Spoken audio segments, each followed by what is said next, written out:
The Pilgrim's Progress. By John Bunyan. Part 1. Chapter 1. As I walked through the wilderness of this world, I lighted on a certain place where was a den, and laid me down in that place to sleep, and as I slept, I dreamed a dream. I dreamed, and behold, I saw a man clothed with rags, standing in a certain place, with his face from his own house, a book in his hand, and a great burden upon his back. I looked, and saw him open the book, and read therein. And as he read, he wept and trembled, and, not being able longer to contain, he brake out with a lamentable cry, saying, What shall I do?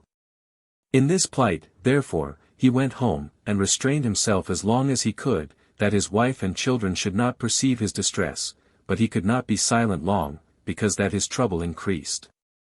Wherefore at length he brake his mind to his wife and children, and thus he began to talk to them. O my dear wife, said he, and you my sweet children, I, your dear friend, am in myself undone by reason of a burden that lieth hard upon me.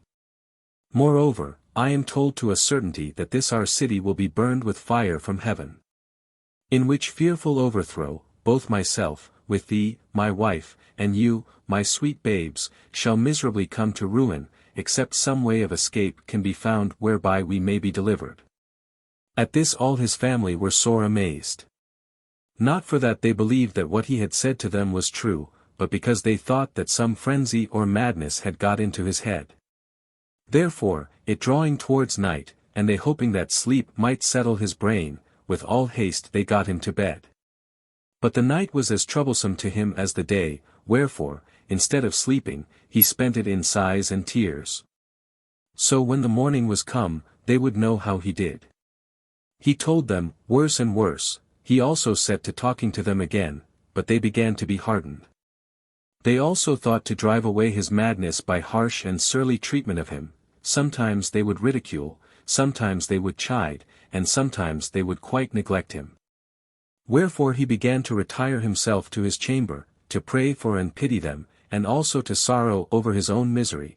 He would also walk solitary in the fields, sometimes reading, and sometimes praying, and thus for some days he spent his time. Christian's distress of mind. Now, I saw, upon a time, when he was walking in the fields, that he was, as he was wont, reading in his book, and greatly distressed in his mind. And as he read, he burst out as he had done before, crying, What shall I do to be saved? I saw also that he looked this way and that way, as if he would run, yet he stood still, because, as I perceived, he could not tell which way to go. I looked then, and saw a man named Evangelist coming to him, who asked, Wherefore dost thou cry? Evangelist points to Wicket Gate. See page 15. He answered, Sir, I read in the book in my hand, that I am condemned to die, and after that to come to judgment, and I find that I am not willing to do the first, nor able to do the second. Then said Evangelist, Why not willing to die, since this life is troubled with so many evils? The man answered, Because I fear that this burden that is upon my back will sink me lower than the grave, and I shall fall into Tophet. And, sir, if I be not fit to go to prison, I am not fit to go to judgment, and from thence to death, and the thoughts of these things make me cry. Then said Evangelist, If this be thy condition, why standest thou still? He answered, Because I know not whither to go. Then he gave him a parchment roll, and there was written within, Flee from the wrath to come. The man, therefore, read it, and looking upon Evangelist very carefully, said, Whither must I fly? Then said Evangelist, pointing with his finger over a very wide field, Do you see yonder wicket gate? The man said, No. Then said the other, Do you see yonder shining light? He said, I think I do. Then said Evangelist, Keep that light in your eye, and go up directly thereto, so shalt thou see the gate, at which, when thou knockest, it shall be told thee what thou shalt do. So I saw in my dream that the man began to run.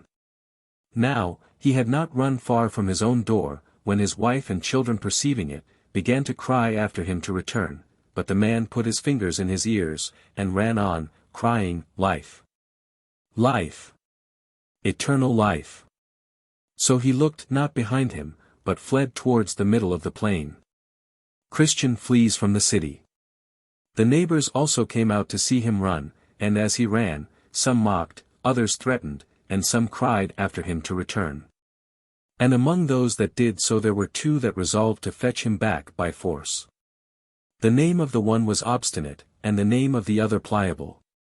Now, by this time the man was got a good distance from them. But, however, they were resolved to pursue him, which they did, and in a little time they overtook him. Then said the man, Neighbors, wherefore are ye come? They said, To persuade you to go back with us. But he said, That can by no means be. You dwell, said he, in the city of destruction, the place also where I was born, I see it to be so. And, dying there, sooner or later, you will sink lower than the grave, into a place that burns with fire and brimstone. Be content, good neighbors, and go along with me. Obst. What, said Obstinate, and leave our friends and comforts behind us? Chris. Yes, said Christian, for that was his name, because that all which you forsake is not worthy to be compared with a little of that I am seeking to enjoy, and if you would go along with me, and hold it, ye shall fare as I myself. For there, where I go, is enough and to spare. Come away, and prove my words. Obst. What are the things you seek, since you leave all the world to find them? Chris. I seek a place that can never be destroyed, one that is pure, and that fadeth not away, and it is laid up in heaven, and safe there, to be given, at the time appointed, to them that seek it with all their heart. Read it so, if you will, in my book. Obst.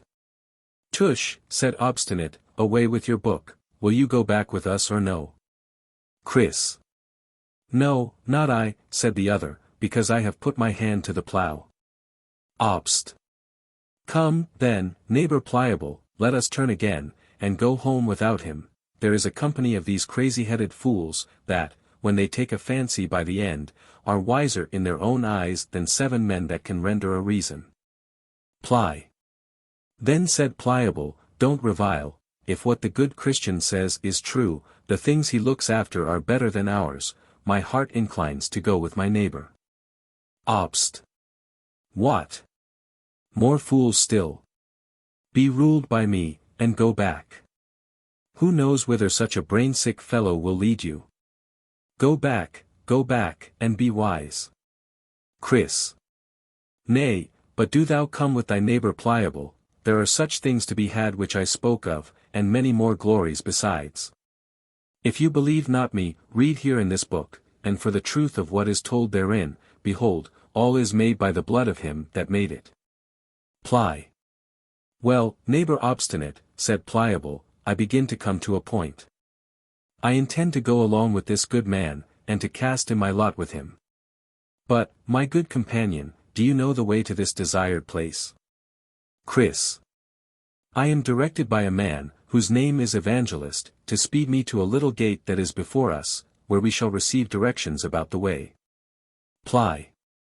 Come, then, good neighbor, let us be going. Then they went both together. And I will go back to my place, said Obstinate, I will be no companion of such misled, fantastical fellows. Now, I saw in my dream, that, when Obstinate was gone back, Christian and Pliable went talking over the plain. And thus they began. Discourses with Pliable. Chris. Come, neighbor Pliable, how do you do? I am glad you are persuaded to go along with me. Had even Obstinate himself but felt what I have felt of the powers and terrors of what is yet unseen, he would not thus lightly have given us the back. Ply. Come, neighbor Christian, since there are none but us two here, tell me now further what the things are, and how to be enjoyed, whither we are going. Chris. I can better understand them with my mind than speak of them with my tongue. But yet, since you are desirous to know, I will read of them in my book. Ply. And do you think that the words of your book are certainly true? Chris. Yes, verily, for it was made by him that cannot lie. Ply. Well said, what things are they? Chris. There is an endless kingdom to be enjoyed, an everlasting life to be given us, that we may live in that kingdom forever. Ply. Well said, and what else? Chris. There are crowns of glory to be given us, and garments that will make us shine like the sun in the sky. Ply. This is very pleasant, and what else? Chris. There shall be no more crying, nor sorrow. For he that is owner of the place will wipe all tears from our eyes. Ply. And what company shall we have there? Chris. There we shall be with seraphims and cherubims, creatures that shall dazzle your eyes to look on them. There also you shall meet with thousands and 10,000s that have gone before us to that place, none of them are hurtful, but all loving and holy, every one walking in the sight of God, and standing in his presence with acceptance forever. In a word, there we shall see the elders with their golden crowns, there we shall see the holy women with their golden harps. There we shall see men that by the world were cut in pieces, burnt in flames, eaten of beasts, drowned in the seas, for the love they bear to the Lord of the place, all well, and clothed with everlasting life as with a garment. Ply. The hearing of this is enough to delight one's heart. But are these things to be enjoyed? How shall we get to be sharers thereof? Chris. The Lord, the governor of the country, hath written that in this book. The substance of which is, if we be truly willing to have it, he will bestow it upon us freely. Ply. Well, my good companion, glad am I to hear of these things, come on, let us mend our pace. Chris. I cannot go so fast as I would, by reason of this burden that is on my back. The Slough of Despond. Now, I saw in my dream, that just as they had ended this talk, they drew nigh to a very miry slough or swamp, that was in the midst of the plain. And they, being heedless, did both fall suddenly into the bog. The name of the slough was Despond. Here, therefore, they wallowed for a time, being grievously bedaubed with the dirt. And Christian, because of the burden that was on his back, began to sink into the mire. Ply. Then said Pliable, Ah! Neighbor Christian, where are you now? Chris. Truly, said Christian, I do not know. Ply. At this Pliable began to be offended, and angrily said to his fellow, Is this the happiness you have told me all this while of? If we have such ill speed at our first setting out, what may we expect between this and our journey's end? May I get out again with my life, you shall possess the brave country alone for me. And with that, he gave a desperate struggle or two, and got out of the mire on that side of the swamp which was next to his own house, so away he went, and Christian saw him no more. Wherefore Christian was left to tumble in the Slough of Despond alone, but still he tried to struggle to that side of the slough which was farthest from his own house, and next to the wicket gate.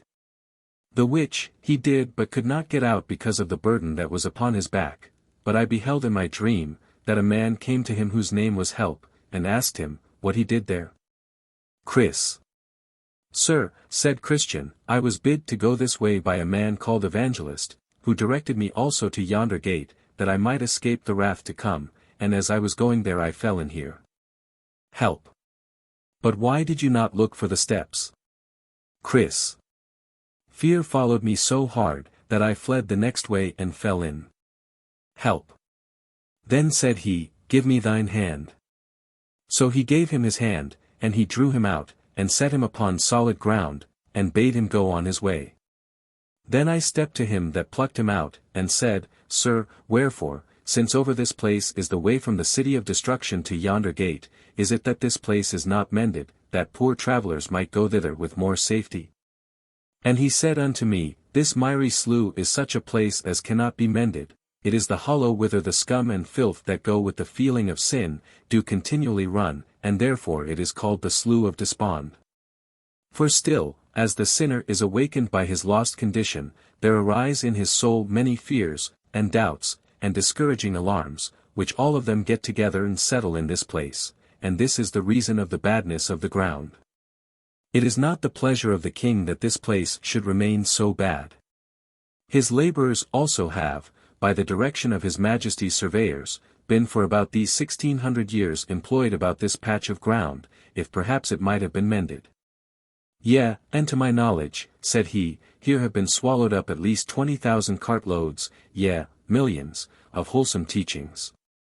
That have at all seasons been brought from all places of the king's dominions, and they that can tell say they are the best materials to make good ground of the place, if so be it might have been mended. But it is the slough of despond still, and so will be when they have done what they can. True, there are, by the direction of the lawgiver, certain good and substantial steps, placed even through the very midst of this slough. But at such time as this place doth much spew out its filth, as it doth against change of weather, these steps are hardly seen. Or, if they be, men, through the dizziness of their heads, step aside, and then they are bemired to purpose, notwithstanding the steps be there, but the ground is good when they are got in at the gate. Now, I saw in my dream, that by this time Pliable was got home to his house. So his neighbors came to visit him, and some of them called him wise man for coming back, and some called him a fool for risking himself with Christian. Others again did mock at his cowardliness, saying, Surely since you began to venture, I would not have been so base to have given out for a few difficulties. So Pliable sat sneaking among them. But at last he got more confidence. And then they all turned their tails, and began to abuse poor Christian behind his back. And thus much concerning Pliable. Worldly wise men's counsel. Now, as Christian was walking solitary by himself, he espied one afar off come crossing over the field to meet him, and their hap was to meet just as they were crossing the way of each other. The gentleman's name that met him was Mr. Worldly Wiseman. He dwelt in the town of Carnal Policy, a very great town, and also hard by from whence Christian came. This man, then, meeting with Christian, and having heard about him, for Christian's setting forth from the city of destruction was much noised abroad, not only in the town where he dwelt, but also it began to be the town talk in some other places. Mr. Worldly Wiseman therefore, having some guess of him, by beholding his laborious going, by noticing his sighs and groans, and the like, began thus to enter into some talk with Christian. World. How now, good fellow? Whither away after this burdened manner? Chris. A burdened manner indeed, as ever I think poor creature had. And whereas you ask me, whither away? I tell you, sir, I am going to yonder wicket gate before me. For there, as I am informed, I shall be put into a way to be rid of my heavy burden. World. Hast thou a wife and children? Chris. Yes, but I am so laden with this burden, that I cannot take that pleasure in them as formerly. Methinks I am as if I had none. World. Wilt thou hearken to me, if I give thee counsel? Chris. If it be good, I will, for I stand in need of good counsel. World. I would advise thee, then, that thou with all speed get thyself rid of thy burden. For thou wilt never be settled in thy mind till then, nor canst thou enjoy the blessings which God hath bestowed upon thee till then. Chris. That is that which I seek for, even to be rid of this heavy burden, but get it off myself I cannot. Nor is there any man in our country that can take it off my shoulders, therefore am I going this way, as I told you, that I may be rid of my burden. World. Who bid thee go this way to be rid of thy burden? Chris. A man that appeared to me to be a very great and honorable person, his name, as I remember, is Evangelist. World. I curse him for his counsel.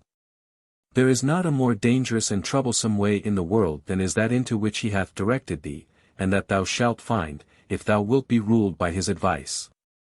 Thou hast met with something, as I perceive, already. For I see the dirt of the slough of despond is upon thee, but that slough is the beginning of the sorrows that do attend those that go on in that way. Hear me, I am older than thou art like to meet with, in the way which thou goest, wearisomeness, painfulness, hunger, perils, nakedness, sword, lions, dragons, darkness, and, in a word, death, and what not. These things are certainly true, having been proved by the words of many people. And why should a man so carelessly cast away himself, by giving heed to a stranger? Chris. Why, sir, this burden upon my back is more terrible to me than all these things which you have mentioned, nay, methinks I care not what I meet with in the way, if so be I can also meet with deliverance from my burden. World.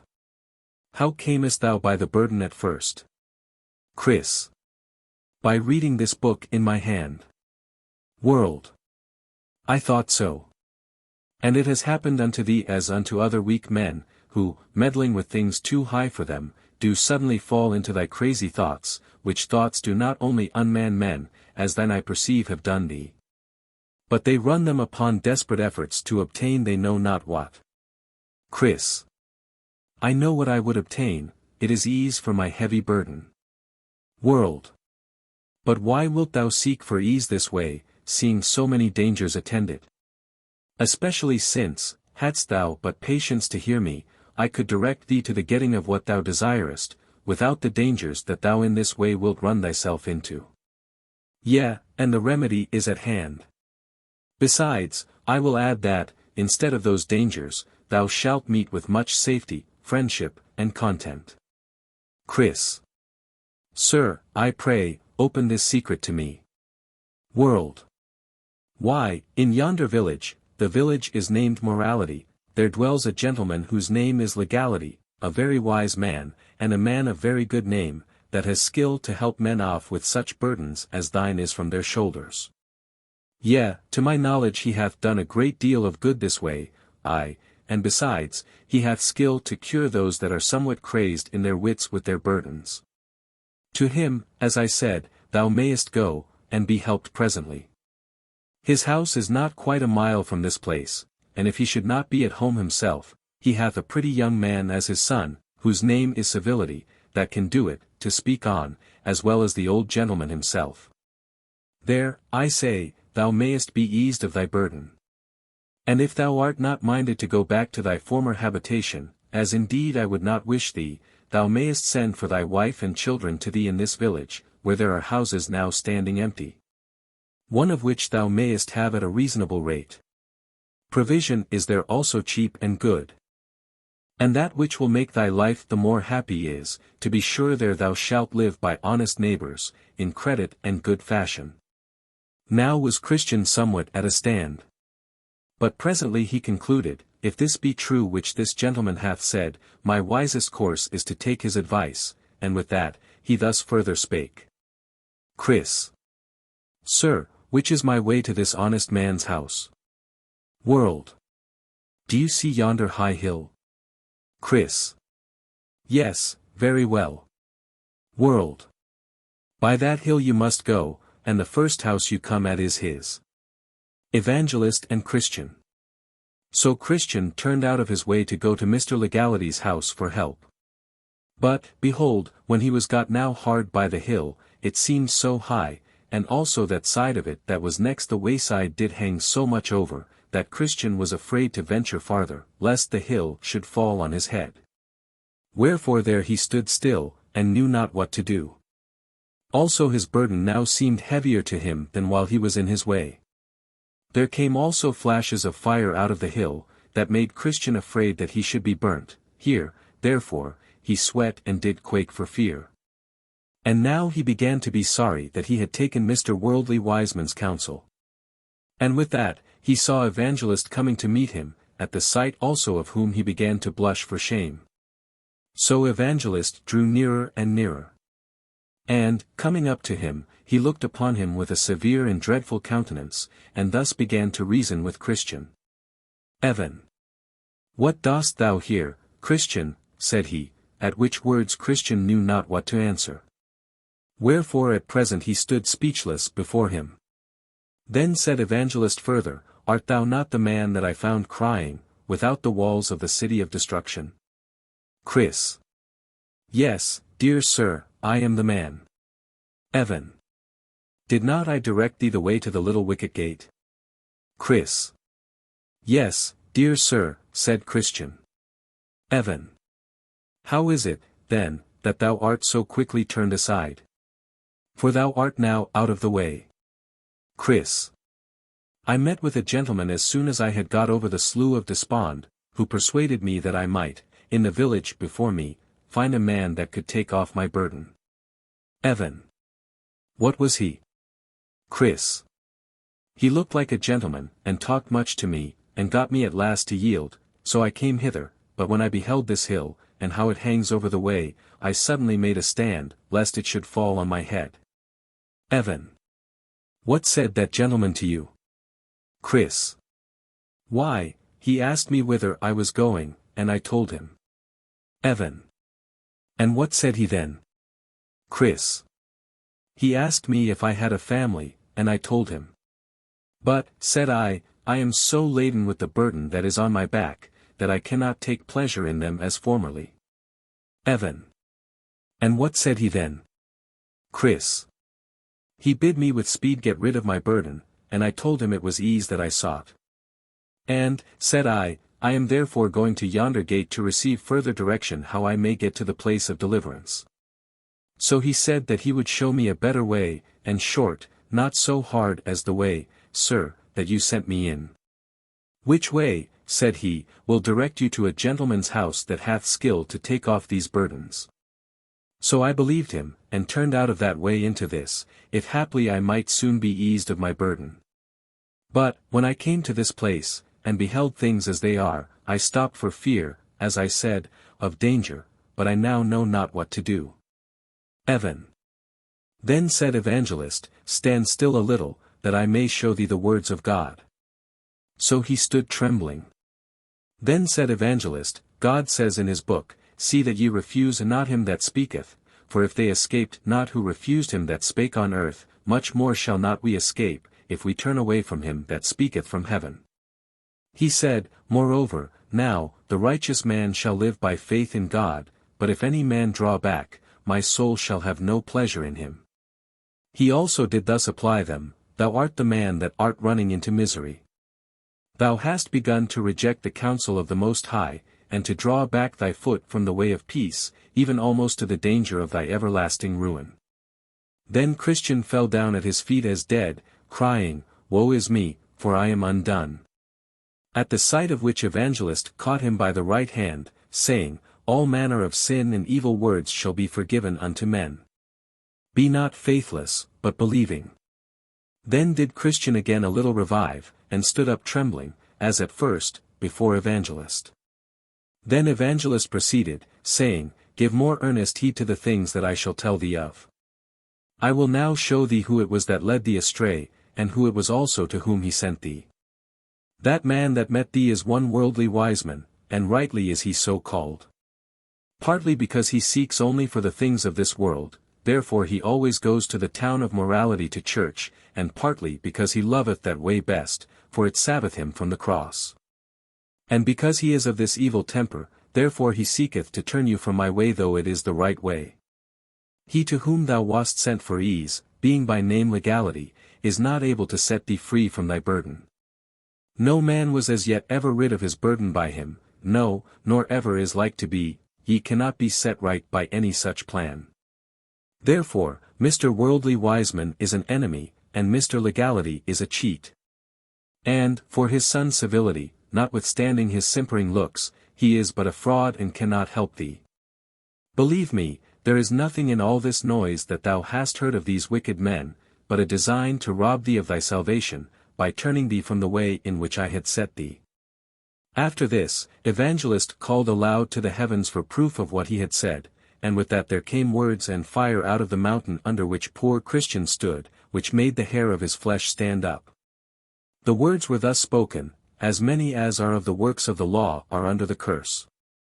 Now, Christian looked for nothing but death, and began to cry out lamentably, even cursing the time in which he met with Mr. Worldly Wiseman. Still calling himself 1,000 fools for listening to his counsel. He also was greatly ashamed to think that this gentleman's arguments should have the power with him so far as to cause him to forsake the right way. This done, he spoke again to Evangelist, in words and sense as follows. Chris. Sir, what think you? Is there any hope? May I now go back, and go up to the wicket gate? Shall I not be abandoned for this, and sent back from thence ashamed? I am sorry I have hearkened to this man's counsel, but may my sins be forgiven. Evan. Then said Evangelist to him, Thy sin is very great, for by it thou hast committed two evils, thou hast forsaken the way that is good, to tread in forbidden paths.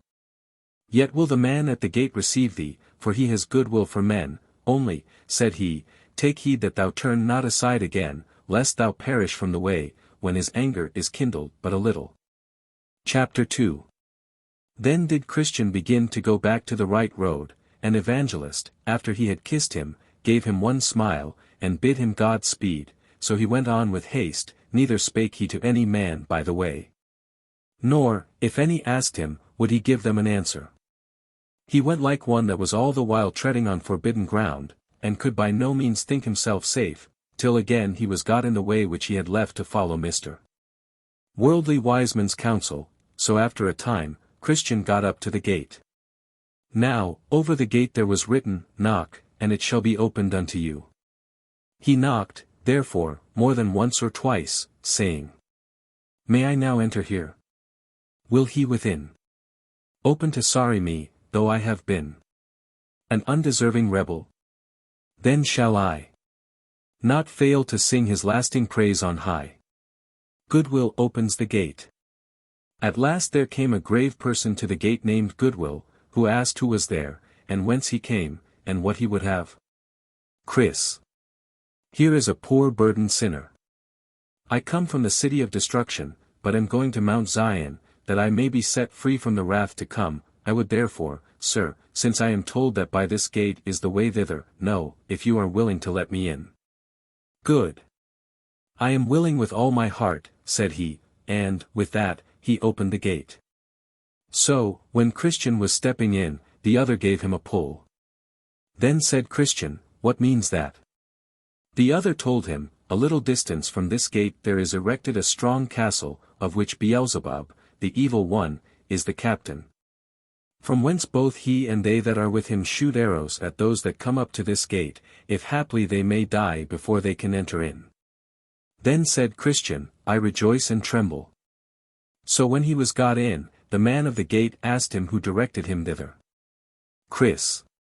Evangelist bid me come hither and knock, as I did, and he said that you, sir, would tell me what I must do. Good.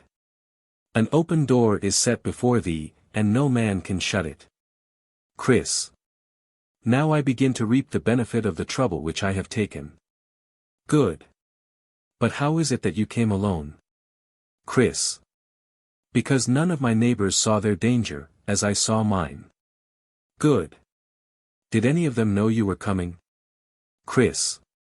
Yes, my wife and children saw me at the first, and called after me to turn again. Also some of my neighbors stood crying and calling after me to return. But I put my fingers in my ears, and so came on my way. Good. But did none of them follow you, to persuade you to go back? Chris. Yes, both obstinate and pliable, but, when they saw that they could not prevail, obstinate went railing back, but pliable came with me a little way. Good. But why did he not come through? Chris. We indeed came both together until we came to the slough of despond, into the which we also suddenly fell. And then was my neighbor Pliable discouraged, and would not venture farther. Wherefore, getting out again on the side next his own house, he told me I should win the brave country alone for him, so he went his way, and I came mine, he after obstinate, and I to this gate. Good. Then said Goodwill, Alas, poor man! Is the heavenly glory of so little worth with him, that he counteth it not worth running the risk of a few difficulties to obtain it? Chris. Truly, said Christian, I have said the truth of Pliable. And if I should also say the truth of myself, it will appear there is not betterment betwixt him and myself. 'Tis true, he went on back to his own house. But I also turned aside to go into the way of death, being persuaded thereto by the words of one Mr. Worldly Wiseman. Good. Oh. Did he light upon you? What? He would have had you seek for ease at the hands of Mr. Legality. They are both of them a very cheat. But did you take his counsel? Chris. Yes, as far as I durst. I went to find out Mr. Legality, until I thought that the mountain that stands by his house would have fallen upon my head, wherefore there I was forced to stop. Good. That mountain has been the death of many, and will be the death of many more. It is well you escaped being by it dashed in pieces. Chris. Why, truly, I do not know what had become of me there, had not Evangelist happily met me again as I was musing in the midst of my dumps. But it was God's mercy that he came to me again, for else I had never come hither. But now I am come, such a one as I am, more fit indeed for death by that mountain, than thus to stand talking with my Lord. But, oh! What a favor this is to me, that yet I am to enter here. Good. We make no objections against any, notwithstanding all that they have done before they come hither, they in no wise are cast out. And therefore, good Christian, come a little with me, and I will teach thee about the way thou must go.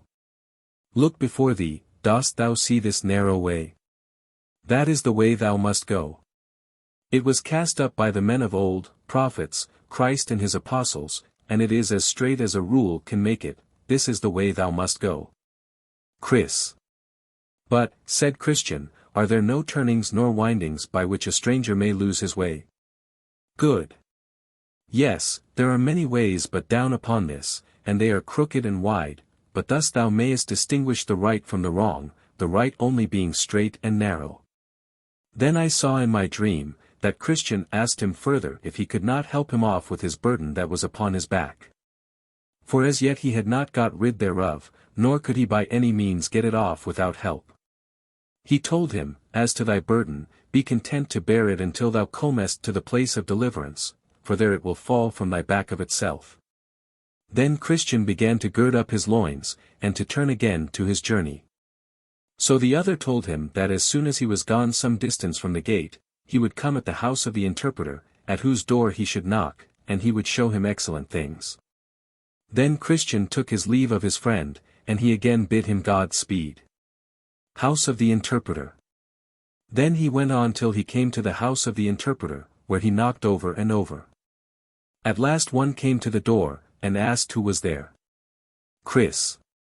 Sir, here is a traveller who was bid by a friend of the good man of this house to call here for his benefit, I would therefore speak with the master of the house. So he called for the master of the house, who, after a little time, came to Christian, and asked him what he would have. Chris. Sir, said Christian, I am a man that am come from the city of destruction, and am going to Mount Zion. And I was told by the man that stands at the gate at the head of this way, that, if I called here, you would show me excellent things, such as would be helpful to me on my journey. Enter. Then said the interpreter, Come in. I will show thee that which will be profitable to thee. So he commanded his man to light the candle, and bid Christian follow him, so he led him into a private room, and bid his man open a door. The which when he had done, Christian saw the picture of a very grave person hung up against the wall. And this was the fashion of it, it had eyes lifted up to heaven, the best of books in its hand, the law of truth was written upon its lips, the world was behind its back. It stood as if it pleaded with men, and a crown of gold did hang over its head. Chris. Then said Christian, What meaneth this? Enter. The man whose picture this is one of 1,000. He can say, in the words of the Apostle Paul, Though ye have 10,000 teachers in Christ, yet have you not many fathers, for in Christ Jesus I have been your father through the gospel. And whereas thou sayest him with his eyes lifted up to heaven, the best of books in his hand, and the law of truth writ on his lips, it is to show thee that his work is to know and unfold dark things to sinners. Even as also thou sayest him stand as if he pleaded with men. And whereas thou sayest the world is cast behind him, and that a crown hangs over his head. That is to show thee that, slighting and despising the things that are in the world, for the love that he hath to his master's service, he is sure in the world that comes next to have glory for his reward. Now, said the interpreter, I have showed thee this picture first, because the man whose picture this is the only man whom the Lord of the place whither thou art going hath chosen to be thy guide. In all difficult places thou mayest meet within thy way. Wherefore take good heed to what I have showed thee, and bear well in thy mind what thou hast seen, lest in thy journey thou meet with some that pretend to lead thee right, but their way goes down to death. Then he took him by the hand, and led him into a very large parlour, that was full of dust, because never swept, the which after he had looked at it a little while, the interpreter called for a man to sweep. Now, when he began to sweep, the dust began so abundantly to fly about that Christian had almost therewith been choked. Then said the interpreter to a girl that stood by, Bring hither water, and sprinkle the room. The which when she had done, it was swept and cleansed with ease. Chris. Then said Christian, What means this? Inter. The interpreter answered, This parlour is the heart of a man that was never made pure by the sweet grace of the gospel. The dust is his sin, and inward evils that have defiled the whole man. He that began to sweep at first is the law, but she that brought water, and did sprinkle it, is the gospel. Now, whereas thou sawest that, as soon as the first began to sweep, the dust did fly so about that the room could not by him be cleansed, but that thou wast almost choked therewith. This is to show thee, that the law, instead of cleansing the heart, by its working, from sin, doth revive, put strength into, and increase it in the soul, even as it doth discover and forbid it, for it doth not give power to overcome. Again, as thou sawest the girl sprinkle the room with water, upon which it was cleansed with ease. This is to show thee, that when the gospel comes, in the sweet and gracious power thereof, to the heart, then, I say, even as thou sawest the maiden lay the dust by sprinkling the floor with water, so is sin vanquished and subdued. And the soul made clean through the faith of it, and, consequently, fit for the King of glory to dwell in. I saw moreover in my dream, that the interpreter took him by the hand, and led him into a little room where sat 2 little children, each one in his own chair. The name of the eldest was Passion, and the name of the other Patience. Passion seemed to be much discontented, but Patience was very quiet. The Christian asked, What is the reason of the discontent of Passion? The interpreter answered, The governor of them would have him stay for his best things till the beginning of next year, but he will have all now. Patience is willing to wait. Then I saw that one came to Passion, and brought him a bag of treasure, and poured it down at his feet, the which he took up, and rejoiced therein, and withal laughed Patience to scorn. But I beheld but a while, and he had wasted all away, and had nothing left him but rags. Chris. Then said Christian to the interpreter, Explain this matter more fully to me. Inter. So he said, These 2 lads are pictures, Passion, of the men of this world, and Patience, of the men of that which is to come, for, as here thou sayest, Passion will have all now, this year, that is to say in this world. So are the men of this world, they must have all their good things now, they cannot stay till the next year, that is, until the next world, for their portion of good. That proverb, A bird in the hand is worth 2 in the bush, is of more weight with them than all the words in the Bible of the good of the world to come. But, as thou sawest that he had quickly wasted all away, and had presently left him nothing but rags, so will it be with all such men at the end of this world. Chris. Then said Christian, Now I see that Patience has the best wisdom, and that upon many accounts. 1. Because he stays for the best things. 2. And also because he will have the glory of his when the other has nothing but rags. Inter. Nay, you may add another, this, the glory of the next world will never wear out, but these are suddenly gone. Therefore Passion had not so much reason to laugh at Patience because he had his good things at first, as Patience will have to laugh at Passion, because he had his best things last. For first must give place to last, because last must have his time to come, but last gives place to nothing, for there is not another to succeed, he, therefore, that hath his portion first, must needs have a time to spend it. But he that hath his portion last, must have it lastingly. Chris. Then I see it is not best to covet things that are now, but to wait for things to come. Inter.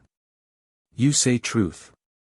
For the things that are seen soon pass away, but the things that are not seen endure forever. Then I saw in my dream, that the interpreter took Christian by the hand and led him into a place where was a fire burning against a wall, and one standing by it, always casting much water upon it, to quench it. Yet did the fire burn higher and hotter. Chris. Then said Christian, What means this? Inter. The interpreter answered, This fire is the work of God that is wrought in the heart, he that casts water upon it to extinguish and put it out, is the devil. But, in that thou sayest the fire notwithstanding burn higher and hotter, thou shalt also see the reason of that. So then he led him about to the other side of the wall, where he saw a man with a vessel of oil in his hand, of the which he did also continually cast, but secretly, into the fire. Chris. Then said Christian, What means this? Inter.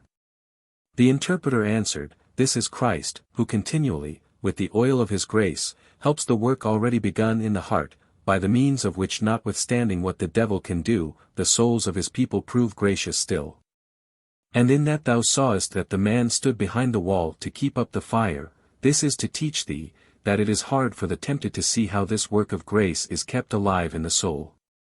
I saw also that the interpreter took him again by the hand, and led him into a pleasant place, where was built a stately palace, beautiful to behold, at the sight of which Christian was greatly delighted.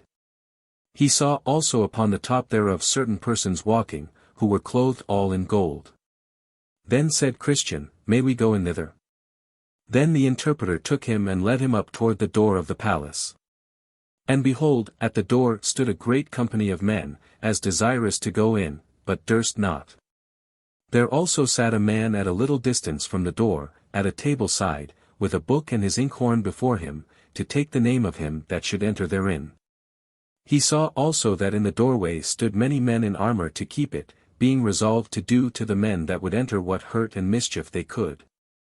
Now was Christian somewhat in amaze. At last, when every man started back for fear of the armed men, Christian saw a man of a very stout countenance come up to the man that sat there to write, saying, Set down my name, sir, the which when he had done, he saw the man draw his sword. And put a helmet upon his head, and rushed toward the door upon the armed men, who laid upon him with deadly force. But the man, not at all discouraged, fell to cutting and hacking most fiercely. So that, after he had received and given many wounds to those that attempted to keep him out, he cut his way through them all and pressed forward into the palace. At which there was a pleasant voice heard from those that were within, even of those that walked upon the top of the palace, saying, Come in, come in. Eternal glory thou shalt win. So he went in, and was clothed in such garments as they. Then Christian smiled, and said, I think verily I know the meaning of this. Now, said Christian, let me go hence. Nay, stay, said the interpreter, until I have showed thee a little more, and after that thou shalt go on thy way. So he took him by the hand again, and led him into a very dark room, where there sat a man in an iron cage. Now, the man, to look on, seemed very sad. He sat with his eyes looking down to the ground, his hands folded together. And he sighed as if he would break his heart. Then said Christian, What means this? At which the interpreter bid him talk with the man. Then said Christian to the man, What art thou? The man answered, I am what I was not once. Chris. What wast thou once? Man. The man said, I was once a fair and flourishing Christian, both in mine own eyes, and also in the eyes of others. I was once, as I thought, fair for the celestial city, and had even joy at the thoughts that I should get thither. Chris. Well, but what art thou now? Man. I am now a man of despair, and am shut up in it, as in this iron cage. I cannot get out. Oh, now I cannot. Chris. But how camest thou in this condition? Man. I left off to watch and be sober. I gave free reins to sin, I sinned against the light of the word and the goodness of God, I have grieved the Spirit, and he is gone. I tempted the devil, and he has come to me, I have provoked God to anger, and he has left me, I have so hardened my heart that I cannot turn. Then said Christian to the interpreter, But are there no hopes for such a man as this? Ask him, said the interpreter. Chris. Then said Christian, Is there no hope, but you must be kept in the iron cage of despair? Man. No, none at all. Chris. Why? The Son of the Blessed is very pitiful. Man. I have crucified him to myself afresh. I have despised his person. I have despised his holiness, I have counted his blood an unholy thing, I have shown contempt to the Spirit of mercy. Therefore I have shut myself out of all the promises of God, and there now remains to me nothing but threatenings, dreadful threatenings, fearful threatenings of certain judgment and fiery anger, which shall devour me as an enemy. Chris. For what did you bring yourself into this condition? Man. For the desires, pleasures, and gains of this world, in the enjoyment of which I did then promise myself much delight. But now every one of those things also bite me, and gnaw me, like a burning worm. Chris. But canst thou not now turn again to God? Man, God no longer invites me to come to him. His word gives me no encouragement to believe. Yea, himself hath shut me up in this iron cage, nor can all the men in the world let me out. O eternity! Eternity! How shall I grapple with the misery that I must meet with in eternity? Inter. Then said the interpreter to Christian, let this man's misery be remembered by thee, and be an everlasting caution to thee. The dream of the judgment. Chris. Well, said Christian, this is fearful.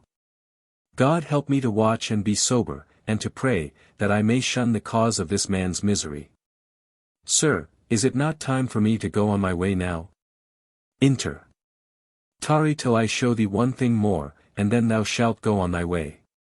So he took Christian by the hand again, and led him into a chamber, where there was one rising out of bed, and, as he put on his clothing, he shook and trembled. Then said Christian, why doth this man thus tremble? The interpreter then bid him tell to Christian the reason of his so doing. So he began, and said, this night, as I was in my sleep, I dreamed, and behold, the heavens grew exceeding black. Also it thundered and lightened in most fearful manner, that it put me into an agony. So I looked up in my dream, and saw the clouds rack at an unusual rate. Upon which I heard a great sound of a trumpet, and saw also a man sitting upon a cloud, attended with the thousands of heaven, they were all in flaming fire, also the heavens were in a burning flame. I heard then a great voice saying, Arise, ye dead, and come to judgment. And with that the rocks rent, the graves opened, and the dead that were therein came forth, some of them were exceeding glad, and looked upward.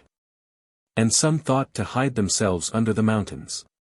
Then I saw the man that sat upon the cloud open the book and bid the world draw near. Yet there was, by reason of a fierce flame that issued out and came before him, a certain distance betwixt him and them, as betwixt the judge and the prisoners at the bar. I heard it also called out to them that stood around on the man that sat on the cloud, gather together the tares, the chaff, and stubble, and cast them into the burning lake. And, with that, the bottomless pit opened, just whereabout I stood. Out of the mouth of which there came, in an abundant manner, smoke and coals of fire, with hideous noises. It was also said to the same persons, Gather my wheat into the garner. And, with that, I saw many catched up and carried away into the clouds, but I was left behind. I also sought to hide myself, but I could not, for the man that sat upon the cloud still kept his eye upon me. My sins also came into my mind, and my conscience did accuse me on every side. Upon this I awakened from my sleep. Chris. But what was it that made you so afraid of this sight? Man. Why, I thought that the day of judgment was come, and that I was not ready for it. But this affrighted me most, that the angels gathered up several, and left me behind, also the pit of hell opened her mouth just where I stood. My conscience, too, troubled me, and, as I thought, the judge had always his eye upon me, showing anger in his countenance. Inter. Then said the interpreter to Christian, Hast thou considered these things? Chris. Yes. And they put me in hope and fear. Inter. Well, keep all things so in thy mind, that they may be as a goad in thy sides, to prick thee forward in the way thou must go. Then Christian began to gird up his loins, and to address himself to his journey. Then said the interpreter, The Comforter be always with thee, good Christian, to guide thee into the way that leads to the city. So Christian went on his way, saying, Here have I seen things rare and profitable. Things pleasant, dreadful. Things to make me stable. In what I have begun to take in hand. Then let me think on them, and understand. Wherefore they showed me where, and let me be thankful, O good interpreter, to thee. Chapter 3. Now, I saw in my dream that the highway up which Christian was to go was fenced on either side with a wall that was called salvation. Up this way, therefore, did burdened Christian run, but not without great difficulty, because of the load on his back. He ran thus till he came to a place somewhat ascending. And upon that place stood a cross, and a little below, in the bottom, a tomb. So I saw in my dream, that just as Christian came up with the cross, his burden loosed from off his shoulders, and fell from off his back, and began to tumble, and so continued to do till it came to the mouth of the tomb, where it fell in. And I saw it no more. Christian before the cross. See page 50. Then was Christian glad and lightsome, and said with a merry heart, He hath given me rest by his sorrow, and life by his death. Then he stood still a while to look and wonder. For it was very surprising to him that the sight of the cross should thus ease him of his burden. He looked, therefore, and looked again, even till the springs that were in his head sent the water down his cheeks. Now, as he stood looking and weeping, behold, 3 shining ones came to him, and saluted him with, Peace be to thee. So the first said to him, Thy sins be forgiven thee. The second stripped him of his rags, and clothed him with a change of garments. The third also set a mark on his forehead, and gave him a roll with a seal upon it, which he bade him look on as he ran, and that he should give it in at the heavenly gate, so they went their way. Then Christian gave 3 leaps for joy, and went on, singing. Thus far did I come laden with my sin. Nor could aught ease the grief that I was in. Till I came hither, what a place is this? Must here be the beginning of my bliss? Must here the burden fall from off my back? Must here the strings that bound it to me crack? Blessed cross! Blessed sepulchre! Blessed rather be the man that was there put to shame for me. Simple, sloth, presumption. I saw then in my dream that he went on thus, even until he came to the bottom, where he saw, a little out of the way, 3 men fast asleep, with fetters upon their heels. The name of one was Simple, of another Sloth, and of the third Presumption. Christian, then, seeing them lie in this case, went to them, if perhaps he might awake them, and cried, You are like them that sleep on the top of a mast. For the deep sea is under you, a gulf that hath no bottom. Awake, therefore, and come away, be willing, also, and I will help you off with your irons. He also told them, If he that goeth about like a roaring lion comes by, you will certainly become a prey to his teeth. With that they looked upon him, and began to reply in this sort. Simple said, I see no danger. Sloth said, Yet a little more sleep. And Presumption said, Every tub must stand upon his own bottom. And so they lay down to sleep again, and Christian went on his way. Formalist and hypocrisy. Yet was he troubled to think that men in that danger should so little care for the kindness of him that so offered to help them, both by awakening of them, advising them, and offering to help them off with their irons. And, as he was troubled thereabout, he espied 2 men come tumbling over the wall on the left hand of the narrow way, and they made up a pace to him. The name of one was Formalist, and the name of the other was Hypocrisy. So, as I said, they drew up unto him, who thus began talking with them. Chris. Gentlemen, whence came you, and whither go you? Form. And Hip. We were born in the land of vainglory, and are going for praise to Mount Zion. Chris. Why came you not in at the gate which standeth at the beginning of the way? Know ye not that it is written, He that cometh not in by the door, but climbeth up some other way, the same is a thief and a robber? Form. And Hip. They said that to go to the gate for entrance was, by all their countrymen, counted too far about, and that therefore their usual way was to make a short cut of it and to climb over the wall as they had done. Chris. But will it not be counted a trespass against the Lord of the city whither we are bound, thus to disobey his will? Form. And hip. They told him, that as for that, he needed not trouble his head thereabout.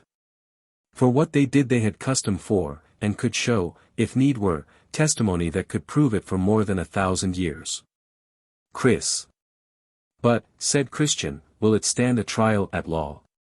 Form. And hip. They told him that custom, it being of so long standing as above 1,000 years, would doubtless now be admitted as a thing according to law by a fair judge. And besides, said they, if we get into the way, what matter is it which way we may get in? If we are in, thou art but in the way, who, as we perceive, came in at the gate. And we are also in the way, that came tumbling over the wall, wherein, now, is thy condition better than ours? Chris. I walk by the rule of my master, you walk by the rude working of your fancies. You are counted thieves already by the Lord of the way, therefore I doubt you will not be found true men at the end of the way. You come in by yourselves without his word, and shall go out by yourselves without his mercy. To this they made him but little answer, only they bid him look to himself. Then I saw that they went on every man in his way, without much talking one with another. Save that these two men told Christian, that, as to law and rules, they doubted not but that they should as carefully do them as he. Therefore, said they, we see not wherein thou differest from us, but by the coat which is on thy back, which was, as we believe given thee by some of thy neighbors to hide the shame of thy nakedness. Chris. By laws and rules you will not be saved, since you came not in by the door. And as for this coat that is on my back, it was given to me by the Lord of the place whither I go, and that, as you say, to cover my nakedness with. And I take it as a token of his kindness to me, for I had nothing but rags before. And besides, thus I comfort myself as I go. Surely, think I, when I come to the gate of the city, the Lord thereof will know me for good, since I have his coat on my back, a coat that he gave me freely in the day that he stripped me of my rags. I have moreover, a mark in my forehead, of which perhaps you have taken no notice, which one of my Lord's most intimate friends fixed there the day that my burden fell off my shoulders. I will tell you, moreover, that I had then given me a roll sealed, to comfort me by reading as I go in the way. I was also bid to give it in at the heavenly gate, in token of my certain going in after it. All which things, I doubt, you want, and want them because you came not in at the gate. To these things they gave him no answer, only they looked upon each other, and laughed. Then I saw that they went on all, save that Christian kept before, who had no more talk but with himself, and sometimes sighingly, and sometimes comfortably. Also he would be often reading in the roll that one of the shining ones gave him, by which he was refreshed. The Hill of Difficulty. I beheld then that they all went on till they came to the foot of the hill Difficulty, at the bottom of which was a spring. There were also in the same place two other ways, besides that which came straight from the gate. One turned to the left hand, and the other to the right, at the bottom of the hill, but the narrow way lay right up the hill, and the name of that going up the side of the hill is called Difficulty. Christian now went to the spring, and drank thereof to refresh himself, and then began to go up the hill, saying, The hill, though high, I covet to ascend. The difficulty will not me offend. For I perceive the way to life lies here. Come, pluck up, heart, let's neither faint nor fear. Better, though difficult, the right way to go, than wrong, though easy, where the end is woe. The other two also came to the foot of the hill. But when they saw that the hill was steep and high, and that there were two other ways to go, and supposing also that these two ways might meet again with that up which Christian went, on the other side of the hill. Therefore they were resolved to go in those ways. Now, the name of one of those ways was Danger, and the name of the other Destruction. So the one took the way which is called Danger, which led him into a great wood. And the other took directly up the way to Destruction, which led him into a wide field, full of dark mountains, where he stumbled and fell, and rose no more. I looked then after Christian, to see him go up the hill, where I perceived he fell from running to going, and from going to clambering upon his hands and his knees, because of the steepness of the place. Now, about the midway to the top of the hill was a pleasant arbor, made by the Lord of the hill for the refreshment of weary travelers. Thither, therefore, Christian got, where also he sat down to rest him. Then he pulled his roll out of his bosom, and read therein to his comfort. He also now began afresh to take a review of the coat or garment that was given him as he stood by the cross. Thus pleasing himself a while, he at last fell into a slumber, and thence into a fast sleep, which detained him in that place until it was almost night, and in his sleep his roll fell out of his hand. Now, as he was sleeping, there came one to him, and awaked him, saying, Go to the ant, thou sluggard, consider her ways, and be wise. And, with that, Christian suddenly started up, and sped on his way, and went apace till he came to the top of the hill. Timorous and mistrust. Now, when he was got up to the top of the hill, there came two men running amain, the name of the one was Timorous, and of the other Mistrust, to whom Christian said, Sirs, what's the matter? You run the wrong way. Timorous answered, that they were going to the city of Zion, and had got up that difficult place, but, said he, the farther we go, the more danger we meet with. Wherefore we turned, and are going back again. Yes, said Mistrust, for just before us lie a couple of lions in the way, whether sleeping or waking we know not, and we could not think, if we came within reach, but they would presently pull us in pieces. Chris. Then said Christian, You make me afraid, but whither shall I fly to be safe? If I go back to my own country, that is prepared for fire and brimstone, and I shall certainly perish there. If I can get to the celestial city, I am sure to be in safety there, I must venture. To go back is nothing but death, to go forward is fear of death, and life everlasting beyond it. I will yet go forward. So Mistrust and Timorous ran down the hill, and Christian went on his way. But, thinking again of what he heard from the men, he felt in his bosom for his roll, and found it not. Then was Christian in great distress, and knew not what to do. For he wanted that which used to comfort him, and that which should have been his pass into the celestial city. Here, therefore, he began to be greatly troubled, and knew not what to do. At last he bethought himself that he had slept in the arbor that is on the side of the hill, and, falling down upon his knees, he asked God's forgiveness for that his foolish act, and then went back to look for his roll. But all the way he went back, who can sufficiently set forth the sorrow of Christian's heart? Sometimes he sighed, sometimes he wept, and oftentimes he blamed himself for being so foolish to fall asleep in that place, which was erected only for a little refreshment from his weariness. Thus, therefore, he went back, carefully looking on this side and on that, all the way as he went, if happily he might find his roll that had been his comfort so many times in his journey. He went thus till he came again within sight of the arbor where he sat and slept, but that sight renewed his sorrow the more, by bringing again, even afresh, his evil of sleeping into his mind. Thus, therefore, he now went on, bewailing his sinful sleep, saying, O wretched man that I am, that I should sleep in the daytime, that I should sleep in the midst of difficulty. That I should so indulge myself, as to use that rest for ease to my flesh which the Lord of the hill hath builded only for the relief of the spirits of pilgrims. How many steps have I taken in vain? Thus it happened to Israel. For their sin they were sent back again by the way of the Red Sea, and I am made to tread those steps with sorrow which I might have trod with delight, had it not been for this sinful sleep. How far might I have been on my way by this time? I am made to tread those steps thrice over which I needed not to have trod but once, yea, also, now I am like to be benighted, for the day is almost spent. Oh that I had not slept! Christian recovers his roll. Now, by this time he was come to the arbor again, where for a while he sat down and wept. But at last, as Providence would have it, looking sorrowfully down under the settle, there he espied his roll, the which he, with trembling and haste, caught up, and put it into his bosom. But who can tell how joyful this man was when he had got his roll again? For this roll was the assurance of his life and acceptance at the desired haven.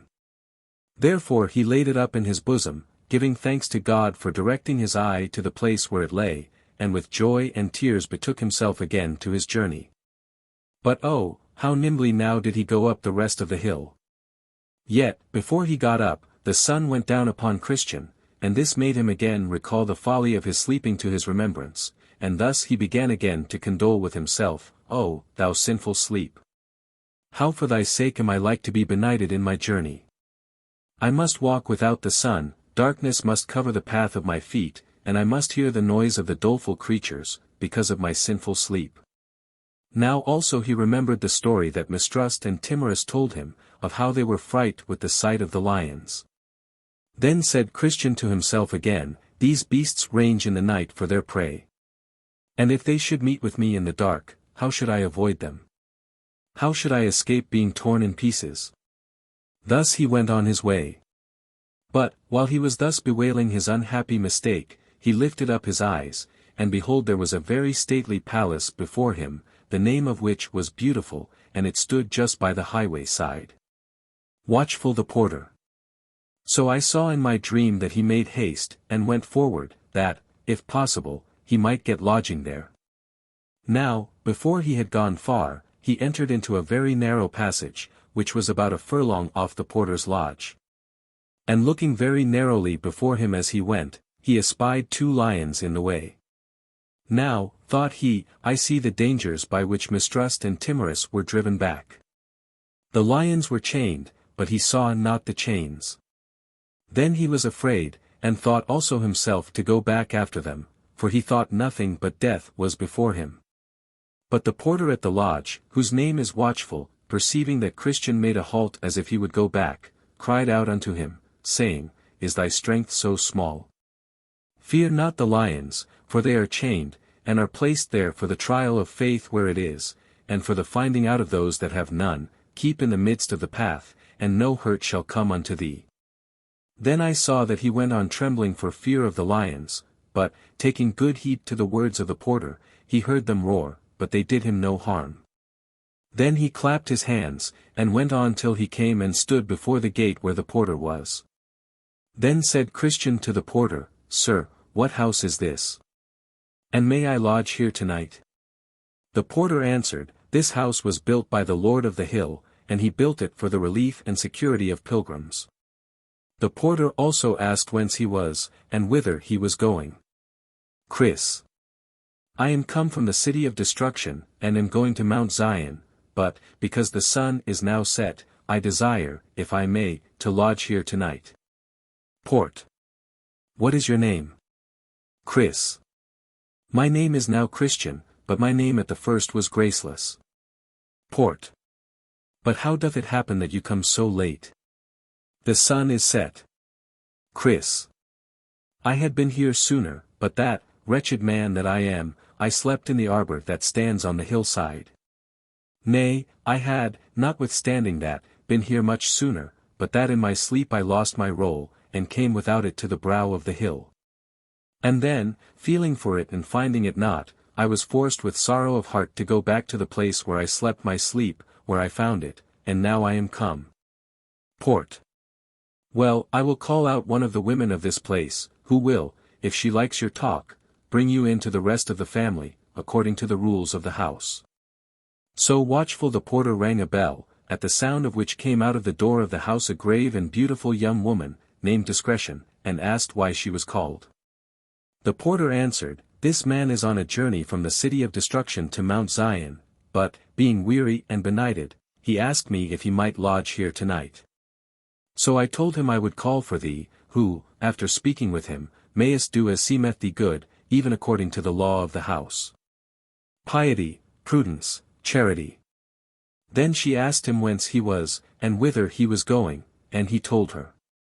She asked him also how he got into the way, and he told her. Then she asked him what he had seen and met with on the way, and he told her. And at last she asked his name. So he said, It is Christian. And I have so much the more a desire to lodge here tonight, because, by what I perceive, this place was built by the Lord of the Hill for the relief and safety of pilgrims. So she smiled, but the water stood in her eyes.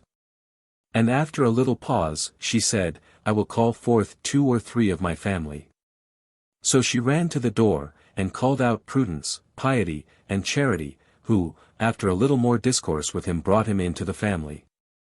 And many of them, meeting him at the threshold of the house, said, Come in, thou blessed of the Lord. This house was built by the Lord of the hill on purpose to entertain such pilgrims in. Then he bowed his head, and followed them into the house. So, when he was come in and sat down, they gave him something to drink, and agreed together, that, until supper was ready, some of them should talk with Christian, for the best use of the time. And they appointed Piety, Prudence, and Charity to talk with him, and thus they began. Piety. Come, good Christian, since we have been so loving to you to receive you into our house this night, let us, if perhaps we may better ourselves thereby, talk with you of all things that have happened to you in your pilgrimage. Chris. With a very good will, and I am glad that you are so well disposed. Piety. What moved you at first to betake yourself to a pilgrim's life? Christian's adventures. Chris. I was driven out of my native country by a dreadful sound that was in mine ears. To wit, that certain destruction did await me, if I abode in that place where I was. Piety. But how did it happen that you came out of your country this way? Chris. It was as God would have it. For, when I was under the fears of destruction, I did not know whither to go. But by chance there came a man even to me, as I was trembling and weeping, whose name is Evangelist, and he directed me to the wicket gate, which else I should never have found, and so set me in the way that hath led me directly to this house. Piety. But did you not come by the house of the interpreter? Chris. Yes, and did see such things there, the remembrance of which will stick by me as long as I live, especially 3 things. To wit, how Christ, in despite of Satan, the evil one maintains his work of grace in the heart, how the man had sinned himself quite out of hopes of God's mercy, and also the dream of him that thought in his sleep the day of judgment was come. Piety. Why? Did you hear him tell his dream? Chris. Yes, and a dreadful one it was. I thought it made my heart ache as he was telling of it, but yet I am glad I heard of it. Piety. Was that all you saw at the house of the interpreter? Chris. No. He took me, and had me where he showed me a stately palace, and how the people were clad in gold that were in it, and how there came a venturous man, and cut his way through the armed men that stood in the door to keep him out. And how he was bid to come in and win eternal glory. Methought those things did delight my heart. I would have stayed at that good man's house a 12-month, but that I knew I had farther to go. Piety. And what saw you else in the way? Chris. Saw. Why, I went but a little farther, and I saw one, as I thought in my mind, hang bleeding upon a tree, and the very sight of him made my burden fall off my back, for I groaned under a very heavy burden, and then it fell down from off me. It was a strange thing to me, for I never saw such a thing before, and while I stood looking up, for then I could not forbear looking, 3 shining ones came to me. One of them told me that my sins were forgiven me. Another stripped me of my rags, and gave me this broidered coat which you see, and the third set the mark which you see in my forehead, and gave me this sealed roll. And, with that, he plucked it out of his bosom. Piety. But you saw more than this, did you not? Chris. The things that I have told you were the best, yet some other matters I saw. As namely I saw 3 men, Simple, Sloth, and Presumption, lie asleep, a little out of the way as I came, with irons upon their heels, but do you think I could wake them? I also saw Formalist and Hypocrisy come tumbling over the wall, to go, as they pretended, to Zion, but they were quickly lost, even as I myself did tell them, but they would not believe. But, above all, I found it hard work to get up this hill, and as hard to come by the lions' mouths, and truly, if it had not been for the good man the porter, that stands at the gate, I do not know but that, after all, I might have gone back again. But now I thank God I am here, and I thank you for receiving of me. Then Prudence thought good to ask him a few questions, and desired his answer to them. Prue. Do you think sometimes of the country from whence you came? Chris. Yes, but with much shame and detestation. Truly, if I had been mindful of that country from whence I came out, I might have had an opportunity to have returned, but now I desire a better country, that is, a heavenly one. Prue. Do you not yet bear away with you in your thoughts some of the things that you did in the former time? Chris. Yes, but greatly against my will. Especially my inward and sinful thoughts, with which all my countrymen, as well as myself, were delighted. But now all those things are my grief, and, might I but choose mine own things, I would choose never to think of those things more. But when I would be doing that which is best, that which is worst is with me. Prue. Do you not find sometimes as if those things were overcome, which at other times are your trouble? Chris. Yes, but that is but seldom. But they are to me golden hours in which such things happen to me. Prue. Can you remember by what means you find your annoyances, at times, as if they were overcome? Chris. Yes, when I think what I saw at the cross, that will do it. And when I look upon my broidered coat, that will do it, also when I look into the roll that I carry in my bosom, that will do it, and when my thoughts wax warm about whither I am going, that will do it. Prue. And what makes you so desirous to go to Mount Zion?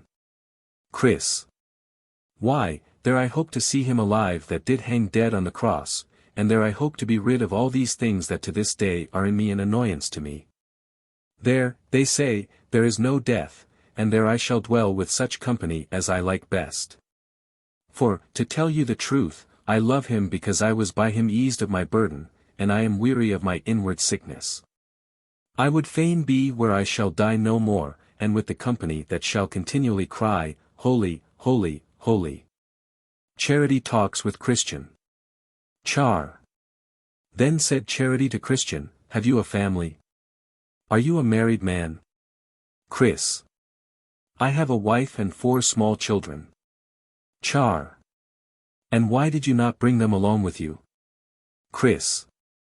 Then Christian wept, and said, Oh, how willingly would I have done it. But they were all of them utterly against my going on pilgrimage. Char. But you should have talked to them, and endeavored to have shown them the danger of staying behind. Chris. So I did, and told them also what God had shown to me of the destruction of our city. But I seemed to them as one that mocked, and they believed me not. Char. And did you pray to God that he would bless your words to them? Chris. Yes, and that with much affection. For you must think that my wife and poor children are very dear unto me. Char. But did you tell them of your own sorrow and fear of destruction? For I suppose that you could see your destruction before you. Chris. Yes, over, and over, and over. They might also see my fears in my countenance, in my tears, and also in my trembling under the fear of the judgment that did hang over our heads, but all was not enough to prevail with them to come with me. Char. But what could they say for themselves why they came not? Chris. Why, my wife was afraid of losing this world, and my children were given to the foolish delights of youth. So, what by one thing, and what by another, they left me to wander in this manner alone. Char. But did you not, with your vain life, hinder all that you by words used by way of persuasion to bring them away with you? Chris. Indeed, I cannot commend my life, for I am conscious to myself of many failings therein. I know also, that a man, by his actions may soon overthrow what, by proofs or persuasion, he doth labor to fasten upon others for their good. Yet this I can say, I was very wary of giving them occasion, by any unseemly action, to make them averse to going on pilgrimage. Yea, for this very thing they would tell me I was too precise, and that I denied myself of things, for their sakes, in which they saw no evil. Nay, I think I may say that, if what they saw in me did hinder them, it was my great tenderness in sinning against God, or of doing any wrong to my neighbor. Char. Indeed, Cain hated his brother because his own works were evil, and his brother's righteous. And, if thy wife and children have been offended with thee for this, they thereby show themselves to be resolutely opposed to good, thou hast freed thy soul from their blood. Now I saw in my dream, that thus they sat talking together till supper was ready. So, when they had made ready, they sat down to meat. Now, the table was furnished with fat things, and wine that was well refined. And all their talk at the table was about the Lord of the hill, as, namely, about what he had done, and wherefore he did what he did, and why he had builded that house. And by what they said, I perceived that he had been a great warrior, and had fought with and slain him that had the power of death, but not without great danger to himself, which made me love him the more. For, as they said, and as I believe, said Christian, he did it with the loss of much blood. But that which puts the glory of grace into all he did, was, that he did it out of pure love to this country. And, besides, there were some of them of the household that said they had seen and spoken with him since he did die on the cross. And they have declared that they had it from his own lips, that he is such a lover of poor pilgrims, that the like is not to be found from the east to the west. They moreover gave an instance of what they affirmed. And that was, he had stripped himself of his glory, that he might do this for the poor, and that they had heard him say and affirm that he would not dwell in the mountains of Zion alone. They said, moreover, that he had made many pilgrims princes, though by nature they were beggars born, and their home had been the dunghill. Thus they talked together till late at night. And after they had committed themselves to their Lord for protection, they betook themselves to rest. The pilgrim they laid in a large upper chamber, whose window opened towards the sunrising. The name of the chamber was Peace, where he slept till break of day, and then he awoke and sang. Where am I now? Is this the love and care of Jesus, for the men that pilgrims are? Thus to provide that I should be forgiven, and dwell already the next door to heaven. The virgins read to Christian. So in the morning they all got up. And after some more talking together, they told him that he should not depart till they had shown him the rarities of that place. And first they took him into the study, where they showed him records of the greatest age. In which, as I remember in my dream, they showed him first the history of the Lord of the hill, that he was the Son of the Ancient of Days, and had lived from the beginning. Here also were more fully written the acts that he had done, and the names of many hundreds that he had taken into his service, and how he had placed them in such houses that could neither by length of days nor decays of nature be destroyed. Then they read to him some of the worthy acts that some of his servants had done. As, how they had conquered kingdoms, wrought righteousness, obtained promises, stopped the mouths of lions, quenched the violence of fire, escaped the edge of the sword, out of weakness were made strong, waxed valiant in fight, and turned to flight the armies of the enemies. They then read again in another part of the records of the house, where it was shown how willing their Lord was to receive into his favor any, though they in time past had done great wrongs to his person and rule. Here also were several other histories of many other famous things, of all which Christian had a view. As of things both ancient and modern, together with prophecies and foretellings of things that surely come to pass, both to the dread and wonder of enemies, and the comfort and happiness of pilgrims. The next day they took him and led him into the armory, where they showed him all manner of weapons which their Lord had provided for pilgrims, as sword, shield, helmet, breastplate, all-prayer, and shoes that would not wear out.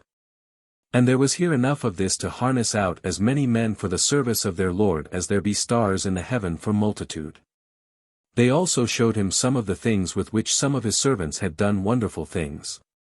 They showed him Moses' rod, the hammer and nail with which Jael slew Sisera, the pitchers, trumpets, and lamps too, with which Gideon put to flight the armies of Midian.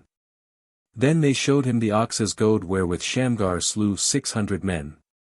They showed him also the jawbone with which Samson did such mighty feats. They showed him, moreover, the sling and stone with which David slew Goliath of Gath, and the sword also with which their Lord will kill the man of sin, in the day that he shall rise up to the battle. They showed him, besides, many excellent things, with which Christian was much delighted. This done, they went to their rest again. Then I saw in my dream that on the morrow he got up to go forward, but they desired him to stay till the next day also, and then, said they, we will, if the day be clear, show you the delectable mountains.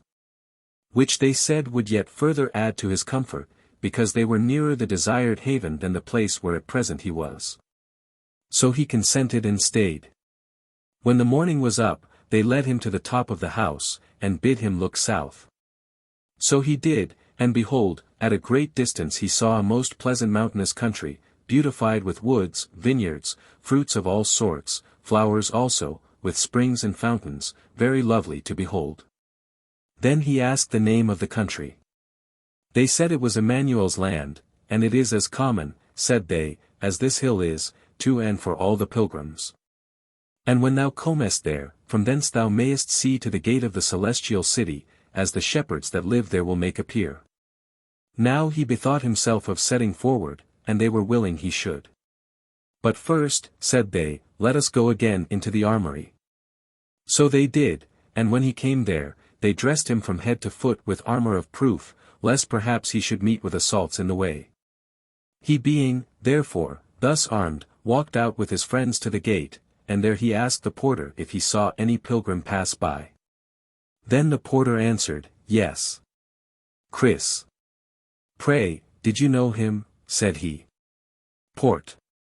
I asked his name, and he told me it was Faithful. Chris. Oh, said Christian, I know him, he is my townsman, my near neighbor, he comes from the place where I was born. How far do you think he may be before? Port. He has got by this time below the hill. Chris. Well, said Christian, good porter, the Lord be with thee, and add to all thy blessings much increase for the kindness thou hast shown to me. Then he began to go forward. But discretion, piety, charity, and prudence would accompany him down to the foot of the hill. So they went on together repeating their former discourses, till they came to go down the hill. Then said Christian, as it was difficult coming up, so far so as I can see, it is dangerous going down. Yes, said Prudence, so it is. For it is a hard matter for a man to go down the valley of humiliation, as thou art now, and to catch no slip by the way, therefore, said they, are we come out to accompany thee down the hill. So he began to go down, but very warily. Yet he caught a slip or two. Then I saw in my dream that these good companions, when Christian was gone down to the bottom of the hill, gave him a loaf of bread, a bottle of wine, and a cluster of raisins, and then he went his way. Chapter 4.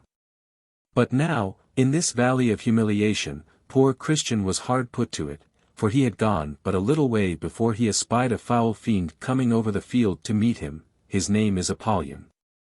Then did Christian begin to be afraid, and to cast in his mind whether to go back or to stand his ground. But he considered again that he had no armor for his back, and therefore thought that to turn the back to him might give him greater advantage with ease to pierce him with darts, therefore he resolved to venture and stand his ground. For, thought he, had I no more in mine eye than the saving of my life, it would be the best way to stand. So he went on, and Apollyon met him. Now, the monster was hideous to behold, he was clothed with scales like a fish, and they are his pride. He had wings like a dragon, and feet like a bear, and out of his belly came fire and smoke, and his mouth was as the mouth of a lion. When he was come up to Christian, he beheld him with a disdainful countenance, and thus began to question with him. Apollyon stays Christian. Apollyon. Whence come you, and whither are you bound? Chris. I am come from the city of destruction, which is the place of all evil, and am going to the city of Zion. Apol. By this I perceive that thou art one of my subjects, for all that country is mine, and I am the prince and god of it. How is it then that thou hast run away from thy king? Were it not that I hope that thou mayest do me more service, I would strike thee now at one blow to the ground. Chris. I was indeed born in your kingdom. But your service was hard, and your wages such as a man could not live on, for the wages of sin is death, therefore, when I was come to years, I did as other thoughtful persons do, look out, if perhaps I might mend myself. Apol. There is no prince that will thus lightly lose his subjects, neither will I as yet lose thee, but, since thou complainest of thy service and wages, be content to go back, and what our country will afford I do here promise to give thee. Chris. But I have let myself to another, even to the king of princes, and how can I with fairness go back with thee? Paul. Thou hast done in this according to the proverb, changed a bad for a worse. But it is common for those that have called themselves his servants, after a while to give him the slip, and return again to me. Do thou so too, and all shall be well. Chris. I have given him my faith, and sworn my service to him. How, then, can I go back from this, and not be hanged as a traitor? Paul. Thou didst the same to me, and yet I am willing to pass by all, if now thou wilt yet turn again and go back. Chris. What I promised thee was in my youth, and besides, I count that the prince under whose banner I now stand is able to set me free, yea, and to pardon also what I did as to my service with thee. And besides, O thou destroying Apollyon, to speak the truth, I like his service, his wages, his servants, his government, his company, and country, better than thine. Therefore leave off to persuade me further, I am his servant, and I will follow him. Paul. Consider again when thou art in cold blood, what thou art likely to meet with in the way that thou goest. Thou knowest that for the most part his servants come to an ill end, because they are disobedient against me and my ways. How many of them have been put to shameful deaths? And besides, thou countest his service better than mine. Whereas he never came yet from the place where he is, to deliver any that served him out of their hands. But as for me, how many times, as all the world very well knows, have I delivered, either by power or fraud, those that have faithfully served me, from him and his, though taken by them. And so I will deliver thee. Chris. His forbearing at present to deliver them is on purpose to try their love, whether they will cleave to him to the end, and, as for the ill end thou sayest they come to, that is most glorious in their account. For present deliverance, they do not much expect it, for they stay for their glory, and then they shall have it when their prince comes in his and the glory of the angels. Paul. Thou hast already been unfaithful in thy service to him. And how dost thou think to receive wages of him? Chris. Wherein, O Apollyon, have I been unfaithful to him? Paul. Thou didst faint at first setting out, when thou wast almost choked in the gulf of despond. Thou didst attempt wrong ways to be rid of thy burden, whereas thou shouldst have stayed till thy prince had taken it off. Thou didst sinfully sleep and lose thy choice things. Thou wast almost persuaded to go back at the sight of the lions. And when thou talkest of thy journey, and of what thou hast seen and heard, thou art inwardly desirous of glory to thyself in all that thou sayest or doest. Chris. All this is true, and much more which thou hast left out. But the prince whom I serve and honor is merciful and ready to forgive. But besides, these infirmities possessed me in thy own country. For there I sucked them in, and I have groaned under them, been sorry for them, and have obtained pardon of my prince. Paul. Then Apollyon broke out into a grievous rage, saying, I am an enemy to this prince. I hate his person, his laws, and people. I am come out on purpose to withstand thee. Christian the Conqueror. Chris. Apollyon, beware what you do, for I am in the king's highway, the way of holiness, therefore take heed to yourself. Paul. Then Apollyon straddled quite over the whole breadth of the way, and said, I am void of fear in this matter. Prepare thyself to die, for I swear by my infernal den, that thou shalt go no farther, here will I spill thy soul.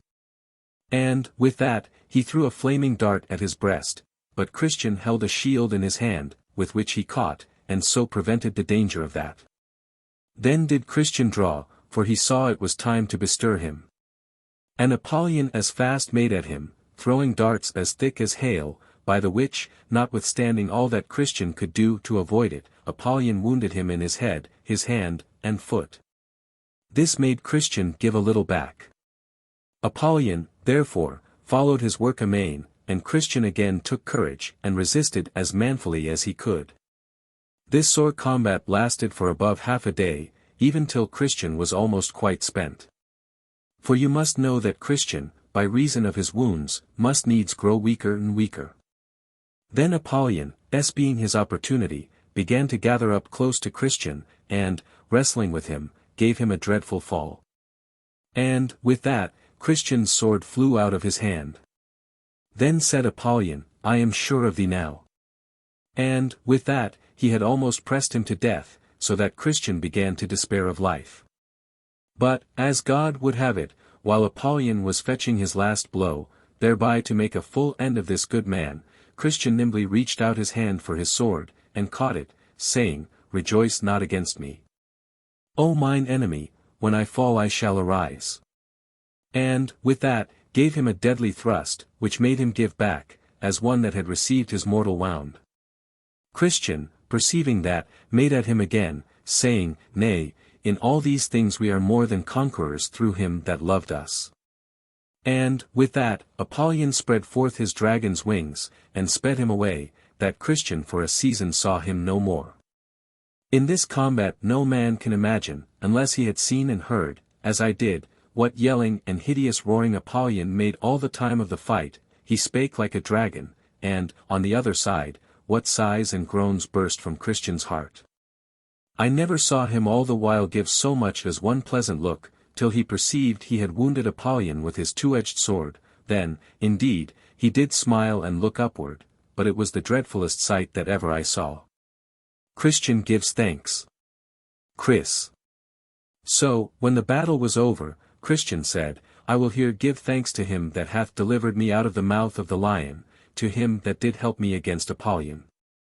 And so he did, saying, Great Satan, the captain of this fiend, designed my ruin, therefore to this end he sent him harnessed out, and he with rage that hellish was, did fiercely me engage. But blessed angels helped me, and I, by dint of sword, did quickly make him fly. Therefore to God let me give lasting praise, and thank and bless his holy name always. Then there came to him a hand with some of the leaves of the tree of life, the which Christian took, and laid upon the wounds that he had received in the battle, and was healed immediately. He also sat down in that place to eat bread, and to drink of the bottle that was given to him a little before, so, being refreshed, he went forth on his journey, with his sword drawn in his hand. For, he said, I know not but some other enemy may be at hand. But he met with no other harm from Apollyon quite through this valley. Now, at the end of this valley was another, called the Valley of the Shadow of Death. And Christian must needs go through it, because the way to the celestial city lay through the midst of it. Now this valley is a very solitary place. The prophet Jeremiah thus describes it, a wilderness, a land of deserts and pits, a land of drought, and of the shadow of death, a land that no man, but a Christian, passeth through, and where no man dwelt. Now here Christian was worse put to it than in his fight with Apollyon, as in the story you shall see. I saw then in my dream, that when Christian was got to the borders of the shadow of death, there met him two men, children of them that brought up an evil report of the good land, making haste to go back, to whom Christian spake as follows. Chris. Whither are you going? Men. They said, Back, back. And we would have you to do so too, if either life or peace is prized by you. Chris. Why, what's the matter, said Christian. Men. Matter. Said they, we were going that way as you are going, and went as far as we durst, and indeed we were almost past coming back, for had we gone a little farther, we had not been here to bring the news to thee. Chris. But what have you met with? Said Christian. Men. Why, we were almost in the valley of the shadow of death, but that by good hap we looked before us, and saw the danger before we came to it. Chris. But what have you seen, said Christian. Men. Seen. Why, the valley itself, which is as dark as pitch, we also saw there the hobgoblins, satyrs, and dragons of the pit. We heard also in that valley a continual howling and yelling, as of a people under unutterable misery, who there sat bound in affliction and irons, and over that hung the discouraging clouds of confusion. Death also does always spread his wings over it. In a word, it is every whit dreadful, being utterly without order. Chris. Then said Christian, I perceive not yet, by what you have said, but that this is my way to the desired haven. Men. Be it thy way, we will not choose it for ours. So they parted, and Christian went on his way, but still with his sword drawn in his hand, for fear lest he should be attacked. I saw then in my dream, as far as this valley reached, there was on the right hand a very deep ditch, that ditch is it into which the blind have led the blind in all ages, and have both there miserably perished. Again, behold, on the left hand there was a very dangerous quag, or marsh, into which, if even a good man falls, he finds no bottom for his foot to stand on, into that quag King David once did fall, and had no doubt there been smothered. Had not he that is able plucked him out. The pathway was here also exceedingly narrow, and therefore good Christian was the more put to it, for when he sought, in the dark, to shun the ditch, on the one hand he was ready to tip over into the mire on the other. Also when he sought to escape the mire, without great carefulness he would be ready to fall into the ditch.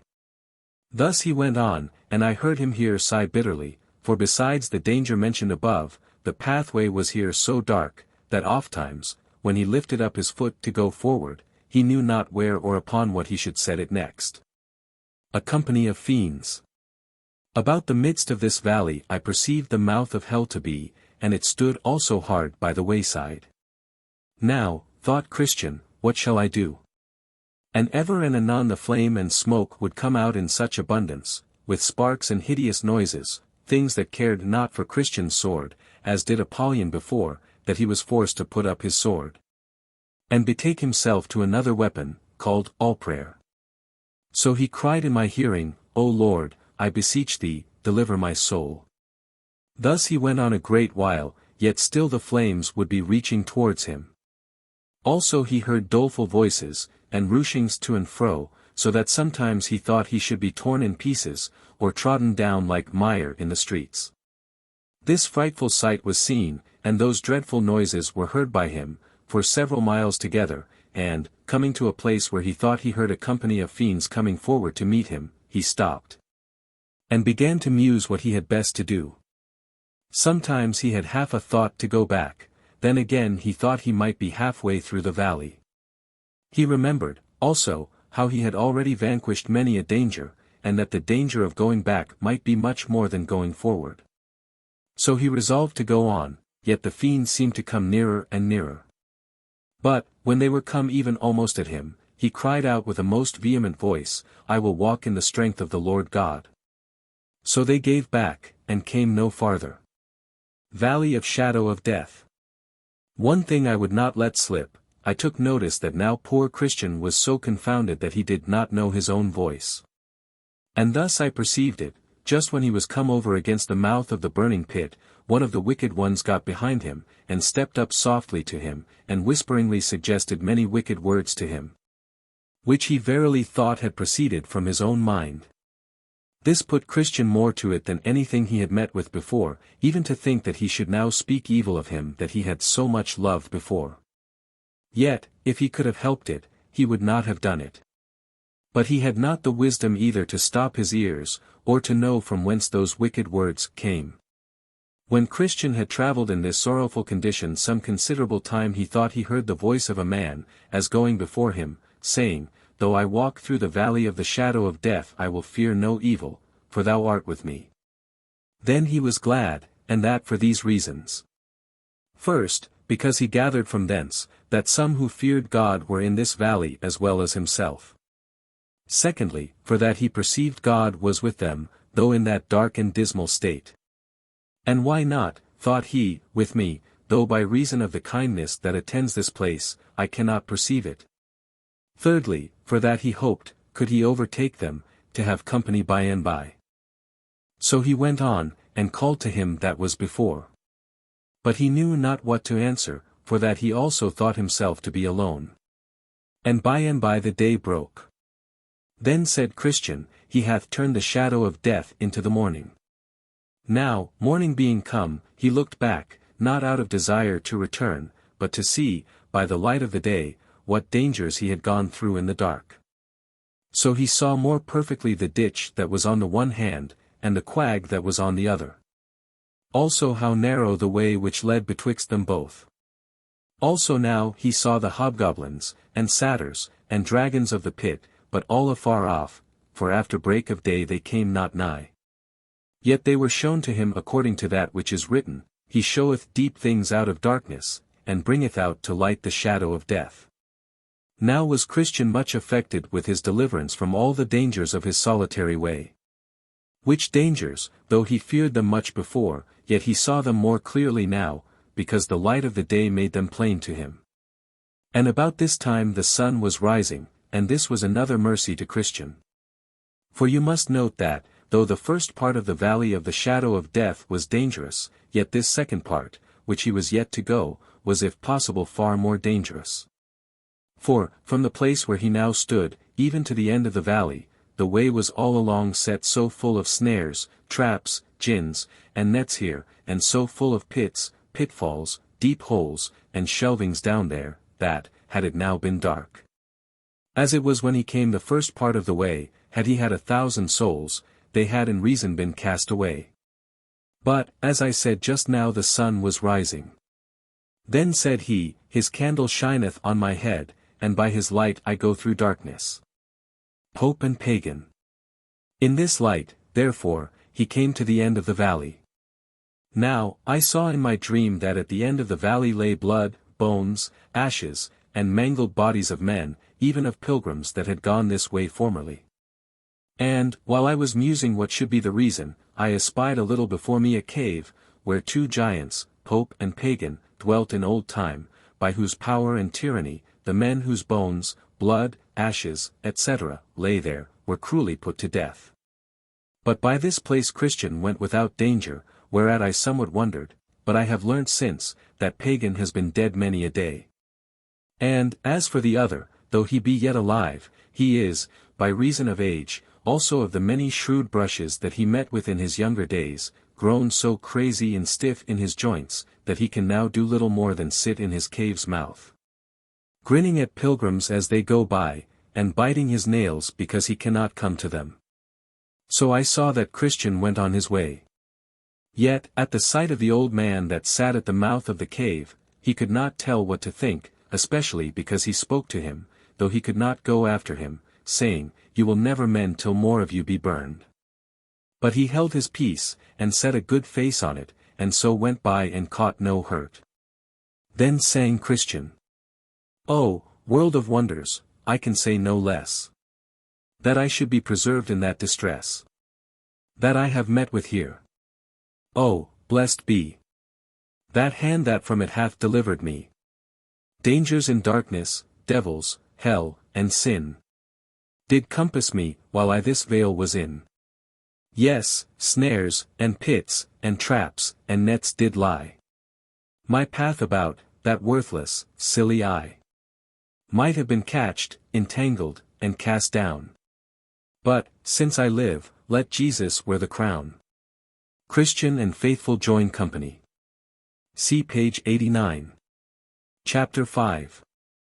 Now as Christian went on his way, he came to a little ascent which was cast up on purpose that pilgrims might see before them. Up there, therefore, Christian went.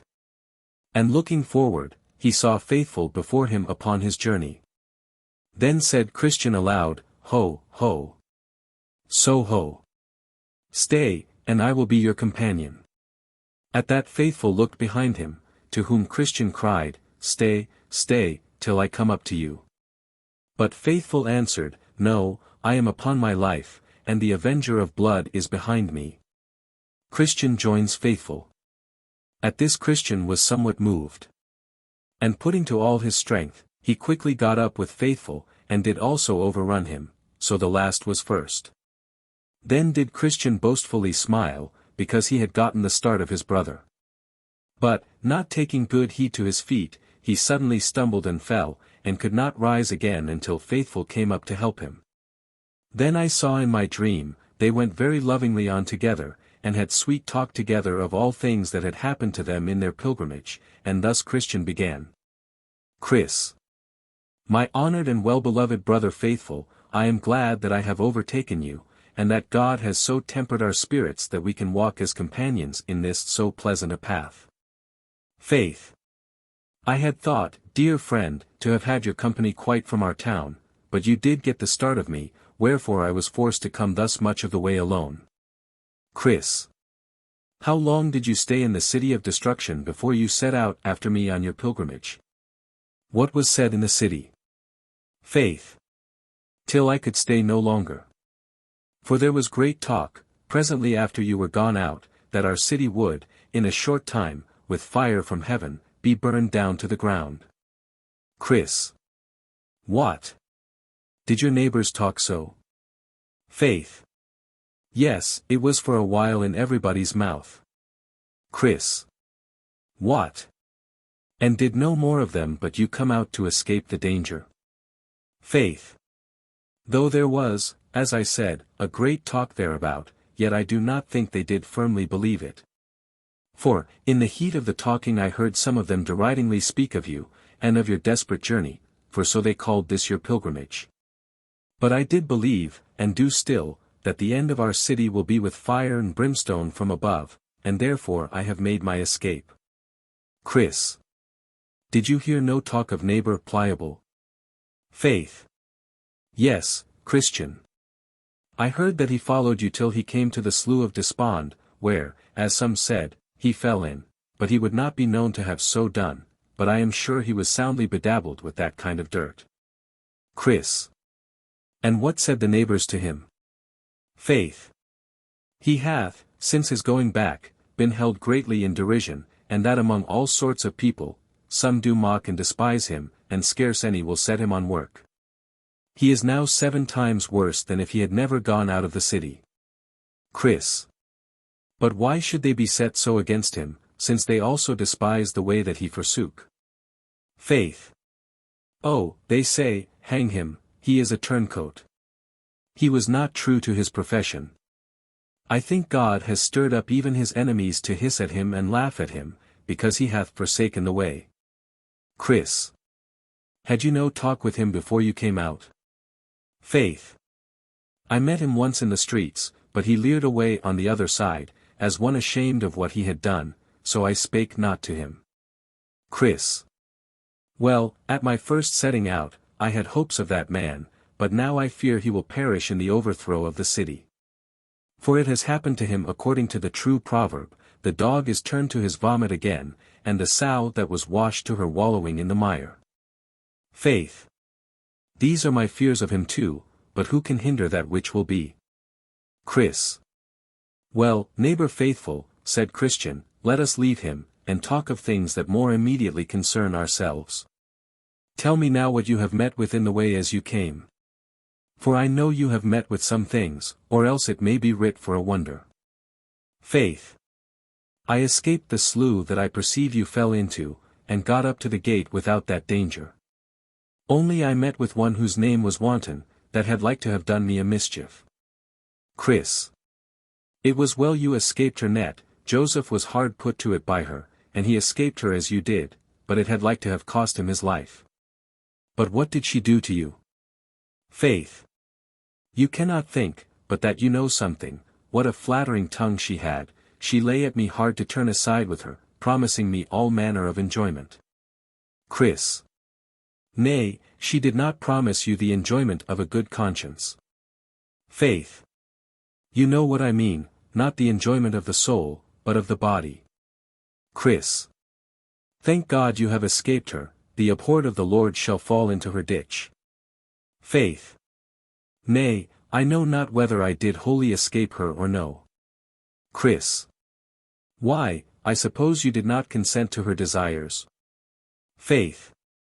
No, not to defile myself, for I remembered an old writing that I had seen which saith, her steps take hold of hell. So I shut mine eyes, because I would not be bewitched with her looks. Then she railed on me, and I went my way. Chris. Did you meet with no other assault as you came? Faithful and Adam the first. Faith. When I came to the foot of the hill called Difficulty, I met with a very aged man, who asked me what I was and whither bound. I told him that I was a pilgrim, going to the celestial city. Then said the old man, Thou lookest like an honest fellow, wilt thou be content to dwell with me, for the wages that I shall give thee? Then I asked him his name, and where he dwelt. He said his name was Adam the first, and that he dwelt in the town of Deceit. I asked him then what was his work, and what the wages that he would give. He told me that his work was many delights, and his wages, that I should be his heir at last. I further asked him what house he kept, and what other servants he had. So he told me that his house was filled with all the dainties of the world, and that his servants were his own children. Then I asked him how many children he had. He said that he had but 3 daughters, the lust of the flesh, the lust of the eyes, and the pride of life, and that I should marry them if I would. Then I asked, how long time he would have me live with him. And he told me, as long as he lived himself. Chris. Well, and what conclusion came the old man and you to at last? Faith. Why, at first I found myself somewhat inclinable to go with the man, for I thought he spake very fair. But looking in his forehead, as I talked with him, I saw there written, Put off the old man with his deeds. Chris. And how then? Faith. Then it came burning hot into my mind, whatever he said, and however he flattered, when he got home to his house he would sell me for a slave. So I bid him forbear, for I would not come near the door of his house. Then he reviled me, and told me that he would send such a one after me that should make my way bitter to my soul. So I turned to go away from him. But, just as I turned myself to go thence, I felt him take hold of my flesh, and give me such a deadly twitch back, that I thought he had pulled part of me after himself. This made me cry, O wretched man. So I went on my way up the hill. Now, when I had got about halfway up, I looked behind me, and saw one coming after me, swift as the wind, so he overtook me just about the place where the settle stands. Chris. Just there, said Christian, did I sit down to rest me. But being overcome with sleep, I there lost this roll out of my bosom. Faith. But, good brother, hear me out. So soon as the man overtook me, he was but a word and a blow, for down he knocked me, and laid me for dead. But, when I was a little come to myself again, I asked him wherefore he served me so. He said, because of my secret inclining to Adam the first. And, with that, he struck me another deadly blow on the breast, and beat me down backwards. So I lay at his feet as dead as before. So, when I came to myself again, I cried him mercy, but he said, I know not how to show mercy, and, with that, he knocked me down again. He had doubtless made an end of me, but that one came by, and bid him forbear. Chris. Who was that bid him forbear? Faith. I did not know him at first, but, as he went by, I perceived the holes in his hands and his side. Then I concluded that he was our Lord. So I went up the hill. Chris. That man that overtook you was Moses. He spareth none, neither knoweth he how to show mercy to those that disobey his law. Faith. I know it very well, it was not the first time that he has met with me. It was he that came to me when I dwelt securely at home, and that told me he would burn my house over my head if I stayed there. Chris. But did not you see the house that stood there, on the top of that hill on the side of which Moses met you? Faith. Yes, and the lions too, before I came at it. But, for the lions, I think they were asleep, for it was about noon. And because I had so much of the day before me I passed by the porter, and came down the hill. Chris. He told me, indeed, that he saw you go by. But I wished you had called at the house, for they would have showed you so many rarities, that you would scarce have forgot them to the day of your death. But pray tell me, did you meet nobody in the valley of humility? Faith. Yes, I met with one discontent, who would willingly have persuaded me to go back again with him. His reason was, for that the valley was altogether without honor. He told me, moreover, that there to go was the way to disoblige all my friends, as pride, arrogancy, self-conceit, worldly glory, with others, who he knew, as he said, would be very much offended if I made such a fool of myself as to wade through this valley. Chris. Well, and how did you answer him? Faith. I told him that, although all these that he named might claim kindred of me, and that rightly, for, indeed, they were my relations according to the flesh, yet, since I became a pilgrim, they have disowned me, as I also have rejected them. And therefore they were to me now no more than if they had never been of my lineage. I told him, moreover, that as to this valley, he had quite misrepresented the thing, for before honor is humility, and a haughty spirit before a fall. Therefore, said I had rather go through this valley to the honor that was so accounted by the wisest, than choose that which he esteemed most worthy of our affections. Chris. Met you with nothing else in that valley? Shame a bold villain. Faith. Yes, I met with shame, but, of all the men that I met with in my pilgrimage, he I think, bears the wrong name.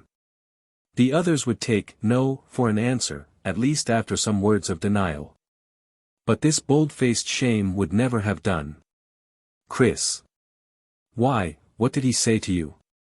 Faith. What? Why, he objected against religion itself. He said it was a pitiful, low, sneaking business for a man to mind religion.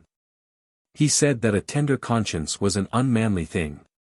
And that for a man to watch over his words and ways, so as to tie up himself from that liberty that the brave spirits of the times accustomed themselves unto, would make him the ridicule of all the people in our time. He objected also, that but a few of the mighty, rich, or wise were ever of my opinion, nor any of them neither, before they were persuaded to be fools, to venture the loss of all for nobody else knows what. He, moreover, objected the base and low estate and condition of those that were chiefly the pilgrims of the times in which they lived, also their ignorance, and want of understanding in all worldly knowledge. Yea, he did hold me to it at that rate also, about a great many more things than here I relate, as, that it was a shame to sit whining and mourning under a sermon, and a shame to come sighing and groaning home. That it was a shame to ask my neighbor forgiveness for petty faults, or to give back what I had taken from any. He said also that religion made a man grow strange to the great, because of a few vices, which he called by finer names, and because religion made him own and respect the base, who were of the same religious company. And is not this, said he, a shame? Chris. And what did you say to him? Faith. Say. I could not tell what to say at first. Yea, he put me so to it that my blood came up in my face, even this shame fetched it up, and had almost beat me quite off. But at last I began to consider that that which is highly esteemed among men is had in abomination with God. And I thought again, this shame tells me what men are, but it tells me nothing what God, or the word of God is. And I thought, moreover, that at the day of doom we shall not be doomed to death or life according to the spirits of the world, but according to the wisdom and law of the highest. Therefore, thought I, what God says is best, though all the men in the world are against it. Seeing, then, that God prefers his religion, seeing God prefers a tender conscience. Seeing they that make themselves fools for the kingdom of heaven are wisest, and that the poor man that loveth Christ is richer than the greatest man in the world that hates him, shame, depart. Thou art an enemy to my salvation. Shall I listen to thee against my sovereign Lord? How, then, shall I look him in the face at his coming? Should I now be ashamed of his way and servants, how can I expect the blessing? But, indeed, this shame was a bold villain, I could scarce shake him out of my company, yea, he would be haunting of me, and continually whispering me in the ear with some one or other of the weak things that attend religion. But at last I told him it was in vain to attempt further in this business, for those things that he despised, in those did I see most glory, and so, at last, I got past this persistent one. And when I had shaken him off, then I began to sing. The trials that those men do meet withal, that are obedient to the heavenly call, are manifold, and suited to the flesh. And come again afresh. That now, or some time else, we by them may be taken, overcome, and cast away. Oh, let the pilgrims then be vigilant and quit themselves like men. Chris. I am glad, my brother, that thou didst withstand this villain so bravely, for of all, as thou sayest, I think he has the wrong name, for he is so bold as to follow us in the streets, and to attempt to put us to shame before all men. That is, to make us ashamed of that which is good. But, if he was not himself bold, he would never attempt to do as he does. But let us still resist him, for, notwithstanding all his bold words, he promiteth the fool, and none else. The wise shall inherit glory, said Solomon, but shame shall be the promotion of fools. Faith. I think we must cry to him for help against shame who would have us to be valiant for truth upon the earth. Chris. You say true. But did you meet nobody else in that valley? Faith. No, not I, for I had sunshine all the rest of the way through that, and also through the valley of the shadow of death. Chris. It was well for you. I am sure it fared far otherwise with me. I had for a long season, as soon almost as I entered into that valley, a dreadful combat with that foul fiend Apollyon. Yea, I thought verily he would have killed me, especially when he got me down, and crushed me under him, as if he would have crushed me to pieces. For, as he threw me, my sword flew out of my hand, nay, he told me he was sure of me. And I cried to God, and he heard me, and delivered me out of all my troubles. Then I entered into the valley of the shadow of death, and had no light for almost half the way through it. I thought I should have been killed there over and over, but at last day broke, and the sun rose, and I went through that which was behind with far more ease and quiet. Talkative overtaken. Moreover, I saw in my dream that, as they went on, Faithful, as he chanced to look on one side, saw a man whose name is Talkative walking at a distance beside them, for in this place there was room enough for them all to walk. He was a tall man, and something better looking at a distance than near at hand. To this man Faithful spoke himself in this manner. Faith. Friend, whither away? Are you going to the heavenly country? Talk. I am going to that same place. Faith. That is well, then I hope we may have your good company. Talk. With a very good will I be your companion. Faith. Come on, then, and let us go together, and let us spend our time in talking of things that are profitable. Talk. To talk of things that are good, to me is very acceptable, with you or with any other, and I am glad that I have met with those that incline to so good a work. For, to speak the truth, there are but few who care thus to spend their time as they are in their travels, but choose much rather to be speaking of things to no profit, and this has been a trouble to me. Faith. That is, indeed, a thing to be lamented, for what things so worthy of the use of the tongue and mouth of men on earth, as are the things of the God of heaven? Talk. I like you wonderfully well, for your saying is full of the truth. And I will add, what thing is so pleasant, and what so profitable, as to talk of the things of God? What thing so pleasant? That is, if a man hath any delight in things that are wonderful.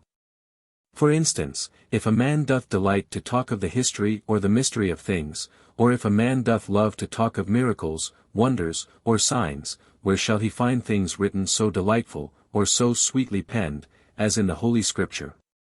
Faith. That's true, but to be profited by such things in our talk should be that which we design. Talkative self-deceived. Talk. That is it that I said, for to talk of such things is most profitable. For, by so doing, a man may get knowledge of many things, as of the folly of earthly things, and the benefit of things above. Besides, by this a man may learn what it is to turn from sin, to believe, to pray, to suffer, or the like. By this, also, a man may learn what are the great promises and comforts of the gospel, to his own enjoyment. Further, by this a man may learn to answer false opinions, to prove the truth, and also to teach the ignorant. Faith. All this is true. And glad am I to hear these things from you. Talk. Alas! The want of this is the cause that so few understand the need of faith, and the necessity of a work of grace in their soul, in order to eternal life. Faith. But, by your leave, heavenly knowledge of these is the gift of God, no man attaineth to them by human working, or only by the talk of them. Talk. All that I know very well, for a man can receive nothing except it be given him from heaven. I could give you 100 scriptures for the confirmation of this. Faith. Well, then, said Faithful, what is that one thing that we shall at this time found our talk upon? Talk. What you will. I will talk of things heavenly or things earthly. Things in life or things in the gospel, things sacred or things worldly, things past or things to come, things foreign or things at home, things necessary or things accidental, provided that all be done to our profit. Faith. Now did Faithful begin to wonder, and, stepping to Christian, for he walked all this while by himself, he said to him, but softly, what a brave companion have we got. Surely this man will make a very excellent pilgrim. Faithful disputes talkative. Chris. At this Christian modestly smiled, and said, this man with whom you are so taken will deceive with this tongue of his 20 of them that know him not. Faith. Do you know him, then? Chris. Know him? Yes, better than he knows himself. Faith. Pray what is he? Chris. His name is Talkative, he dwelleth in our town. I wonder that you should be a stranger to him, only I consider that our town is large. Faith. Whose son is he? And whereabout doth he dwell? Chris. He is the son of one Saywell. He dwelt in Prating Row, and is known to all that are acquainted with him by the name of Talkative of Prating Row, and notwithstanding his fine tongue, he is but a sorry fellow. Faith. Well, he seems to be a very pretty man. Chris. That is, to them that have not a thorough acquaintance with him, for he is best abroad, near home he is ugly enough. Your saying that he is a pretty man brings to my mind what I have observed in the work of the painter, whose pictures show best at a distance, but very near more unpleasing. Faith. But I am ready to think you do but jest, because you smiled. Chris. God forbid that I should jest, though I smiled, in this matter, or that I should accuse any falsely. I will give you a further discovery of him. This man is for any company, and for any talk. As he talketh now with you, so will he talk when he is on the ale-bench, and the more drink he hath in his crown, the more of these things he hath in his mouth. Religion hath no place in his heart, or house, or conversation, all he hath leath in his tongue, and his religion is to make a noise therewith. Faith. Say you so? Then am I in this man greatly deceived. Chris. Deceived? You may be sure of it. Remember the proverb, they say, and do not, but the kingdom of God is not in word, but in power. He talketh of prayer, of turning to God, of faith, and of the new birth, but he knows but only to talk of them. I have been in his family, and have seen him both at home and abroad, and I know what I say of him is the truth. His house is as empty of religion as the white of an egg is of savour. There is there neither prayer nor sign of turning from sin. Yea, the brute, in his kind, serves God far better than he. He is the very stain, reproach, and shame of religion to all that know him. It can hardly have a good word in all that end of the town where he dwells, through him. Thus say the common people that know him, a saint abroad, and a devil at home. His poor family finds it so, he is such a fault-finder, such a railer at, and so unreasonable with his servants, that they neither know how to do for or speak to him. Men that have any dealings with him say, it is better to deal with a Turk than with him, for fairer dealing they shall have at their hands. This talkative, if it be possible, will go beyond them, cheat, beguile, and overreach them. Besides, he brings up his sons to follow his steps. And, if he findeth in any of them a foolish timorousness, for so he calls the first appearance of a tender conscience, he calls them fools and blockheads, and by no means will employ them in much, or speak to their commendation before others. For my part, I am of opinion that he has, by his wicked life, caused many to stumble and fall, and will be, if God prevent not, the ruin of many more. Faith. Well, my brother, I am bound to believe you, not only because you say you know him, but also because like a Christian you make your reports of men. For I cannot think you speak these things of ill will, but because it is even so as you say. Chris. Had I known him no more than you, I might, perhaps, have thought of him as at first you did. Yea, had he received this report only from those that are enemies to religion, I should have thought it had been a slander, a lot that often falls from bad men's mouths upon good men's names and professions. But all these things, yea, and a great many more as bad, of my own knowledge I can prove him guilty of. Besides, good men are ashamed of him, they can neither call him brother nor friend. The very naming of him among them makes them blush, if they know him. Faith. Well, I see that saying and doing are two things, and hereafter I shall better observe the difference between them. Chris. They are two things, indeed, and are as diverse as are the soul and the body, for, as the body without the soul is but a dead carcass, so saying, if it be alone, is but a dead carcass also. The soul of religion is the practical part. Pure religion and undefiled before God and the Father is this, to visit the fatherless and the widows in their affliction, and to keep himself unspotted from the world.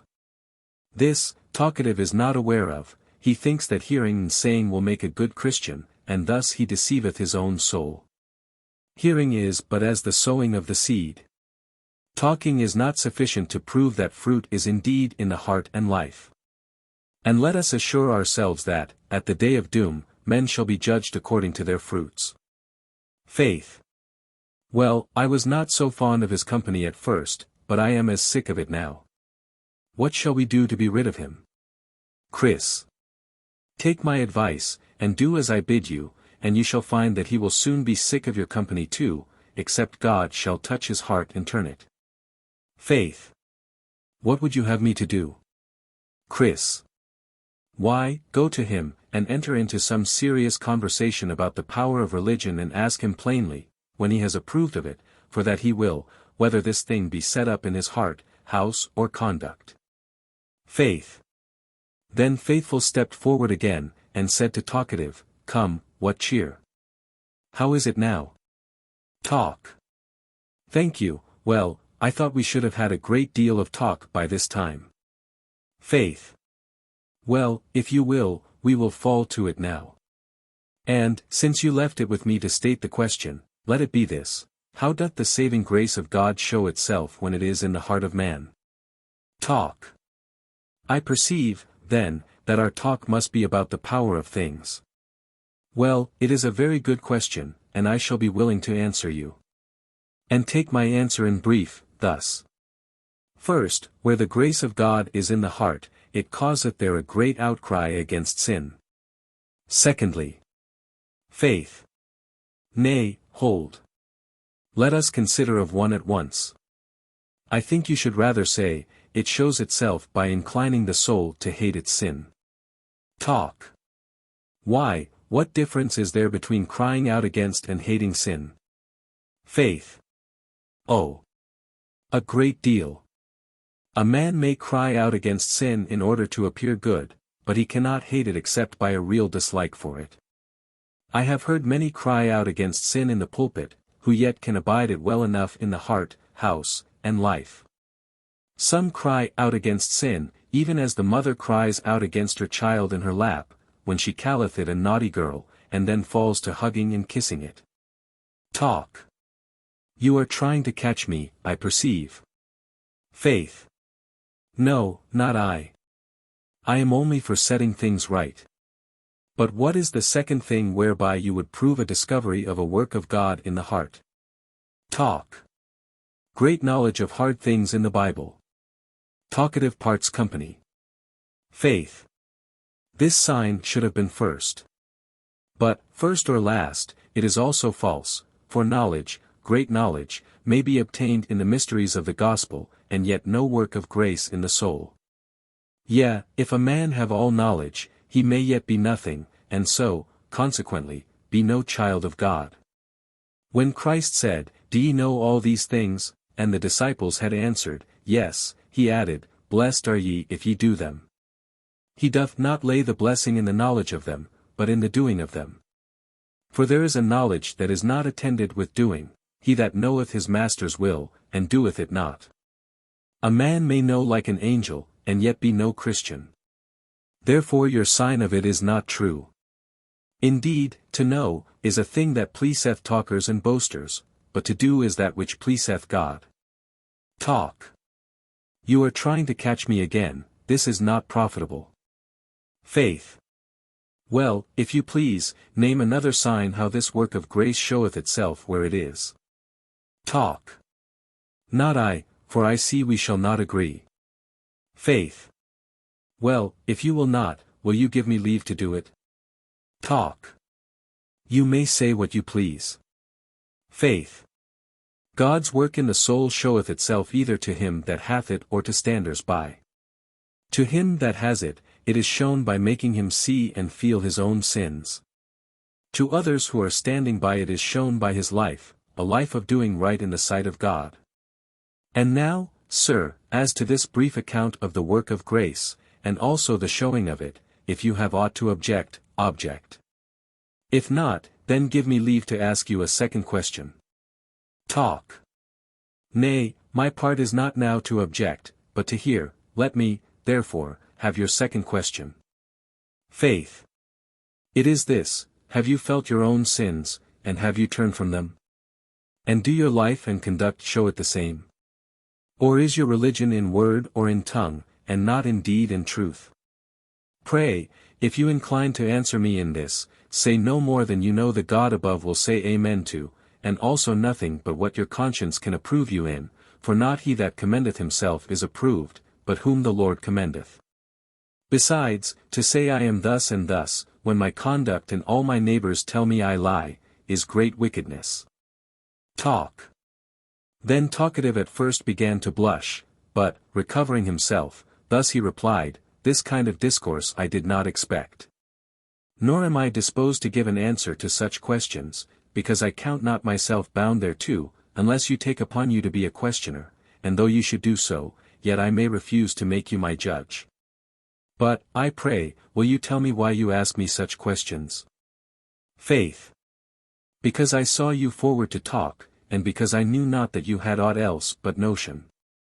Besides, to tell you all the truth, I have heard of you that you are a man whose religion lies in talk, and that your life gives this your mouth profession the lie. They say you are a spot among Christians, and that religion fareth the worse for your ungodly conduct. That some already have stumbled at your wicked ways, and that more are in danger of being destroyed thereby, your religion, and an alehouse, and greed for gain, and uncleanness, and swearing, and lying, and vain company keeping, etc. will stand together. You are a shame to all who are members of the church. Talk. Since you are ready to take up reports, and to judge so rashly as you do, I cannot but conclude you are some peevish or cross man, not fit to be talked with. And so adieu. Chris.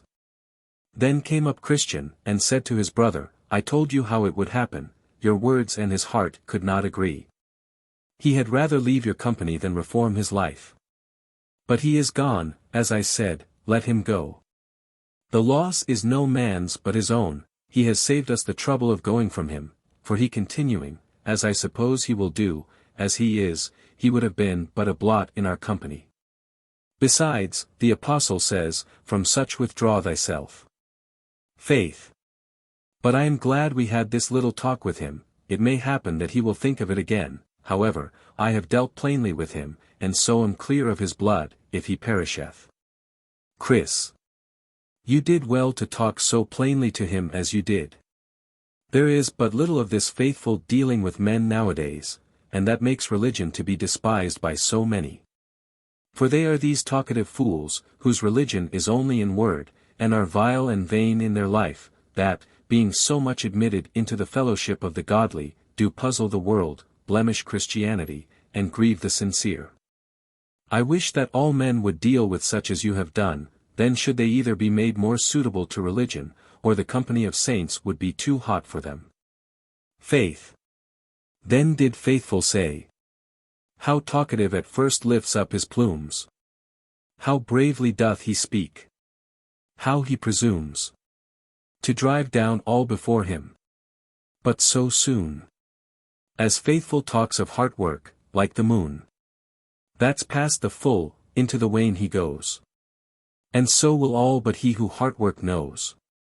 Thus they went on, talking of what they had seen by the way, and so made that way easy, which would otherwise, no doubt, have been tedious to them, for now they went through a wilderness. Chapter 6. Now, when they were got almost quite out of this wilderness, Faithful chanced to cast his eye back, and espied one coming after him, and he knew him. "Oh," said Faithful to his brother, "who comes yonder?" Then Christian looked, and said, "It is my good friend Evangelist." "Aye, and my good friend, too," said Faithful, "for it was he that set me the way to the gate." Now was Evangelist come up unto them, and thus saluted them. "Evan. Peace be with you, dearly beloved, and peace be to your helpers." Chris. "Welcome, welcome, my good Evangelist. The sight of thy face brings to my thought thy former kindness and unwearied laboring for my eternal good." Faith.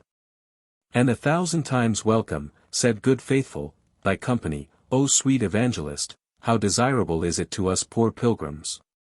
Evan. Then said Evangelist, "How hath it fared with you, my friends, since the time of our last parting? What have you met with, and how have you behaved yourselves?"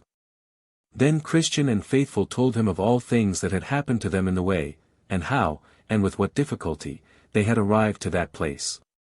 Evan.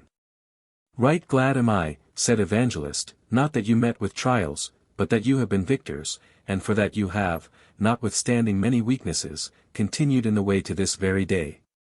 I say, right glad am I of this thing, and that for my own sake and yours. I have sowed, and you have reaped, and the day is coming when both he that sowed and they that reaped shall rejoice together, that is, if you faint not. The crown is before you, and it is an uncorruptible one, so run that you may obtain it. Some there be that set out for this crown, and after they have gone far for it, another comes in and takes it from them. Hold fast, therefore, that you have. Let no man take your crown." Then Christian thanked him for his words, but told him withal that they would have him speak further to them, for their help the rest of the way. And the rather, for that they well knew that he was a prophet, and could tell them of things that might happen unto them, and also how they might resist and overcome them. To which request Faithful also consented. So Evangelist began as followeth. Evangelist exhorts Christian. Evan.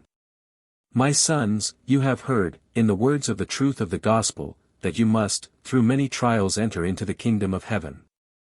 And again, that, in every city bonds and afflictions await you, and therefore you cannot expect that you should go long on your pilgrimage without them in some sort or other. You have found something of the truth of these words upon you already, and more will immediately follow, for now, as you see, you are almost out of this wilderness, and therefore you will soon come into a town that you will by and by see before you. And in that town you will be hardly beset with enemies who will strain hard but they will kill you. And be you sure that one or both of you must seal the truth which you hold with blood, but be you faithful unto death, and the king will give you a crown of life. He that shall die there, although his death will be unnatural, and his pain, perhaps, great, he will yet have the better of his fellow. Not only because he will be arrived at the celestial city soonest, but because he will escape many miseries that the other will meet with in the rest of his journey. But when you are come to the town, and shall find fulfilled what I have here related, then remember your friend, and quit yourselves like men, and commit the keeping of your souls to God in well-doing, as unto a faithful Creator. The Pilgrims at Vanity Fair. Then I saw in my dream, that, when they were got out of the wilderness, they presently saw a town before them, and the name of that town is Vanity, and at the town there is a fair kept, called Vanity Fair. It is kept all the year long. It beareth the name of Vanity Fair, because the town where it is kept is lighter than vanity, and also because all that is there sold, or that cometh thither, is vanity. As is the saying of the wise, all that cometh is vanity. This is no newly begun business, but a thing of ancient standing. I will show you the original of it. Almost 5,000 years ago, there were pilgrims walking to the celestial city, as these two honest persons are. And Beelzebub, Apollyon, and Legion, with their companions, perceiving by the path that the pilgrims made that their way to the city lay through this town of vanity, they contrived here to set up a fair. A fair wherein should be sold all sorts of vanity, and that it should last all the year long. Therefore at this fair are all such things sold as houses, lands, trades, places, honors, preferments, titles, countries, kingdoms, lusts, pleasures, and delights of all sorts, as wives, husbands, children, masters, servants, lives, blood, bodies, souls, silver, gold, pearls, precious stones, and what not. And, moreover, at this fair there are at all times to be seen jugglings, cheats, games, plays, fools, apes, knaves, and rogues, and that of every kind. Here are to be seen, too, and that for nothing, thefts, murders, false swearers, and that of a blood-red color. And, as in other fairs of less moment there are several rows and streets under their proper names, where such and such wares are vended. So here likewise you have the proper places, rows, streets, namely, countries and kingdoms, where the wares of this fair are soonest to be found. Here are the Briton row, the French row, the Italian row, the Spanish row, the German row, where several sorts of vanities are to be sold. But, as in other fairs some one commodity is as the chief of all the fair, so the ware of Rome and her goods are greatly promoted in this fair, only our English nation, with some others, have taken dislike thereat. Now, as I said, the way to the celestial city lies just through this town where this lusty fair is kept, and he that would go to the city, and yet not go through this town, must needs go out of the world. The Prince of Princes himself, when here, went through this town to his own country, and that upon a fair day too, and as I think, it was Beelzebub, the chief lord of this fair, that invited him to buy of his vanities. Would have made him lord of the fair, would he but have done him reverence as he went through the town. Because he was such a person of honor, Beelzebub had him from street to street, and showed him all the kingdoms of the world in a little time, that he might, if possible, allure that blessed one to ask for and buy some of his vanities. But he had no mind to the merchandise, and therefore left the town without laying out so much as 1 farthing upon these vanities. This fair, therefore, is an ancient thing of long standing, and a very great fair. Now, these pilgrims, as I said, must needs go through this fair. Well, so they did. But, behold, even as they entered into the fair, all the people in the fair were moved and the town itself, as it were, in a hubbub about them, and that for several reasons. 4. First, the pilgrims were clothed with such kind of garments as were different from the raiment of any that traded in that fair. The people, therefore, of the fair, made a great gazing upon them, some said they were fools. Some, they were bedlams, and some, they were outlandish men. Secondly, and, as they wondered at their apparel, so they did likewise at their speech, for few could understand what they said. They naturally spoke the language of Canaan. But they that kept the fair were the men of this world. So that from one end of the fair to the other, they seemed barbarians each to the other. Thirdly, but that which did not a little amuse the storekeepers was, that these pilgrims set very light by all their wares. They cared not so much as to look upon them. And if they called upon them to buy, they would put their fingers in their ears, and cry, "Turn away mine eyes from beholding vanity, and look upwards," signifying that their trade and traffic were in heaven. One chanced, mockingly, beholding the actions of the men, to say unto them, "What will you buy?" But they, looking gravely upon him, said, "We buy the truth." At that there was an occasion taken to despise the men the more, some mocking, some taunting, some speaking reproachfully, and some calling on others to smite them. At last things came to a hubbub and great stir in the fair, insomuch that all order was confounded. Now was word presently brought to the great one of the fair, who quickly came down, and deputed some of his most trusty friends to take these men for trial about whom the fair was almost overturned. So the men were brought to trial, and they that sat upon them asked them whence they came, whither they went, and what they did there in such an unusual garb. The men told them that they were pilgrims and strangers in the world, and that they were going to their own country, which was the heavenly Jerusalem, and that they had given no occasion to the men of the town, nor yet to the merchants. Thus to abuse them, and to hinder them in their journey, except it was for that, when one asked them what they would buy, they said they would buy the truth. But they that were appointed to examine them did not believe them to be any other than crazy people and mad, or else such as came to put all things into a confusion in the fair. Therefore they took them and beat them, and besmeared them with dirt, and then put them into the cage, that they might be made a spectacle to all the men of the fair. There, therefore, they lay for some time, and were made the objects of any man's sport, or malice, or revenge, the great one of the fair laughing still at all that befell them. But, the men being patient, and not rendering railing for railing, but contrariwise blessing, and giving good words for bad, and kindness for injuries done, some men in the fair that were more observing and less opposed than the rest, began to check and blame the baser sort for their continual abuses done by them to the men.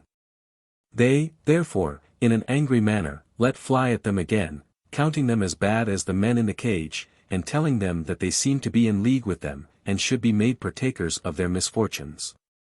The others replied, that, for aught they could see, the men were quiet and sober, and intended nobody any harm.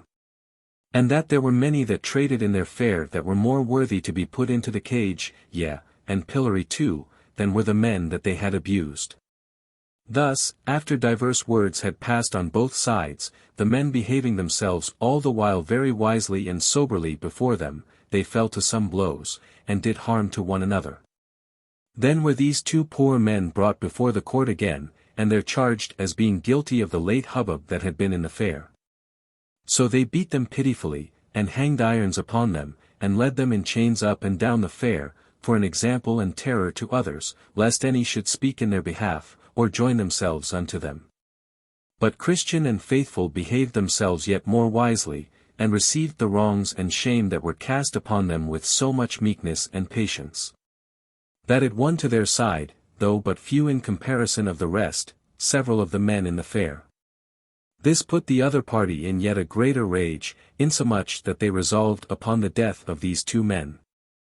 Wherefore they threatened that neither cage nor irons should serve their turn, but that they should die for the abuse they had done, and for deceiving the men of the fair. The pilgrims in stocks. Then were they remanded to the cage again, until further order should be taken with them. So they put them in, and made their feet fast in the stocks. Here, therefore, they called again to mind what they had heard from their faithful friend Evangelist, and were more confirmed in their way and sufferings, by what he told them would happen to them. They also now comforted each other, that whose lot it was to suffer, even he should have the best of it, therefore each man secretly wished he might have that privilege. But, committing themselves to the all-wise disposal of him that ruleth all things, with much content they abode in the condition in which they were, until they should be otherwise disposed of. Lord hate good. Then a convenient time being appointed, they brought them forth to their trial, in order to their being condemned. When the time was come, they were brought before their enemies, and placed on trial.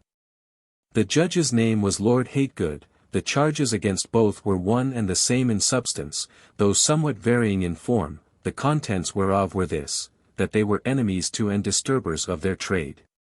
That they had made riots and divisions in the town, and had won a party to their own most dangerous opinions, in contempt of the law of their prince. Then Faithful began to answer, that he had only set himself against that which had set itself against him that is higher than the highest. And, said he, as for disturbances, I make none, being myself a man of peace. The parties that were won to us, were won by beholding our truth and innocence, and they are only turned from the worse to the better. And, as to the king you talk of, since he is Beelzebub, the enemy of our Lord, I defy him and all his angels. The pilgrims on trial. Then it was made known that they that had aught to say for their lord the king against the prisoner at the bar should forthwith appear and give in their evidence. So there came in 3 witnesses. To wit, Envy, Superstition, and Pickthank. They were then asked if they knew the prisoner at the bar, and what they had to say for their lord the king against him.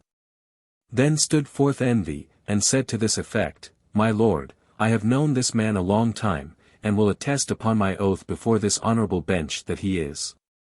Judge. Hold. Give him his oath.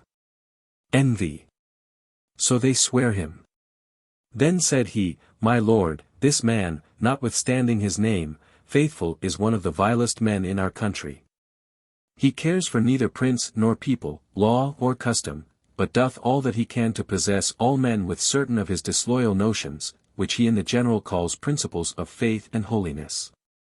And in particular, I heard him once myself affirm that Christianity and the customs of our town of Vanity were opposite, and could not be reconciled. By which saying, My lord, he doth at once not only condemn all our laudable doings, but us in the doing of them. Judge. Then did the judge say to him, Hast thou any more to say? Envy. My lord, I could say much more, only I would not be tiresome to the court. Yet, if need be, when the other gentlemen have given in their evidence, rather than anything shall be wanting that will dispatch him, I will have more to speak against him. So he was bid stand by. Then they called Superstition, and bade him look upon the prisoner. They also asked what he could say for their lord the king against him. Then they swear him, so he began. Super. My lord, I have no great acquaintance with this man, nor do I desire to have further knowledge of him. However, this I know, that he is a very pestilent fellow, from some discourse the other day that I had with him in this town. For then, talking with him, I heard him say that our religion was not, and such by which a man could by no means please God. Which saying of his, My lord, your lordship very well knows what necessarily thence will follow. To wit, that we still do worship in vain, are yet in our sins, and finally shall be destroyed, and this is that which I have to say. Then was Pickthank sworn, and bid say what he knew, in behalf of their lord the king, against the prisoner at the bar. Pick.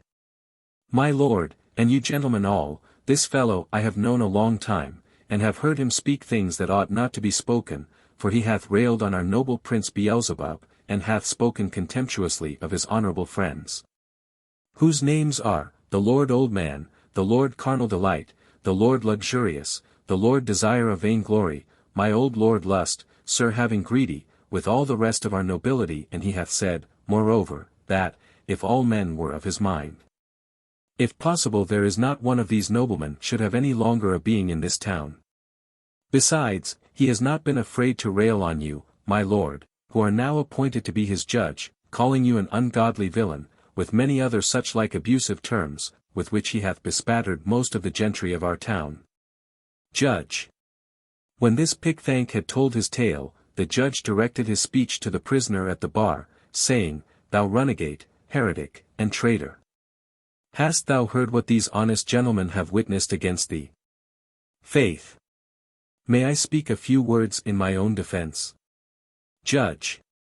Sirrah, sirrah, thou deservest to live no longer, but to be slain immediately upon the place, yet, that all men may see our gentleness towards thee, let us hear what thou, vile runagate, hast to say. Faith. 1. I say, then, in answer to what Mr. Envy hath spoken, I have never said aught but this, that what rule, or laws, or custom, or people were flat against the word of God, are opposite to Christianity. If I have said amiss in this, convince me of my error, and I am ready here before you to take back my words.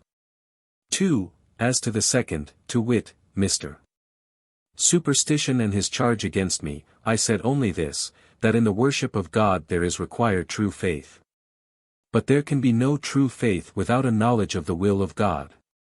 Therefore, whatever is thrust into the worship of God that is not agreeable to the word of God will not profit to eternal life. 3. As to what Mr.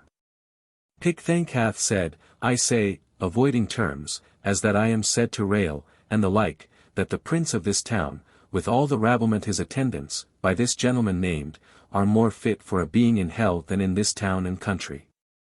And so the Lord have mercy upon me. Then the judge called to the jury, who all this while stood by to hear and observe, gentlemen of the jury, you see this man about whom so great an uproar hath been made in this town. You have also heard what these worthy gentlemen have witnessed against him, also you have heard his reply and confession. It lieth now in your breast to hang him or to save his life, but yet I think meet to instruct you into our law. There was an act made in the days of Pharaoh, the great servant to our prince, that, lest those of a contrary religion should multiply and grow too strong for him, their males should be thrown into the river. There was also an act made in the days of Nebuchadnezzar the Great, another of his servants, that whoever would not fall down and worship his golden image should be thrown into a fiery furnace. There was also an act made in the days of Darius, that whoso for some time called upon any god but him should be cast into the lion's den. Now, the substance of these laws this rebel has broken, not only in thought, which is not to be borne, but also in word and deed, which must, therefore, needs be intolerable. You see he disputeth against our religion. And for the reason that he hath confessed he deserveth to die the death. Faithful dies at the stake. Then went the jury out, whose names were Mr. Blind Man, Mr. No Good, Mr. Malice, Mr. Lovelust, Mr. Liveloose, Mr. Heady, Mr. High Mind, Mr. Enmity, Mr. Liar, Mr. Cruelty, Mr. Hatelight, and Mr. Implacable, who every one gave in his private voice against him among themselves, and afterwards unanimously concluded to bring him in guilty before the judge. And first among themselves, Mr. Blind Man, the foreman, said, I see clearly that this man is a heretic. Then said Mr. No Good, away with such a fellow from the earth. I, said Mr. Malice, for I hate the very look of him. Then said Mr. Lovelust, I could never endure him. Nor I, said Mr. Liveloose, for he would always be condemning my way. Hang him, said Mr. Heady. A sorry scrub, said Mr. High Mind. My heart riseth against him, said Mr. Enmity. He is a rogue, said Mr. Liar. Hanging is too good for him, said Mr. Cruelty. Let us dispatch him out of the way, said Mr. Hatelight. Then said Mr. Implacable, might I have all the world given to me, I could not be reconciled to him. Therefore let us forthwith bring him in guilty of death. And so they did, therefore he was presently condemned to be had from the place where he was, to the place from whence he came, and there to be put to the most cruel death that could be invented. They therefore brought him out, to do with him according to their law, and first they scourged him, then they buffeted him, then they lanced his flesh with knives. After that they stoned him with stones, then pricked him with their swords, and, last of all, they burned him to ashes at the stake. Thus came Faithful to his end. Now, I saw that there stood behind the multitude a chariot and a couple of horses waiting for Faithful, who, so soon as his enemies had slain him, was taken up into it. And straightway was carried up through the clouds with sound of trumpet the nearest way to the celestial gate. But as for Christian, he had some delay, and was sent back to prison, so he there remained for a space. But he who overrules all things, having the power of their rage in his own hand, so wrought it about that Christian for that time escaped them, and went his way. And as he went, he sang, saying, Well, Faithful, thou hast faithfully professed unto thy Lord, with whom thou shalt be blessed. When faithless ones, with all their vain delights, are crying out under their hellish plights. Sing, Faithful, sing, and let thy name survive. For though they killed thee, thou art yet alive. Hopeful and Christian. See page 120. Chapter 7. Now, I saw in my dream, that Christian went forth not alone. For there was one whose name was Hopeful, being so made by looking upon Christian and Faithful in their words and behavior in their sufferings at the fair, who joined himself unto him, and, entering into a brotherly pledge told him that he would be his companion. Thus one died to show faithfulness to the truth, and another rises out of his ashes to be a companion with Christian in his pilgrimage. This Hopeful also told Christian that there were many more of the men in the fair that would take their time and follow after. By ends of fair speech. So I saw that, quickly after they were got out of the fair, they overtook one that was going before them, whose name was By ends, so they said to him, What countryman, sir? And how far go you this way? He told them that he came from the town of Fair Speech, and he was going to the celestial city, but told them not his name. Chris. From Fair Speech. Are there any that be good live there? By. Yes, said Byens, I hope. Chris. Pray, sir, what may I call you? By. I am a stranger to you, and you to me. If you be going this way, I shall be glad of your company, if not, I must be content. Chris. This town of Fair Speech, I have heard of it. And, as I remember, they say it's a wealthy place. By. Yes, I will assure you that it is, and I have very many rich kindred there. Chris. Pray, who are your kindred there? If a man may be so bold. By. Almost the whole town. But in particular my Lord Turnabout, my Lord Timeserver, my Lord Fair Speech, from whose ancestors that town first took its name, also Mr. Smoothman, Mr. Facing Both Ways, Mr. Anything, and the parson of our parish, Mr. Two Tongues, was my mother's own brother by father's side, and to tell you the truth, I am become a gentleman of good quality. Yet my great-grandfather was but a waterman, looking one way and rowing another, and I got most of my estate by the same occupation. Chris. Are you a married man? By. Yes, and my wife is a very virtuous woman, the daughter of a virtuous woman. She was my Lady Faining's daughter, therefore she came of a very honourable family, and is arrived to such a pitch of breeding, that she knows how to carry it to all, even to prince and peasant. 'Tis true we somewhat differ in religion from those of the stricter sort, yet but in two small points. First, we never strive against wind and tide. Secondly, we are always most zealous when religion is well dressed and goes in his silver slippers. We love much to walk with him in the street if the sun shines and the people praise him. Then Christian stepped a little aside to his fellow hopeful, saying, It runs in my mind that this is one Byens, of Fair Speech, and if it be he, we have as very a knave in our company as dwelleth in all these parts. Then said Hopeful, Ask him. Methinks he should not be ashamed of his name. So Christian came up with him again, and said, Sir, you talk as if you knew something more than all the world doth, and if I take not my mark amiss, I deem I have half a guess of you. Is not your name Mr. Byens, of Fair Speech? By. This is not my name, but, indeed, it is a nickname that is given me by some that cannot abide me, and I must be content to bear it as a reproach, as other good men have borne theirs before me. Chris. But did you never give an occasion to men to call you by this name? By. Never, never. The worst that ever I did to give them an occasion to give me this name was, that I had always the luck to jump in my judgment with the present way of the times, whatever it was, and my chance was to gain thereby. But if things are thus cast upon me, let me count them a blessing, but let not the malicious load me therefore with reproach. Chris. I thought, indeed, that you were the man that I heard of. And, to tell you what I think, I fear this name belongs to you more properly than you are willing we should think it doth. By. Well, if you will thus imagine, I cannot help it, you shall find me a fair company keeper if you still admit me your companion. Chris. If you will go with us, you must go against wind and tide, the which, I perceive, is against your opinion. You must also own religion in his rags, as well as when in his silver slippers, and stand by him, too, when bound in irons, as well as when he walketh the streets with applause. By.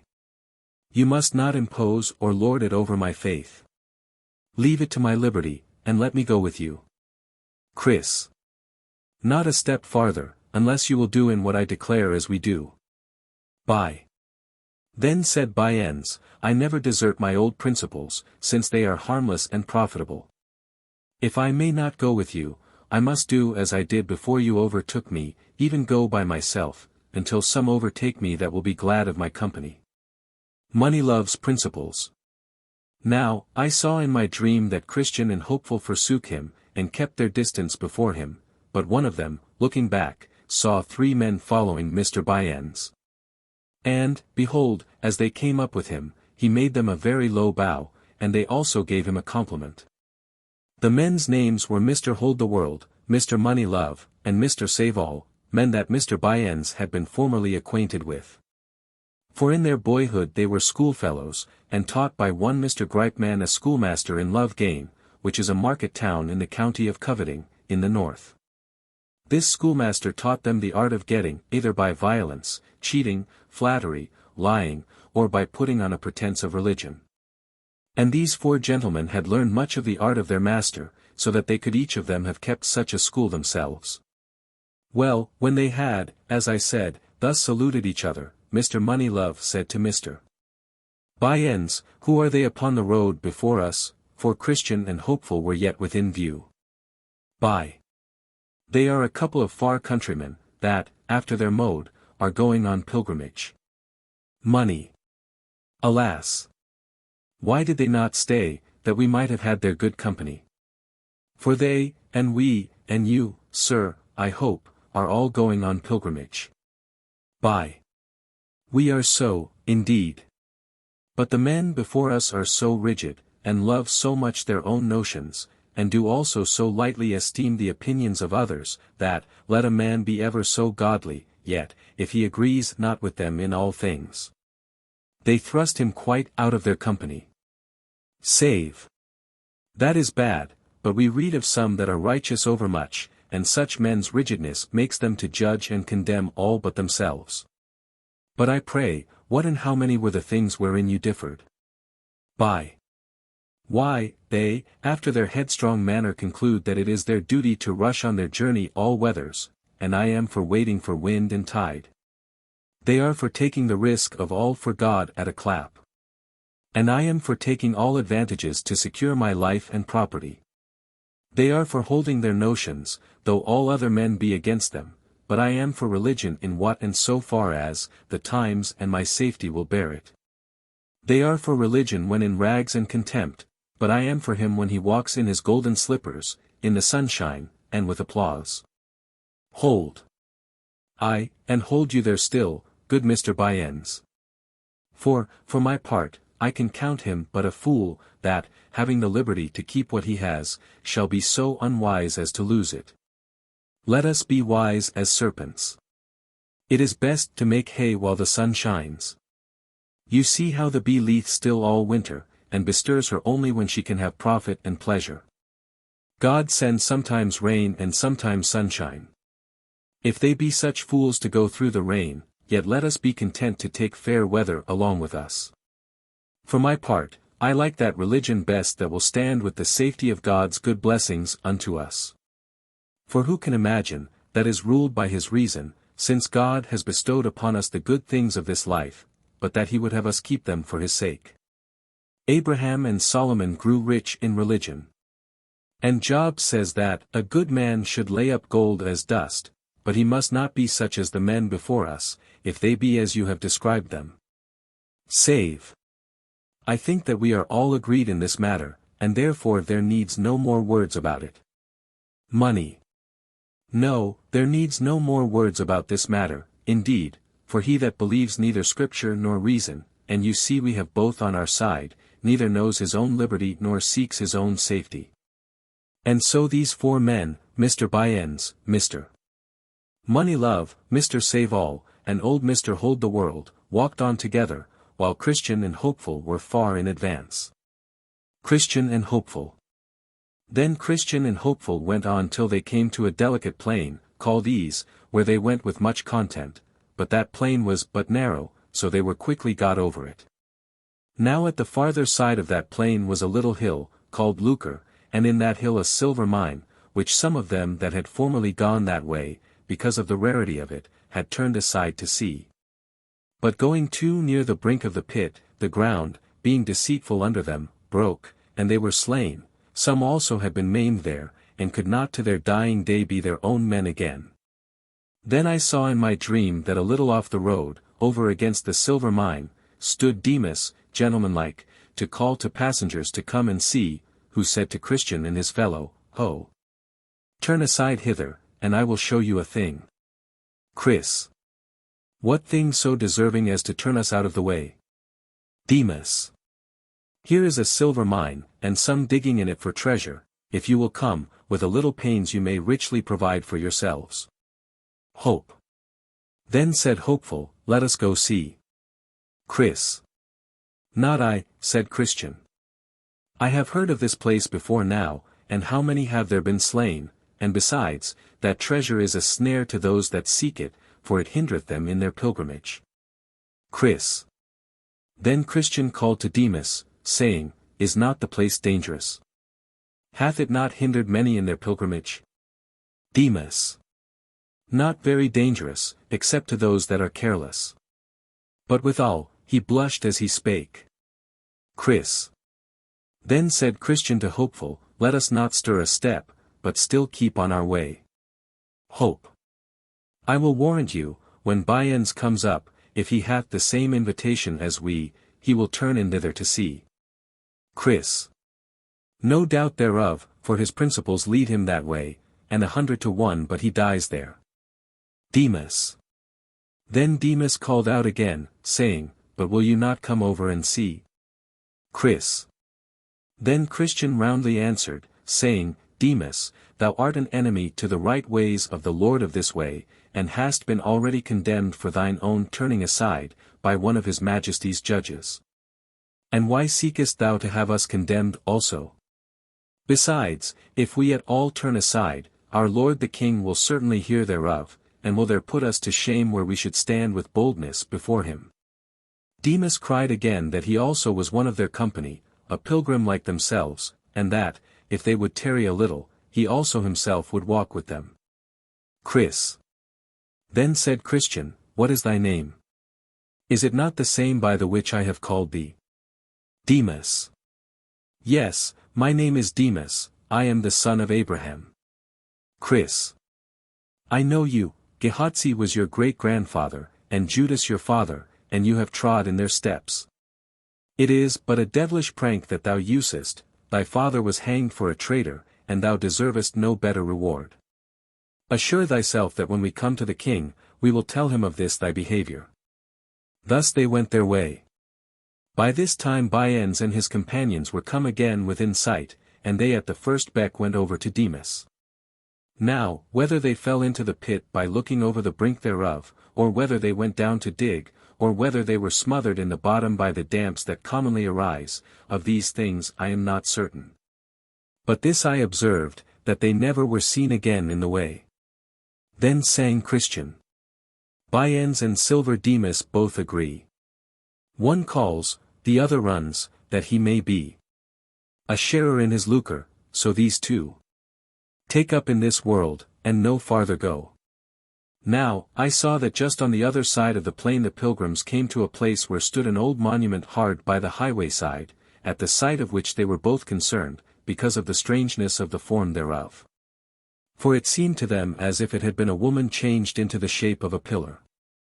Here, therefore, they stood looking and looking upon it, but could not for a time tell what they should make thereof. At last Hopeful espied written above, upon the head thereof, a writing in an unusual hand, but he, being no scholar, called to Christian, for he was learned, to see if he could pick out the meaning. So he came, and after a little laying of letters together, he found the same to be this, Remember Lot's wife. So he read it to his fellow.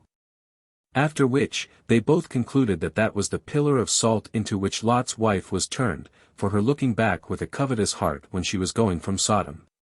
Which sudden and amazing sight gave them occasion for speaking thus. Chris. Ah, my brother. This is a seasonable sight. It came just in time to us after the invitation which Demas gave us to come over to view the hill lucre. And, had we gone over, as he desired us, and as thou wast inclining to do, my brother, we had, for aught I know, been made ourselves, like this woman, a spectacle for those that shall come after to behold. Hope. I am sorry that I was so foolish, and am made to wonder that I am not now as Lot's wife, for wherein was the difference betwixt her sin and mine? She only looked back, and I had a desire to go see. Let God's goodness be praised. And let me be ashamed that ever such a thing should be in mine heart. Chris. Let us take notice of what we see here, for our help for time to come. This woman escaped one judgment, for she fell not by the destruction of Sodom. Yet she was destroyed by another, as we see, she is turned into a pillar of salt. Hope. What a mercy is it that neither thou, but especially I, am not made myself this example. This gives reason to us to thank God, to fear before him and always to remember Lot's wife. River of the water of life. I saw, then, that they went on their way to a pleasant river, which David the king called, the river of God, but John, the river of the water of life. Now their way lay just upon the bank of this river.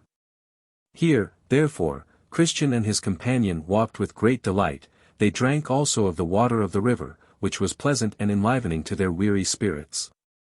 Besides, on the banks of this river on either side were green trees that bore all manner of fruit, and the leaves of the trees were good for medicine, with the fruit of these trees they were also much delighted.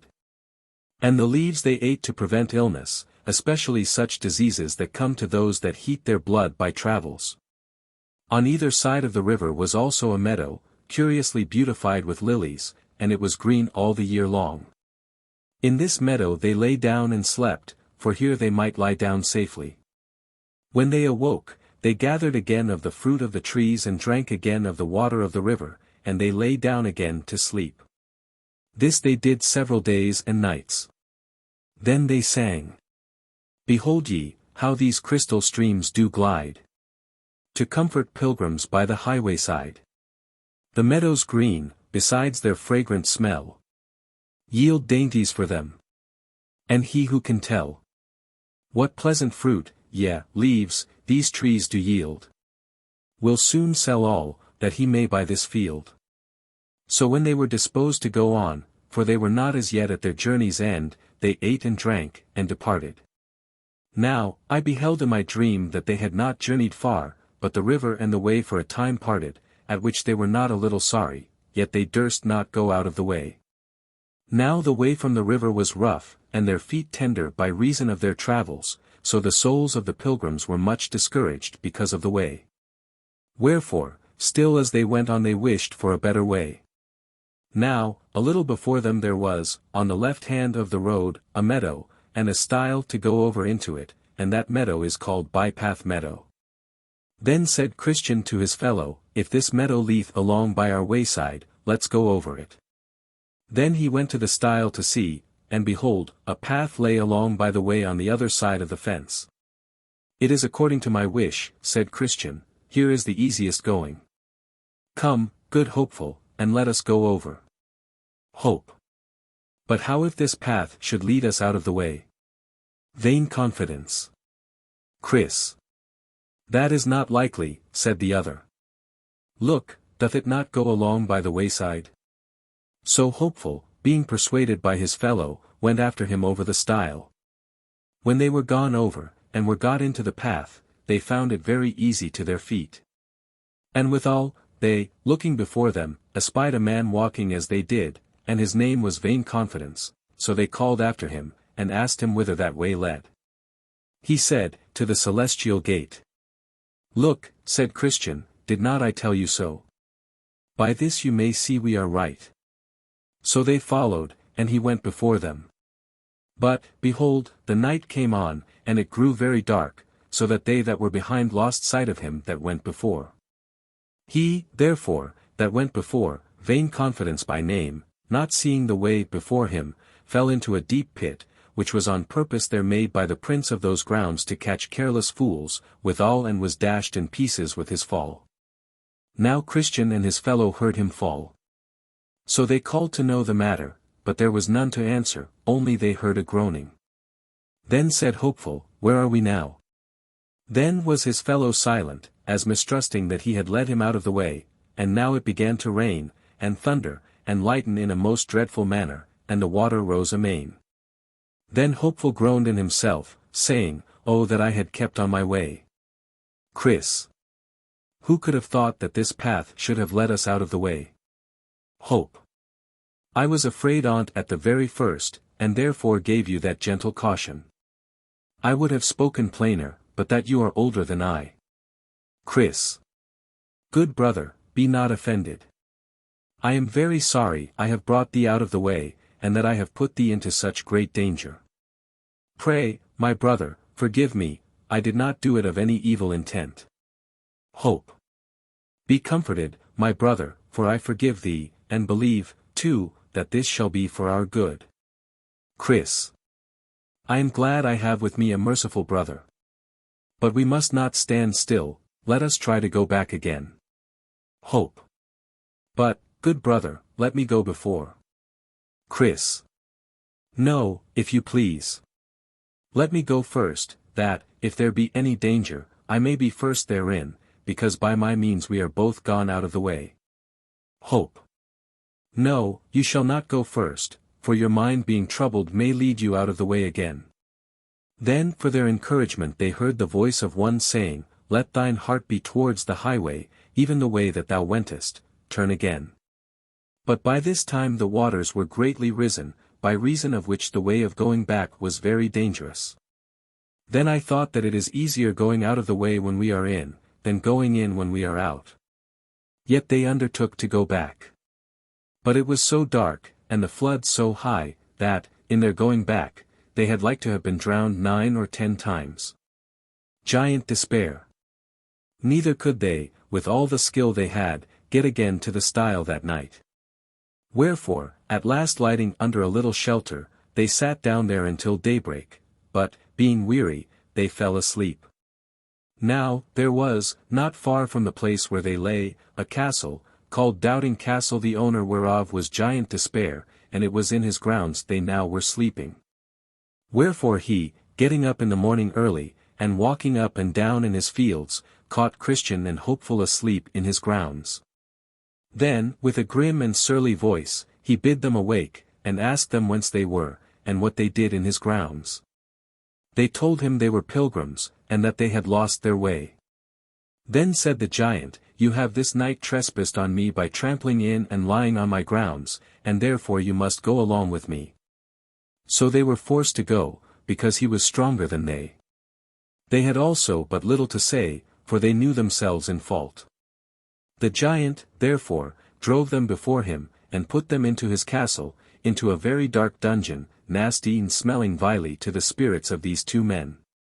Here, then, they lay from Wednesday morning till Saturday night, without one bit of bread or drop of drink, or light, or any to ask how they did. They were, therefore, here in evil case, and were far from friends and people whom they knew. Now, in this place Christian had double sorrow, because it was through his thoughtless haste that they were brought into this distress. The pilgrims in a dungeon. Now, Giant Despair had a wife, and her name was Diffidence. So, when he was gone to bed, he told his wife what he had done, to wit, that he had taken a couple of prisoners and cast them into his dungeon for trespassing on his grounds. Then he asked her also what he had best to do further to them. So she asked him what they were, whence they came, and whither they were bound, and he told her. Then she advised him, that when he arose in the morning, he should beat them without any mercy.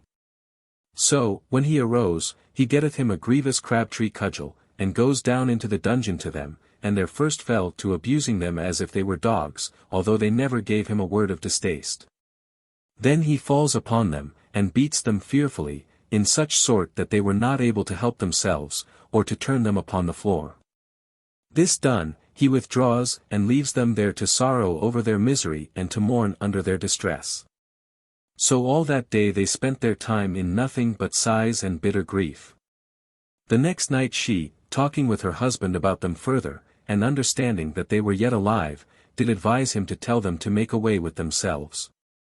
So, when morning was come, he goes to them in a surly manner, as before, and, perceiving them to be very sore with the stripes that he had given them the day before, he told them that, since they were never like to come out of that place, their only way would be forthwith to make an end of themselves, either with knife, halter, or poison. For why, said he, should you choose life, seeing it is attended with so much bitterness?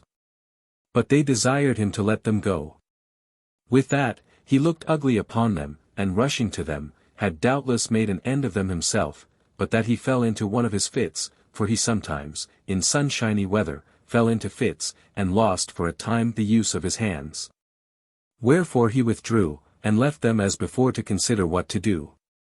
Then did the prisoners consult between themselves, whether it was best to take his advice or no, and thus they began to discourse. Chris. Brother, said Christian, what shall we do? The life we now live is miserable. For my part, I know not whether is best, to live thus, or to die out of hand. My soul chooseth strangling rather than life, and the grave is more easy for me than this dungeon. Shall we be ruled by the giant? Hopeful cheers Christian. Hope. Indeed, our present condition is dreadful, and death would be far more welcome to me than thus for ever to abide. But yet, let us think, the Lord of the country to which we are going hath said, Thou shalt do no murder, no, not to another man's person, much more, then, are we forbidden to take his advice to kill ourselves. Besides, he that kills another can but commit murder upon his body, but for one to kill himself is to kill body and soul at once. And, moreover, my brother, thou talkest of ease in the grave. But hast thou forgotten the hell, whither, for certain, the murderers go? For, no murderer hath eternal life.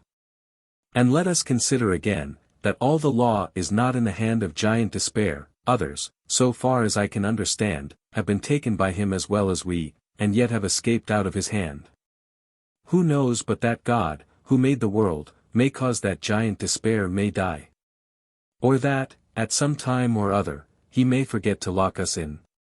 Or that he may, in a short time, have another of his fits before us, and he may lose the use of his limbs?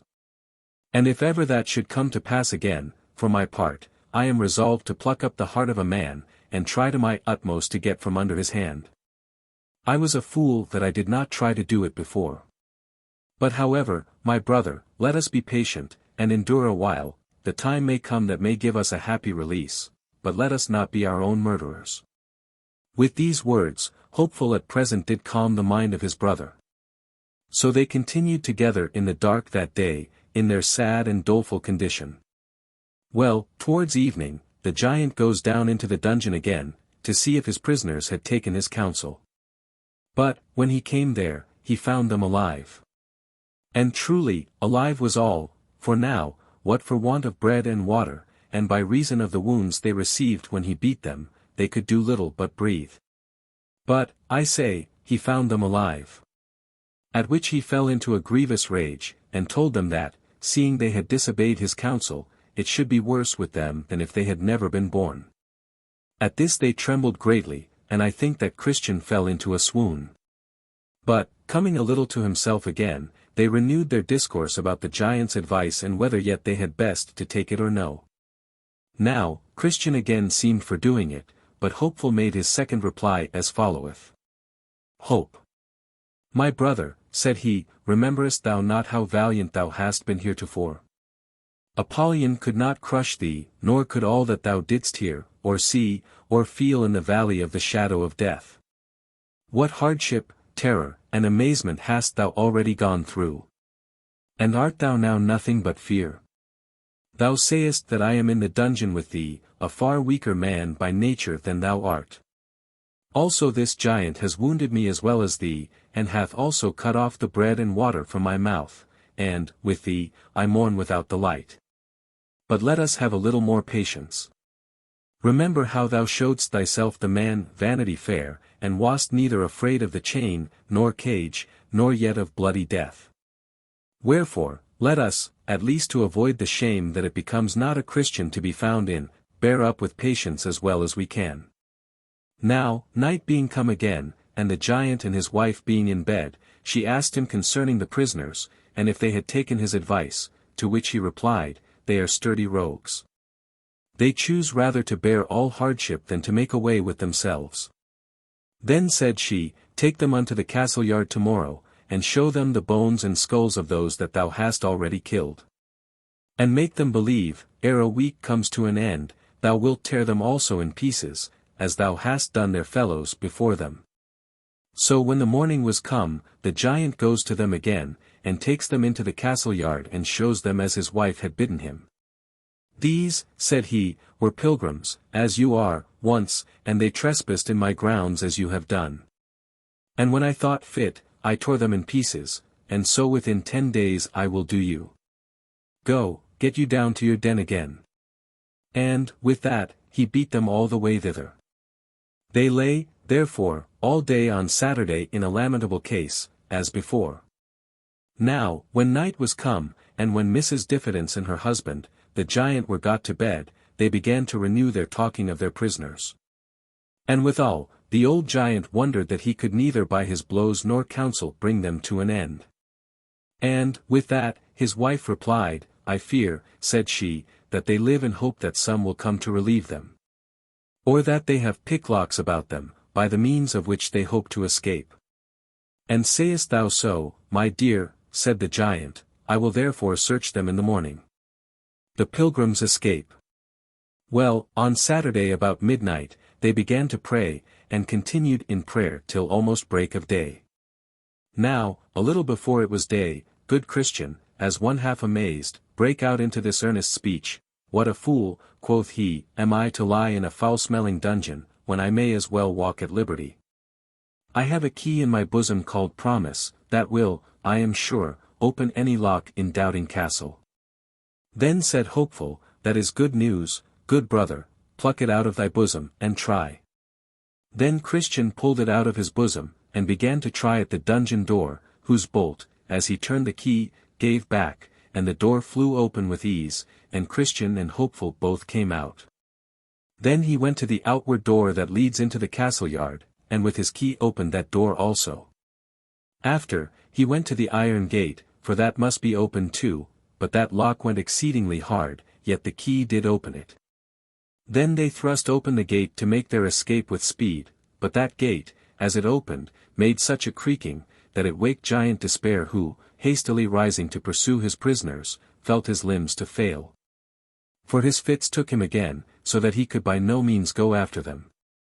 Then they went on, and came to the king's highway again, and so were safe because they were out of Giant Despair's rule. Now, when they were gone over the stile, they began to contrive with themselves what they should do at that stile to prevent those that should come after from falling into the hands of Giant Despair. So they agreed to build there a pillar, and to engrave upon the side thereof this sentence, Over this stile is the way to Doubting Castle, which is kept by Giant Despair, who despiseth the king of the celestial country, and seeks to destroy his holy pilgrims. Many, therefore, that followed after, read what was written, and escaped the danger. This done, they sang as follows. Out of the way we went, and then we found what 'twas to tread upon forbidden ground. And let them that come after have a care, lest heedlessness make them as we to fare.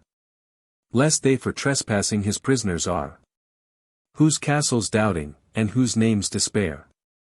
Chapter 8. The Delectable Mountains. They went then till they came to the Delectable Mountains, which mountains belong to the lord of that hill of which we have spoken before. So they went up to the mountains to behold the gardens and orchards, the vineyards and fountains of water, where also they drank and washed themselves, and did freely eat of the vineyards. Now there were on the tops of these mountains shepherds feeding their flocks, and they stood by the highway side. The pilgrims, therefore, went to them, and leaning upon their staves, as is common with weary pilgrims when they stand to talk with any by the way, they asked, Whose delightful mountains are these, and whose be the sheep that feed upon them? Shep. These mountains are Emmanuel's land, and they are within sight of his city, and the sheep also are his, and he laid down his life for them. Chris. Is this the way to the celestial city? Shep. You are just in your way. Chris. How far is it thither? Shep. Too far for any but those who shall get thither indeed. Chris. Is the way safe or dangerous? Shep. Safe for those for whom it is to be safe, but sinners shall fall therein. Chris. Is there in this place any relief for pilgrims that are weary and faint in the way? Shep. The Lord of these mountains hath given us a charge not to be forgetful to care for strangers, therefore the good of the place is before you. I saw also in my dream that when the shepherds perceived that they were wayfaring men, they also put questions to them, to which they made answer as in other places, as, Whence came you, and, how got you into the way? And, by what means have you so persevered therein? For but few of them that begin to come hither do show their faces on these mountains. But when the shepherds heard their answers, being pleased therewith they looked very lovingly upon them, and said, Welcome to the delectable mountains. The shepherds, I say, whose names were Knowledge, Experience, Watchful, and Sincere, took them by the hand and took them to their tents, and made them partake of what was ready at present. They said moreover, We would that you should stay here a while, to be acquainted with us, and yet more to cheer yourselves with the good of these delectable mountains. They then told them that they were content to stay. So they went to rest that night, because it was very late. The shepherds conduct them. Then I saw in my dream that in the morning the shepherds called up Christian and Hopeful to walk with them upon the mountains. So they went forth with them and walked a while, having a pleasant prospect on every side. Then said the shepherds one to another, Shall we show these pilgrims some wonders? So, when they had concluded to do it, they had them first to the top of the hill called Error, which was very steep on the farthest side, and bid them look down to the bottom. So Christian and Hopeful looked down, and saw at the bottom several men dashed all to pieces by a fall they had had from the top. Then said Christian, What meaneth this? Then the shepherds answered, Have you not heard of them that were made to err, by hearkening to Hymenaeus and Philetus, as concerning the faith of the rising from the dead? They answered, Yes. Then said the shepherds, Those you see lie dashed to pieces at the bottom of this mountain are they? And they have continued to this day unburied, as you see, for an example to others to take heed how they clamber too high, or how they come too near the brink of this mountain. Then I saw that they had them to the top of another mountain, and the name of that is Caution, and bid them look afar off, and when they did, they perceived, as they thought, several men walking up and down among the tombs that were there. And they perceived that the men were blind, because they stumbled sometimes upon the tombs, and because they could not get out from among them. Then said Christian, What means this? The shepherds then answered, Did you not see a little below these mountains a stile that led into a meadow on the left-hand side of this way? They answered, Yes. Then said the shepherds, From that stile there goes a path that leads directly to Doubting Castle, which is kept by Giant Despair. And these men, pointing to them among the tombs, came once on pilgrimage, as you do now, even until they came to that same stile. And because the right way was rough in that place, they chose to go out of it into that meadow, and they were taken by Giant Despair, and cast into Doubting Castle, where, after they had been kept a while in the dungeon, he at last did put out their eyes, and led them among those tombs, where he has left them to wander to this very day, that the saying of the wise man might be fulfilled, He that wandereth out of the way of knowledge shall remain in the congregation of the dead. Then Christian and Hopeful looked upon one another with tears gushing out, but yet said nothing to the shepherds. Then I saw in my dream, that the shepherds had them to another place in a bottom, where was a door on the side of a hill. And they opened the door, and bid them look in. They looked in, therefore, and saw that within it was very dark and smoky. They also thought that they heard there a rumbling noise, as of fire, and a cry of some tormented, and that they smelt the scent of brimstone. Then said Christian, What means this?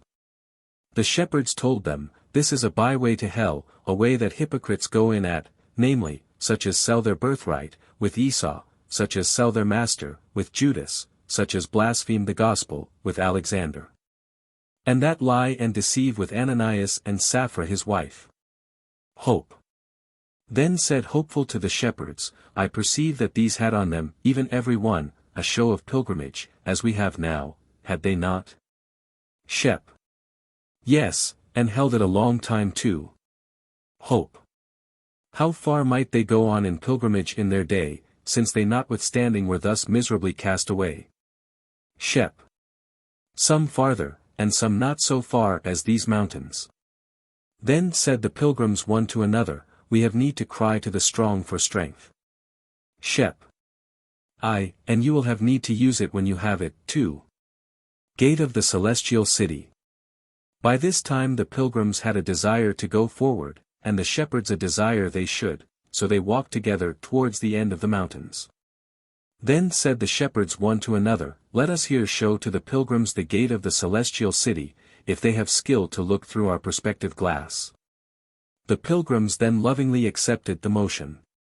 So they had them to the top of a high hill called Clear, and gave them their glass to look. Then they tried to look. But the remembrance of that last thing, that the shepherds had showed them, made their hands shake, by means of which hindrance they could not look steadily through the glass. Yet they thought they saw something like the gate, and also some of the glory of the place. Thus they went away, and sang this song. Thus by the shepherd secrets are revealed, which from all other men are kept concealed. Come to the shepherds, then, if you would see things deep, things hid, and that mysterious be. When they were about to depart, one of the shepherds gave them a note of the way. Another of them bid them beware of the flatterer. The third bid them take heed that they slept not upon the enchanted ground. And the fourth bid them God speed. So I awoke from my dream. Chapter 9. They overtake ignorance. And I slept, and dreamed again, and saw the same two pilgrims going down the mountains along the highway towards the city. Now, a little below these mountains, on the left hand, lieth the country of Conceit. From which country there comes into the way in which the pilgrims walked a little crooked lane. Here, therefore, they met with a very brisk lad, that came out of that country, and his name was Ignorance. So Christian asked him from what parts he came, and whither he was going.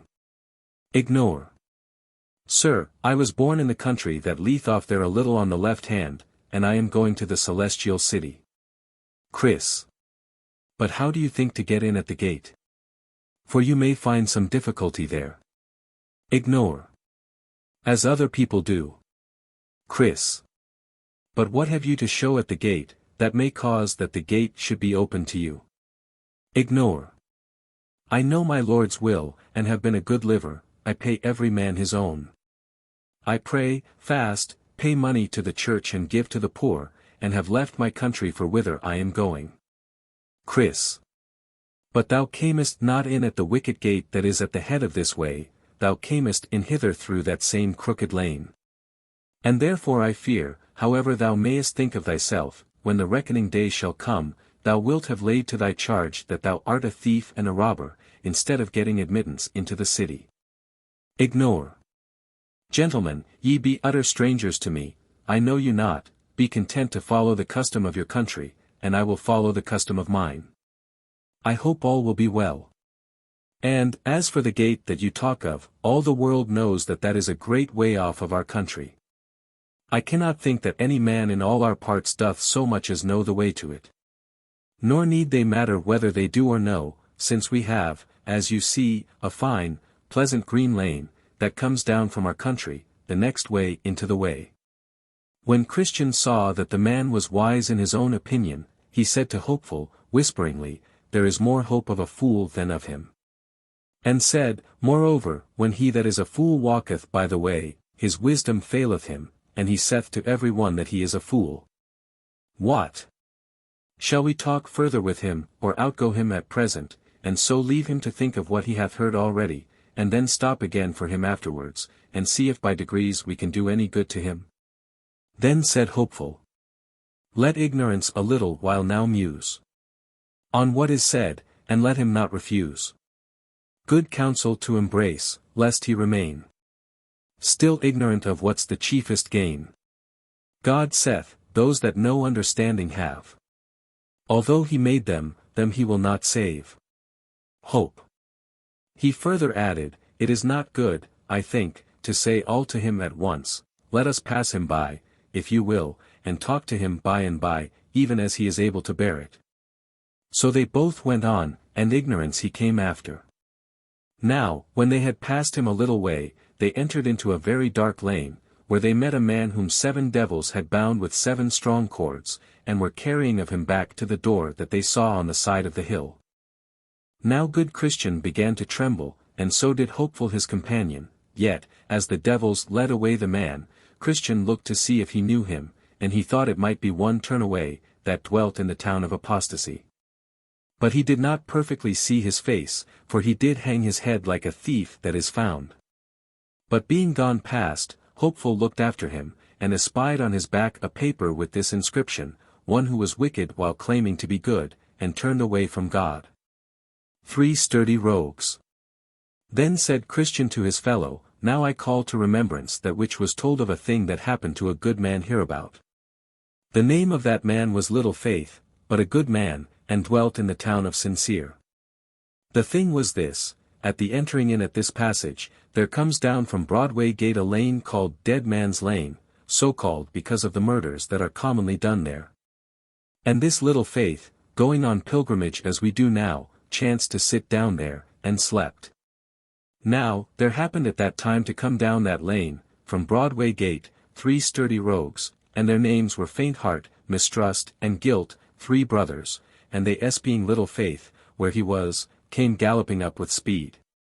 Now, the good man was just awake from his sleep, and was getting up to go on his journey. So they came up all to him, and with threatening language bid him stand. At this, Little Faith looked as white as a sheet and had neither power to fight nor fly. Then said Faint Heart, Deliver thy purse.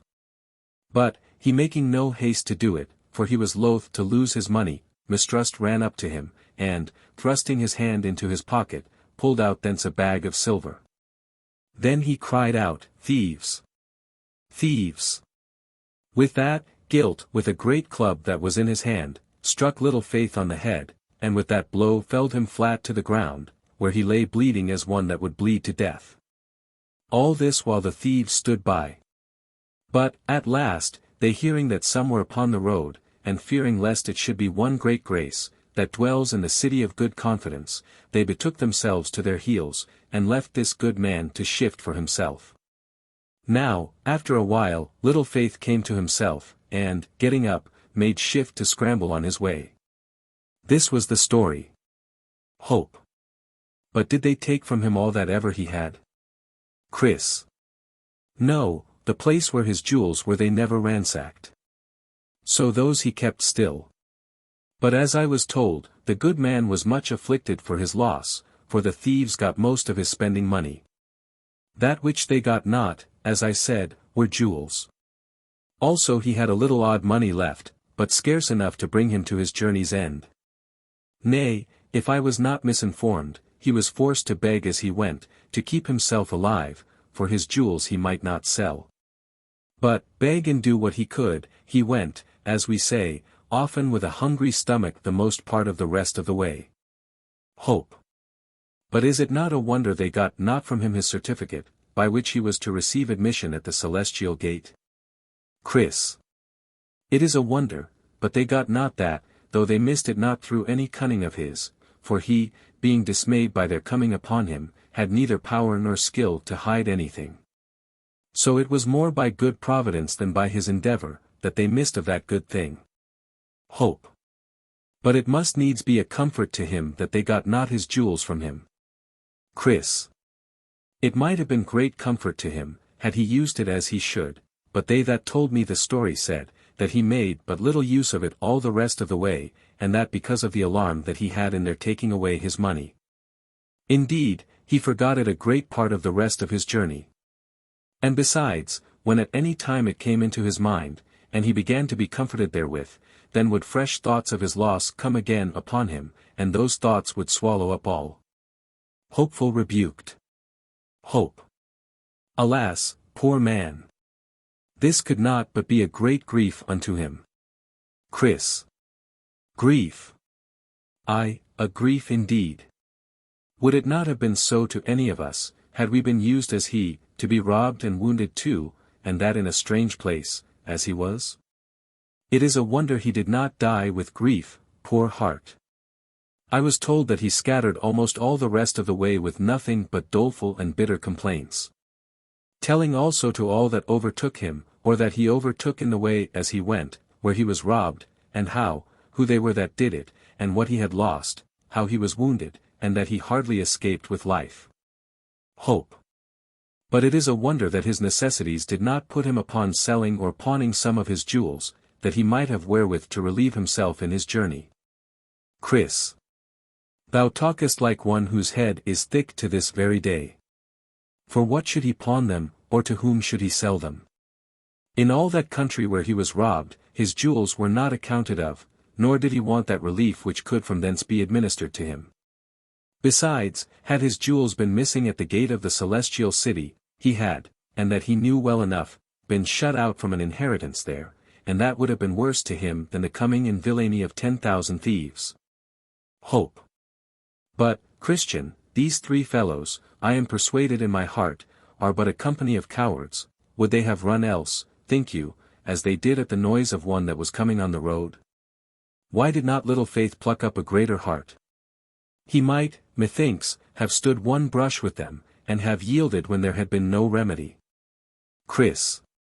That they are cowards many have said, but few have found it so in the time of trial.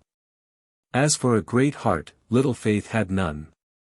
And I perceive by thee, my brother, hadst thou been the man concerned, thou art but for a brush, and then to yield. And, verily, since this is the height of thy courage now they are at a distance from us, should they appear to thee as they did to him, they might put thee to second thoughts. But consider again, they are but journeyman thieves. They serve under the king of the bottomless pit, who, if need be, will come in to their aid himself, and his voice is as the roaring of a lion. I myself have been engaged as this little Faith was, and I found it a terrible thing. These three villains set upon me, and I beginning like a Christian to resist, they gave but a call, and in came their master. I would, as the saying is, have given my life for a penny, but that, as God would have it, I was clothed with armor of proof. And yet, though I was so protected, I found it hard work to quit myself like a man. No man can tell what in that combat attends us, but he that hath been in the battle himself. Little Faith and great grace. Hope. Well, but they ran, you see, when they did but suppose that one great grace was in the way. Chris. True, they have often fled, both they and their master, when great grace hath but appeared, and no marvel, for he is the king's champion. But I trow you will put some difference between little Faith and the king's champion? All the king's subjects are not his champions, nor can they when tried do such feats of war as he. Is it meet to think that a little child should handle Goliath as David did? Or that there should be the strength of an ox in a ren? Some are strong, some are weak, some have great faith, some have little. This man was one of the weak, and therefore he went to the wall. Hope. I would it had been great grace for their sakes. Chris. If it had been he might have had his hands full, for I must tell you that though great grace is excellent good at his weapons, and has, and can, so long as he keeps them at sword's point, do well enough with them. Yet, if they get within him, even faint heart, mistrust, or the other, it shall go hard but they will throw up his heels. And when a man is down, you know, what can he do? Whoso looks well upon great grace's face will see those scars and cuts there, that shall easily give proof of what I say. Yea, once I heard that he should say, and that when he was in the combat, we despaired even of life. How did these sturdy rogues and their fellows make David groan, mourn, and roar? Yea, Heman, and Hezekiah too, though champions in their days, were forced to bestir when by these attacked. And yet, notwithstanding, they had their coats soundly brushed by them. Peter, upon a time, would go try what he could do. But though some do say of him that he is the prince of the apostles, they handled him so that they made him at last afraid of a sorry girl. Little Faith among thieves. Besides, their king is at their whistle, he is never out of hearing. And if at any time they be put to the worst, he, if possible, comes in to help them, and of him it is said, the sword of him that layeth at him cannot hold, the spear, the dart, nor the habergeon. He esteemeth iron as straw, and brass as rotten wood. The arrow cannot make him flee, sling stones are turned with him into stubble. Darts are counted as stubble, he laugheth at the shaking of a spear. What can a man do in this case? It is true, if a man could at every turn have Job's horse, and had skill and courage to ride him, he might do notable things. For his neck is clothed with thunder. He will not be afraid as the grasshopper, the glory of his nostrils is terrible. He paweth in the valley, and rejoiceth in his strength, he goeth on to meet the armed men. He mocketh at fear, and is not affrighted, neither turneth he his back from the sword. The quiver rattleth against him, the glittering spear and the shield. He swalloweth the ground with fierceness and rage, neither believeth he that it is the sound of the trumpet. He saith among the trumpets, Ha! Ha! And he smelleth the battle afar off, the thunder of the captains, and the shouting. But for such footmen as thee and I are, let us never desire to meet with an enemy, nor vaunt as if we could do better, when we hear of others that have been foiled, nor be tickled at the thoughts of our manhood. For such commonly come by the worst when tried. Witness Peter, of whom I made mention before, he would swagger, aye, he would, as his vain mind prompted him to say, do better and stand more for his master than all men. But who so foiled and run down by those villains as he? Then Christian sang. Poor little faith! Hast been among the thieves? Wast robbed? Remember this, whoso believes and gets more faith, shall then a victor be. Over 10,000. Else, scarce over 3. So they went on, and ignorance followed. They went then till they came to a place where they saw a way put itself into their way, and seemed withal to lie as straight as the way which they should go. And here they knew not which of the two to take, for both seemed straight before them, therefore here they stood still to consider. And, as they were thinking about the way, behold, a man, black of flesh, but covered with a very light robe, came to them, and asked them why they stood there. They answered they were going to the celestial city, but knew not which of these ways to take. Follow me, said the man, it is thither that I am going. So they followed him to the way that but now came into the road, which by degrees turned them so from the city that they desired to go to, that, in a little time, their faces were turned away from it, yet they followed him. But by and by, before they were aware, he led them both within the folds of a net, in which they were both so entangled that they knew not what to do, and with that, the white robe fell off the black man's back. Then they saw where they were. Wherefore, there they lay crying some time, for they could not get themselves out. Chris. Then said Christian to his fellow, now do I see myself in an error. Did not the shepherds bid us beware of flatterers? As is the saying of the wise man, so we have found it this day, a man that flattereth his neighbor, spreadeth a net at his feet. A shining one appears. Hope. They also gave us a note of directions about the way, for our more sure finding thereof.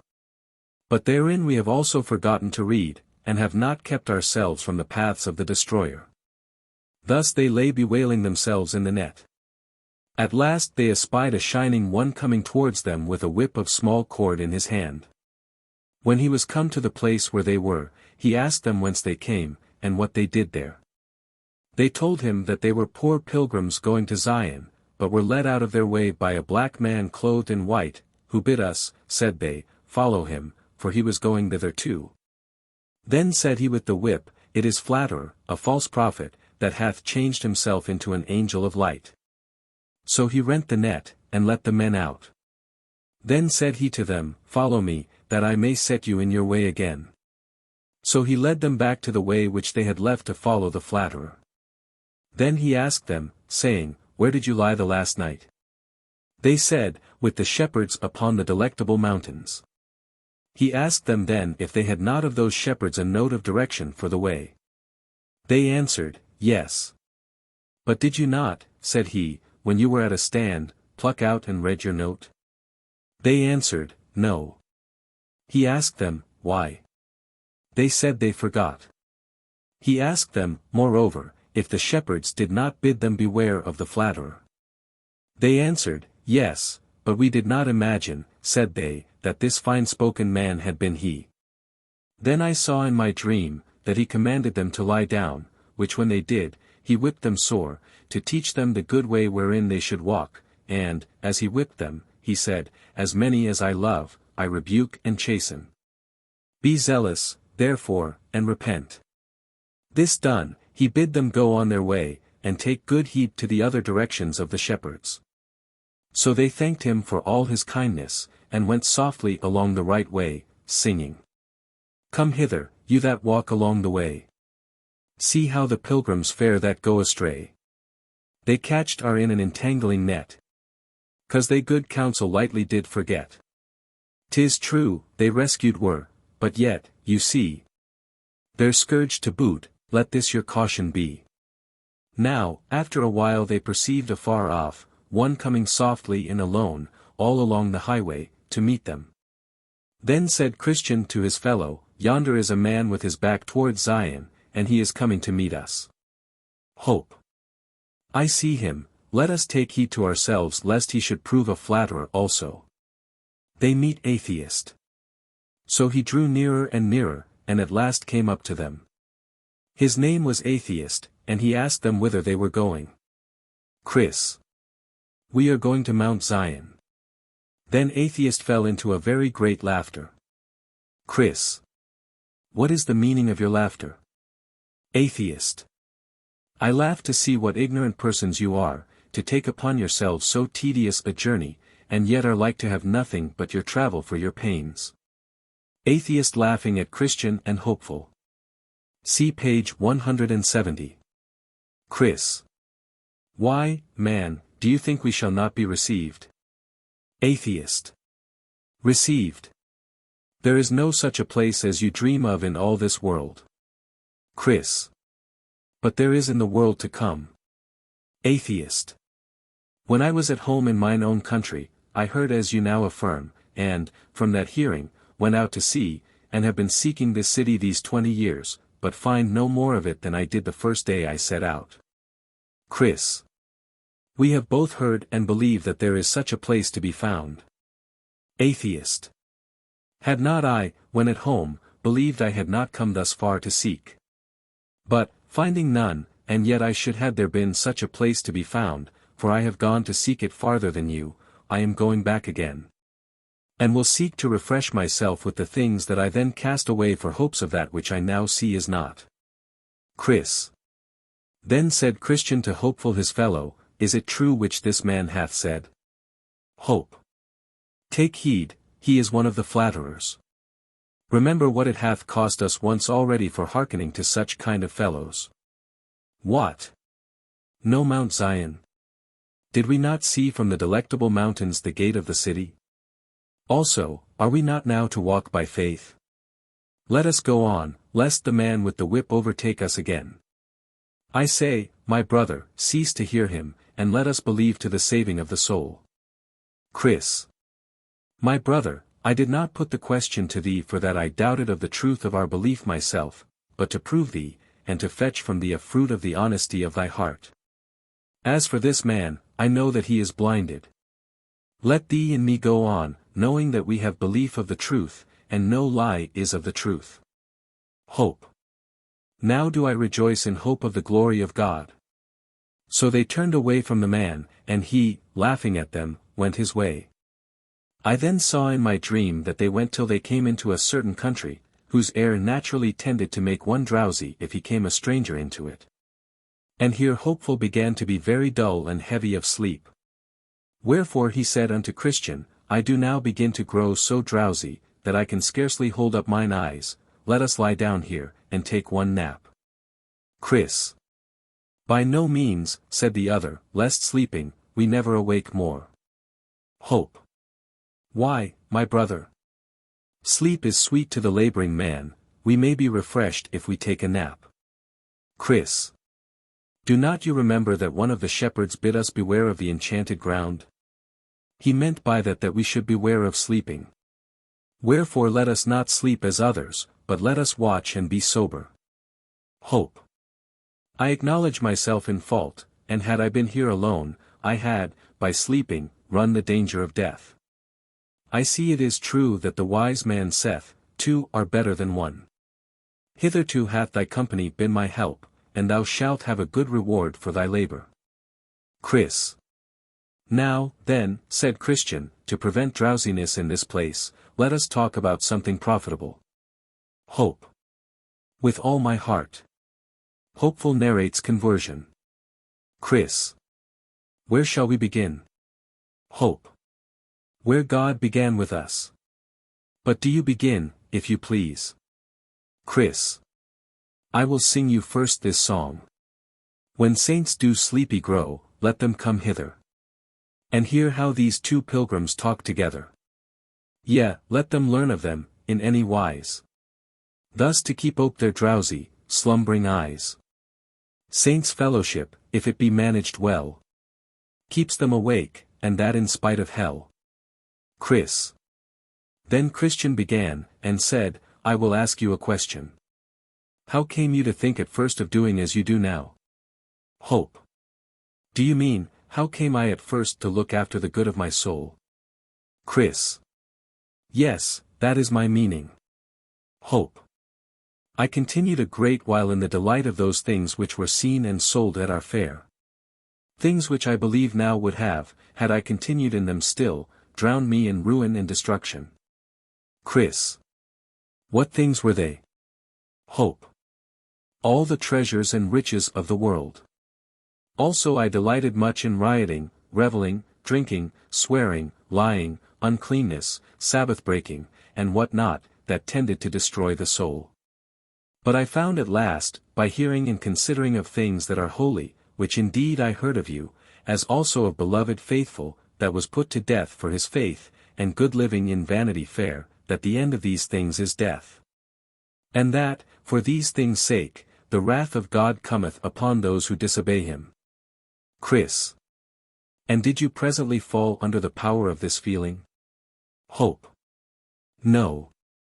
I was not willing presently to know the evil of sin, nor the destruction that follows upon the doing of it, but tried, when my mind at first began to be shaken with the word, to shut mine eyes against the light thereof. Chris. But what was the cause of your waiting so long? Hope. The causes were, firstly, I was ignorant that this was the work of God upon me. Secondly, sin was yet very sweet to my flesh, and I was loath to leave it. Thirdly, I could not tell how to part with mine old companions, their presence and actions were so desirable unto me.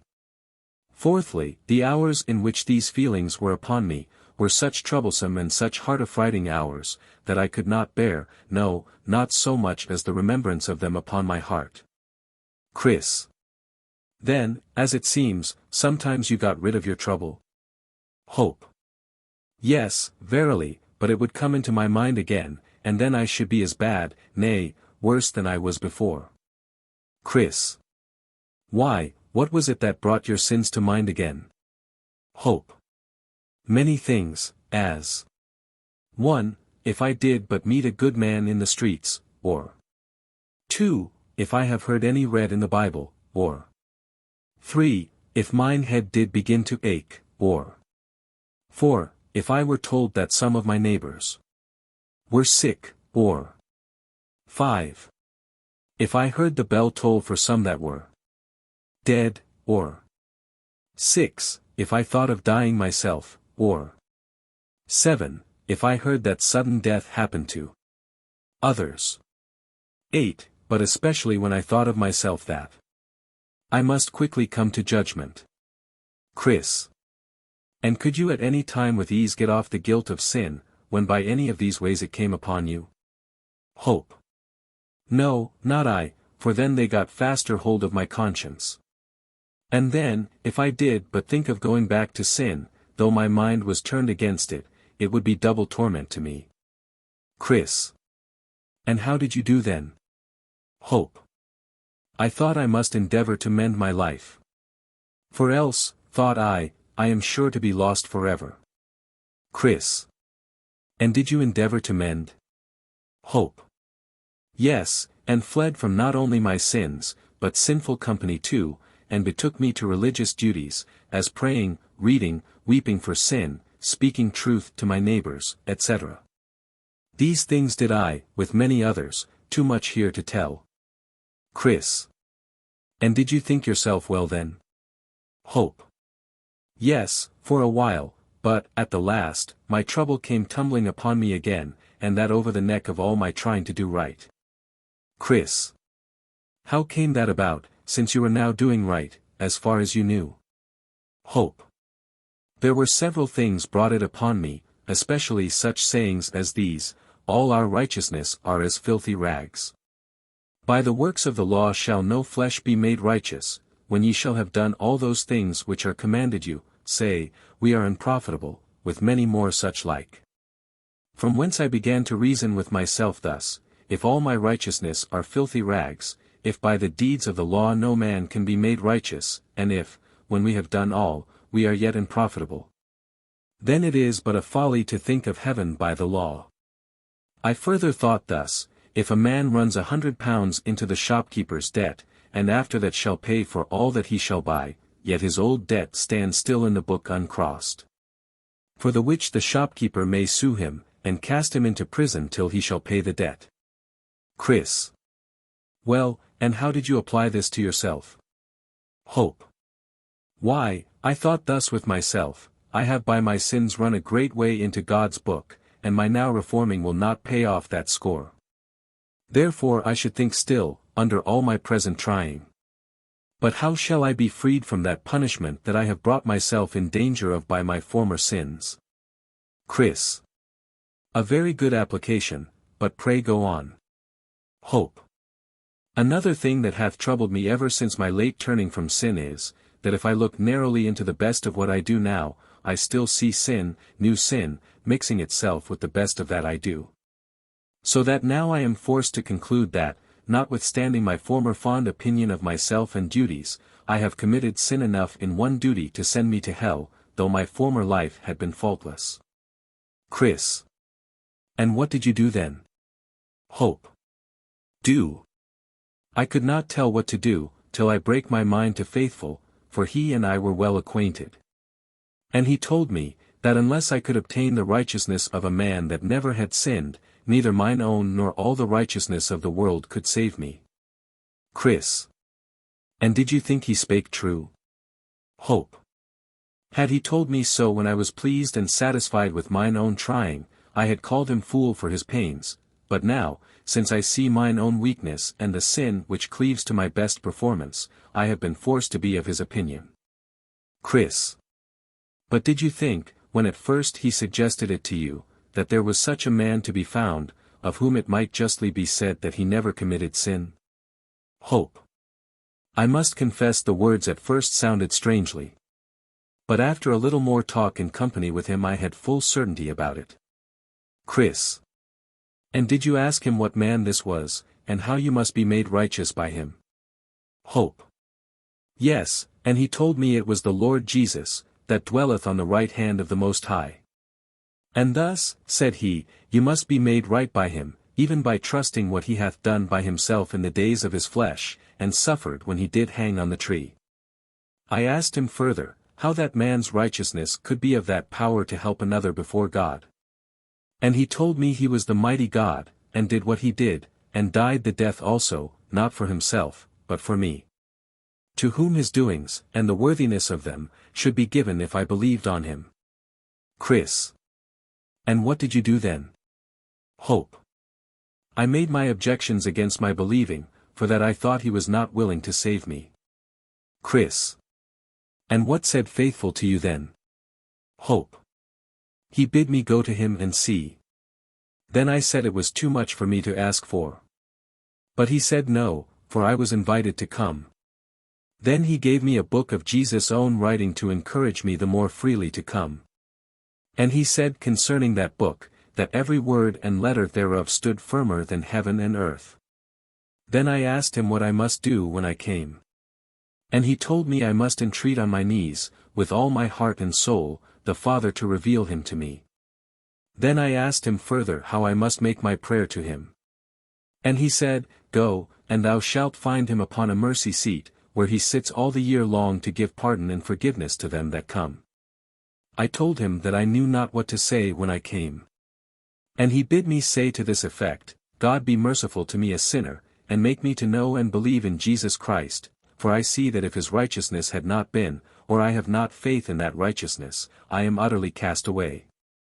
Lord, I have heard that thou art a merciful God, and hast given that thy Son Jesus Christ should be the Saviour of the world, and, moreover, that thou art willing to bestow him upon such a poor sinner as I am. And I am a sinner indeed. Lord, take therefore this opportunity, and show thy grace in the salvation of my soul, through thy Son Jesus Christ. Amen. Chris. And did you do as you were bidden? Hope. Yes, over, and over, and over. Chris. And did the Father show his Son to you? Hope. Not at the first, nor second, nor third, nor fourth, nor fifth, no, nor at the sixth time neither. Chris. What did you do then? Hope. What? Why, I could not tell what to do. Chris. Had you no thoughts of leaving off praying? Hope. Yes. 100 times twice told. Chris. And what was the reason you did not? Hope. I believed that that was true which had been told me, to wit, that without the righteousness of this Christ, all the world could not save me. And therefore, thought I with myself, if I leave off I die, and I can but die at the throne of grace. And withal, this came into my mind, though it tarry, wait for it, because it will surely come, it will not tarry. So I continued praying until the Father showed me his Son. Chris. And how was he shown unto you? Hope. I did not see him with my bodily eyes, but with the eyes of my heart, and thus it was, one day I was very sad, I think sadder than at any one time in my life, and this sadness was through a fresh sight of the greatness and vileness of my sins. And, as I was then looking for nothing but hell and the everlasting loss of my soul, suddenly, as I thought, I saw the Lord Jesus look down from heaven upon me, and saying, Believe on the Lord Jesus Christ, and thou shalt be saved. But I replied, Lord, I am a very great sinner. And he answered, My grace is sufficient for thee. Then I said, But, Lord, what is believing? And then I saw from that saying, He that cometh to me shall never hunger, and he that believeth on me shall never thirst, that believing and coming was all one. And that he that came, that is, ran out in his heart in desire after salvation by Christ, he indeed believed in Christ. Then the water stood in mine eyes, and I asked further, But, Lord, may such a great sinner as I am be indeed accepted of thee, and be saved by thee, and I heard him say, And him that cometh to me I will in no wise cast out. Then said I, But how, Lord, must I consider of thee in my coming to thee, that my faith may be placed aright upon thee? Then he said, Christ Jesus came into the world to save sinners. He is the end of the law for righteousness to every one that believes. He died for our sins, and rose again for our righteousness. He loved us, and washed us from our sins in his own blood. He is mediator between God and us. He ever liveth to plead for us. From all which I gathered that I must look for righteousness in his person, and for satisfaction for my sins by his blood. That what he did in obedience to his Father's law, and in submitting to the penalty thereof, was not for himself, but for him that will accept it for his salvation, and be thankful. And now was my heart full of joy, mine eyes full of tears, and mine affections running over with love to the name, people, and ways of Jesus Christ. Chris. This was a revelation of Christ to your soul indeed. But tell me particularly what effect this had upon your spirit. Hope. It made me see that all the world, notwithstanding all the righteousness thereof, is in a state of condemnation. It made me see that God the Father, though he be just, can justly forgive the coming sinner. It made me greatly ashamed of the vileness of my former life, and confounded me with the sense of my own ignorance. For there never came thought into my heart before now, that showed me so the beauty of Jesus Christ. It made me love a holy life, and long to do something for the honor and glory of the name of the Lord Jesus. Yea, I thought that had I now 1,000 gallons of blood in my body, I could spill it all for the sake of the Lord Jesus. Chapter 10. I saw then in my dream that Hopeful looked back, and saw Ignorance, whom they had left behind, coming after. Look, said he to Christian, how far yonder youngster loitereth behind. Chris. I see him, he careth not for our company. Hope. But I think it would not have hurt him, had he kept pace with us hitherto. Chris. That is true. But I warrant you he thinks otherwise. Hope. That I think he doth, but, however, let us tarry for him. So they did. Chris. Then Christian said to him, Come away, man, why do you stay so behind? Ignore. I take my pleasure in walking alone, even more a great deal than in company, unless I like it the better. Then said Christian to Hopeful, but softly, Did I not tell you he cared not for our company? But, however, said he, Come up, and let us talk away the time in this solitary place. Then, directing his speech to Ignorance, he said, Come, how do you? How stands it between God and your soul now? Ignore. I hope well. For I am always full of good thoughts, that come into my mind to comfort me as I walk. Chris. What good motions? Pray tell us. Ignore. Why, I think of God and heaven. Chris. So do the devils and lost souls. Ignore. But I think of them and desire them. Chris. So do many that are never like to come there. The soul of the sluggard desireth and hath nothing. Ignore. But I think of them, and leave all for them. Chris. That I doubt, for leaving of all is a very hard matter, yea, a harder matter than many are aware of. But why, or by what, art thou persuaded that thou hast left all for God and heaven? Ignore. My heart tells me so. Chris. The wise man says, He that trusteth in his own heart is a fool. Ignore. This is spoken of an evil heart, but mine is a good one. Chris. But how dost thou prove that? Ignore. It comforts me in the hopes of heaven. Chris. That may be through its deceitfulness, for a man's heart may minister comfort to him in the hopes of that thing for which he has yet no ground to hope. Ignore. But my heart and life agree together, and therefore my hope is well grounded. Chris. Who told thee that thy heart and life agree together? Ignore. My heart tells me so. Chris. Ask my fellow if I be a thief. Thy heart tells thee so. Except the word of God telleth thee in this matter, other testimony is of no value. Ignore. But is it not a good heart that hath good thoughts? And is not that a good life that is according to God's commandments? Chris. Yes, that is a good heart that hath good thoughts, and that is a good life that is according to God's commandments. But it is one thing, indeed, to have these, and another thing only to think so. Ignore. Pray, what count you good thoughts, and a life according to God's commandments? Chris. There are good thoughts of many kinds, some respecting ourselves, some God, some Christ, and some other things. Ignore. You go so fast, I cannot keep pace with you. Do you go on before, I must stay a while behind. Then they said. Well, Ignorance, wilt thou yet foolish be? To slight good counsel, 10 times given thee. And if thou yet refuse it, thou shalt know. Ere long, the evil of thy doing so. Remember, man, in time, stoop, do not fear. Good counsel, taken well, saves, therefore hear. But, if thou yet shalt slight it, thou wilt be the loser, Ignorance, I'll warrant thee. Then Christian addressed himself thus to his fellow. Chris. Well, come, my good Hopeful. I perceive that thou and I must walk by ourselves again. The 2 pilgrims proceed. So I saw in my dream that they went on a pace before, and Ignorance he came hobbling after. Then said Christian to his companion, It pities me much for this poor man, it will certainly go ill with him at last. Hope. Alas!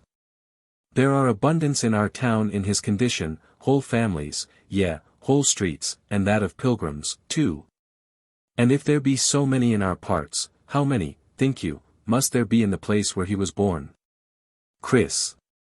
Indeed, the word saith, He hath blinded their eyes, lest they should see. Hope. Well said, I believe you have said the truth. Are we now almost got past the enchanted ground? Chris. Why, art thou weary of our talking? Hope. No, verily, but that I would know where we are. Chris. We have not now above 2 miles farther to go thereon. Well, we will leave at this time our neighbor ignorance by himself, and fall upon another subject. Hope. With all my heart, but you shall still begin. Chris. Well, then, did you not know, about 10 years ago, one temporary in your parts, who was a forward man in religion then? Hope. Know him. Yes, he dwelt in Graceless, a town about 2 miles off of Honesty, and he dwelt next door to Wontonback. Chris. Right, he dwelt under the same roof with him. Well, that man was much awakened once. I believe that then he had some sight of his sins, and of the punishment that was due thereto. Hope. I am of your mind. For, my house not being above 3 miles from him, he would ofttimes come to me, and that with many tears. Truly, I pitied the man, and was not altogether without hope of him, but one may see, it is not every one that cries, Lord. Lord. Chris. He told me once that he was resolved to go on pilgrimage as we do now, but all of a sudden he grew acquainted with one save self, and then he became a stranger to me, for at that time he gave up going on pilgrimage. Chapter 11. Beulah Land.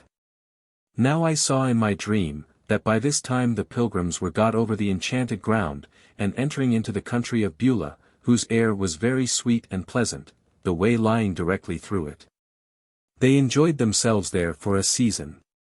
Yea, here they heard continually the singing of birds and saw every day the flowers appear on the earth, and heard the voice of the turtle in the land. In this country the sun shineth night and day. Wherefore this was beyond the valley of the shadow of death, and also out of the reach of giant despair, neither could they from this place so much as see Doubting Castle. Here they were within sight of the city they were going to. Also here met them some of the inhabitants thereof, for in this land the shining ones commonly walked, because it was upon the borders of heaven. Here they had no want of corn and wine. For in this place they met with abundance of what they had sought for in all their pilgrimage. Here they heard voices from out of the city, loud voices, saying, Say ye to the daughter of Zion, Behold, thy salvation cometh. Behold, his reward is with him. Here all the inhabitants of the country called them, the holy people, and redeemed of the Lord, sought out, etc. Now, as they walked in this land, they had more rejoicing than in parts more remote from the kingdom to which they were bound, and drawing near to the city, they had yet a more perfect view thereof. It was builded of pearls and precious stones, also the streets thereof were paved with gold, so that by reason of the natural glory of the city, and the reflection of the sunbeams upon it, Christian with desire fell sick. Hopeful also had a fit or two of the same disease, wherefore here they lay by it a while, crying out because of their pangs, If you see my beloved tell him that I am sick of love. But being a little strengthened, and better able to bear their sickness, they walked on their way, and came yet nearer and nearer, where were orchards, vineyards, and gardens, and their gates opened into the highway. Now, as they came up to these places, behold, the gardener stood in the way, to whom the pilgrims said, Whose goodly vineyards and gardens are these? He answered, They are the king's, and are planted here for his own delight, and also for the solace of pilgrims. So the gardener had them into the vineyards, and bid them refresh themselves with the dainties. He also showed them there the king's walks, and the arbors where he delighted to be, and here they tarried and slept. Now I beheld in my dream, that they talked more in their sleep at this time than ever they did in all their journey. And being in thought thereabout, the gardener said even to me, Wherefore dost thou meditate at the matter? It is the nature of the fruit of the grapes of these vineyards to go down so sweetly as to cause the lips of them that are asleep to speak. So I saw, when they awoke they undertook to go up to the city. But, as I said, the reflection of the sun upon the city, for the city was pure gold, was so extremely glorious, that they could not, as yet, with open face behold it, but through a glass made for that purpose. So I saw that, as they went on, there met them two men in raiment that shone like gold, also their faces shone as the light. These men asked the pilgrims whence they came, and they told them. They also asked them where they had lodged, what difficulties and dangers, what comforts and pleasures, they had met in the way, and they told them. Then said the men that met them, You have but 2 difficulties more to meet with, and then you are in the city. Christian, then, and his companion, asked the men to go along with them, so they told them that they would. But, said they, you must obtain it by your own faith. So I saw in my dream that they went on together till they came in sight of the gate. A river intervenes. Now I further saw, that betwixt them and the gate was a river. But there was no bridge to go over, and the river was very deep. At the sight, therefore, of this river, the pilgrims were much stunned, but the men that went with them said, You must go through, or you cannot come at the gate. The pilgrims then began to inquire if there was no other way to the gate, to which they answered, Yes. But there hath not any save 2, to wit, Enoch and Elijah, been permitted to tread that path since the foundation of the world, nor shall until the last trumpet shall sound. The pilgrims then, especially Christian, began to be anxious in his mind, and looked this way and that, but no way could be found by them by which they might escape the river. Then they asked the men if the waters were all of a depth. They said, No, yet they could not help them in that case, for, said they, you shall find it deeper or shallower as you believe in the king of the place. They then addressed themselves to the water. And, entering, Christian began to sink, and crying out to his good friend Hopeful, he said, I sink in deep waters, the billows go over my head, all his waves go over me. Then said the other, Be of good cheer, my brother. I feel the bottom, and it is good. Then said Christian, Ah! My friend, the sorrows of death have compassed me about, I shall not see the land that flows with milk and honey. And with that, a great darkness and horror fell upon Christian, so that he could not see before him. Also here he in a great measure lost his senses, so that he could neither remember nor orderly talk of any of those sweet refreshments that he had met with in the way of his pilgrimage. But all the words that he spake still tended to show that he had horror of mind, and heart fears that he should die in that river, and never obtain entrance in at the gate.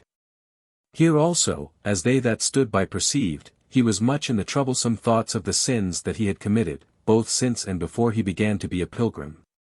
It was also observed that he was troubled with the sight of demons and evil spirits, for ever and anon he would intimate so much by words.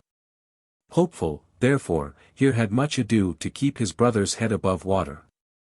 Yea, sometimes he would be quite gone down, and then, ere a while he would rise up again half dead.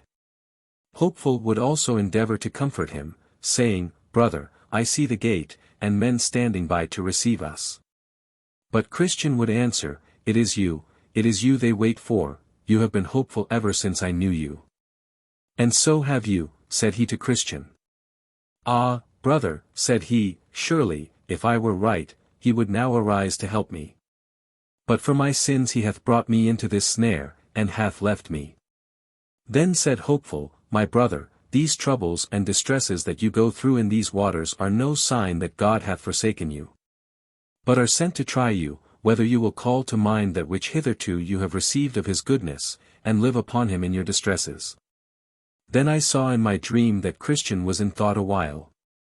To whom also Hopeful added these words, Be of good cheer, Jesus Christ mocketh thee whole. And, with that, Christian brake out with a loud voice, Oh, I see him again, and he tells me, When thou passest through the waters, I will be with thee. And through the rivers, they shall not overflow thee. Then they both took courage, and the enemy was, after that, as still as a stone, until they were gone over. Christian, therefore, presently found ground to stand upon. And so it followed that the rest of the river was but shallow. Thus they got over. 2 shining men. Now, upon the bank of the river, on the other side, they saw the 2 shining men again, who there waited for them. Wherefore, being come out of the river, they saluted them, saying, We are heavenly spirits, sent forth to help those that shall be heirs of salvation. Thus they went along towards the gate. Now, you must note that the city stood upon a mighty hill, but the pilgrims went up that hill with ease, because they had these two men to lead them up by the arms, also they had left their mortal garments behind them in the river. For though they went in with them, they came out without them. They therefore went up here with much activity and speed, though the foundation upon which the city was framed was higher than the clouds. They therefore went up through the regions of the air, sweetly talking as they went, being comforted because they had safely got over the river, and had such glorious companions to attend them. Mount Zion. The talk they had with the shining ones, was about the glory of the place, who told them that the beauty and glory of it were such as could not be put into words. There, said they, is the Mount Zion, the heavenly Jerusalem, the innumerable company of angels, and the spirits of good men made perfect. You are going now, said they, to the paradise of God, wherein you shall see the tree of life, and eat of the never-fading fruits thereof. And when you come there, you shall have white robes given you, and your walk and talk shall be every day with the King, even all the days of an eternal life.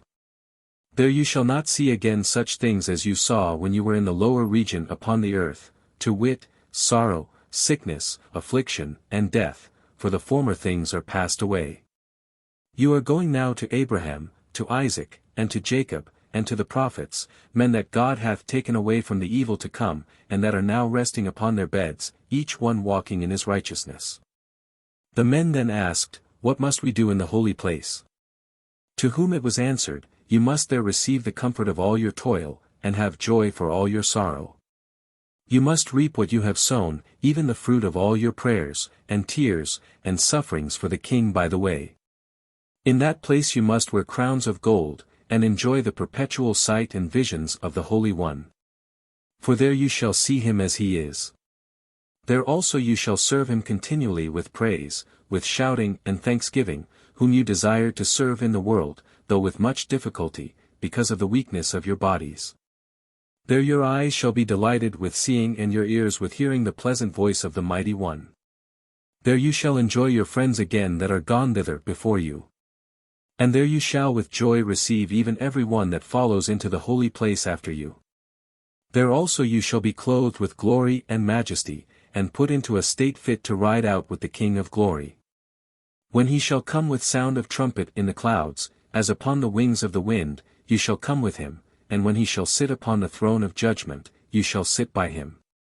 Yea, and when he shall pass sentence upon all the workers of evil, let them be angels or men, you also shall have a voice in that judgment because they were his and your enemies. Also, when he shall again return to the city, you shall go too, with sound of trumpet, and be ever with him. Now, while they were thus drawing towards the gate, behold, a company of the heavenly host came out to meet them. To whom it was said by the other two shining ones, These are the men that have loved our Lord when in the world, and that have left all for his holy name. And he hath sent us to fetch them, and we have brought them thus far on their desired journey, that they may go in and look their Redeemer in the face with joy. Then the heavenly host gave a great shout, saying, Blessed are they which are called to the marriage supper of the Lamb. There came out also at this time to meet them several of the king's trumpeters, clothed in white and shining raiment who, with melodious noises and loud, made even the heavens to echo with their sound. These trumpeters saluted Christian and his fellow with 10,000 welcomes from the world, and this they did with shouting and sound of trumpet. The celestial city. This done, they compassed them round on every side. Some went before, some behind, and some on the right hand, some on the left, as it were to guard them through the upper regions, continually sounding as they went, with melodious noise. In notes on high, so that the very sight was to them that could behold it as if heaven itself was come down to meet them. Thus, therefore, they walked on together. And, as they walked, ever and anon these trumpeters, even with joyful sound, would, by mixing their music, with looks and gestures, still signify to Christian and his brother how welcome they were into their company. And with what gladness they came to meet them. And now were these two men as it were in heaven before they came at it, being swallowed up with the sight of angels, and with hearing of their melodious notes. Here also they had the city itself in view, and thought they heard all the bells therein to ring, and welcomed them thereto. But, above all, the warm and joyful thoughts that they had about their own dwelling there with such company, and that for ever and ever, oh!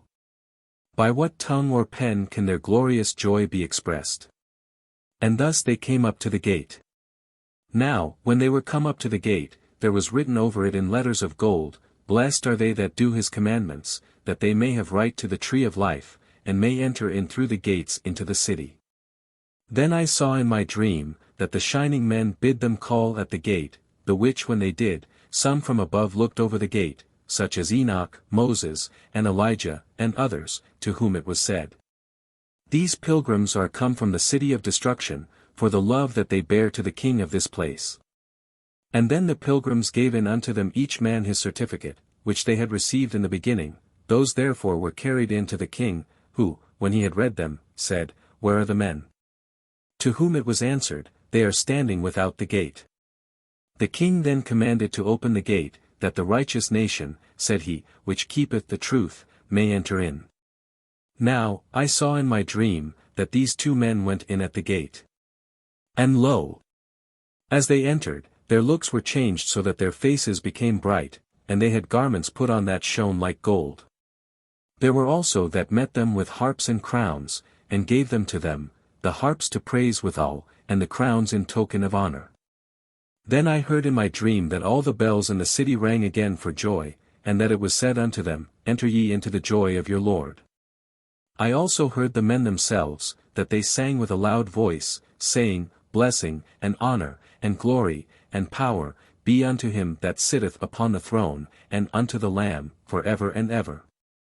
Now, just as the gates were opened to let in the men, I looked in after them, and behold, the city shone like the sun, the streets also were paved with gold.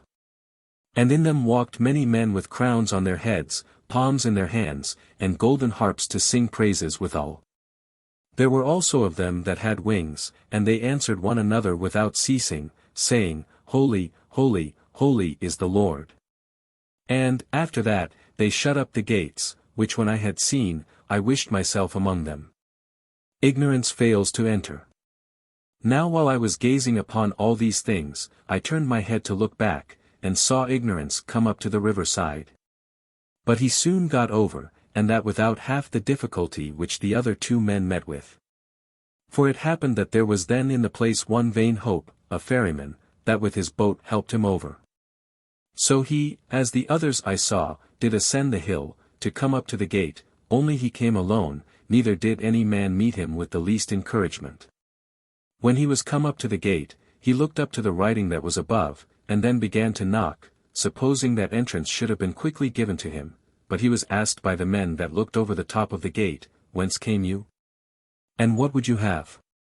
He answered, I have eaten and drunk in the presence of the king, and he has taught in our streets. Then they asked him for his certificate, that they might go in and show it to the king, so he fumbled in his bosom for one, and found none. Then said they, Have you none?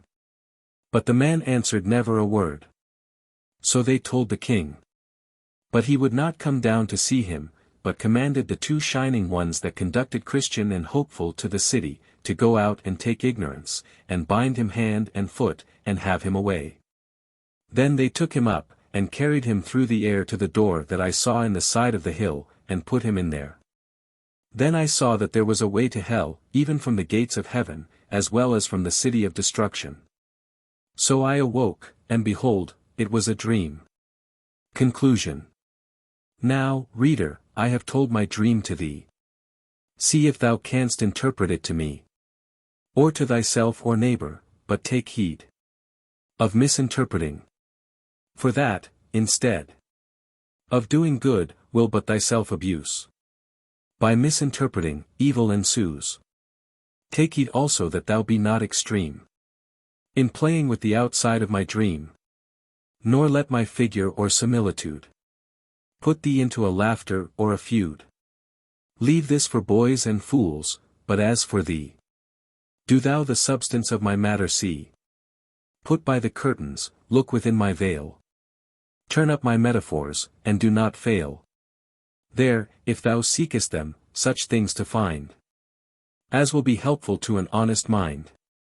What of my dross thou findest there, be bold to throw away, but yet preserve the gold. What if my gold be wrapped up in ore? None throws away the apple for the core. But if thou shalt cast all away as vain, I know not but 't will make me dream again. The Pilgrim's Progress. Part 2. Chapter 1. Courteous Companions. Some time since, to tell you my dream that I had of Christian the Pilgrim, and of his dangerous journey towards the celestial country, was pleasant to me and profitable to you. I told you then, also, what I saw concerning his wife and children, and how unwilling they were to go with him on pilgrimage, insomuch that he was forced to go on his progress without them. For he durst not run the danger of that destruction which he feared would come by staying with them in the city of destruction, wherefore, as I then showed you, he left them and departed. Now, it hath so happened, through the abundance of business, that I have been much hindered and kept back from my wonted travels into those parts whence he went, and so could not, till now, obtain an opportunity to make further inquiry after those whom he left behind, that I might give you an account of them. But, having had some concerns that way of late, I went down again thitherward. Now, having taken up my lodgings in a wood about a mile off the place, as I slept I dreamed again. The author and Mr. Sagacity. And as I was in my dream, behold, an aged gentleman came by where I lay, and, because he was to go some part of the way that I was travelling, methought I got up and went with him. So, as we walked, and as travellers usually do, I was as if we fell into discourse, and our talk happened to be about Christian and his travels. For thus I began with the old man. Sir, said I, what town is that there below, that lieth on the left hand of our way? Then said Mr. Sagacity, for that was his name, it is the city of destruction. A populous place, but possessed with a very ill-conditioned and idle sort of people. I thought that was that city, quoth I went once myself through that town, and therefore know that this report you give of it is true. Sag. Too true. I wish I could speak truth in speaking better of them that dwell therein. Well, sir, quoth I, then I perceive you to be a well-meaning man, and so one that takes pleasure to hear and tell of that which is good. Pray, did you never hear what happened to a man some time ago of this town, whose name was Christian, that went on pilgrimage up towards the higher regions? Sag. Hear of him. And I also heard of the difficulties, troubles, wars, captivities, cries, groans, frights and fears that he met with and had in his journey. Besides, I must tell you all our country rings of him. There are but few houses that have heard of him and his doings but have sought after and got the record of his pilgrimage. Yea, I think I may say that his hazardous journey has got many well-wishers to his ways, for though, when he was here, he was a fool in every man's mouth, yet now he is gone he is highly commended of all. For 'tis said he lives bravely where he is, yea, many of them that are resolved never to run his risks yet have their mouths water at his gains. They may, quoth I, well think, if they think anything that is true, that he liveth well where he is. For he now lives at and in the fountain of life, and has what he has without labour and sorrow, for there is no grief mixed therewith. But, pray, what talk have the people about him? Sag. Talk. The people talk strangely about him. Some say that he now walks in white, that he has a chain of gold about his neck, that he has a crown of gold beset with pearls upon his head.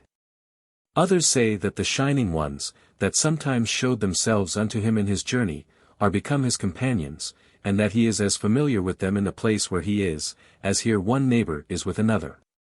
Besides, it is confidently spoken concerning him, that the king of the place where he is has bestowed upon him already a very rich and pleasant dwelling at court, and that he every day eateth and drinketh and walketh with him, and receiveth of the smiles and favours of him that is judge of all there. Moreover, it is expected of some, that his prince, the lord of that country, will shortly come into these parts, and will know the reason, if they can give any, why his neighbours set so little by him, and had him so much in derision, when they perceived that he would be a pilgrim. For they say, now he is so in the affections of his prince, and that his sovereign is so much concerned with the wrongs that were cast upon Christian when he became a pilgrim, that he will look upon all as if done unto himself. And no marvel, for it was for the love that he had to his prince that he ventured as he did. Sagacity tells of Christiana. I dare say, quoth I am glad on't. I am glad for the poor man's sake, for that he now has rest from his labor, and for that he reapeth the benefit of his tears with joy, and for that he has got beyond gunshot of his enemies, and is out of the reach of them that hate him. I also am glad for that a rumor of these things is noised abroad in this country, who can tell but that it may work some good effect on some that are left behind. But pray, sir, while it is fresh in my mind, do you hear anything of his wife and children? Poor hearts! I wonder in my mind what they do. Sag. Who? Christiana and her sons. They are like to do as well as did Christian himself. For, though they all played the fool at first, and would by no means be persuaded by either the tears or entreaties of Christian, yet, second thoughts have wrought wonderfully with them, so they have packed up, and are also gone after him. Better and better, quoth I, but, what? Wife and children and all. Sag. It is true, I can give you an account of the matter, for I was upon the spot at the instant, and was thoroughly acquainted with the whole affair. Then, said I, a man, it seems, may report it for a truth. Sag. You need not fear to declare it. I mean, that they are all gone on pilgrimage, both the good woman and her 4 boys. And, since, we are, as I perceive, going some considerable way together, I will give you an account of the whole matter. This Christiana, for that was her name from the day that she, with her children betook themselves to a pilgrim's life, after her husband had gone over the river, and she could hear of him no more, her thoughts began to work in her mind. First, for that she had lost her husband, and of that the loving bond of that relation was utterly broken betwixt them.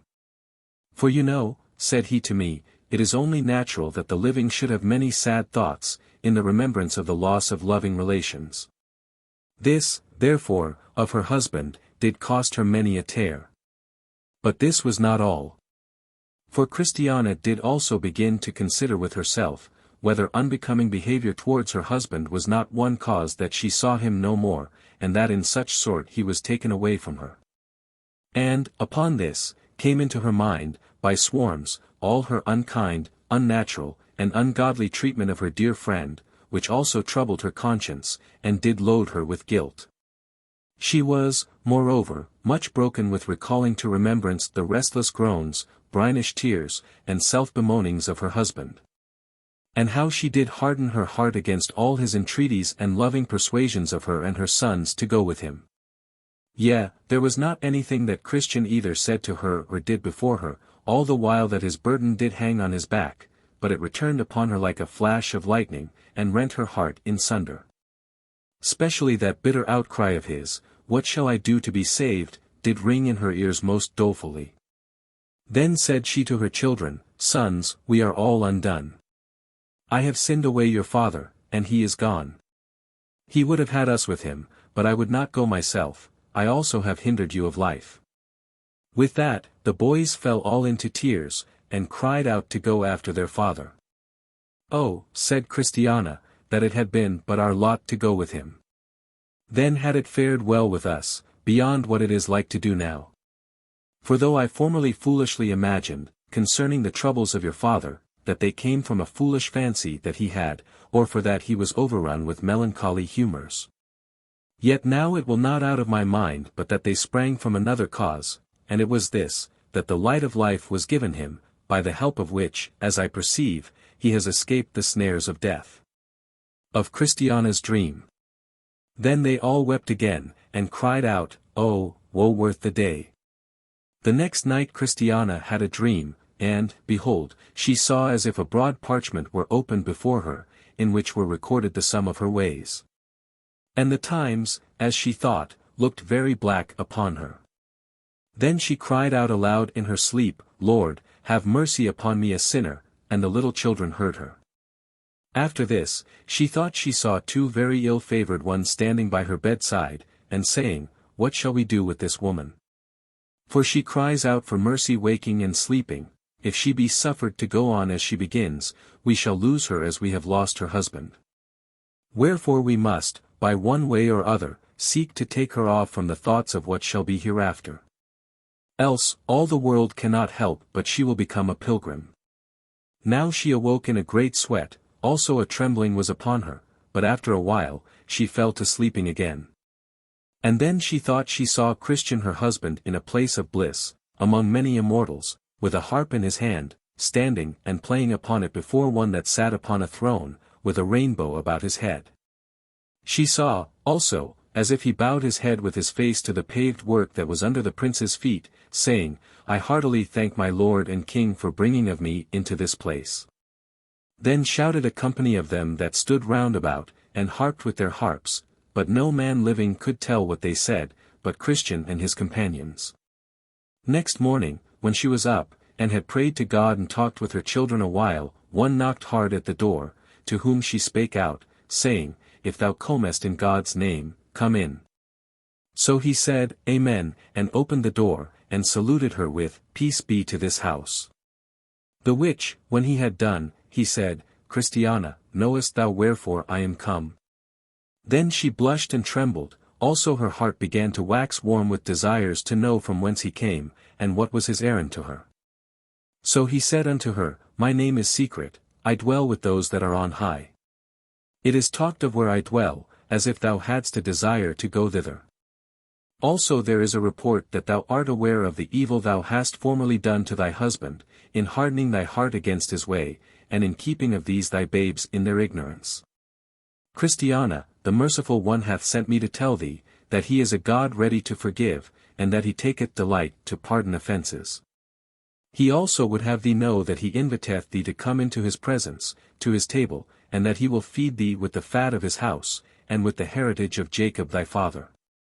There is Christian, thy husband that was, with legions more, his companions, ever behold that face that doth minister life to beholders, and they will be glad when they shall hear the sound of thy feet step over thy father's threshold. Christiana is sent for. Christiana at this was greatly abashed in herself, and bowed her head to the ground. This visitor proceeded, and said, Christiana, here is also a letter for thee, which I have brought from thy husband's king. So she took it, and opened it, but it smelt after the manner of the best perfume, also it was written in letters of gold. The contents of the letter were these, that the king would have her to do as Christian her husband. For that was the way to come to his city, and to dwell in his presence with joy forever. At this the good woman was quite overcome. So she cried out to her visitor, Sir, will you carry me and my children with you, that we also may worship this king? Then said the visitor, Christiana, the bitter is before the sweet. Thou must through troubles, as did he that went before thee, enter the celestial city. Wherefore I advise thee to do as did Christian thy husband, go to the wicket gate yonder over the plain, for that stands in the head of the way up which you must go, and I wish thee all good speed. Also I advise that thou put this letter in thy bosom, that thou read therein to thyself, and to thy children, until you have got it by rote of heart, for it is one of the songs that thou must sing while thou art in this house of thy pilgrimage. Also this thou must deliver in at the farther gate. Now, I saw in my dream, that this old gentleman, as he told me the story, did himself seem to be greatly affected therewith. He moreover went on, and said. So Christiana called her sons together, and began thus to address herself unto them, My sons, I have, as you may perceive, been of late under much trouble in my soul about the death of your father, not for that I doubt at all of his happiness, for I am satisfied now that he is well. I have also been much affected with the thoughts of mine own state and yours, which I verily believe is by nature miserable. My treatment also of your father in his distress is a great load to my conscience, for I hardened both mine own heart and yours against him, and refused to go with him on pilgrimage. The thoughts of these things would now kill me outright, but for a dream which I had last night, and but for the encouragement that this stranger has given me this morning. Come, my children, let us pack up, and be gone to the gate that leads to the celestial country, that we may see your father, and be with him and his companions in peace, according to the laws of that land. Then did her children burst out into tears, for joy that the heart of their mother was so inclined. So their visitor bade them farewell, and they began to prepare to set out for their journey. Mrs. Timorous and Christiana. But while they were thus about to be gone, two of the women that were Christiana's neighbors came up to the house, and knocked at the door. To whom she said as before, "If you come in God's name, come in." At this the women were stunned, for this kind of language they used not to hear, or to perceive to drop from the lips of Christiana. Yet they came in, but, behold, they found the good woman preparing to be gone from her house. So they began, and said, "Neighbor, pray what is your meaning by this?" Christiana answered and said to the eldest of them, whose name was Mrs. Timorous, "I am preparing for a journey." This Timorous was daughter to him that met Christian upon the hill Difficulty, and would have had him go back for fear of the lions. Tim. For what journey, I pray you? Chr. Even to go after my good husband. And with that she fell a-weeping. Tim. I hope not so, good neighbor. Pray, for your poor children's sake, do not so unwomanly cast away yourself. Chr. Nay, my children shall go with me, not one of them is willing to stay behind. Tim. I wonder in my very heart what or who has brought you into this mind. Chr. Oh, neighbor, knew you but as much as I do, I doubt not but that you would go with me. Tim. Prithee, what new knowledge hast thou got that so worketh off thy mind from thy friends, and that tempteth thee to go nobody knows where? Chr.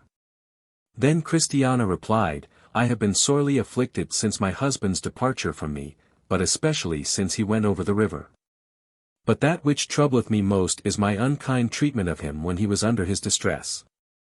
Besides, I am now as he was then, nothing will serve me but going on pilgrimage. I was a-dreaming last night that I saw him. Oh, that my soul was with him! He dwelleth in the presence of the king of the country. He sits and eats with him at his table, he has become a companion of immortals, and has a house now given him to dwell in, to which the best palaces on earth, if compared, seem to me but as a dunghill. The prince of the place has also sent for me, with promises of entertainment if I shall come to him, his messenger was here even now, and has brought me a letter which invites me to come. And with that she plucked out the letter, and read it, and said to them, What now will you say to this? Mercy also desires to go. Tim. Oh, the madness that hath possessed thee and thy husband, to run yourselves upon such difficulties. You have heard, I am sure, what your husband did meet with, even in a manner at the first step that he took on his way, as our neighbor Obstinate can yet testify, for he went along with them, yea, and Pliable too. Until they, like wise men, were afraid to go any farther. We also heard, over and above, how he met with the lions, Apollyon, the shadow of death, and many other things. Nor is the danger he met with at Vanity Fair to be forgotten by thee. For if he, though a man, was so hard put to it, what canst thou, being but a poor woman, do? Consider also that these 4 sweet babes are thy children, thy flesh and thy bones. Wherefore, though thou shouldest be so rash as to cast away thyself, yet, for the sake of thy children, keep thou at home.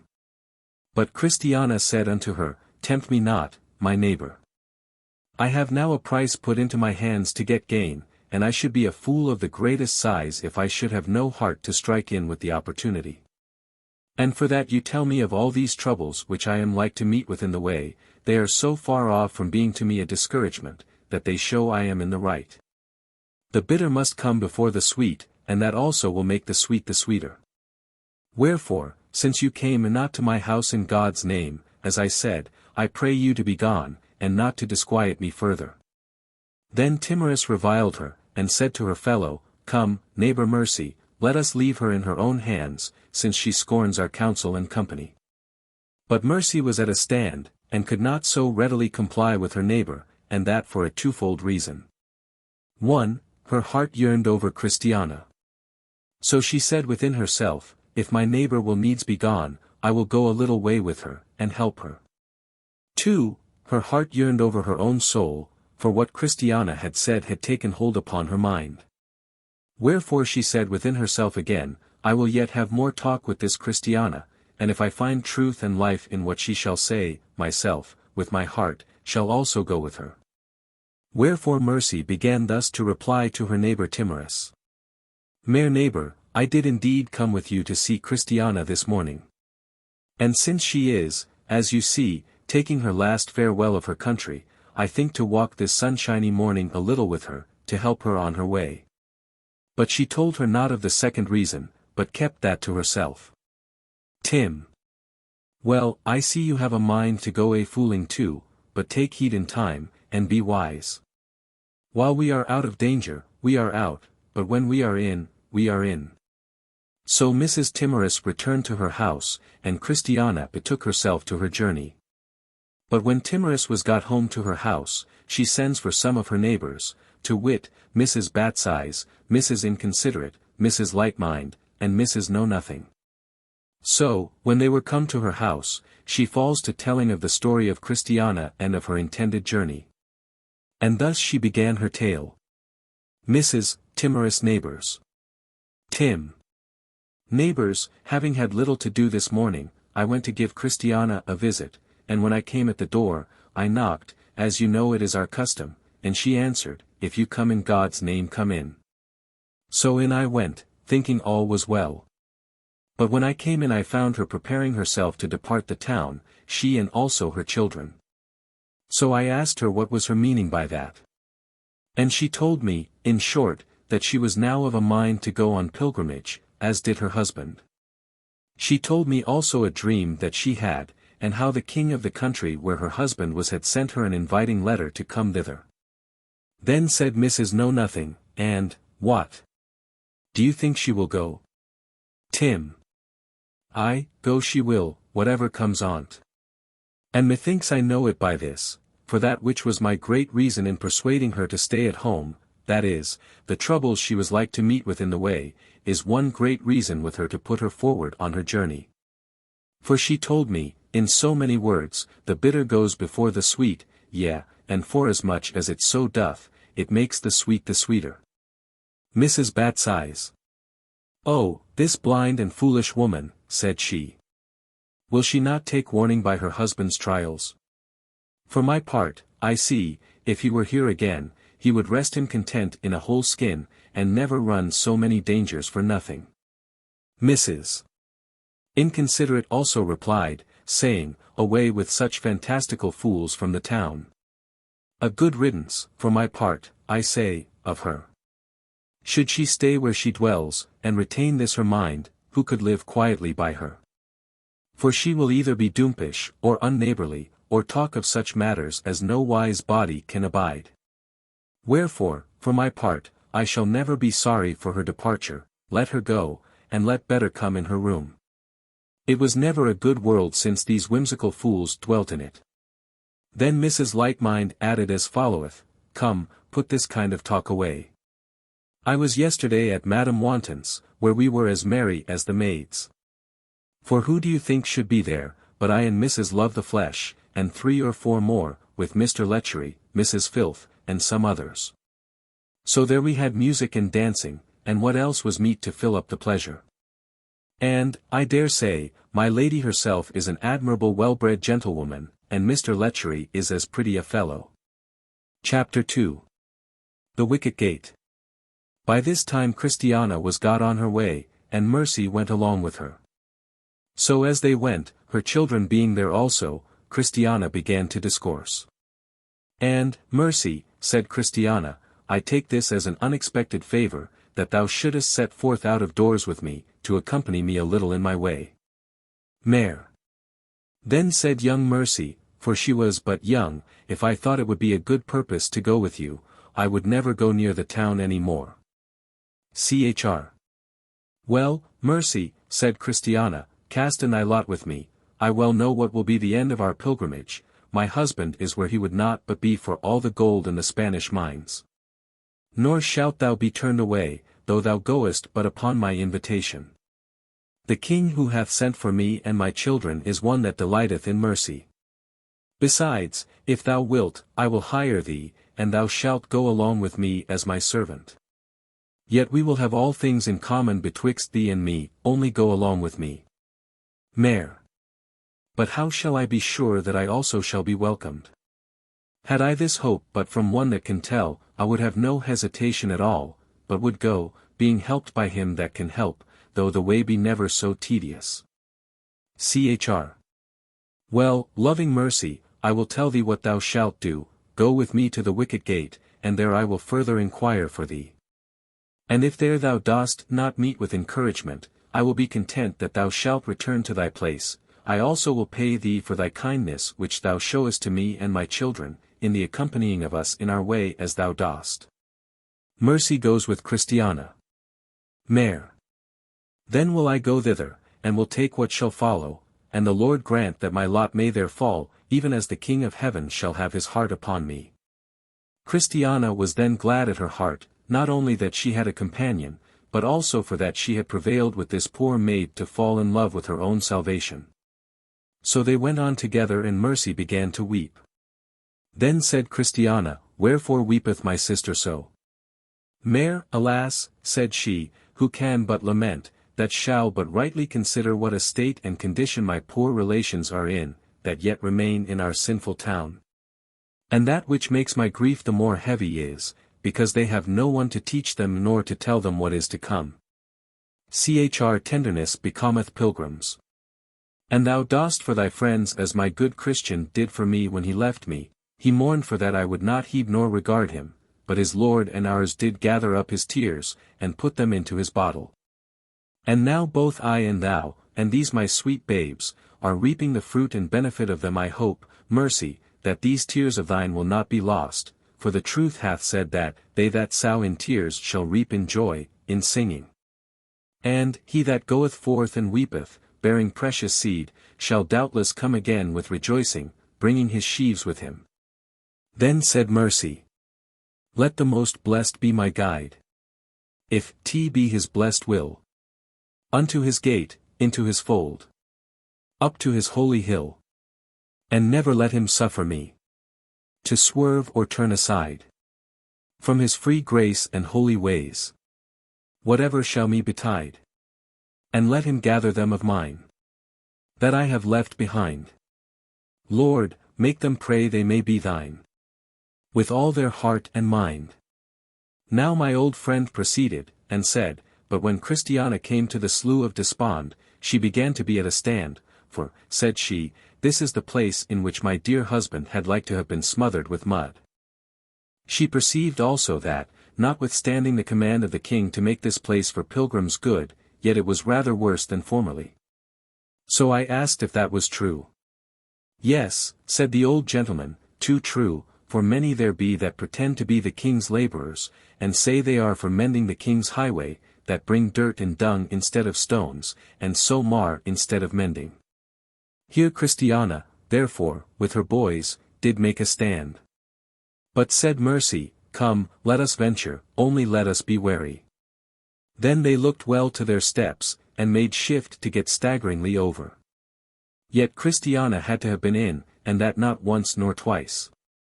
Now, they had no sooner got over, but they thought they heard words that said unto them, Blessed is she that believeth, for there shall be a performance of those things which were told her from the Lord. Then they went on again. And said Mercy to Christiana, Had I as good ground to hope for a loving reception at the wicket gate as you, I think no Slough of Despond would discourage me. Well, said the other, you know your trouble, and I know mine. And, good friend, we shall have enough evil before we come at our journey's end. For can it be imagined that the people that design to attain such excellent glories as we do, and that are so envied that happiness as we are, but that we shall meet with what fears? With what troubles and afflictions they can possibly assault us with, that hate us? At the wicket gate. And now Mr. Sagacity left me to dream out my dream by myself. Wherefore, methought I saw Christiana, and Mercy, and the boys, go all of them up to the gate. To which when they were come they betook themselves to a short debate about how they must manage their calling at the gate, and what should be said unto him that did open unto them, so it was concluded, since Christiana was the eldest, that she should knock for entrance, and that she should speak to him that did open, for the rest. So Christiana began to knock, and, as her poor husband did, she knocked and knocked again. But instead of any that answered, they all thought that they heard as if a dog came barking upon them. A dog, and a great one too, and this made the women and children afraid, nor durst they for a while to knock any more, for fear the mastiff should fly upon them. Now, therefore, they were greatly tumbled up and down in their minds, and knew not what to do. Knock they durst not, for fear of the dog. Go back they durst not, for fear the keeper of the gate should espy them as they so went, and should be offended with them. At last they thought of knocking again, and knocked more loudly than they did at first. Then said the keeper of the gate, Who is there? So the dog left off to bark, and he opened unto them. Then Christiana made low obeisance, and said, Let not our Lord be offended with his handmaidens, for that we have knocked at his princely gate. Then said the keeper, Whence come ye? And what is it that you would have? Christiana answered, We are come from whence Christian did come, and upon the same errand as he. To wit, to be, if it shall please you, graciously admitted by this gate into the way that leads to the celestial city. And I answer, My Lord, in the next place, that I am Christiana, once the wife of Christian, that now is gotten above. With that the keeper of the gate did marvel, saying, What? Is she now become a pilgrim, that, but a while ago hated that life? Then she bowed her head, and said, Yes, and so are these my sweet babes also. Then he took her by the hand, and let her in, and said also, Suffer the little children to come unto me, and with that he shut up the gate. This done, he called to a trumpeter that was above, over the gate, to entertain Christiana with shouting and sound of trumpet for joy. So he obeyed, and sounded, and filled the air with his melodious notes. Now, all this while poor Mercy did stand without trembling and crying, for fear that she was rejected. But when Christiana had got admittance for herself and her boys, then she began to make intercession for Mercy. Mercy falls in a swoon. Chr. And she said, My Lord, I have a companion of mine that stands yet without, that is come hither upon the same account as myself, one that is much troubled in her mind, for that she comes, as she thinks, without sending for. Whereas I was sent to buy my husband's king to come. Now Mercy began to be very impatient, for each minute was as long to her as an hour, wherefore she prevented Christiana from asking for her more fully by knocking at the gate herself. And she knocked then so loud that she made Christiana to start. Then said the keeper of the gate, Who is there? And said Christiana, It is my friend. So he opened the gate and looked out. But Mercy was fallen down without in a swoon, for she fainted, and was afraid that no gate would be opened to her. Then he took her by the hand, and said, Maiden, I bid thee arise. Oh, sir, said she, I am faint, there is scarce life left in me. But he answered that, one once said, When my soul fainted within me, I remembered the Lord, and my prayer came in unto thee, into thy holy temple. Fear not, but stand upon thy feet, and tell me wherefore thou art come. Mare.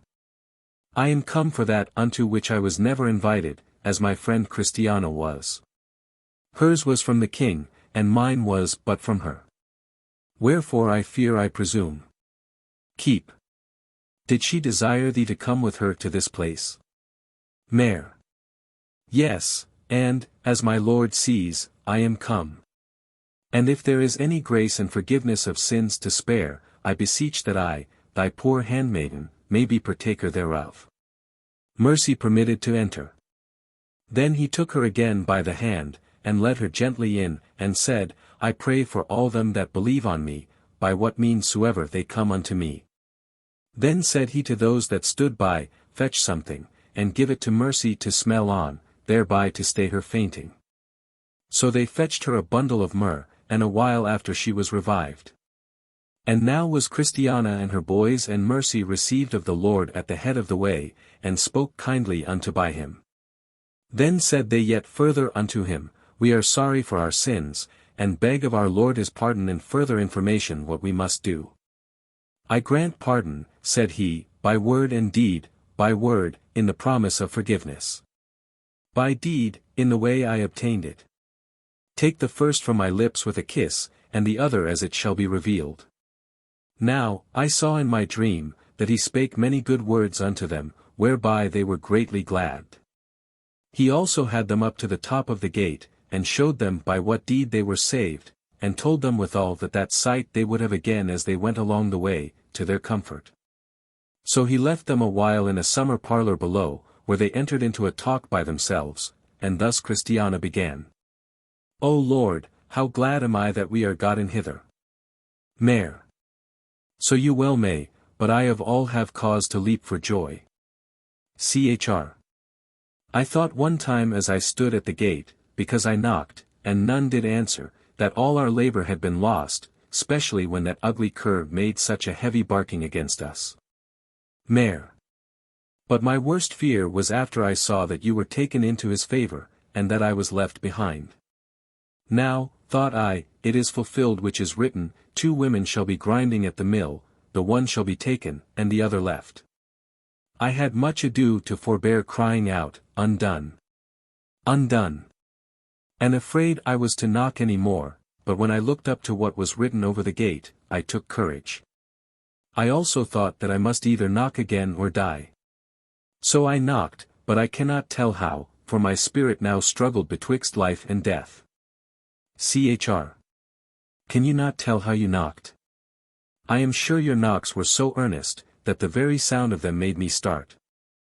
I thought I never heard such knocking in all my life. I thought you would come in by violent hands, or take the kingdom by storm. Mare, alas! To be in my case, who that so was could but have done so.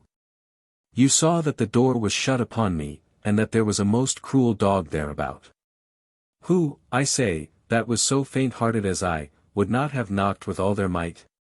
But, pray, what said my lord to my rudeness? Was he not angry with me? Chr. When he heard your lumbering noise, he gave a wonderful innocent smile. I believe what you did pleased him well enough, for he showed no sign to the contrary.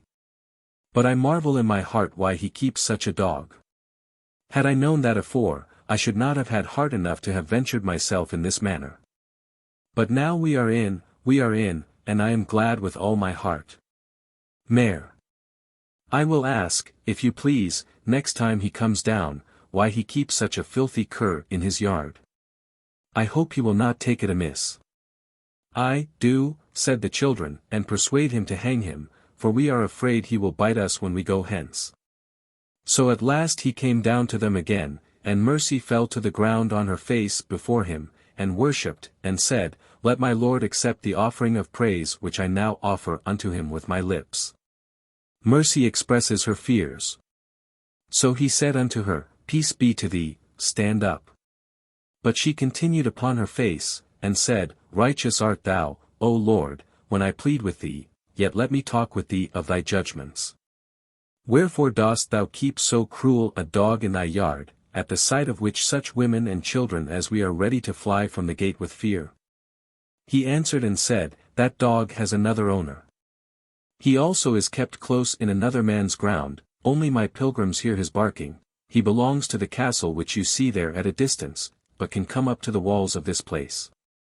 He has frightened many an honest pilgrim from worse to better, by the great voice of his roaring. Indeed, he that owneth him doth not keep him out of any goodwill to me or mine, but with intent to keep the pilgrims from coming to me, and that they may be afraid to come and knock at this gate for entrance. Sometimes also he has broken out, and has worried some that I love, but I take all at present patiently. I also give my pilgrims timely help, so that they are not delivered up to his power, to do with them what his doggish nature would prompt him to. But, what? My beloved one, I should suppose, hadst thou known even so much beforehand, thou wouldst not have been afraid of a dog. The beggars that go from door to door will, rather than lose a supposed alms, run the danger of the bawling, barking, and biting too, of a dog. And shall a dog in another man's yard, a dog whose barking I turn to the profit of pilgrims, keep any one from coming to me?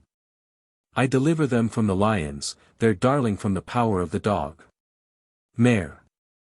Then said Mercy, I confess my ignorance, I spake what I understood not, I acknowledge that thou doest all things well. Chr.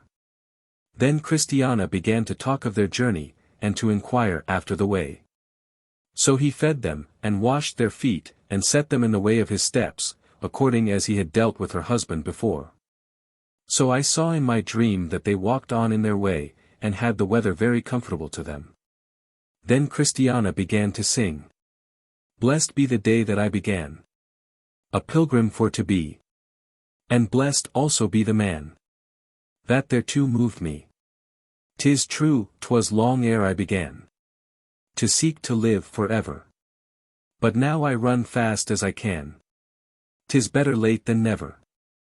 Our tears to joy, our fears to faith, are turned, as we see. Thus our beginning, as one saith, shows what our end will be. Now, there was, on the other side of the wall that fenced in the way up which Christiana and her companions were to go, a garden, and that garden belonged to him whose was that barking dog, of whom mention was made before. And some of the fruit trees that grew in that garden shot their branches over the wall, and, being mellow, they that found them did gather them up and oft eat of them to their hurt. So Christiana's boys, as boys are apt to do, being pleased with the trees, and the fruit that did hang thereon, did bend the branches down, and pluck the fruit, and begin to eat. Their mother did also chide them for so doing. But still the boys went on. Christiana's boys began to eat. See page 231. Well, said she, my sons, you do wrong, for that fruit is none of ours. But she did not know that it did belong to the enemy. I'll warrant you, if she had, she would have been ready to die for fear. But that passed, and they went on their way. The ill-favored ones. Now, by that they were gone about 2 bowshots from the place that led them unto the way, they espied 2 very ill-favored ones coming down apace to meet them. With that, Christiana, and Mercy her friend, covered themselves with their veils, and so kept on their journey. The children also went on before, so that, at last, they met together. Then they that came down to meet them came just up to the women, as if they would embrace them, but Christiana said, Stand back, or go peaceably by, as you should. Yet these 2, as men that are deaf, regarded not Christiana's words, but began to lay hands upon them. At that, Christiana, waxing very wroth, spurned at them with her feet. Mercy also, as well as she could, did what she could to shift them.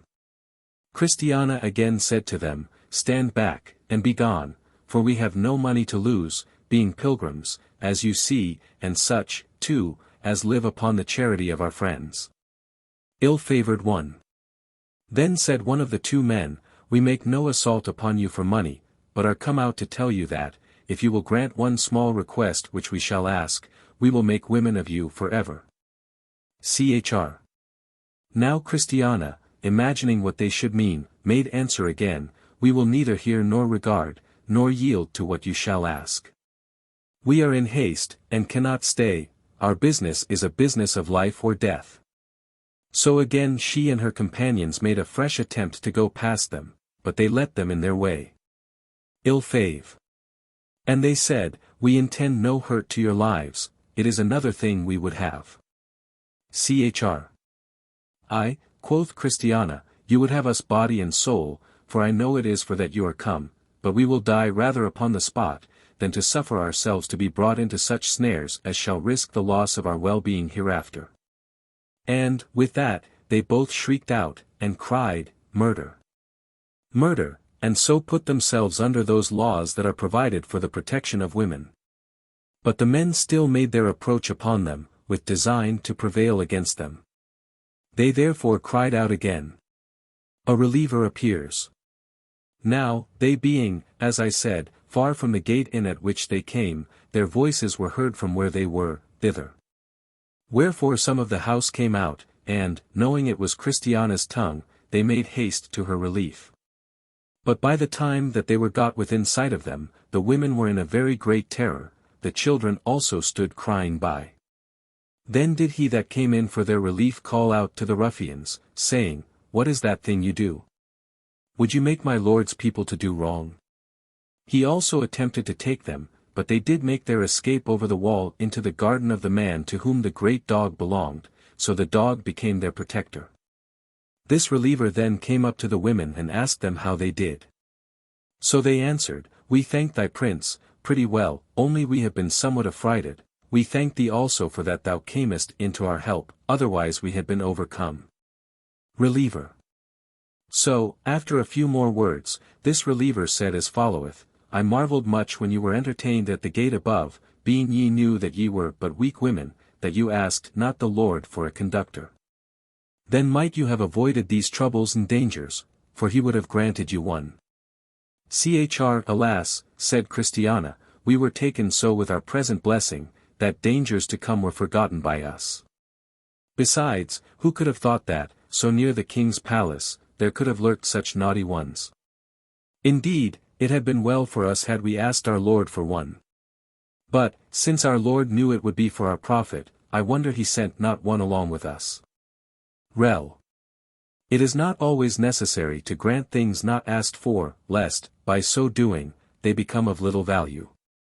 But when the want of a thing is felt, then he who needs it feels its preciousness, and so when it is given it will be used. Had my Lord granted you a conductor, you would not either have so bewailed that oversight of yours, in not asking for one, as now you have occasion to do. So all things work for good, and tend to make you more wary. Chr. Shall we go back again to my Lord, and confess our folly, and ask one? Rel. Your confession of your folly I will present him with. To go back again you need not, for, in all places where you shall come, you will find no one at all. For, in every one of my Lord's lodgings, which he has prepared for the care of his pilgrims, there is sufficient to furnish them against all attempts whatsoever. But, as I said, he will be asked of by them, to do it for them. And 'tis a poor thing that is not worth asking for. The pilgrims proceed.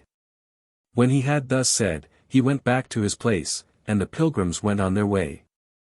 Mayor. Then said Mercy, what a sudden blank is here. I made account we had been past all danger, and that we should never see sorrow more. Chr. Thy innocence, my sister, said Christiana to Mercy, may excuse thee much. But as for me, fault is so much the greater, for that I saw the danger before I came out of the doors, and yet did not provide for it when provision might have been had. I am, therefore, much to be blamed. Mayor. Then said Mercy, how knew you this before you came from home? Pray, open to me this riddle. Chr. Why, I will tell you. Before I set foot out of doors, one night, as I lay in my bed, I had a dream about this. For methought I saw two men, as like these as ever any in the world could look, stand at my bed's feet, plotting how they might prevent my salvation. I will tell you their very words. They said, it was when I was in my troubles, what shall we do with this woman? For she cries out waking and sleeping for forgiveness, if she be suffered to go on as she begins, we shall lose her as we have lost her husband. This, you know, might have made me take heed, and have provided when provision might have been had. Mayor. Well, said Mercy, as by this neglect we have been made to behold our own imperfections, so our Lord has taken occasion thereby to make manifest the riches of his grace. For he, as we see, has followed us with unasked kindness, and has delivered us from their hands that were stronger than we, of his mere good pleasure. Chapter 3. The Interpreter's House. The Interpreter's House. Thus, now, when they had talked away a little more time, they drew near to a house which stood in the way, which house was built for the relief of pilgrims. As you will find more fully related in the first part of these records of the Pilgrim's Progress. So they drew on towards the house of the interpreter, and, when they came to the door, they heard a great talk in the house. Then they gave ear, and heard, as they thought, Christiana mentioned by name. For you must know that there went along, even before her, a talk of her and her children's going on pilgrimage. And this was the more pleasing to them, because they had heard she was Christian's wife, that woman who was some time ago so unwilling to hear of going on pilgrimage. Thus, therefore, they stood still, and heard the good people within commending her, who, they little thought, stood at the door. At last Christiana knocked, as she had done at the gate before. Now, when she had knocked, there came to the door a young maiden, and opened the door and looked, and, behold, 2 women were there. Maid. Then said the maid to them, With whom would you speak in this place? Chr. Christiana answered, We understand that this is a place prepared for those that are become pilgrims, and we now at this door are such, wherefore we pray that we may be partakers of that for which we at this time are come.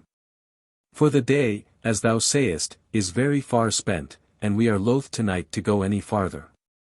Damn. Pray, what may I call your name, that I may tell it to my lord within? Chr. My name is Christiana, I was the wife of that pilgrim that some years ago did travel this way, and these be his 4 children. This young woman is my companion, and is going on pilgrimage too. Innocent. Then Innocent ran in, for that was her name, and said to those within, Can you think who is at the door? There are Christiana and her children, and her companion, all waiting for entertainment here. Then they leaped for joy, and went and told their master. So he came to the door, and looking upon her, he said, Art thou that Christiana whom Christian the good man left behind him, when he betook himself to a pilgrim's life? Chr. I am that woman that was so hard-hearted as to slight my husband's troubles, and then left him to go on his journey alone, and these are his 4 children.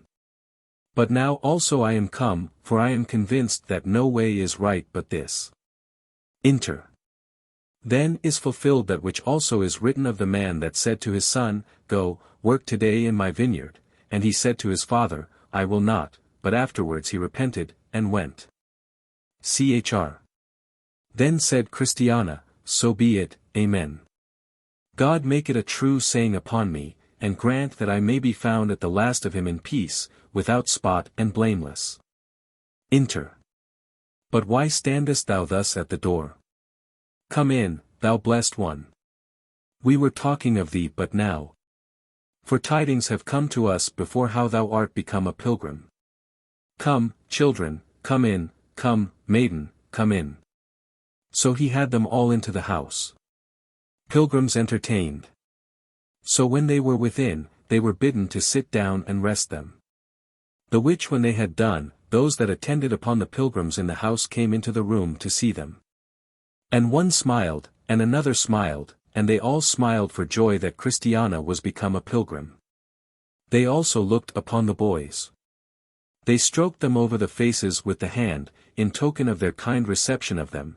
They also carried it lovingly to mercy, and bid them all welcome into their master's house. After a while, because supper was not ready, the interpreter took them into his significant rooms, and showed them what Christiana's husband, had seen some time before.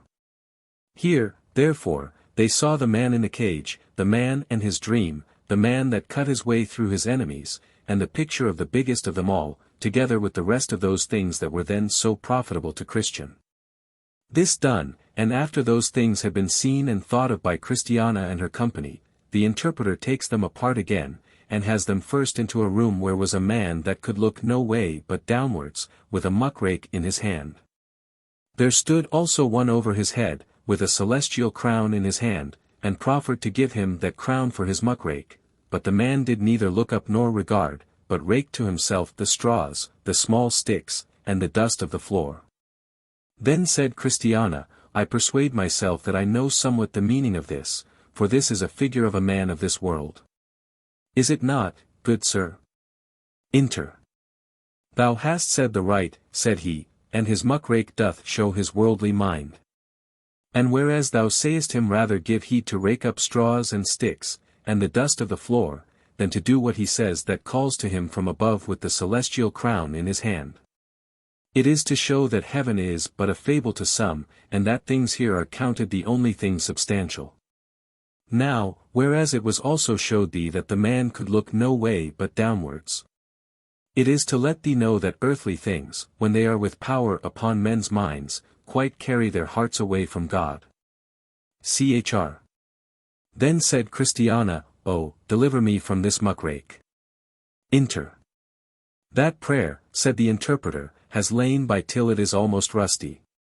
Give me not riches is scarce the prayer of one of 10,000. Straws, and sticks, and dust, with most, are the great things now looked after. With that, Mercy and Christiana wept, and said, It is, alas, too true. Interpreter's allegories. When the interpreter had showed them this, he had them into the very best room in the house, a very brave room it was. So he bid them look round about, and see if they could find anything there. Then they looked round and round, for there was nothing to be seen but a very great spider on the wall, and that they overlooked. Mare. Then said Mercy, Sir, I see nothing. But Christiana held her peace. Inter. But, said the interpreter, look again. She therefore looked again, and said, Here is not anything but an ugly spider, who hangs by her hands upon the wall. Then said he, Is there but one spider in all this spacious room? Then the water stood in Christiana's eyes, for she was a woman quick of mind, and she said, Yes, my lord, there is here more than one. Yea, and spiders whose venom is far more destructive than that which is in her. The interpreter then looked pleasantly upon her, and said, Thou hast said the truth. This made Mercy blush and the boys to cover their faces. For they all began now to understand the riddle. Then said the interpreter again, The spider taketh hold with her hands, as you see, and is in kings' palaces. And wherefore is this recorded, but to show you that, how full of the venom of sin soever you be, yet you may, by the hand of faith, lay hold of and dwell in the best room that belongs to the king's house above. Chr. I thought, said Christiana, of something of this, but I could not imagine it all. I thought that we were like spiders, and that we looked like ugly creatures, in what fine room soever we were, but that by this spider, this venomous and ill-favored creature, we were to learn how to act faith, that came not into my mind. And yet she has taken hold with her hands, and, as I see, dwelleth in the best room in the house. God has made nothing in vain. Then they seemed all to be glad, but the water stood in their eyes. Yet they looked one upon another, and also bowed before the interpreter. He had them then into another room, where were a hen and chickens, and bid them observe a while. So one of the chickens went to the trough to drink. And every time she drank, she lifted up her head and her eyes toward heaven. See, said he, what this little chick doth, and learn of her to acknowledge whence your mercies come, by receiving them with looking up. Yet again, said he, observe and look. So they gave heed, and perceived that the hen did walk in a fourfold method towards her chickens. First, she had a common call, and that she hath all day long. Secondly, she had a special call, and that she had but sometimes. Thirdly, she had a brooding note. And, fourthly, she had an outcry. Inter. Now, said he, compare this hen to your king, and these chickens to his obedient ones, for, answerable to her, he himself hath his methods which he walketh in toward his people. By his common call, he gives nothing. By his special call, he always has something to give, he also has a brooding voice for them that are under his wing, and he hath an outcry, to give the alarm when he seeth the enemy come. I chose, my darlings, to lead you into the room where such things are, because you are women, and they are easy for you. Chr. And, sir, said Christiana, pray let us see some more. So he had them into the slaughter-house, where the butcher was killing a sheep, and, behold, the sheep was quiet, and took her death patiently. Then said the interpreter, You must learn of this sheep to suffer, and to put up with wrongs without murmurings and complaints. Behold how quietly she takes her death, and, without objecting, she suffereth her skin to be pulled over her ears. Your king doth call you his sheep. After this, he led them into his garden, where was great variety of flowers, and he said, Do you see all these? So Christiana said, Yes. Then said he again, Behold, the flowers are diverse in stature, in quality, and color, and smell, and virtue, and some are better than others, also, where the gardener has set them, there they stand, and quarrel not one with another. Again, he had them into his field, which he had sowed with wheat and corn, but when they beheld, the tops of all were cut off, and only the straw remained. He said again, This ground was made rich, and was plowed, and sowed. But what shall we do with the crop? Then said Christiana, Burn some, and make muck of the rest. Then said the interpreter again, Fruit, you see, is that thing you look for. And, for want of that, you send it to the fire, and to be trodden under foot of men. Beware that in this you condemn not yourselves. Then, as they were coming in from abroad, they espied a little robin with a great spider in his mouth. So the interpreter said, Look here. So they looked, and Mercy wondered, but Christiana said, What a disparagement is it to such a pretty little bird as the robin redbreast is. He being also a bird above many, that loveth to maintain a kind of sociableness with man. I had thought they had lived upon crumbs of bread, or upon other such harmless matter. I like him worse than I did. The interpreter then replied, This robin is an emblem very apt, to set forth some people by, for to sight they are as this robin, pretty of note, color, and conduct. They seem also to have a very great love for those that are sincere followers of Christ, and above all other to desire to associate with them, and to be in their company, as if they could live upon the good man's crumbs. They pretend, also, that therefore it is that they frequent the house of the godly and the appointments of the Lord. But, when they are by themselves, as the robin, they can catch and gobble up spiders, they can change their diet, drink wickedness, and swallow down sin like water. So, when they were come again into the house, because supper as yet was not ready, Christiana again desired that the interpreter would either show, or tell of, some other things that were profitable. Then the interpreter began, and said, The fatter the sow is the more she desires the mire, the fatter the ox is, the more thoughtlessly he goes to the slaughter, and the more healthy the lusty man is, the more prone he is unto evil. There is a desire in women to go neat and fine, and it is a comely thing to be adorned with that which in God's sight is of great price. 'Tis easier watching a night or two than to sit up a whole year together. So, 'tis easier for one to begin to profess well than to hold out as he should to the end. Every shipmaster, when in a storm, will willingly cast that overboard which is of the smallest value in the vessel, but who will throw the best out first? None but he that feareth not God. One leak will sink a ship, and one sin will destroy a sinner. He that forgets his friends is ungrateful unto him, but he that forgets his Saviour is unmerciful to himself. He that lives in sin, and looks for happiness hereafter, is like him that soweth weeds, and thinks to fill his barn with wheat or barley. If a man would live well, let him bring before him his last day, and make it always his company keeper. Whispering, and change of thoughts, prove that sin is in the world. If the world, which God sets light by, is counted a thing of that worth with men, what is heaven, that God commendeth? If the life that is attended with so many troubles is so loath to be let go by us, what is the life above? Everybody will cry up the goodness of men, but who is there that is, as he should be, affected with the goodness of God? When the interpreter had done, he takes them out into his garden again, and had them to a tree, whose inside was all rotten and gone, and yet it grew and had leaves. Then said Mercy, What means this? This tree, said he, whose outside is fair, and whose inside is rotten, is that to which many may be compared that are in the garden of God, who with their mouth speak high in behalf of God, but indeed will do nothing for him. Whose leaves are fair, but their heart good for nothing but to be tinder for the devil's tinderbox. Now supper was ready, the table spread, and all things set on the board, so they sat down, and did eat when one had given thanks. And the interpreter did usually entertain those that lodged with him with music at meals, so the minstrels played. There was also one that did sing, and a very fine voice he had.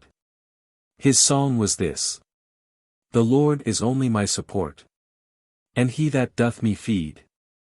How can I then want anything? Whereof I stand in need? Discourse at supper.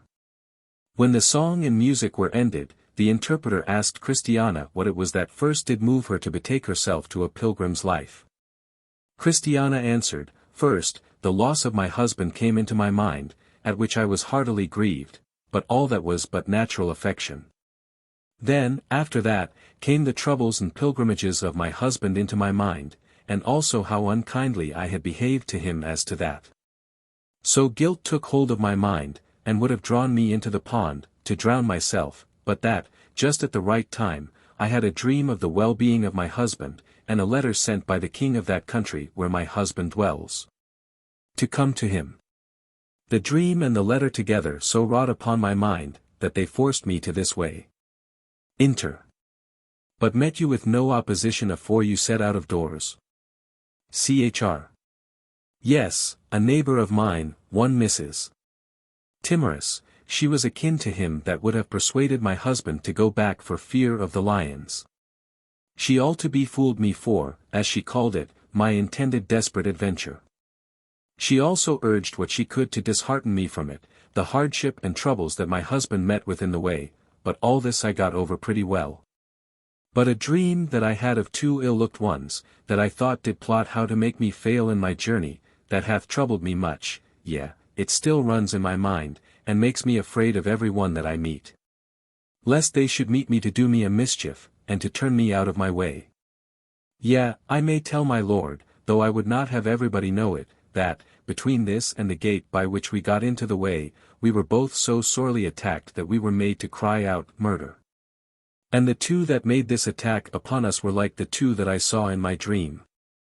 Then said the interpreter, Thy beginning is good, thy latter end shall greatly increase. So he addressed himself to Mercy, and said unto her, And what moved thee to come hither, sweetheart? Then Mercy blushed and trembled, and for a while continued silent. Inter. Then said he, Be not afraid, only believe, and speak thy mind. Mare. So she began, and said, Truly, sir, my lack of knowledge is that which makes me wish to be in silence, and that also that fills me with fears of coming short at last. I cannot tell of visions and dreams, as my friend Christiana can, nor know I what it is to mourn for my refusing the advice of those that were good relations. Inter. What was it, then, dear heart, that hath prevailed with thee to do as thou hast done? Mare. Why, when our friend here was packing up to be gone from our town, I and another went accidentally to see her. So we knocked at the door and went in. When we were within, and seeing what she was doing, we asked her what was her meaning. She said she was sent for to go to her husband. And then she up and told us how she had seen him in a dream, dwelling in a wonderful place, among immortals, wearing a crown, playing upon a harp, eating and drinking at his prince's table, and singing praises to him for bringing him thither. And so on. Now, methought while she was telling these things unto us, my heart burned within me. And I said in my heart, If this be true, I will leave my father and my mother, and the land of my birth, and will, if I may, go along with Christiana. So I asked her further of the truth of these things, and if she would let me go with her, for I saw now that there was no dwelling but with the danger of ruin any longer in our town. But yet I came away with a heavy heart. Not for that I was unwilling to come away, but for that so many of my relations were left behind. And I am come with all the desire of my heart, and will go, if I may, with Christiana, unto her husband and his king. Inter.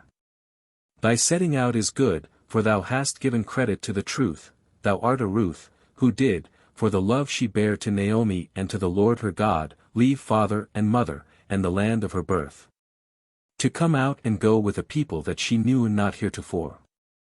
The Lord bless thy work, and a full reward be given thee of the Lord God of Israel, under whose wings thou art come to trust. Now supper was ended, and preparation was made for bed, the women were laid singly alone, and the boys by themselves. Now, when Mercy was in bed, she could not sleep for joy, for that now her doubts of missing at last were removed farther from her than ever they were before. So she lay blessing and praising God, who had had such favor for her. In the morning they arose with the sun, and prepared themselves for their departure, but the interpreter would have them tarry a while, for, said he, you must orderly go from hence. Then said he to the maid that first opened to them, Take them and have them into the garden, to the bath, and there wash them, and make them clean from the soil which they have gathered by traveling. Then Innocent the maid took them and had them into the garden, and brought them to the bath, so she told them they must wash and be clean, for so her master would have the women to do that called at his house as they were going on pilgrimage.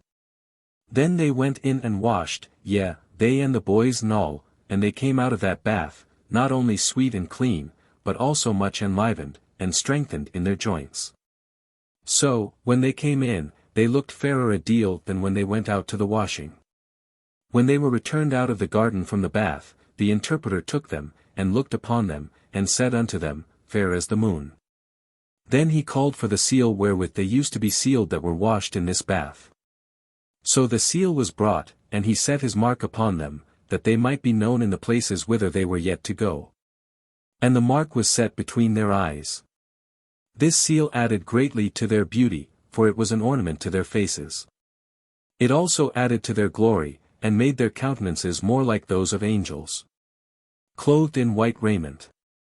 Then said the interpreter again to the maid that waited upon these women, Go into the vestry, and fetch out garments for these people. So she went and fetched out white raiment and laid it down before him. So he commanded them to put it on, it was fine linen, white and clean. When the women were thus adorned, they seemed to be afraid one of the other, for that they could not see that glory each one had in herself, which they could see in each other. Now, therefore, they began to esteem each other better than themselves. For, You are fairer than I am, said one, and, You are more beautiful than I am, said another. The children also stood amazed, to see into what fashion they were brought. The interpreter then called for a manservant of his, one Greatheart, and bid him take sword, and helmet, and shield, and, Take these my daughters, said he, and conduct them to the house called Beautiful, at which place they will rest next. So he took his weapons, and went before them, and the interpreter said, God speed. Those also that belonged to the family sent them away with many a good wish. So they went on their way and sang. This place hath been our second stage. Here we have heard and seen those good things that from age to age to others hid have been. The dunghill raker, spider, hen, the chicken, too, to me have taught a lesson, let me then conform to it be. The butcher, garden, and the field, the robin and his bait, also the rotten tree, doth yield me argument of weight, to move me for to watch and pray, to strive to be sincere, to take my cross up day by day, and serve the Lord with fear. Chapter 4. The Cross and the Consequences. Now, I saw in my dream that they went on, and Greatheart before them. So they went, and came to the place where Christian's burden fell off his back and tumbled into a sepulchre. Here, then, they made a pause, and here also they blessed God. Now, said Christiana, comes to my mind what was said to us at the gate, to wit, that we should have pardoned by word and deed, by word, that is, by the promise. By deed, that is, in the way it was obtained.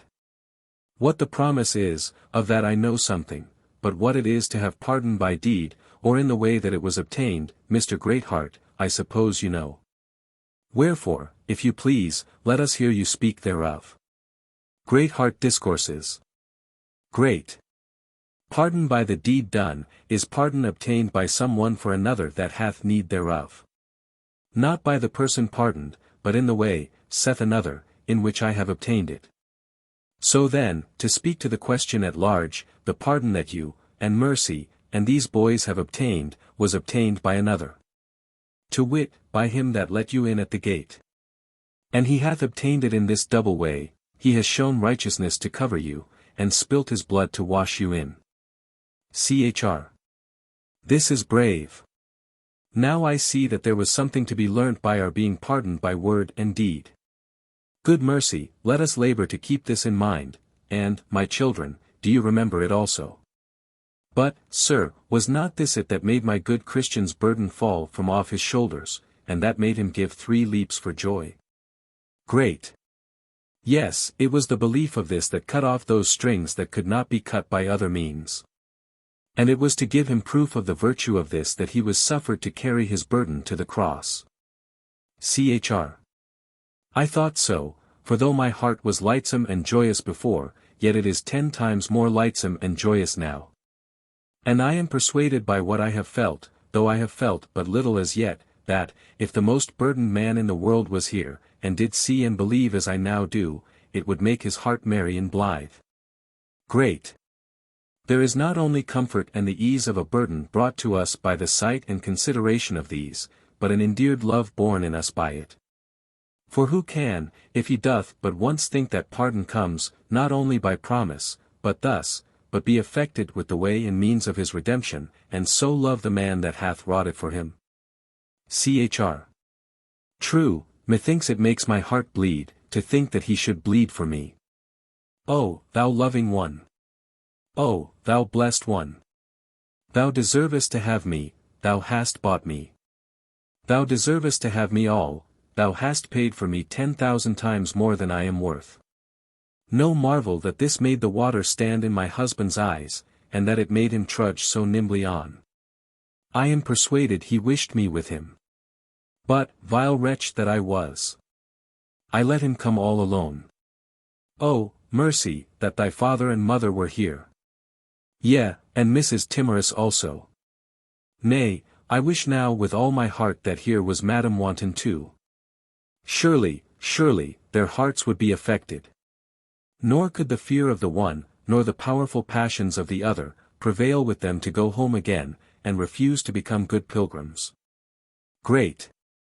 You speak now in the warmth of your affections, will it, think you, be always thus with you? Besides, this is not given to every one, nor to every one that did see your Jesus bleed.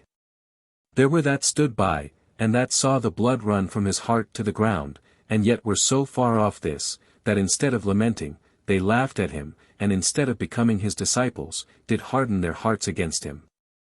So that all that you have, my daughters, you have by a peculiar feeling made by a thinking upon what I have spoken to you. This you have, therefore, by a special grace. Simple, sloth, presumption.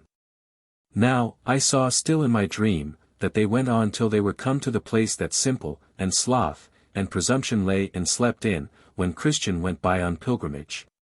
And, behold, they were hanged up in irons a little way off on the other side. Mayor. Then said Mercy to him that was their guide and conductor, What are those 3 men? And for what are they hanged there? Great. These 3 men were men of very bad qualities, they had no mind to be pilgrims themselves, and whomsoever they could they hindered. They were for sloth and folly themselves, and whomsoever they could persuade with, they made so too, and withal taught them to presume that they should do well at last. They were asleep when Christian went by, and, now you go by, they are hanged. Mayor. But could they persuade any to be of their opinion? Great. Yes, they turned several out of the way. There was slow pace that they persuaded to do as they. They also prevailed with one short wind, with one no heart, with one linger after lust, and with one sleepy head, and with a young woman, her name was Dull, to turn out of the way and become as they. Besides, they brought up an ill report of your Lord, persuading others that he was a hard taskmaster. They also brought up an evil report of the good land, saying it was not half so good as some pretended it was. They also began to speak falsely about his servants, and to count the very best of them meddlesome, troublesome busybodies. Further, they would call the bread of God, husks, the comforts of his children, fancies. The travel labor of pilgrims, things to no purpose. Chr. Nay, said Christiana, if they were such, they never shall be bewailed by me, they have but what they deserve. And I think it is well that they hang so near the highway, that others may see and take warning. But had it not been well if their crimes had been engraven on some plate of iron or brass, and left here where they did their mischiefs, for a caution to other bad men? Great. So it is, as you well may perceive, if you will go a little to the wall. Mayor. No, no, let them hang, and their names rot, and their crimes live for ever against them. I think it a high favor that they were hanged before we came hither. Who knows, else, what they might have done to such poor women as we are. Then she turned it into a song, saying, Now, then, you 3, hang there, and be a sign. To all that shall against the truth combine. And let him that comes after fear this end. If unto pilgrims he is not a friend. And thou, my soul, of all such men beware. That unto holiness opposers are. Thus they went on till they came at the foot of the hill Difficulty, where again their good friend Mr. Greatheart took an occasion to tell them of what happened there when Christian himself went by. So he had them first to the spring. Lo, saith he, this is the spring that Christian drank of before he went up this hill, and then it was clear and good, but now it is dirty with the feet of some that are not desirous that pilgrims here should quench their thirst. Thereat Mercy said, and why are they so envious, I wonder? But said their guide, it will do if taken up and put into a vessel that is sweet and good, for then the dirt will sink to the bottom, and the water come out by itself more clear.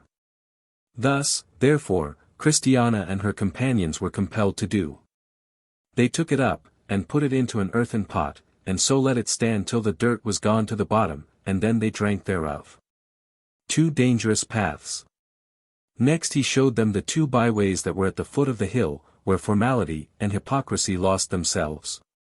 And said he, these are dangerous paths. 2 were here cast away when Christian came by. And although, as you see, these ways are since stopped up with chains, posts, and a ditch, yet there are that will choose to adventure here, rather than take the pains to go up this hill. Chr. The way of transgressors is hard. It is a wonder that they can get into those ways without danger of breaking their necks. Great. They will venture, yea, if at any time any of the king's servants doth happen to see them, and doth call unto them, and tell them that they are in the wrong ways, and do bid them beware the danger, then they will railingly return them answer. And say, as for the word that thou hast spoken unto us in the name of the king, we will not hearken unto thee. But we will certainly do whatsoever thing goeth forth out of our own mouth. Nay, if you look a little farther, you shall see that these ways are warned against enough, not only by these posts, and ditch, and chain, but also by being hedged up. Yet they will choose to go there. Chr. They are idle, they love not to take pains, uphill way is unpleasant to them. So it is fulfilled unto them as it is written, the way of the slothful man is a hedge of thorns. Yea, they will rather choose to walk upon a snare than go up this hill, and the rest of this way to the city. Then they set forward, and began to go up the hill, and up the hill they went. But, before they got to the top, Christiana began to pant, and said, I dare say this is a breathing hill, no marvel if they that love their ease more than their souls choose to themselves a smoother way. Then said Mercy, I must sit down. Also the least of the children began to cry. Come, come, said Greatheart, sit not down here, for a little above is the prince's arbour. Then took he the little boy by the hand, and led him up thereto. The arbour on the hill. When they were come to the arbour, they were very willing to sit down, for they were all in a pelting heat. Then said Mercy, how sweet is rest to them that labour, and how good is the Prince of Pilgrims to provide such resting places for them. Of this arbour I have heard much, but I never saw it before. But here let us beware of sleeping. For, as I have heard, for that it cost poor Christian dear. Then said Mr. Greatheart to the little ones, Come, my pretty boys, how do you do? What think you now of going on pilgrimage? Sir, said the least, I was almost beat out of heart. But I thank you for lending me a hand at my need. And I remember now what my mother has told me, namely, that the way to heaven is as up a ladder, and the way to hell is as down a hill. But I rather go up the ladder to life, than the hill to death.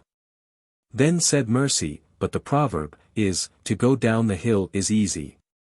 But James said, for that was his name, the day is coming when, in my opinion, going downhill will be the hardest of all. That's a good boy, said his master, thou hast given her a right answer. Then Mercy smiled, but the little boy did blush.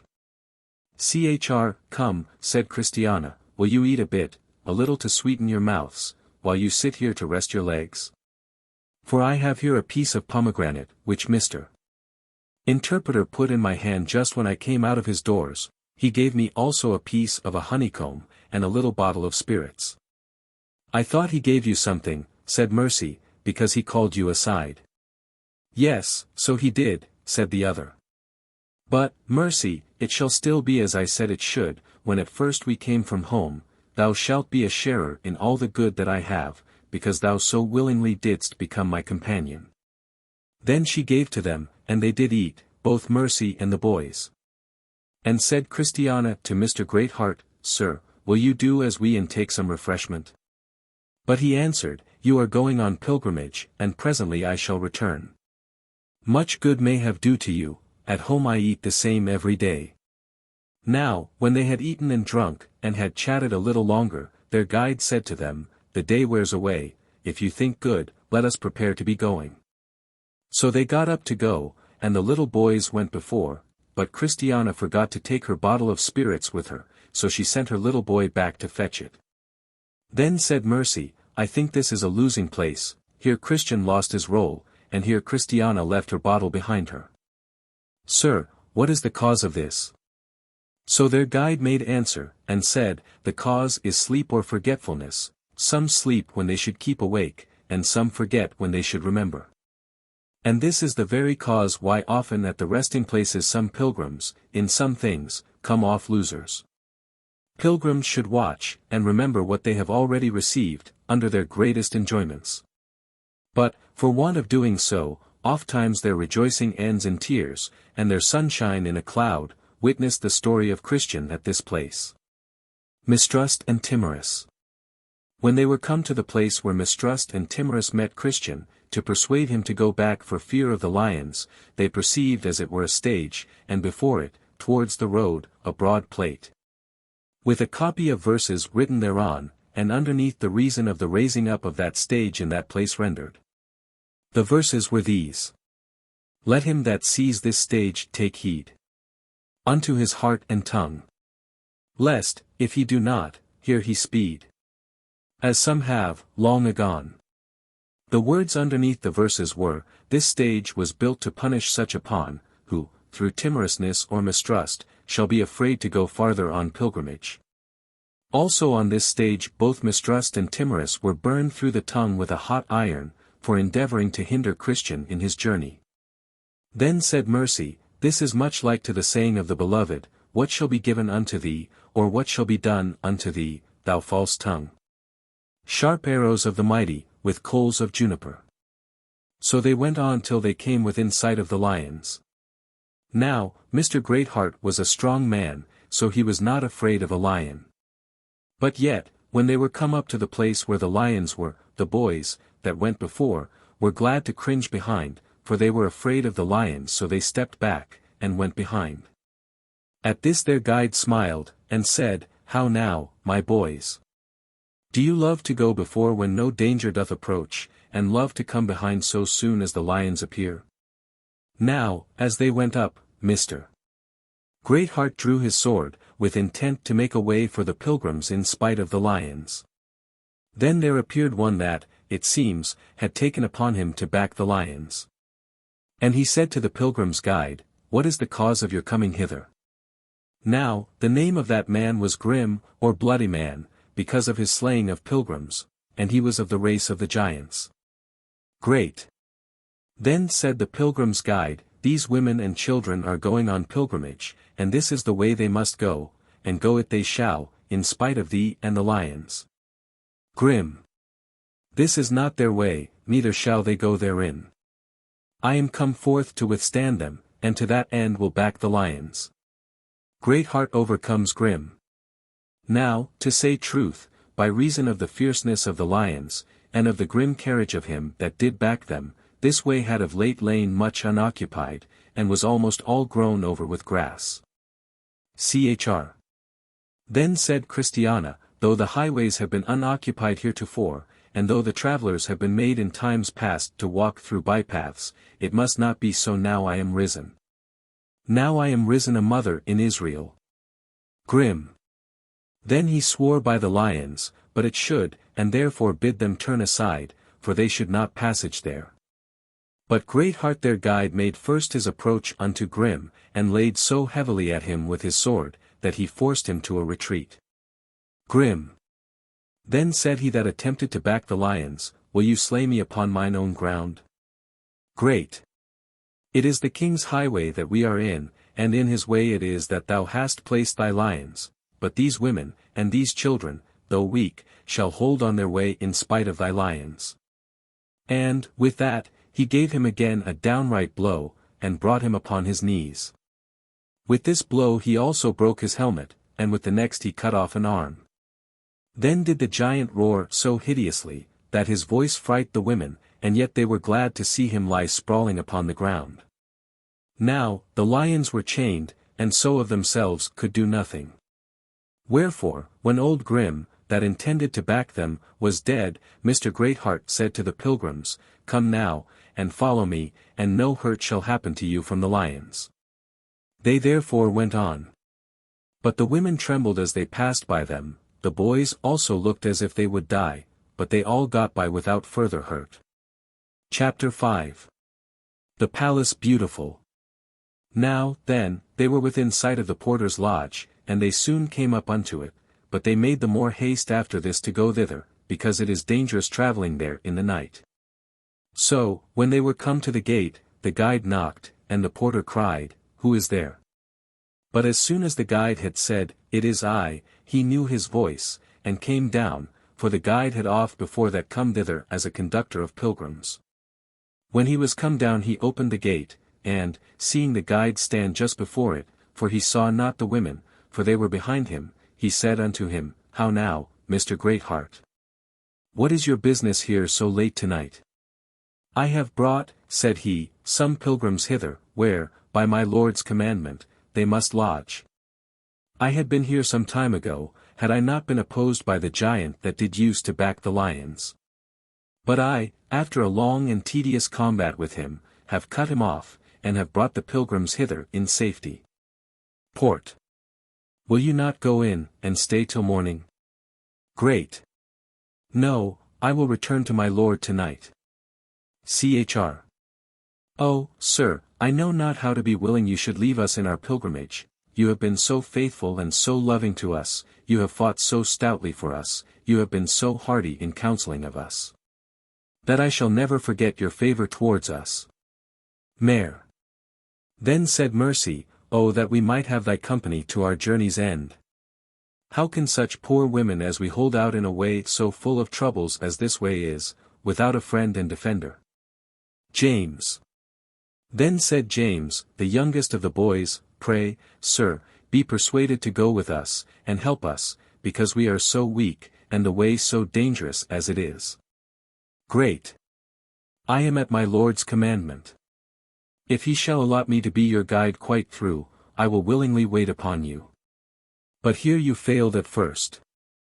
For when he bid me come thus far with you, then you should have begged me of him to have gone quite through with you, and he would have granted your request. However, at present I must withdraw. And so, good Christiana, Mercy, and my brave children, adieu. Then the porter, Mr. Watchful, asked Christiana of her country and of her kindred. And she said, I come from the city of destruction. I am a widow woman, and my husband is dead, his name was Christian, the pilgrim. How, said the porter, was he your husband? A joyful reception.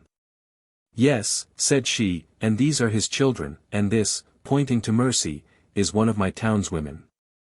Then the porter rang his bell, as at such times he is wont, and there came to the door one of the maids, whose name was Humble Mind. And to her the porter said, Go, tell it within that Christiana, the wife of Christian, and her children, are come hither on pilgrimage. She went in, therefore, and told it. But oh, what a noise for gladness was there within when the maid did but drop that word out of her mouth. So they came with haste to the porter, for Christiana stood still at the door. Then some of those within said unto her, Come in, Christiana, come in, thou wife of that good man, come in, thou blessed woman, come in, with all that are with thee. So she went in, and they followed her that were her children and her companions. Now, when they were gone in, they were had into a very large room, where they were bidden to sit down. So they sat down, and the chief of the house were called to see and welcome the guests. Then they came in, and understanding who they were did salute each other with a kiss, and said, Welcome, ye that bear the grace of God, welcome to us, your friends. Now, because it was somewhat late, and because the pilgrims were weary with their journey, and also made faint with the sight of the fight, and of the terrible lions, therefore they desired, as soon as might be, to prepare to go to rest. Nay, said those of the family, refresh yourselves first with a morsel of meat, for they had prepared for them a lamb, with the accustomed sauce belonging thereto, for the porter had heard before of their coming, and had told it to them within. So, when they had supped, and ended their prayer with a psalm, they desired they might go to rest. But let us, said Christiana, if we may be so bold as to choose, be in that chamber that was my husband's when he was here. So they had them up thither, and they lay all in a room. When they were at rest, Christiana and Mercy entered into discourse about things that were convenient. Chr. Little did I think once, when my husband went on pilgrimage, that I should ever have followed. Mare. And you as little thought of lying in his bed, and in his chamber to rest, as you do now. Chr. And much less did I ever think of seeing his face with comfort, and of worshipping the Lord the King with him, and yet now I believe I shall. Mare, hark. Don't you hear a noise? Chr. Yes, it is, as I believe, a noise of music, for joy that we are here. Mare, wonderful. Music in the house, music in the heart, and music also in heaven, for joy that we are here. Mercy's dream. Thus they talked a while, and then betook themselves to sleep. So in the morning, when they were awake, Christiana said to Mercy, What was the matter, that you did laugh in your sleep tonight? I suppose you were in a dream. Mare. So I was, and a sweet dream it was, but are you sure I laughed? Chr. Yes, you laughed heartily, but, prithee, Mercy, tell me thy dream. Mare. I was dreaming that I sat all alone in a solitary place, and was bemoaning of the hardness of my heart. Now, I had not sat there long, but methought many were gathered about me to see me, and to hear what it was that I said. So they hearkened, and I went on bemoaning the hardness of my heart. At this, some of them laughed at me, some called me fool, and some thrust me about. With that, methought I looked up, and saw one coming with wings towards me. So he came directly to me, and said, Mercy, what aileth thee? Now, when he had heard me make my complaint, he said, Peace be to thee. He also wiped mine eyes with his handkerchief, and clad me in silver and gold.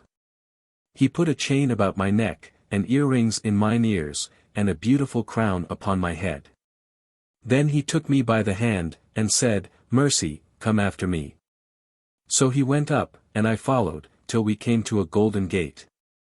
Then he knocked, and when they within opened, the man went in, and I followed him up to a throne upon which one sat. And he said to me, Welcome, daughter. The place looked bright and twinkling, like the stars, or rather like the sun, and I thought that I saw your husband there. So I awoke from my dream. But did I laugh? Chr. Laugh. Ay, and well you might, to see yourself so well. For you must give me leave to tell you, that I believe it was a good dream, and that, as you have begun to find the first part true, so you shall find the second at last. God speaks once, yea, twice, yet man perceiveth it not, in a dream, in a vision of the night, when deep sleep falleth upon men, in slumberings upon the bed. We need not, when abed, to lie awake to talk with God, he can visit us while we sleep, and cause us then to hear his voice. Our heart oftentimes wakes when we sleep. And God can speak to that, either by words, by proverbs, or by signs and similitudes, as well as if one was awake. Mare. Well, I am glad of my dream, for I hope ere long to see it fulfilled, to the making of me laugh again. Chr. I think it is now high time to rise, and to know what we must do. Mare, pray, if they invite us to stay a while, let us willingly accept of the proffer. I am the willinger to stay a while here, to grow better acquainted with these maids. Methinks prudence, piety, and charity have very lovely and sober countenances. Chr. We shall see what they will do. So, when they were up and ready, they came down, and they asked one another of their rest, and if it was comfortable or not. Mayor. Very good, said Mercy, it was one of the best night's lodging that ever I had in my life. Then said Prudence and Piety, if you will be persuaded to stay here a while, you shall have what the house will afford. Char. Aye, and that with a very good will, said Charity. So they consented, and stayed there about a month, or above, and became very profitable one to another. Mr. Brisk visits Mercy. Now, by that these pilgrims had been at this place a week, Mercy had a visitor that pretended some good will unto her, and his name was Mr. Brisk. A man of some breeding, and that pretended to religion, but a man that stuck very close to the world. So he came once or twice, or more, to Mercy, and offered love unto her. Now, Mercy was a fair countenance, and therefore the more alluring.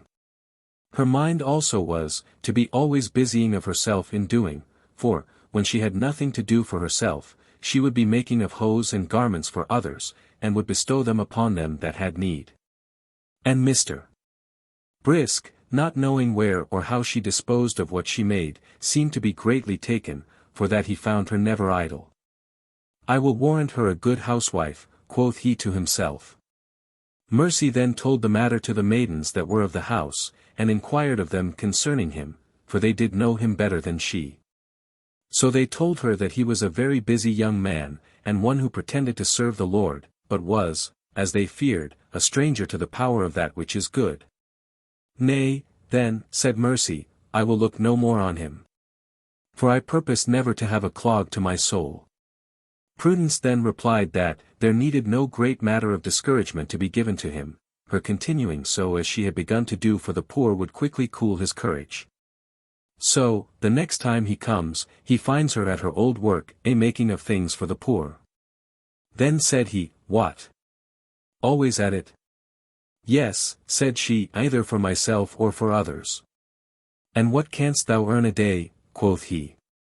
I do these things, said she, that I may be rich in good works, laying up in store for myself a good foundation against the time to come, that I may lay hold on eternal life. Why, prithee, what doest thou with them, said he. Clothe the naked, said she. With that, his countenance fell. So he forbore to come at her again. And when he was asked the reason why, he said that Mercy was a pretty lass, but troubled with too much working for others. Mercy rejects the suitor. When he had left her, Prudence said, Did I not tell thee that Mr. Brisk would soon forsake thee? Yea, he will raise up an ill report of thee. For, notwithstanding his pretence to serve bad and his seeming love to Mercy, yet Mercy and he are of tempers so different, that I believe they will never come together. Mayor. I might have had husbands afore now, though I spake not of it to any. But they were such as did not like my ways, though never did any of them find fault with my person. So they and I could not agree. Prod. Mercy in our days is little set by, any further than as to its name, the practice, which is set forth by thy works, there are but few that can abide. Mayor. Well, said Mercy, if nobody will have me, I will die a maid, or my works shall be to me as a husband, for I cannot change my nature, and to have one that lies cross to me in this, that I purpose never to admit of as long as I live. I had a sister, named Bountiful, that was married to one of these selfish people, but he and she could never agree. But, because my sister was resolved to do as she had begun, that is, to show kindness to the poor, therefore her husband first cried her down in public, and then turned her out of his doors. Prod. And yet he was a church member, I warrant you. Mayor. Yes, such a one as he was, and of such as he the world is now full, but I am for none of them at all. Matthew falls sick. Now Matthew, the eldest son of Christiana, fell sick, and his sickness was sore upon him for he was much pained in his bowels. So that he was with it, at times, pulled as it were both ends together. There dwelt also not far from thence one Mr. Skill, an ancient and well-approved physician. So Christiana desired it, and they sent for him, and he came. When he was entered the room, and had a little observed the boy, he concluded that he was sick of the gripes. Then he said to his mother, "What diet has Matthew of late fed upon?" "Diet," said Christiana, "nothing but that which is wholesome." The physician answered, "This boy has been tampering with something that lies in his stomach undigested, and that will not away without means. And I tell you he must be purged, or else he will die." Sam. Then said Samuel, "Mother, what was that which my brother did gather up and eat, so soon as we were come from the gate that is at the head of this way? You know that there was an orchard on the left hand, on the other side of the wall, and some of the trees hung over the wall, and my brother did pull down the branches and did eat." Chr. "True, my child," said Christiana, "he did take thereof and did eat, naughty boy as he was, I did chide him, and yet he would eat thereof." Skill. "I knew he had eaten something that was not wholesome food. And that food, to wit, that fruit, is even the most hurtful of all. It is the fruit of Beelzebub's orchard. I do marvel that none did warn you of it, many have died thereof."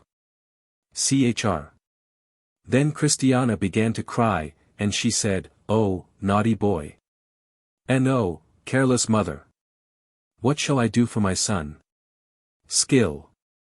"Come, do not be too much dejected, the boy may do well again, but he must purge and vomit. Chr. Pray, sir, try the utmost of your skill with him, whatever it costs." Skill. "Nay, I hope I shall be reasonable. Dr. Skill prescribes." So he made him a purge, but it was too weak, it was said, it was made of the blood of a goat, the ashes of an heifer, and with some of the juice of hyssop, etc. When Mr. Skill had seen that that purge was too weak, he made him one to the purpose. It was made, the name was written in Latin, Ex carnite sanguine Christi. You know physicians give strange medicines to their patients, and it was made up into pills, with a promise or two, and a proportionable quantity of salt. Now, he was to take them 3 at a time, fasting, in half a quarter of a pint of the tears of sorrow. When this potion was prepared and brought to the boy, he was loath to take it, though torn with the gripes as if he should be pulled in pieces. "Come, come," said the physician, "you must take it." "It goes against my stomach," said the boy. "I must have you take it," said his mother. "I shall vomit it up again," said the boy. "Pray, sir," said Christiana to Mr. Skill, "how does it taste?" "It has no ill taste," said the doctor, and with that she touched one of the pills with the tip of her tongue. "Oh Matthew," said she, "this potion is sweeter than honey. If thou lovest thy mother, if thou lovest thy brothers, if thou lovest mercy, if thou lovest thy life, take it." So, with much ado, after a short prayer for the blessing of God upon it, he took it, and it wrought kindly with him. It caused him to purge, it caused him to sleep and rest quietly, it put him into a fine heat and breathing sweat, and did quite rid him of his gripes. So, in a little time he got up, and walked about with a staff, and would go from room to room, and talk with prudence, piety, and charity, of his sickness, and how he was healed. So, when the boy was healed, Christiana asked Mr. Skill, saying, "Sir, what will content you for your pains and care to and of my child?" And he said, "You must pay the master of the College of Physicians, according to the rules made in that case and provided." Chr. "But, sir," said she, "what is this pill good for else?" Skill. "It is an universal pill, it is good against all the diseases that pilgrims are troubled with, and when it is well prepared, it will keep good time out of mind." Chr. "Pray, sir, make me up 12 boxes of them, for if I can get these, I will never take other physic." Skill. "These pills are good to prevent diseases, as well as to cure when one is sick. Yea, I dare say it, and stand to it, that if a man will but use this physic as he should, it will make him live forever. But, good Christiana, thou must give these pills no other way than as I have prescribed, for if you do, they will do no good." So he gave unto Christiana physic for herself and her boys, and for mercy, and bid Matthew take heed how he ate any more green plums, and kissed them and went his way. It was told you before, that Prudence bid the boys, if at any time they would, they should ask her some questions that might be profitable, and she would say something to them. Matt. Then Matthew, who had been sick, asked her, why, for the most part, physic should be bitter to our palates. Prud. To show how unwelcome the word of God, and the effects thereof, are to a sinful heart. Matt. Why does physic, if it does good, purge and cause that we vomit? Prud. To show that the word, when it works effectually, cleanseth the heart and mind. For look, what the one doth to the body, the other doth to the soul. Matt. What should we learn by seeing the flame of our fire go upwards, and by seeing the beams and sweet influences of the sun strike downwards? Prud. By the going up of the fire, we are taught to ascend to heaven by fervent and hot desires. And by the sun sending his heat, beams, and sweet influences downwards, we are taught that the Saviour of the world, though high, reaches down with his grace and love to us below. Matt. Where have the clouds their water? Prud. Out of the sea. Matt. What may we learn from that? Prud. That ministers should fetch their teaching from God. Matt. Why do they empty themselves upon the earth? Prud. To show that ministers should give out what they know of God to the world. Matt. Why is the rainbow caused by the sun? Prud. To show that the promise of God's grace is made sure to us in Christ. Matt. Why do the springs come from the sea to us through the earth? Prud. To show that the grace of God comes to us through the body of Christ. Matt. Why do some of the springs rise out of the tops of high hills? Prud. To show that the Spirit of grace shall spring up in some that are great and mighty, as well as in many that are poor and low. Matt. Why doth the fire fasten upon the candlewick? Prud. To show that, unless grace doth kindle upon the heart, there will be no true light of life in us. Matt. Why is the wick, and tallow, and all, spent to maintain the light of the candle? Prud. To show that body, and soul, and all, should be at the service of, and spend themselves to maintain in good condition, that grace of God that is in us. Matt. Why doth the pelican pierce her own breast with her bill? Prud. To nourish her young ones with her blood, and thereby to show that Christ the blessed so loveth his young, his people, as to save them from death by his blood. Matt. What may one learn by hearing the cock to crow? Prud. Learn to remember Peter's sin and Peter's sorrow.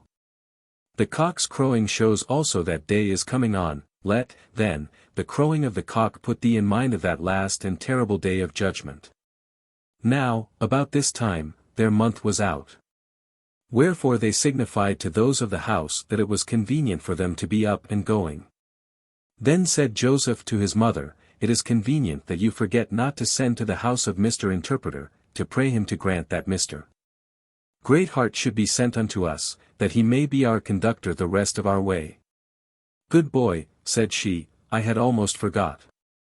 So she drew up a petition, and prayed Mr. Watchful the porter to send it by some fit man to her good friend Mr.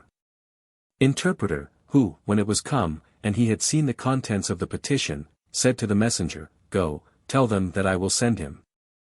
When the family where Christiana was saw that they had a purpose to go forward, they called the whole house together, to give thanks to their king for sending of them such profitable guests as these. Which done, they said unto Christiana, And shall we not show thee something, according, as our custom is to do to pilgrims, on which thou mayest meditate when thou art upon the way? The pilgrims view curiosities. So they took Christiana, her children, and Mercy, into the closet, and showed them one of the apples that Eve did eat of, and that which she also did give to her husband. And that for the eating of which they were both turned out of paradise, and asked her what she thought that was. Then Christiana said, It is food or poison, I know not which. So they opened the matter to her, and she held up her hands and wondered. Then they had her to a place, and showed her Jacob's ladder. Now, at that time there were some angels ascending upon it. So Christiana looked and looked, to see the angels go up, and so did the rest of the company. Then they were going into another place, to show them something else. But James said to his mother, Pray bid them stay here a little longer, for this is a curious sight. So they turned again, and stood feeding their eyes with this so pleasing a prospect. After this they had them into a place where did hang up a golden anchor. So they bid Christiana take it down. For, said they, you shall have it with you, for it is of absolute necessity that you should, that you may lay hold of that within the veil, and stand steadfast, in case you should meet with turbulent weather. So they were glad thereof. Then they took them, and had them to the mount upon which Abraham our father had offered up Isaac his son, and showed them the altar, the wood, the fire, and the knife. For they remain to be seen to this very day. When they had seen it, they held up their hands, and blessed themselves, and said, Oh! What a man for love to his master, and for denial to himself, was Abraham. After they had showed them all these things, Prudence took them into the dining room, where stood a pair of excellent virginals. So she played upon them, and turned what she had showed them into this excellent song, saying, Eve's apple we have showed you. Of that be you aware. You have seen Jacob's ladder too, upon which angels are. An anchor you received have. But let not these suffice. Until with Abraham, you have gave your best a sacrifice. Great heart conducts them. Now, about this time, one knocked at the door. So the porter opened, and behold, Mr. Greatheart was there, but when he was come in, what joy was there! For it came now fresh again into their minds, how, but a while ago, he had slain old grim bloody man, the giant, and had delivered them from the lions. Then said Mr. Greatheart to Christiana and to Mercy, My lord has sent each of you a bottle of wine, and also some parched corn, together with a couple of pomegranates. He has also sent the boys some figs and raisins, to refresh you in your way. Then they addressed themselves to their journey, and Prudence and Piety went along with them. When they came at the gate, Christiana asked the porter if any one of late went by. He said, No. Only one some time since, who also told me that, of late, there had been a great robbery committed on the king's highway as you go. But he saith the thieves are taken, and will shortly be tried for their lives. Then Christiana and Mercy were afraid, but Matthew said, Mother, fear nothing as long as Mr. Greatheart is to go with us, and to be our conductor. Then said Christiana to the porter, Sir, I am much obliged to you for all the kindnesses that you have shown me since I came hither, and also for that you have been so loving and kind to my children. I know not how to gratify your kindness. Wherefore, pray, as a token of my respects to you, accept of this small mite. So she put a gold angel in his hand, and he made her a low obeisance, and said, Let thy garments be always white, and let thy head want no ointment. Let Mercy live and not die, and let not her works be few. And to the boys he said, Do you flee youthful passions, and follow after godliness with them that are grave and wise, so shall you put gladness into your mother's heart, and obtain praise of all that are sober-minded. So they thanked the porter, and departed. Now I saw in my dream that they went forward until they were come to the brow of the hill, where Piety, bethinking herself, cried out, Alas! I have forgot what I intended to bestow upon Christiana and her companions, I will go back and fetch it. So she ran and fetched it. While she was gone, Christiana thought she heard, in a grove a little way off on the right hand, a most curious melodious note, with words much like these. Through all my life thy favor is so frankly showed to me, that in thy house for evermore my dwelling place shall be. And listening still, she thought she heard another answer it, saying, For why? The Lord our God is good. His mercy is for ever sure. His truth at all times firmly stood, and shall from age to age endure. So Christiana asked Prudence what it was that made those curious notes. They are, said she, our country birds, they sing these notes but seldom, except it be at the spring, when the flowers appear and the sun shines warm, and then you may hear them all day long. I often, said she, go out to hear them. We also ofttimes keep them tame in our house. They are very fine company for us when we are melancholy, also they make the woods, and groves, and solitary places, places desirable to be in. By this time piety was come again.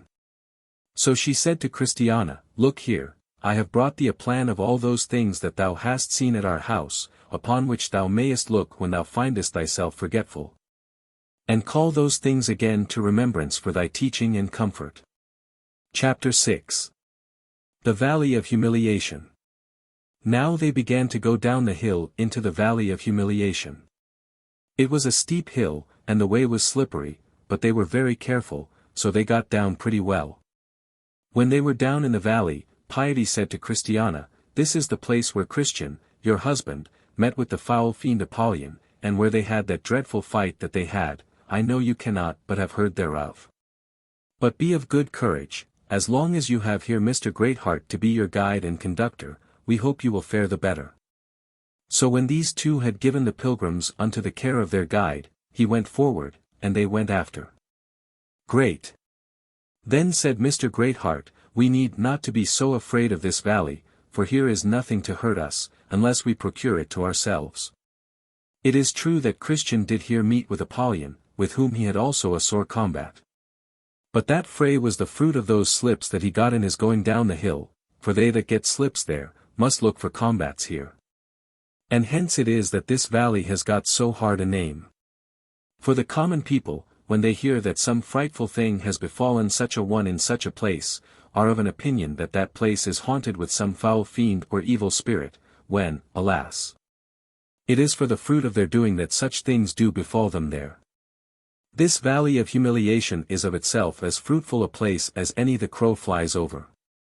And I am persuaded, if we could hit upon it, we might find, somewhere hereabouts, something that might give us an account why Christian was so hardly beset in this place.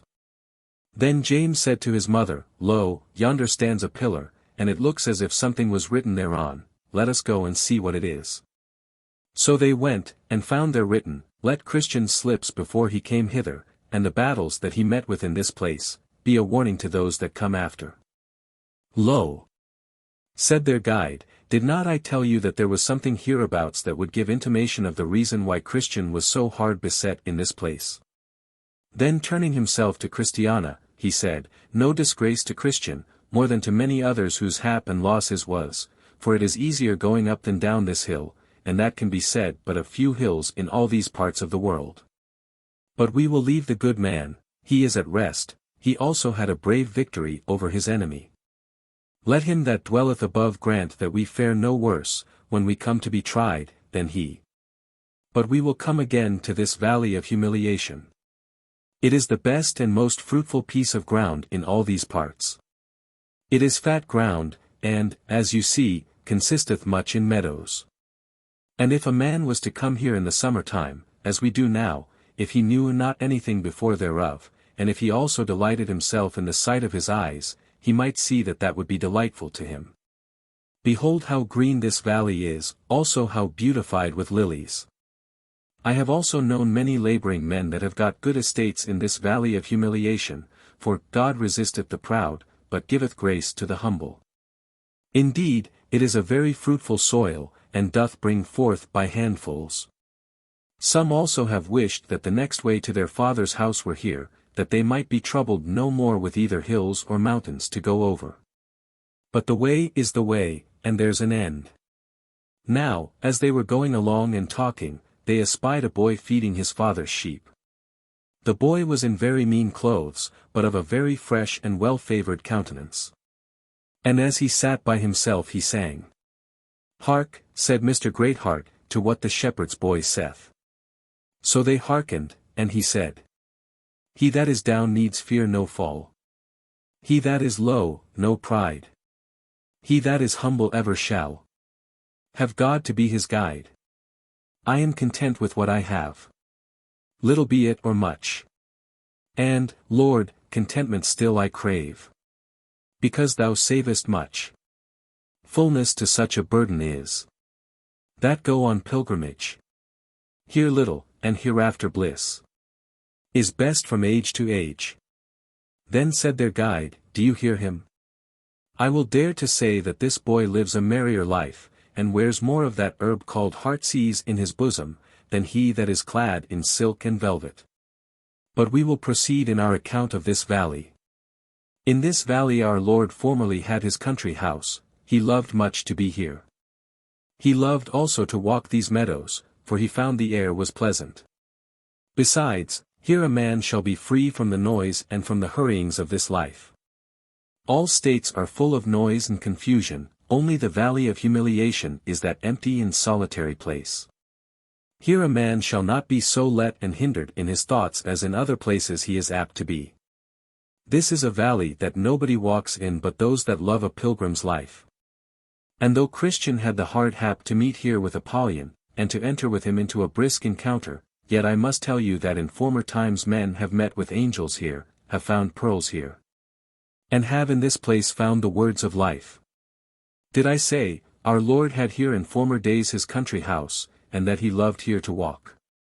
I will add, in this place, and to the people that love to tread these grounds, he has left a yearly sum of money, to be faithfully paid them at certain seasons, for their support by the way, and for their further encouragement to go on their pilgrimage. Sam. Now, as they went on, Samuel said to Mr. Greatheart, Sir, I perceive that in this valley my father and Apollyon had their battle, but whereabout was the fight? For I perceive this valley is large. Forgetful Green. Great. Your father had that battle with Apollyon at a place yonder before us, in a narrow passage just beyond Forgetful Green. And, indeed, that place is the most dangerous place in all these parts. For, if at any time the pilgrims meet with any brunt, it is when they forget what favors they have received, and how unworthy they are of them. This is the place also where others have been hard put to it. But more of the place when we are come to it, for I persuade myself, that to this day there remains either some sign of the battle, or some monument to testify that such a battle there was fought. Mayor. Then said Mercy, I think that I am as well in this valley as I have been anywhere else in all our journey, the place, methinks, suits with my spirit. I love to be in such places, where there is no rattling with coaches nor rumbling with wheels. Methinks here one may, without much trouble, be thinking what he is, whence he came, what he has done, and to what the king has called him. Here one may think and break at heart, and melt in one's spirit, until one's eyes become like the fish pools in Heshbon. They that go rightly through this valley of Baca, make it a well. The rain that God sends down from heaven upon them that are here also filleth the pools. This valley is that from whence also the king will give to his their vineyards. And they that go through it shall sing, as Christian did, for all he met with Apollyon. Great. 'Tis true, said their guide, I have gone through this valley many a time, and never was better than when here. I have also been a conductor to several pilgrims, and they have confessed the same. To this man will I look, saith the king, even to him that is poor and of a contrite spirit, and that trembleth at my word. Now they were come to the place where the aforementioned battle was fought. Then said the guide to Christiana, her children, and Mercy, this is the place, on this ground Christian stood, and up there came Apollyon against him.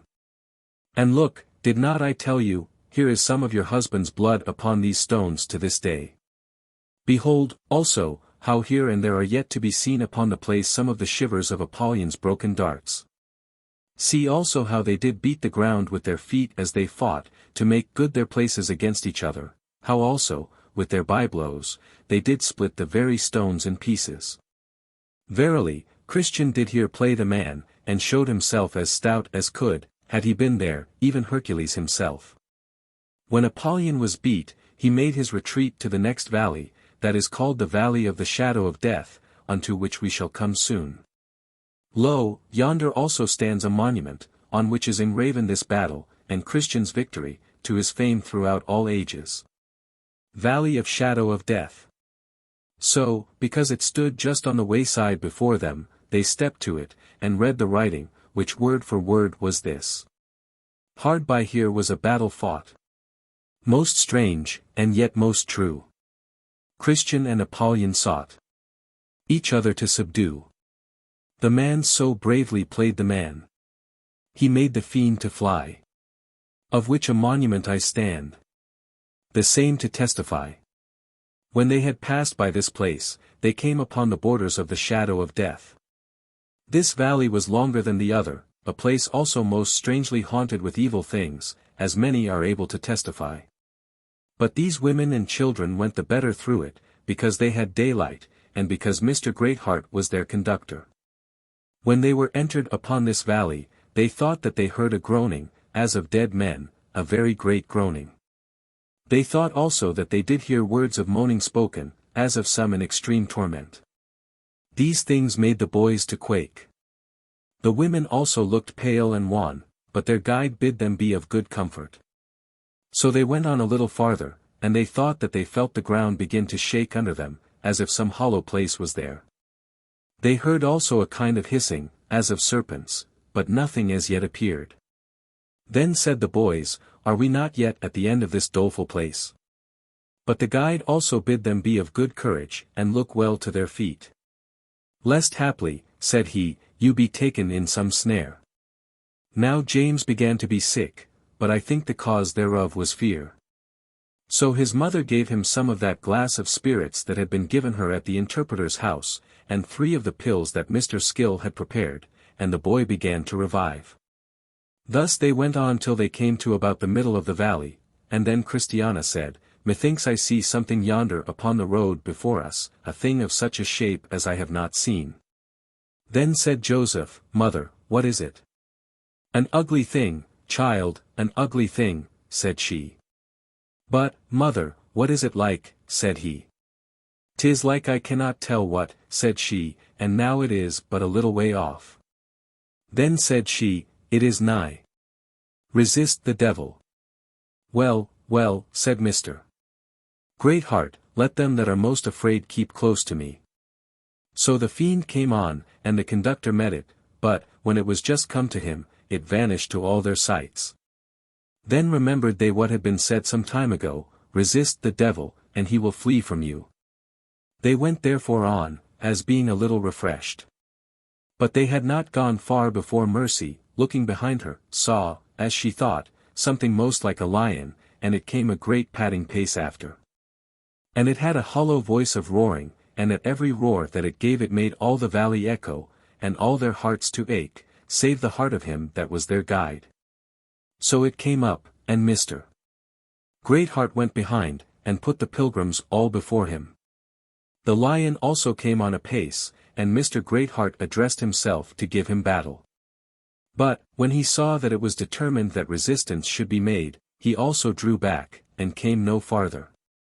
They then went on again, and their conductor did go before them, till they came to a place where was cast up a pit the whole breadth of the way. And before they could be prepared to go over that, a great mist and darkness fell upon them, so that they could not see. Then said the pilgrims, Alas! What now shall we do? But their guide made answer, Fear not, stand still, and see what an end will be put to this also. So they stayed there, because their path was marred. They then also thought that they did hear more apparently the noise and rushing of the enemies. The fire also, and the smoke of the pit, were much easier to be discerned. Then said Christiana to Mercy, Now I see what my poor husband went through. I have heard much of this place, but I never was here before now. Poor man! He went here all alone in the night, he had night almost quite through the way, also these fiends were busy about him, as if they would have torn him in pieces. Many have spoken of it, but none can tell what the valley of the shadow of death should mean, until they come in it themselves. The heart knoweth its own bitterness, and a stranger intermeddleth not with its joy. To be here is a fearful thing. Great. This is like doing business in great waters, or like going down into the deep. This is like being in the heart of the sea, and like going down to the bottoms of the mountains. Now it seems as if the earth, with its bars, were about us forever. But let them that walk in darkness and have no light, trust in the name of the Lord, and stay upon their God. For my part, as I have told you already, I have gone often through this valley, and have been much harder put to it than now I am, and yet, you see, I am alive. I would not boast, for that I am not mine own Saviour. But I trust we shall have a good deliverance. Come, let us pray for light to him that can lighten our darkness, and that can rebuke not only these, but all the Satans in hell. So they cried and prayed, and God sent light and deliverance. For there was now no hindrance in their way, no, not their where, but now they were stopped with a pit. Yet they were not got through the valley, so they went on still, and behold, great stinks and loathsome smells, to the great annoyance of them. Then said Mercy to Christiana, It is not so pleasant being here as at the gate, or at the interpreter's, or at the house where we lay last. Oh, but, said one of the boys, it is not so bad to go through here as it is to abide here always. And, for aught I know, one reason why we must go this way to the house prepared for us is, that our home might be made the sweeter to us. Well said, Samuel, quoth the guide, thou hast now spoke like a man. Why, if ever I get out here again, said the boy, I think I shall prize light and good way better than ever I did in all my life. Then said the guide, we shall be out by and by. So on they went, and Joseph said, Cannot we see to the end of this valley as yet? Among the snares. Then said the guide, Look to your feet, for we shall presently be among the snares. So they looked to their feet, and went on. But they were troubled much with the snares. Now, when they were come among the snares, they espied a man cast into the ditch on the left hand, with his flesh all rent and torn. Then said the guide, That is one heedless, that was going this way. He has lain there a great while. There was one take heed with him when he was taken and slain, but he escaped their hands. You cannot imagine how many are killed hereabouts. And yet men are so foolishly venturous as to set out lightly on pilgrimage, and to come without a guide. Poor Christian! It is a wonder that he here escaped. But he was beloved of his God, also he had a good heart of his own, or else he could never have done it. Great Heart encounters Moll. Now they drew towards the end of the way. And just where Christian had seen the cave when he went by, out thence came forth Moll, a giant. This Moll did use to spoil young pilgrims by deceiving them. And he called Great Heart by his name, and said unto him, How many times have you been forbidden to do these things? Then said Mr. Great Heart, What things? What things, quoth the giant, you know what things. But I will put an end to your trade. But pray, said Mr. Great Heart, before we fall to it, let us understand wherefore we must fight.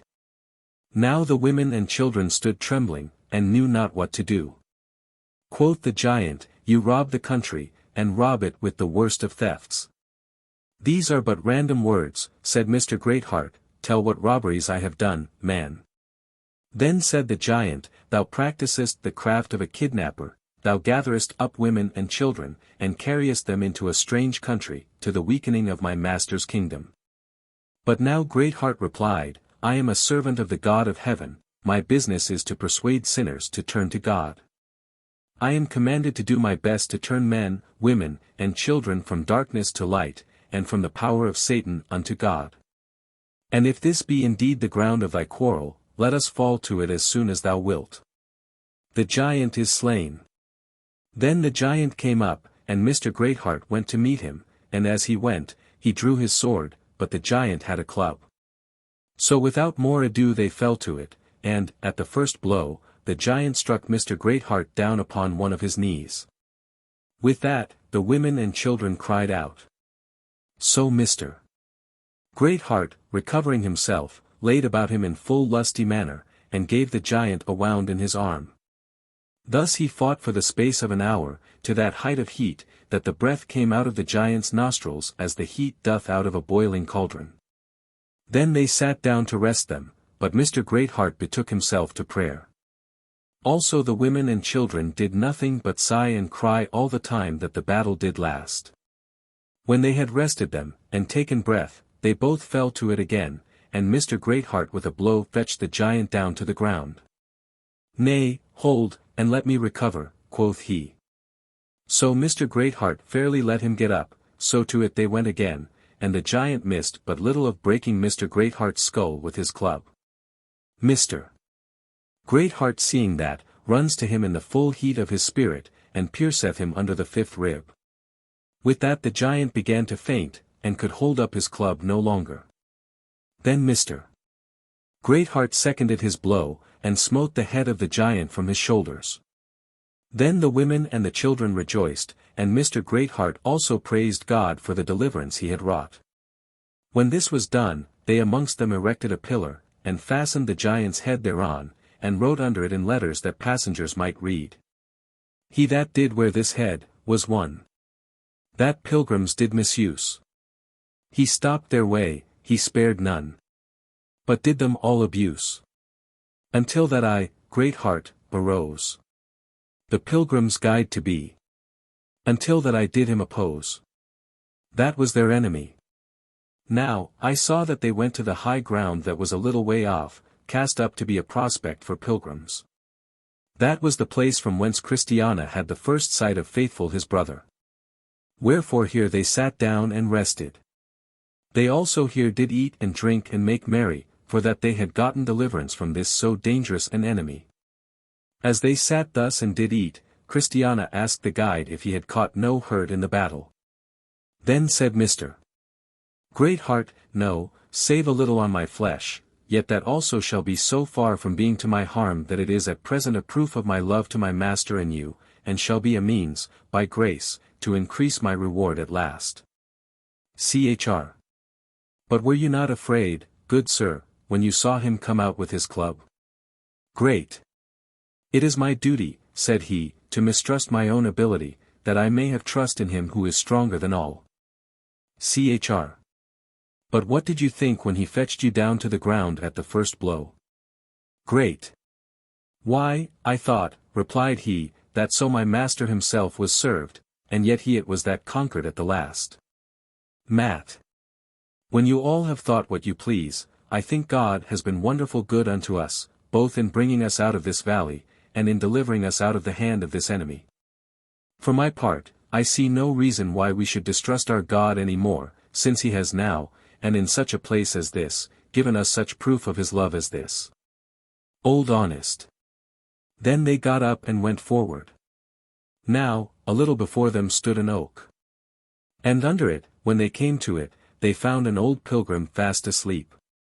They knew that he was a pilgrim by his clothes, and his staff, and his girdle. So the guide, Mr. Greatheart, awaked him. And the old gentleman, as he lifted up his eyes, cried out, What's the matter? What are you, and what is your business here? Great. Come, man, be not so hot, here are none but friends. Yet the old man gets up, and stands upon his guard, and will know of them what they are. Then said the guide, My name is Greatheart, I am the guide of these pilgrims, that are going to the celestial country. Honest. Then said Mr. Honest, I cry you mercy, I feared that you had been of the company of those that some time ago did rob little faith of his money, but now I look better about me I perceive you are honester people. Great. Why, what would or could you have done to have helped yourself, if we indeed had been of that company? Honorable done. Why, I would have fought as long as breath had been in me. And, had I so done, I am sure you could never have given me the worst on't, for a Christian can never be overcome unless he shall yield of himself. Great. Well said, Father Honest, quoth the guide. For by this I know thou art a cock of the right kind, for thou hast said the truth.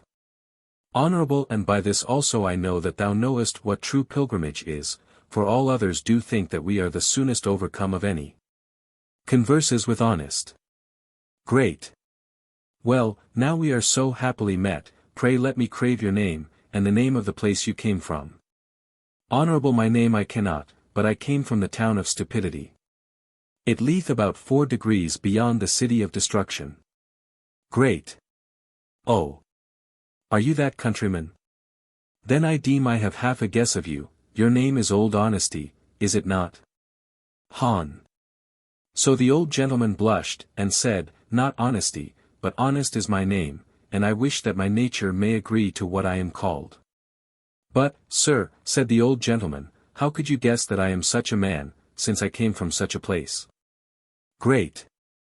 I had heard of you before by my master, for he knows all things that are done on the earth. But I have often wondered that any should come from your place, for your town is worse than is the city of destruction itself. Han. Yes, we lie more off from the sun, and so are more cold and senseless. But were a man in a mountain of ice, yet if the sun of righteousness should rise upon him, his frozen heart shall feel a thaw, and thus it hath been with me. Great. I believe it, Father Honest, I believe it, for I know the thing is true. Then the old gentleman saluted all the pilgrims with a holy kiss of love, and asked them their names, and how they had fared since they had set out on their pilgrimage. Chr. Then said Christiana, my name I suppose you have heard of, good Christian was my husband, and these are his children. But can you think how the old gentleman was taken when she told him who she was? He skipped, he smiled, he blessed them with 1,000 good wishes, saying, Honorable, I have heard much of your husband, and of his travels and wars which he underwent in his days. Be it spoken to your comfort, the name of your husband rings all over these parts of the world, his faith, his courage, his enduring, and his sincerity under all, have made his name famous. Then he turned him to the boys, and asked of them their names, which they told him. Then he said unto them, Matthew, be thou like Matthew the publican, not in vice, but in virtue. Samuel, said he, be thou like Samuel the prophet, a man of faith and prayer. Joseph, said he, be thou like Joseph in Potiphar's house, pure, and one that flees from temptation. And James, be thou like James the just, and like James the brother of our Lord. Then they told him of Mercy, and how she had left her town and her kindred to come along with Christiana and with her sons. At that, the old honest man said, Mercy is thy name. By mercy shalt thou be sustained and carried through all those difficulties that shall attack thee in thy way, till thou shalt come thither where thou shalt look the fountain of mercy in the face with comfort. All this while the guide, Mr. Greatheart, was very well pleased and smiled upon his companion. They discuss Mr. Fearing. Now, as they walked along together, the guide asked the old gentleman if he did not know one Mr. Fearing, that came on pilgrimage out of his parts. Han. Yes, very well, said he. He was a man that had the root of the matter in him, but he was one of the most troublesome pilgrims that ever I met with in all my days. Great. I perceive you knew him, for you have given a very right character of him. Honorable knew him. I was a great companion of his, I was with him most an end, when he first began to think upon what would come upon us hereafter, I was with him. Great. I was his guide from my master's house to the gates of the celestial city. Han. Then you knew him to be a troublesome one. Great. I did so, but I could very well bear it, for men of my calling are oftentimes entrusted with the conduct of such as he was. Han. Well, then, pray let us hear a little of him, and how he managed himself under your conduct. Great. Why, he was always afraid that he should come short of whither he had a desire to go. Everything frightened him that he heard anybody speak of, if it had but the least appearance of opposition in it. I hear that he lay roaring at the Slough of Despond for above a month together. Nor durst he, for all he saw several go over before him, venture, though they, many of them, offered to lend him their hand. He would not go back again neither. The celestial city, he said, he should die if he came not to it. And yet was discouraged at every difficulty, and stumbled at every straw that anybody cast in his way. Well, after he had lain at the Slough of Despond a great while, as I have told you, one sunshine morning, I don't know how, he ventured, and so got over, but, when he was over, he would scarce believe it. He had, I think, a Slough of Despond in his mind, a slough that he carried everywhere with him, or else he could never have been as he was. So he came up to the gate, you know what I mean, that stands at the head of this way, and here also he stood a good while before he would venture to knock. When the gate was opened, he would give back, and give place to others, and say that he was not worthy. For all he got before some to the gate, yet many of them went in before him.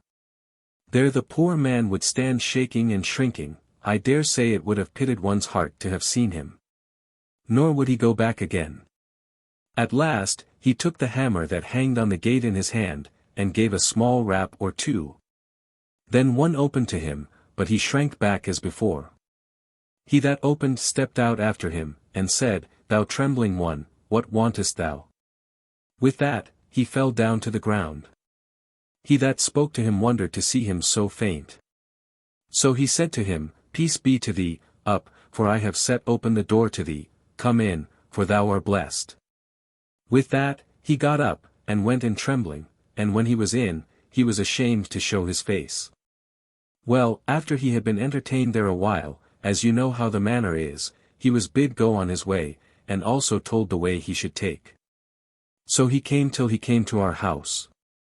But as he behaved himself at the gate, so he did at my master the interpreter's door.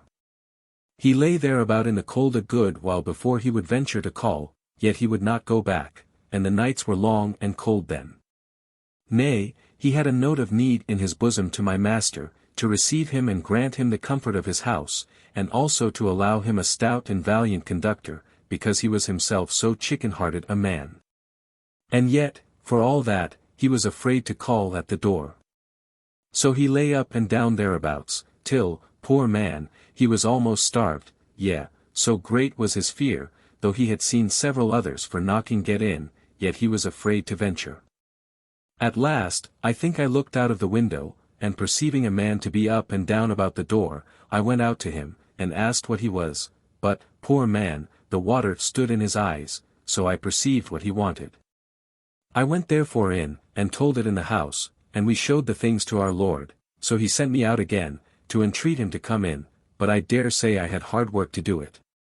At last he came in. And I will say that for my Lord, he carried it wonderful lovingly to him. There were but few good bits at the table, but some of it was laid upon his trencher. Then he presented the note. And my Lord looked thereon, and said his desire should be granted. So, when he had been there a good while, he seemed to get some heart, and to be a little more comfortable. For my master, you must know, is one of very tender heart, specially to them that are afraid, wherefore he carried it so towards him as might tend most to his encouragement. Well, when he had a sight of the things of the place, and was ready to take his journey to go to the city, my Lord, as he did to Christian before, gave him a bottle of spirits, and some comfortable things to eat. Thus we set forward, and I went before him, but the man was but of few words, only he would sigh aloud. Greatheart's Reminiscences. When we were come to the place where the 3 fellows were hanged, he said that he doubted that that would be his end also. Only he seemed glad when he saw the cross and the sepulchre. There, I confess, he desired to stay a little to look, and he seemed, for a little while after, to be a little cheery. When we came at the hill Difficulty, he made no stick at that, nor did he much fear the lions, for you must know that his trouble was not about such things as those, his fear was about his acceptance at last. I got him in at the house Beautiful, I think, before he was willing. Also, when he was in, I brought him acquainted with the damsels that were of the place, but he was ashamed to make himself much for company. He desired much to be alone. Yet he always loved good talk, and often would get behind the screen to hear it. He also loved much to see ancient things, and to be pondering them in his mind. He told me, afterwards, that he loved to be in those 2 houses from which he came last. To wit, at the gate, and that of the interpreter, but that he durst not be so bold as to ask. When we went also from the house Beautiful, down the hill into the valley of humiliation, he went down as well as ever I saw a man in my life, for he cared not how mean he was, so he might be happy at last. Yea, I think there was a kind of sympathy betwixt that valley and him, for I never saw him better in all his pilgrimage than when he was in that valley. Here he would lie down, embrace the ground, and kiss the very flowers that grew in this valley. He would now be up every morning by break of day, tracing and walking to and fro in this valley. But when he was come to the entrance of the valley of the shadow of death, I thought I should have lost my man, not for that he had any inclination to go back, that he always abhorred, but he was ready to die for fear. "Oh, the hobgoblins will have me! The hobgoblins will have me," cried he, and I could not beat him out of it. He made such a noise and such an outcry here, that, had they but heard him, it was enough to encourage them to come and fall upon us. But this I took very great notice of, that this valley was as quiet while we went through it as ever I knew it before or since. I suppose those enemies here had now a special check from our Lord, and a command not to meddle until Mr. Fearing had passed over it. Fearing at Vanity Fair. It would be too tedious to tell you of all, I will therefore only mention a passage or two more. When he was come at Vanity Fair, I thought he would have fought with all the men in the fair. I feared there we should both have been knocked on the head, so hot was he against their fooleries. Upon the enchanted ground he was also very wakeful. But, when he was come at the river where was no bridge, there again he was in a heavy case. Now, he said, he should be drowned for ever, and so never see that face with comfort that he had come so many miles to behold. And here also I took notice of what was very remarkable, the water of that river was lower at this time than ever I saw it in all my life, so he went over at last, not much above wetshot. When he was going up to the gate, I began to take leave of him, and to wish him a good reception above. So he said, I shall. Then parted we asunder, and I saw him no more. Honorable then it seems he was well at last. Great. Yes. I never had a doubt about him. He was a man of choice spirit, only he was always kept very low, and that made his life so burthensome to himself and so troublesome to others. He was, above many, tender of sin, he was so afraid of doing injuries to others, that he often would deny himself of that which was lawful because he would not offend. Hon. But what should be the reason that such a good man should be all his days so much in the dark? Great. There are two sorts of reasons for it. One is, the wise God will have it so, some must pipe, and some must weep. Now Mr. Fearing was one that played upon this bass. He and his fellows sound the sackbut, whose notes are more doleful than the notes of other music are, though, indeed, some say the bass is the ground of music. And, for my part, I care not at all for that profession which begins, not in heaviness of mind. The first string that the musician usually touches is the bass, when he intends to put all in tune. God also plays upon this string first, when he sets the soul in tune for himself. Only here was the imperfection of Mr. Fearing, he could play upon no other music but this till toward his latter end. I make bold to talk thus in figures, for the ripening of the wits of young readers, and because, in the book of the Revelation, the saved are compared to a company of musicians, that play upon their trumpets and harps, and sing their songs before the throne. Honorable he was a very zealous man, as one may see by the relation which you have given of him. Difficulties, lions, or Vanity Fair he feared not at all. It was only sin, death, and hell that were to him a terror, because he had some doubts about his interest in that celestial country. Great. You say right, those were the things that were his troublers, and they, as you have well observed, arose from the weakness of his mind thereabout, not from weakness of spirit as to the practical part of a pilgrim's life. I dare believe that, as the proverb is, he would have bit a firebrand, had it stood in his way, but the things with which he was oppressed no man ever yet could shake off with ease. Chr. Then said Christiana, this relation of Mr. Fearing has done me good. I thought nobody had been like me, but I see there was some semblance betwixt this good man and I, only we differed in two things. His troubles were so great that they broke out. But mine I kept within. His also lay so hard upon him, they made him that he could not knock at the houses provided for entertainment, but my trouble was always such as made me knock the louder. Mayor. If I might also speak my heart, I must say that something of him has also dwelt in me, for I have ever been more afraid of the lake, and the loss of a place in paradise, than I have been of the loss of other things. Oh, thought I, may I have the happiness to have a habitation there, it is enough, though I part with all the world to win it. Matt. Then said Matthew, fear was one thing that made me think that I was far from having that within me which makes me sure of being saved. But if it were so with such a good man as he, why may it not also go well with me? James. No fears, no grace, said James, though there is not always grace where there is the fear of hell, yet, to be sure, there is no grace where there is no fear of God. Great. Well said, James, thou hast hit the mark. For the fear of God is the beginning of wisdom, and, to be sure, they that want the beginning have neither middle nor end. But we will here conclude our discourse of Mr. Fearing, after we have sent after him this farewell. Well, Master Fearing, thou didst fear thy God, and wast afraid of doing anything while here that would have thee betrayed. And didst thou fear the lake and pit? Would others did so too? For, as for them that want thy wit, they do themselves undo. Honest tells of Mr. Self-will. Now I saw that they still went on in their talk, for, after Mr. Greatheart had made an end with Mr. Fearing, Mr. Honest began to tell them of another, but his name was Mr. Self-will. He pretended himself to be a pilgrim, said Mr. Honest, but I persuade myself he never came in at the gate that stands at the head of the way. Great. Had you ever any talk with him about it? Honorable, yes, more than once or twice, but he would always be like himself, self-willed. He neither cared for man, nor argument, nor yet example. What his mind prompted him to, that he would do, and nothing else could he be got to do. Great. Pray, what principles did he hold? For I suppose you can tell.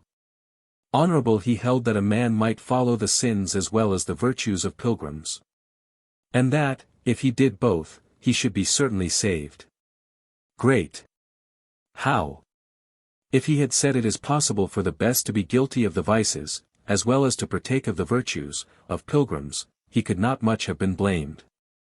For, indeed, we are free from no sin absolutely, but on condition that we watch and strive.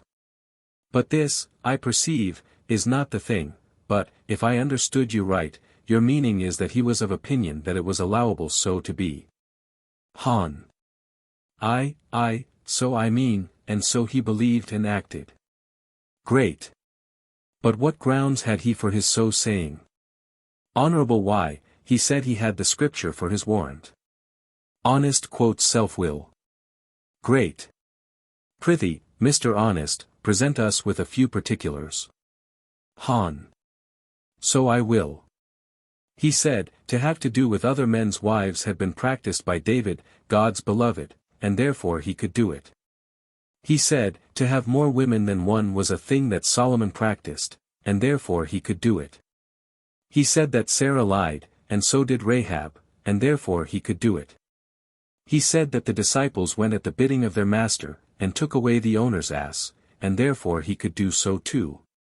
He said that Jacob got the inheritance of his father in a way of guile and cheating, and therefore he could do so too. Great. Highly base, indeed. And you are sure he was of this opinion? Hon. I have heard him plead for it, bring scripture for it, bring argument for it, and so on. Great. An opinion that is not fit to be with any allowance in the world. Honorable, you must understand me rightly, he did not say that any man might do this. But that they who had the virtues of those that did such things, might also do the same. Great. But what more false than such a conclusion? For this is as much as to say that, because good men heretofore have sinned through weakness or forgetfulness, therefore he had an allowance to do it of a purpose. Or if, because a child, by the blast of the wind, or for that it stumbled at a stone, fell down and defiled itself in the mire, therefore he might wilfully lie down and wallow like a boar therein. Who could have thought that any one could so far have been blinded by the power of sin? But what is written must be true, they stumble at the word, being disobedient, whereunto also they were appointed. His supposing that such may have the godly man's virtues, who accustom themselves to their vices, is also a delusion as strong as the other. To eat up the sin of God's people as a dog licks up filth, is no sign of one that is possessed with their virtues. Nor can I believe that one who is of this opinion can have faith or love in him. But I know you have made strong objections against him. Prithee, what can he say for himself? Honorable why, he says, to do this openly and by way of opinion, seems abundantly more honest than to do it and yet hold contrary to it in opinion. Great. A very wicked answer. For, though to let loose the bridle to lusts while our opinions are against such things is bad, yet to sin, and plead a toleration so to do, is worse. The one stumbles beholders accidentally, the other pleads them into the snare. Honorable there are many of this man's mind, that have not this man's mouth, and that makes going on pilgrimage of so little esteem as it is. Great. You have said the truth, and it is to be lamented, but he that feareth the King of Paradise shall come out of them all. Chr. There are strange opinions in the world. I know one that said it was time enough to turn from sin when they come to die. Great. Such are not overwise.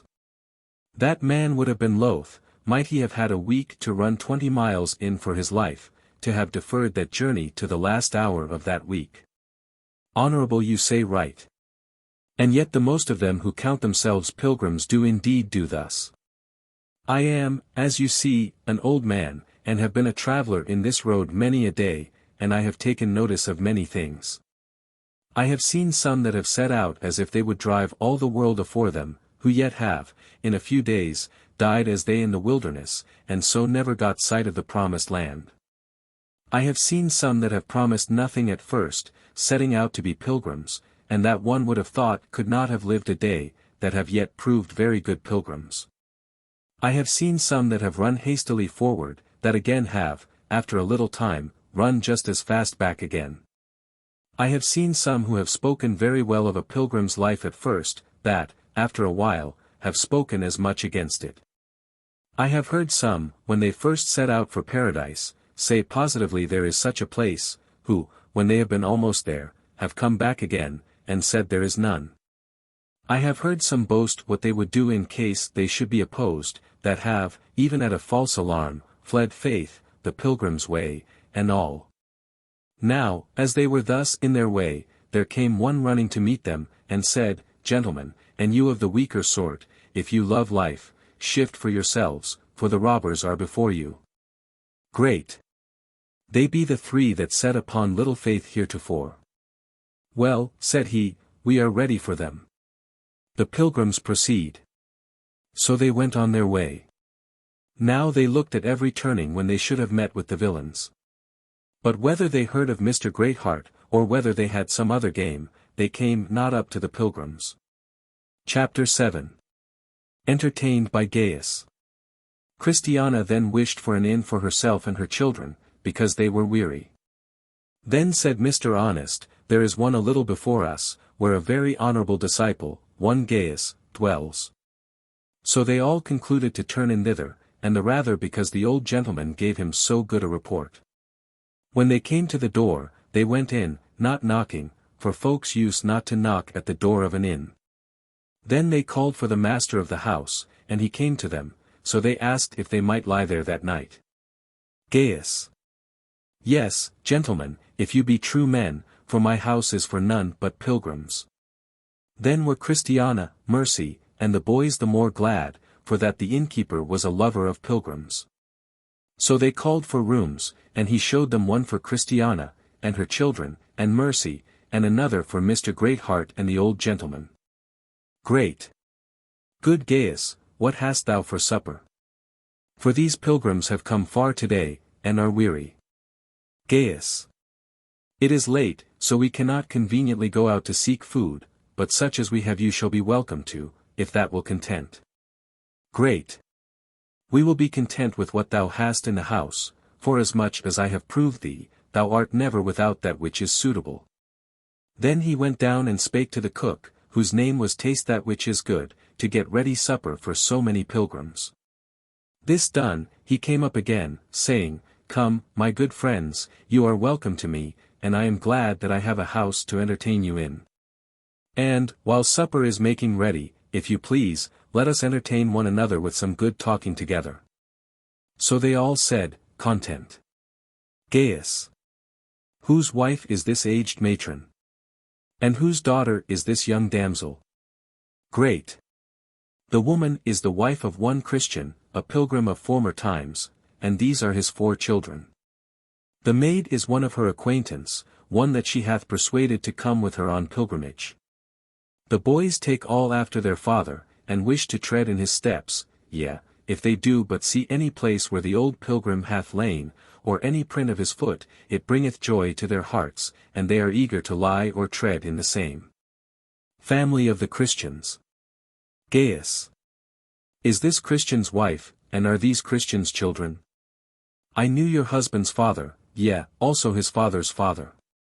Many have been good of this stock, their ancestors dwelt first at Antioch. Christian's ancestors, the early fathers from whom he came, I suppose you have heard your husband talk of them, were very worthy men. They have, above any that I know, showed themselves men of great virtue and courage, for the Lord of pilgrims, his ways, and them that loved him. I have heard of many of your husband's relations that have stood all trials for the sake of the truth. Stephen, who was one of the first of the family from whence your husband sprang, was knocked on the head with stones. James, another of this generation, was slain with the edge of the sword. To say nothing of Paul and Peter, men anciently of the family from whence your husband came, there was Ignatius, who was cast to the lions, Romanus, whose flesh was cut by pieces from his bones, and Polycarp, that played the man in the fire. There was he that was hanged up in a basket in the sun for the wasps to eat, and he whom they put into a sack, and cast him into the sea to be drowned. It would be utterly impossible to count up all of that family who have suffered injuries and death for the love of a pilgrim's life. Nor can I but be glad to see that thy husband has left behind him 4 such boys as these.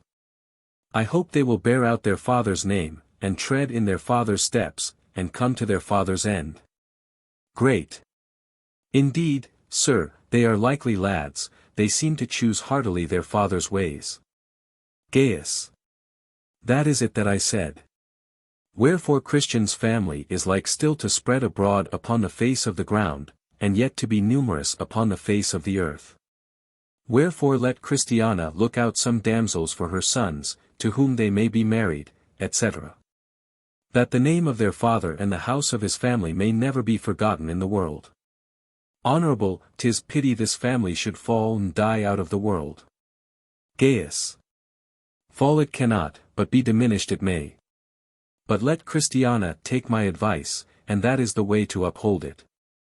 And Christiana, said this innkeeper, I am glad to see thee and thy friend Mercy together here, a lovely couple.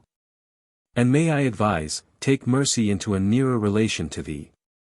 If she will, let her be given to Matthew, thy eldest son. It is the way to give you a family in the earth. So this match was arranged, and in process of time they were married, but more of that hereafter. Gaius also proceeded, and said, I will now speak on the behalf of women, to take away their reproach. For as death and the curse came into the world by a woman, so also did life and health, God sent forth his Son, born of a woman. I will say again, that when the Saviour was come, women rejoiced in him before either man or angel.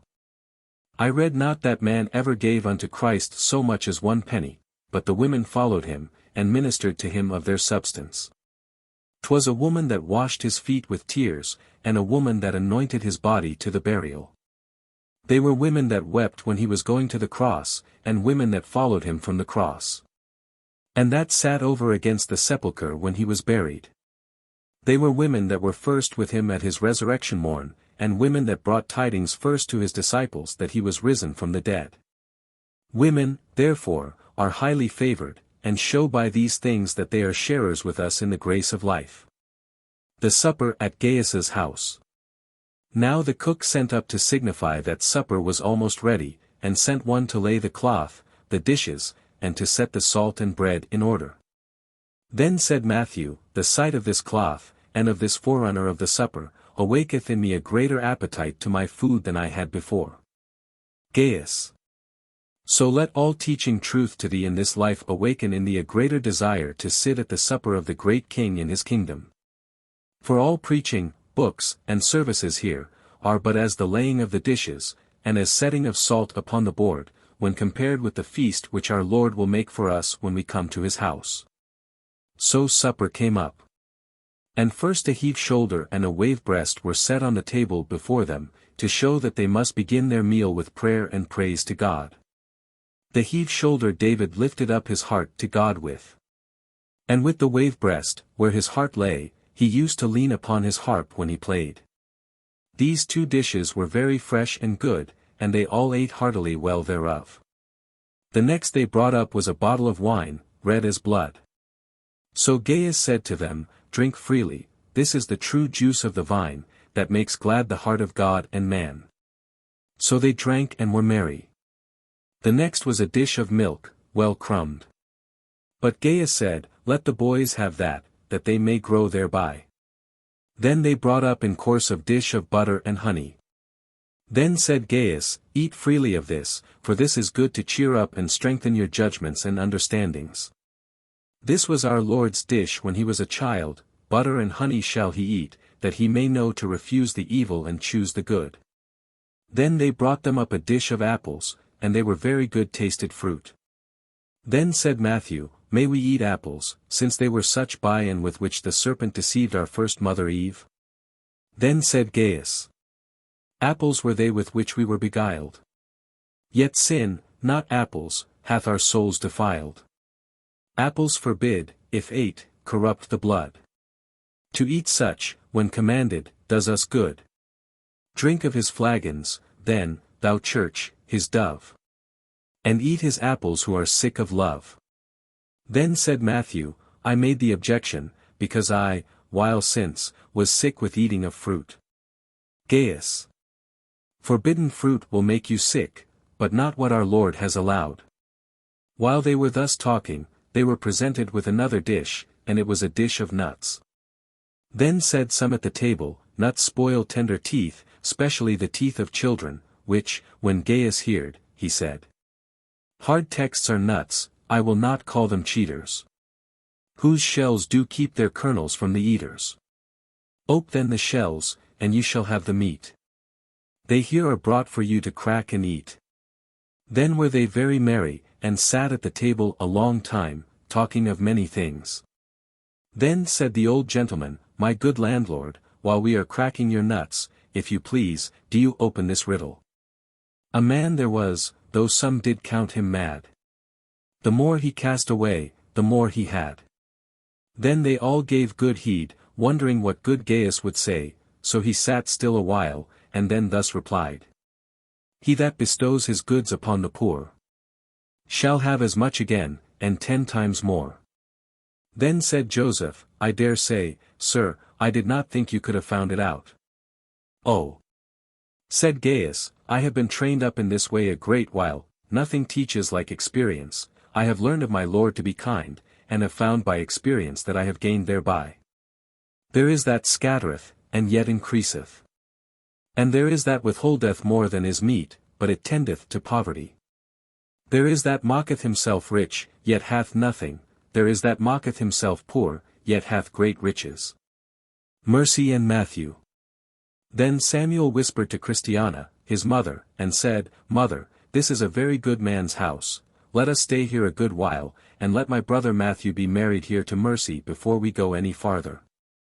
The which Gaius, the host, overhearing, said, With a very good will, my child. So they stayed there more than a month, and Mercy was given to Matthew to wife. While they stayed here, Mercy, as her custom was, would be making coats and garments to give to the poor, by which she brought up a very good report upon the pilgrims. But to return again to our story. After supper, the lads desired a bed, for that they were weary with travelling. Then Gaius called to show them their chamber, but said Mercy, I will have them to bed. So she had them to bed, and they slept well. But the rest sat up all night, for Gaius and they were such suitable company, that they could not tell how to part. Then, after much talk of their Lord, themselves, and their journey, old Mr. Honest, he that put forth the riddle to Gaius, began to nod. Then said Greatheart, What, sir? You begin to be drowsy. Come, rub up. Now, here's a riddle for you. Then said Mr. Honest, let us hear it. Then said Mr. Greatheart. He that will kill, must first be overcome. Who live abroad would, first must die at home. Ha, said Mr. Honest, it is a hard one, hard to explain, and harder to do. But come, landlord, said he, I will, if you please, leave my part to you, do you expound it, and I will hear what you say. No, said Gaius, it was put to you, and it is expected you should answer it. Then said the old gentleman. He first by grace must conquered be. That sin would mortify. And who that lives would convince me. Unto himself must die. Thus they sat talking till break of day. Now, when the family were up, Christiana bade her son James read a chapter, so he read the 53rd of Isaiah. Well, said Gaius, now you are here, and since, as I know Mr. Greatheart is good at his weapons, if you please, after we have refreshed ourselves we will walk into the fields, to see if we can do any good. About a mile from hence there is one Slaygood, a giant, that doth much annoy the king's highway in these parts, and I know whereabout his haunt is. He is master of a number of thieves, 'twould be well if we could clear these parts of him. So they consented and went, Mr. Greatheart with his sword, helmet, and shield, and the rest with spears and staves. Slaygood destroyed. When they were come to the place where he was, they found him with one feeble-minded in his hands, whom his servants had brought unto him, having taken him in the way. Now the giant was picking his pockets, with a purpose after that to pick his bones, for he was of the nature of flesh-eaters. Well, so soon as he saw Mr. Greatheart and his friends at the mouth of his cave with their weapons, he demanded what they wanted. Great. We want thee, for we are come to revenge the quarrel of the many that thou hast slain of the pilgrims, when thou hast dragged them out of the king's highway, wherefore come out of thy cave. So he armed himself and came out. And to battle they went, and fought for above an hour, and then stood still to take wind. Slay. Then said the giant, why are you here on my ground? Great. To revenge the blood of pilgrims, as I told thee before. Feeble-mind rescued. So they went to it again, and the giant made Mr. Greatheart give back. But he came up again, and in the greatness of his mind he let fly with such stoutness at the giant's head and sides, that he made him let his weapon fall out of his hand. So he smote him, and slew him, and cut off his head, and brought it away to the inn. He also took Feeble-mind, the pilgrim, and brought him with him to his lodgings. When they were come home, they showed his head to the family, and then set it up as they had done others before, for a terror to those that should attempt to do as he hereafter. Then they asked Mr. Feeble-mind how he fell into his hands. Feeble. Then said the poor man, I am a sickly man, as you see. And because death did usually once a day knock at my door, I thought I should never be well at home, so I betook myself to a pilgrim's life, and have travelled hither from the town of Uncertain, where I and my father were born. I am a man of no strength at all of body, nor yet of mind, but would, if I could, though I can but crawl, spend my life in the pilgrim's way. When I came at the gate that is at the head of the way, the lord of that place did entertain me freely. Neither objected he against my weakly looks, nor against my feeble mind, but gave me such things as were necessary for my journey, and bid me hope to the end.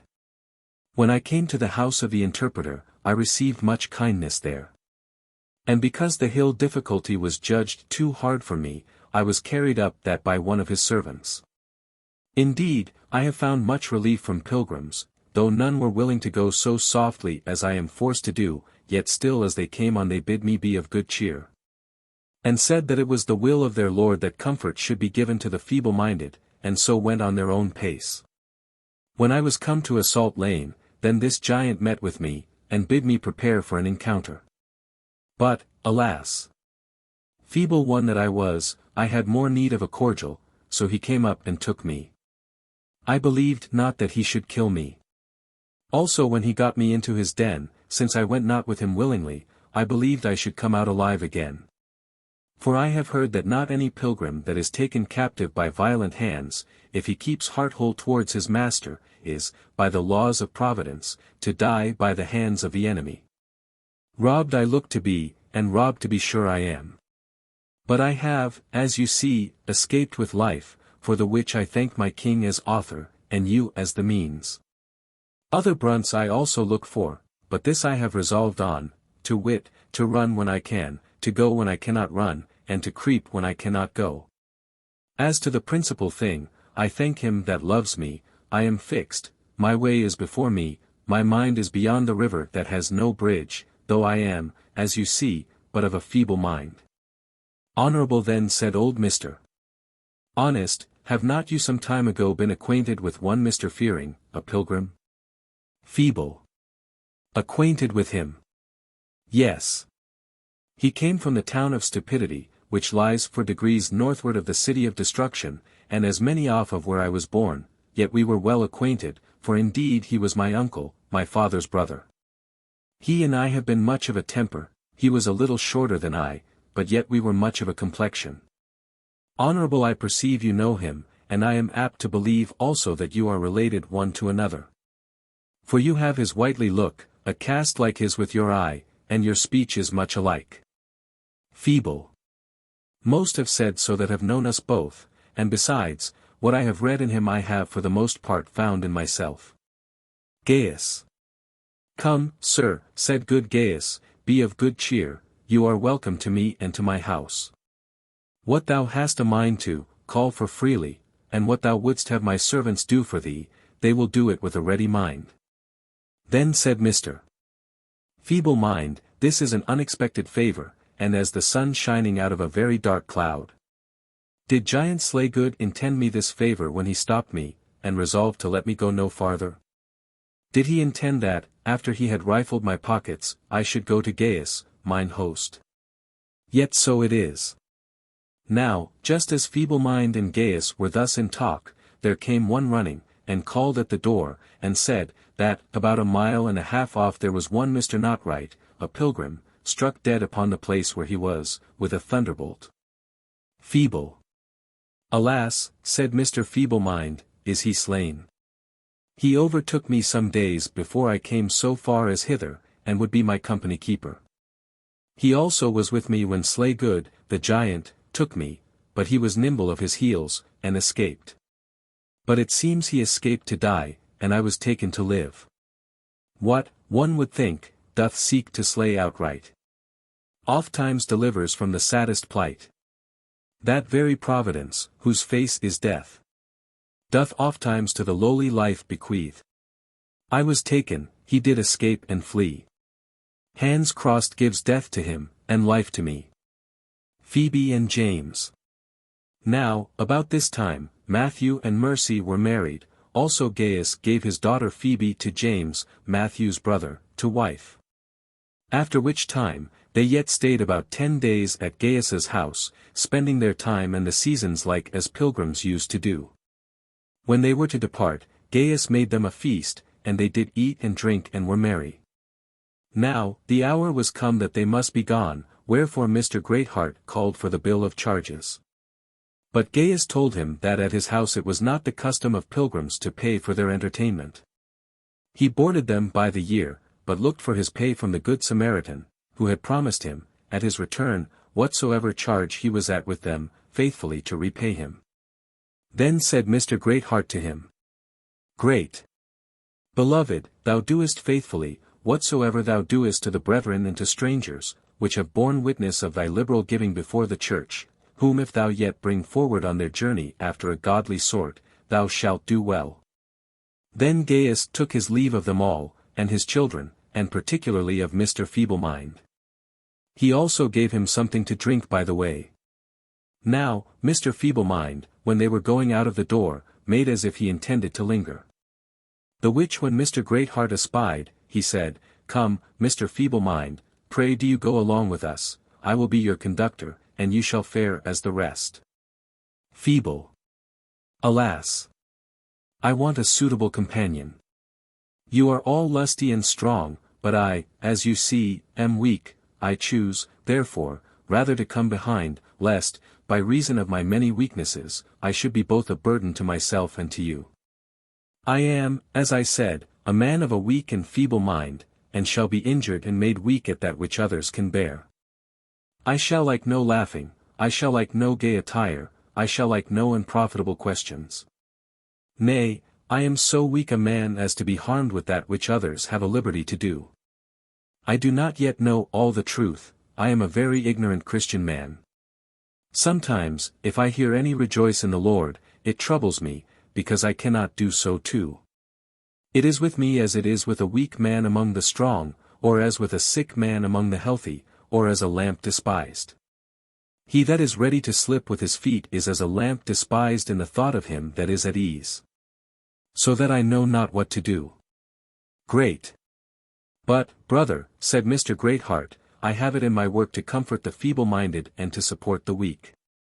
You must needs go along with us, we will wait for you, we will lend you our help. We will deny ourselves of some things, for your sake, we will not enter into doubtful questions before you. We will be made all things to you, rather than you shall be left behind. Now, all this while they were at Gaius's door, and, behold, as they were thus in the heat of their discourse, Mr. Ready-to-halt came by, with his crutches in his hands, and he also was going on pilgrimage. Feeble. Then said Mr. Feeble-mind to him, How camest thou hither? I was but now complaining that I had not a suitable companion, but thou art according to my wish. Welcome, welcome, good Mr. Ready-to-halt, I hope thou and I may be some help. Ready. I shall be glad of thy company, said the other, and, good Mr. Feeble-mind, rather than we will part, since we are thus happily met, I will lend thee one of my crutches. Feeble. Nay, said he, though I thank thee for thy good will, I am not inclined to halt before I am lame. Howbeit, I think, when occasion is, it may help me against a dog. Ready. If either myself or my crutches can do thee a pleasure, we are both at thy command, good Mr. Feeble-mind. Thus, therefore, they went on. Mr. Greatheart and Mr. Honest went before, Christiana and her children went next, and Mr. Feeble-mind came behind, and Mr. Ready-to-halt with his crutches. Then said Mr. Honest.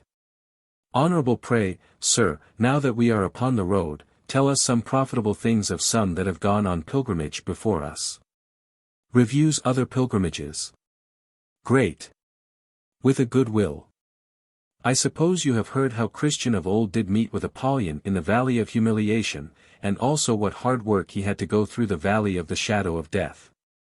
Also I think you cannot but have heard how faithful was put to it by Madame Wanton, with Adam the first, with one discontent, and shame, for as deceitful villains as a man can meet with upon the road. Honorable, yes, I believe I have heard of all this. But, indeed, good Faithful was hardest put to it with shame, he was an unwearied one. Great. For, as the Pilgrim well said, he of all men had the wrong name. Honorable, but pray, sir, where was it that Christian and Faithful met talkative? That same was also a notable one. Great. He was a confident fool, yet many follow his ways. Honorable, he had liked to have deceived Faithful. Great. But Christian put him into a way quickly to find him out.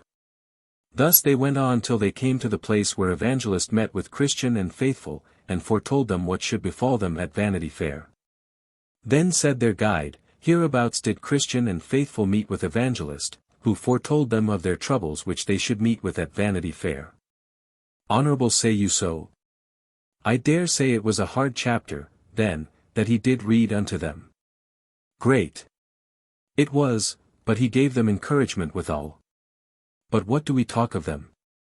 They were a couple of lion-like men, they had set their faces like flint. Do not you remember how undaunted they were when they stood before the judge? Honorable, well. Faithful bravely suffered. Great. So he did, and as brave things came on't, for Hopeful and some others, as the story relates it, were converted by his death. Honorable, well, but pray go on, for you are well acquainted with things. Great. Above all that Christian met with after he had passed through Vanity Fair, one Byens was the arch one. Honorable Byens. What was he? Great. A very arch fellow, a downright deceiver, one that would be religious, which way soever the world went. But so cunning that he would be sure never to lose or suffer for it. He had his mode of religion for every fresh occasion, and his wife was as good at it as he. And he would turn and change from opinion to opinion, yea, and plead for so doing, too. But, as far as I could learn, he came to an ill end with his Byens, nor did I ever hear that any of his children were ever of any esteem with any that truly feared God. They arrive at Vanity Fair. Now, by this time they were come within sight of the town of Vanity, where Vanity Fair is kept. So, when they saw that they were so near the town, they consulted with one another how they should pass through the town. And some said one thing, and some another. At last Mr. Greatheart said, I have, as you may understand, often been a conductor of pilgrims through this town. Now, I am acquainted with one Mr. Nason, a Cypressian by nature, an old disciple, at whose house we may lodge. If you think good, said he, we will turn in there. Nason entertains pilgrims. Content, said Old Honest. Content, said Christiana. Content, said Mr. Feeblemind. And so they said all. Now, you must think it was eventide by that they got to the outside of the town, but Mr. Greatheart knew the way to the old man's house. So thither they came, and he called at the door. And the old man within knew his tongue so soon as ever he heard it, so he opened the door, and they all came in. Then said Nason, their host, how far have ye come today? So they said, from the house of Gaius, our friend. I promise you, said he, you have come a good stitch, you may well be weary. Sit down. So they sat down. Great. Then said their guide, come, what cheer, sirs? I dare say you are welcome to my friend. Nas. I also, said Mr. Nason, do bid you welcome, and whatever you want, do but say, and we will do what we can to get it for you. Honorable our great want a while since was a resting place and good company, and now I hope we have both. Nas. For resting place, you see what it is, but for good company, that will appear in the trial. Great. Well, said Greatheart, will you have the pilgrims up into their lodging? Nas. I will, said Mr. Nason. So he had them up to their several places, and also showed them a very fair dining room, where they might be, and sup together, until time should come to go to rest. Now, when they were set in their places, and were a little cheery after their journey, Mr. Honest asked his landlord if there were any store of good people in the town. Nas.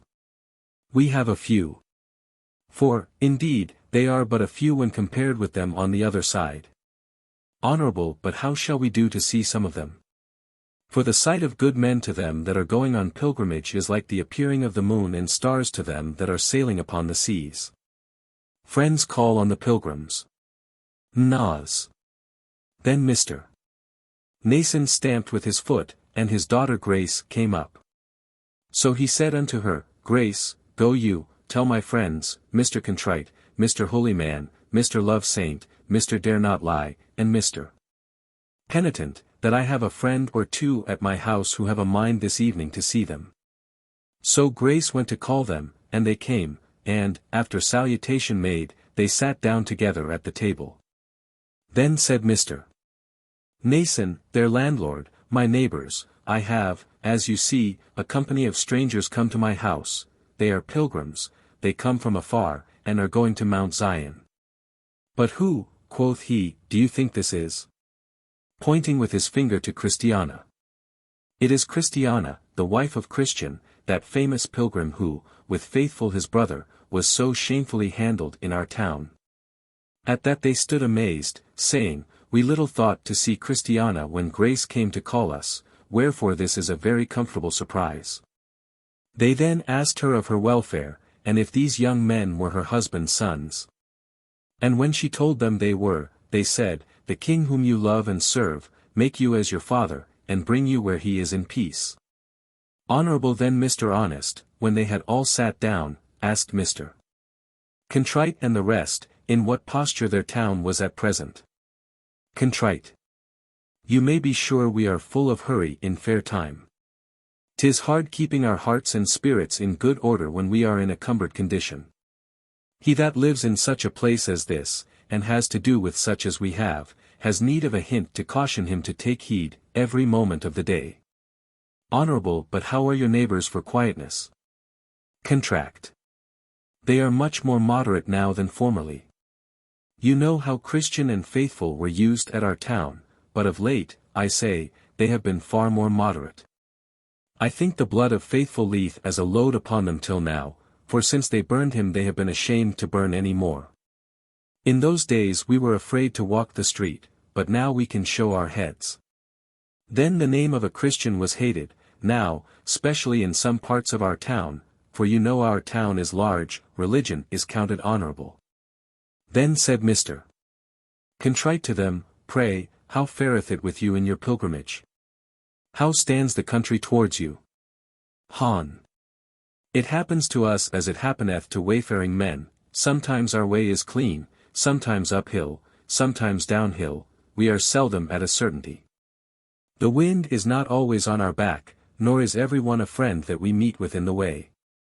We have met with some notable rubs already, and what are yet behind we know not, but, for the most part we find it true that has been talked of old, a good man must suffer trouble.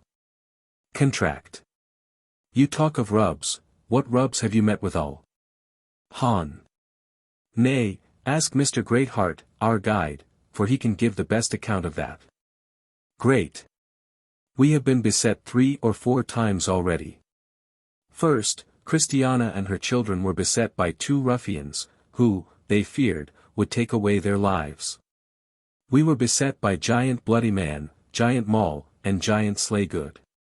Indeed, we did rather beset the last, than were beset of him. And thus it was, after we had been some time at the house of Gaius mine host, and of the whole church, we were minded upon a time to take our weapons with us, and go and see if we could light upon any of those that were enemies to pilgrims. For we heard that there was a notable one thereabouts. Now Gaius knew his haunt better than I, because he dwelt thereabout. So we looked, and looked, till at last we saw the mouth of his cave, then we were glad and plucked up our spirits. So we approached up to his den, and, lo! When we came there, he had dragged, by mere force, into his net, this poor man, Mr. Feeblemind, and was about to bring him to his end. But, when he saw us, supposing, as he thought, he had had another prey, he left the poor man in his house, and came out. So we fell to it full sore, and he lustily laid about him. But, in conclusion, he was brought down to the ground, and his head cut off, and set up by the wayside, for terror to such as should after practice such ungodliness. That I tell you the truth, here is the man himself to affirm it, who was as a lamb taken out of the mouth of the lion. Feeble. Then said Mr. Feeblemind, I found this true, to my cost and comfort, to my cost, when he threatened to pick my bones every moment, and to my comfort, when I saw Mr. Greatheart and his friends with their weapons approach so near for my deliverance. Holy. Then said Mr. Holy Man, there are 2 things that they have need to possess who go on pilgrimage, courage and an unspotted life. If they have not courage, they can never hold on their way. And if their lives be loose, they will make the very name of the pilgrim stink. Love. Then said Mr. Love Saint, I hope this caution is not needful among you. But truly there are many that go upon the road, who rather declare themselves strangers to pilgrimage than strangers and pilgrims in the earth. Dare. Then said Mr. Dare not lie, 'tis true. They have neither the pilgrim's weed nor the pilgrim's courage, they go not uprightly, but all awry with their feet, one shoe goeth inward, another outward, and their hosen out behind. There is here a rag, and there a rent, to the disparagement of their Lord. Pen. These things, said Mr. Penitent, they ought to be troubled for. Nor are the pilgrims like to have that grace upon them and their pilgrim's progress as they desire, until the way is cleared of such spots and blemishes. Thus they sat talking and spending the time until supper was set upon the table, unto which they went, and refreshed their weary bodies, so they went to rest. Grace and Samuel. Now, they stayed in this fair a great while, at the house of Nathan, who, in process of time, gave his daughter Grace unto Samuel, Christiana's son, to wife, and his daughter Martha to Joseph. The time, as I said, that they stayed here was long, for it was not now as in former times. Wherefore the pilgrims grew acquainted with many of the good people of the town, and did them what service they could. Mercy, as she was wont, labored much for the poor, wherefore their bodies and backs blessed her, and she was there an ornament to her profession. And to say the truth, for Grace, Phoebe, and Martha, they were all of a very good nature, and did much good in their places. They were also all of them very fruitful, so that Christian's name, as was said before, was like to live in the world. While they lay here, there came a monster out of the woods, and slew many of the people of the town. It would also carry away their children, and teach them to suck its whelps. Now, no man in the town durst so much as face this monster, but all fled when they heard the noise of his coming. The monster was like unto no one beast on the earth. Its body was like a dragon, and it had 7 heads and 10 horns. It made great havoc of children, and yet it was governed by a woman. This monster gave conditions to men, and such men as loved their lives more than their souls accepted of those conditions, so they came under. Now, this Mr. Greatheart, together with those that came to visit the pilgrims at Mr. Nathan's house, entered into a covenant to go and engage this beast, if perhaps they might deliver the people of this town from the paws and mouth of this so devouring a serpent. Then did Mr. Greatheart, Mr. Contrite, Mr. Holy Man, Mr. Dare Not Lie, and Mr. Penitent, with their weapons, go forth to meet him. Now, the monster was at first very rampant, and looked upon these enemies with great disdain. But they so belabored him, being sturdy men at arms, that they made him make a retreat. So they came home to Mr. Nathan's house again. Martha and Joseph.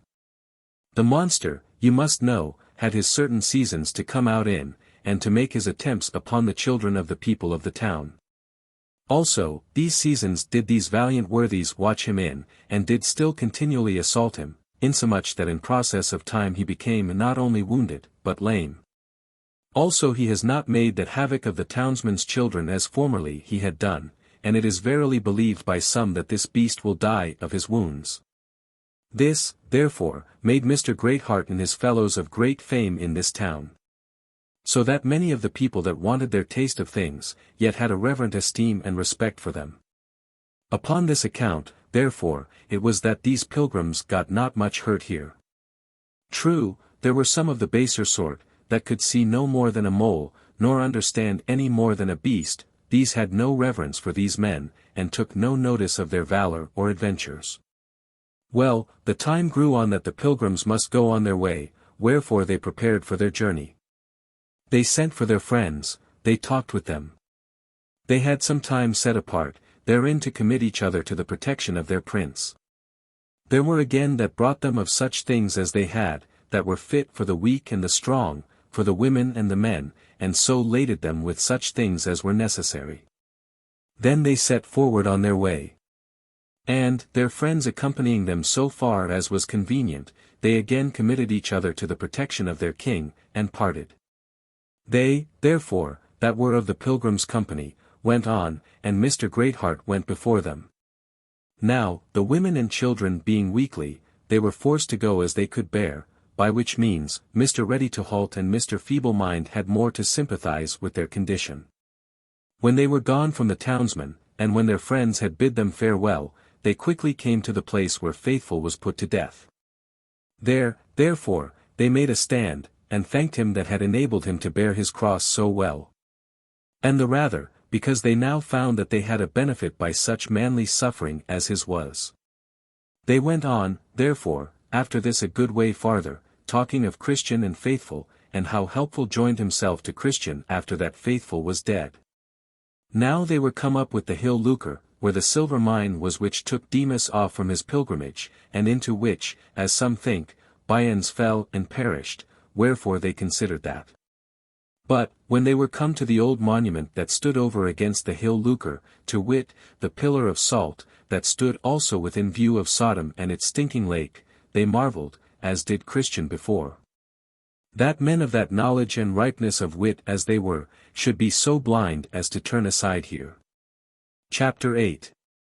The Delectable Mountains and the Shepherds. I saw now that they went on till they came at the river that was on this side of the Delectable Mountains. To the river where the fine trees grow on both sides, and whose leaves, if taken inwardly, are good against sickness, where the meadows are green all the year long, and where they might lie down safely. By this river side, in the meadow, there were cotes and folds for sheep, a house built for the nourishing and bringing up of those lambs, the babes of those women that go on pilgrimage. Also there was here one that was entrusted with them, who could have pity, and that could gather these lambs with his arm, and carry them in his bosom, and that could gently lead those that were with young. Now, to the care of this man Christiana admonished her 4 daughters to commit their little ones, that by these waters they might be housed, cared for, helped and nourished, and that none of them might be lacking in time to come. This man, if any of them go astray or be lost, he will bring them again, he will also bind up that which was broken, and will strengthen them that are sick. Here they will never want food and drink and clothing. Here they will be kept from thieves and robbers, for this man will die before one of those committed to his trust shall be lost. Besides, here they shall be sure to have good nurture and training, and shall be taught to walk in right paths. And that, you know, is a favor of no small account.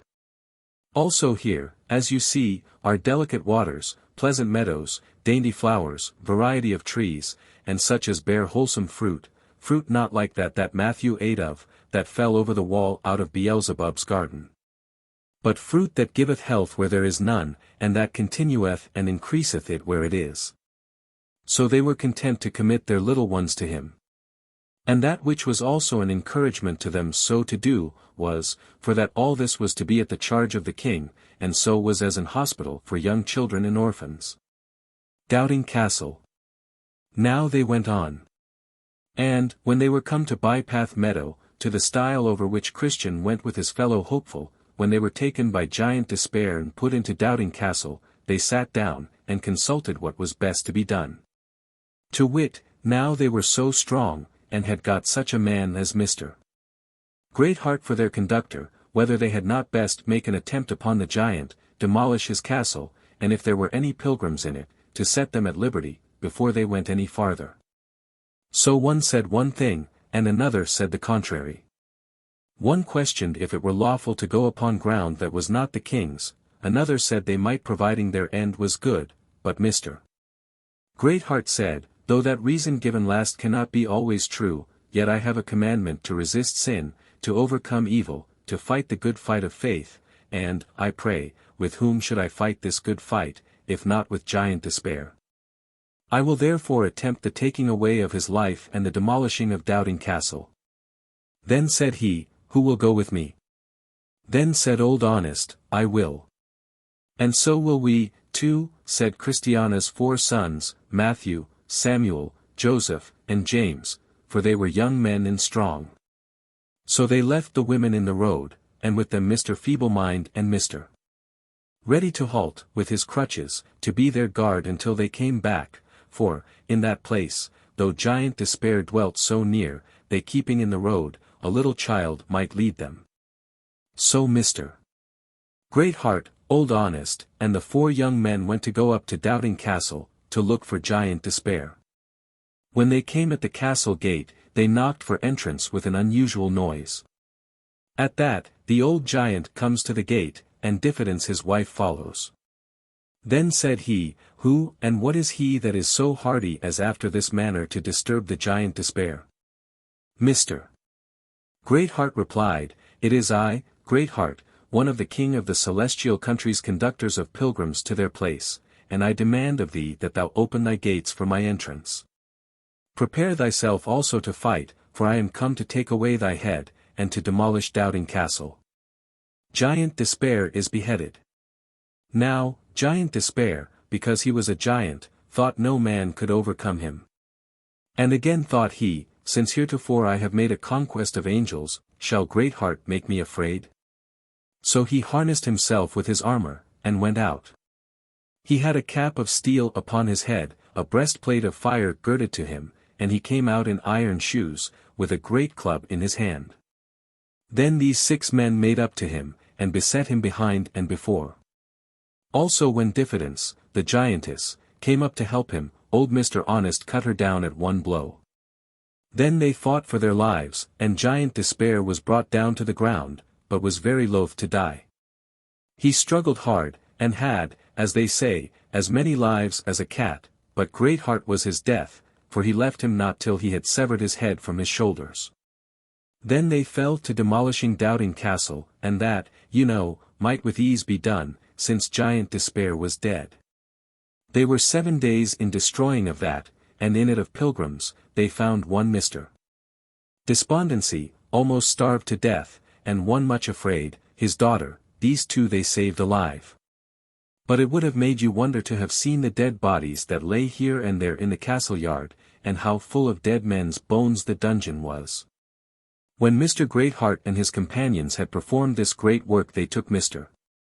Despondency and his daughter much afraid into their care, for they were honest people, though they were prisoners in Doubting Castle to that tyrant Giant Despair.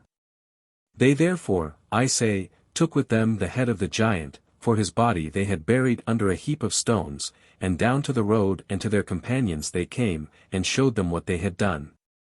Now, when Feeble-Mind and Ready-to-Halt saw that it was the head of Giant Despair indeed, they were very jocund and merry. Now, Christiana, if need was, could play upon the viol, and her daughter Mercy upon the lute. So, since they were so merry disposed, she played them a lesson, and Ready-to-Halt would dance. So he took Despondency's daughter much afraid by the hand, and to dancing they went in the road. True, he could not dance without one crutch in his hand. But I promise you he footed it well, also the girl was to be commended, for she answered the music handsomely. As for Mr. Despondency, the music was not so much to him, he was for feeding rather than dancing, for that he was almost starved. So Christiana gave him some of her bottle of spirits for present relief, and then prepared him something to eat, and in a little time the old gentleman came to himself, and began to be finely revived. Now, I saw in my dream, when all these things were finished, Mr. Greatheart took the head of Giant Despair, and set it upon a pole by the highway side, right over against the pillar that Christian erected for a caution to pilgrims that came after to take heed of entering into his grounds. Then he writ under it, upon a marble stone, these verses following. This is the head of him whose name only in former times did pilgrims terrify. His castle's down, and Diffidence his wife. Brave Mr. Greatheart has bereft of life. Despondency, his daughter much afraid. Greatheart for them also the man has played. Who hereof doubts, if he'll but cast his eye up hither, may his scruples satisfy. This head also, when doubting cripples dance, doth show from fears they have deliverance. The Delectable Mountains. When these men had thus bravely showed themselves against Doubting Castle, and had slain Giant Despair, they went forward, and went on till they came to the Delectable Mountains, where Christian and Hopeful refreshed themselves with the varieties of the place. They also acquainted themselves with the shepherds there, who welcomed them, as they had done Christian before, unto the Delectable Mountains. Now, the shepherds seeing so great a train follow Mr. Greatheart, for with him they were well acquainted, they said unto him, Good sir, you have got a goodly company here, pray, where did you find all these? Then Mr. Greatheart replied. First, here is Christiana and her train. Her sons, and her sons' wives, who, like the wain, keep by the pole, and do by compass steer from sin to grace, else they had not been here. Next, here's old Honest come on pilgrimage. Ready-to-Halt too, who I dare engage. True-hearted is, and so is Feeble-Mind, who willing was not to be left behind. Despondency, good man, is coming after. And so also is much afraid his daughter. May we have entertainment here, or must we farther go? Let's know whereon to trust. The shepherds entertain. Then said the shepherds, This is a comfortable company. You are welcome to us, for we have care for the feeble, as well as for the strong. Our prince has an eye to what is done, to the least of these, therefore weakness must not be a block to our entertainment. So they had them to the palace door, and then said unto them, Come in, Mr. Feeble-mind, come in, Mr. Ready to halt, come in, Mr. Despondency in Mrs. Much Afraid, his daughter. These, Mr. Great-heart, said the shepherds to the guide, we call in by name, for that they are most subject to draw back, but as for you and the rest that are strong, we leave you to your wonted liberty. Then said Mr. Great-heart, This day I see that grace doth shine in your faces, and that you are my Lord's shepherds indeed. For that you have not pushed these helpless ones neither with side nor shoulder, but have rather strewed their way into the palace with flowers, as you should. So the feeble and weak went in, and Mr. Great-heart and the rest did follow. When they were also sat down, the shepherds said to those of the weaker sort, What is it that you would have? For, said they, all things must be managed here for the supporting of the weak, as well as the warning of the unruly. So they made them a feast of things easy of digestion, and that were pleasant to the palate, and nourishing, the which when they had received, they went to their rest, each one separately unto his proper place. When morning was come, because the mountains were nigh and the day clear, and because it was the custom of the shepherds to show the pilgrims before their departure some rarities. Therefore, after they were ready and had refreshed themselves, the shepherds took them out into the fields, and showed them first what they had showed to Christian before. Then they had them to some new places. The first was to Mount Marvel, where they looked, and beheld a man at a distance that tumbled the hills about with words. Then they asked the shepherds what that should mean. So they told them that that man was the son of Mr. Great Grace, of whom you read in the first part of the records of the Pilgrim's Progress, and he is set down there to teach the pilgrims how to believe, or to tumble out of their ways what difficulties they should meet with, by faith. Then said Mr. Great-heart, I know him, he is a man above many. Then they had them to another place, called Mount Innocent, and there they saw a man clothed all in white, and two men, Prejudice and Ill Will, continually casting dirt upon them.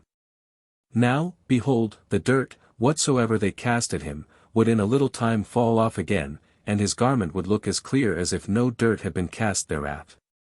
Then said the pilgrims, What means this? The shepherds answered, This man is named Godly Man, and this garment is to show the innocency of his life.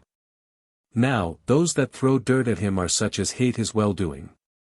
But, as you see, the dirt will not stick upon his clothes, so it shall be with him that liveth truly innocently in the world.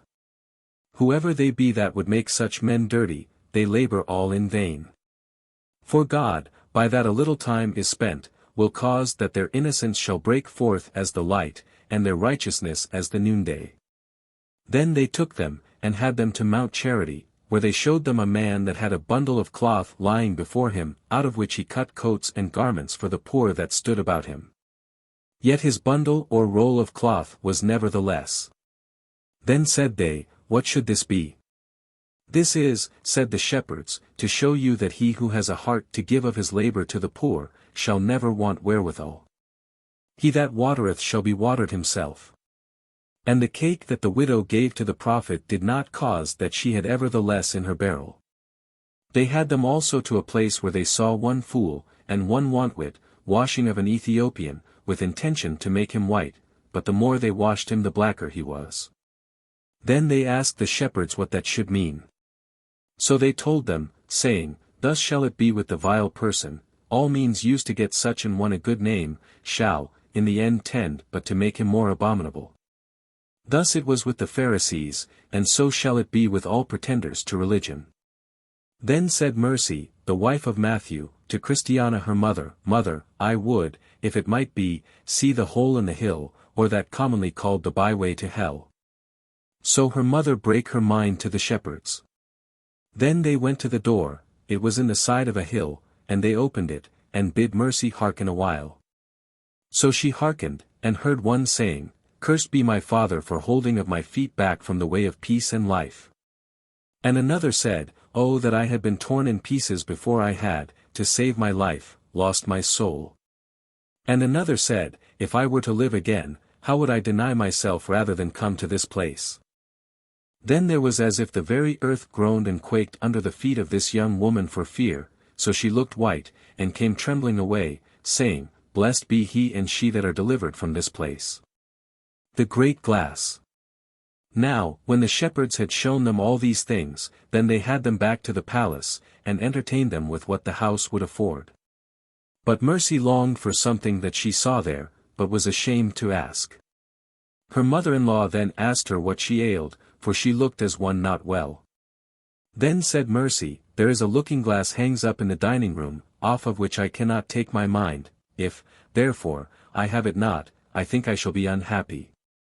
Then said her mother, I will mention thy wants to the shepherds, and they will not deny it thee. But she said, I am ashamed that these men should know that I longed. Nay, my daughter, said she, it is no shame, but a virtue, to long for such a thing as that. So Mercy said, Then, mother, if you please, ask the shepherds if they are willing to sell it. Now, the glass was one of 1,000.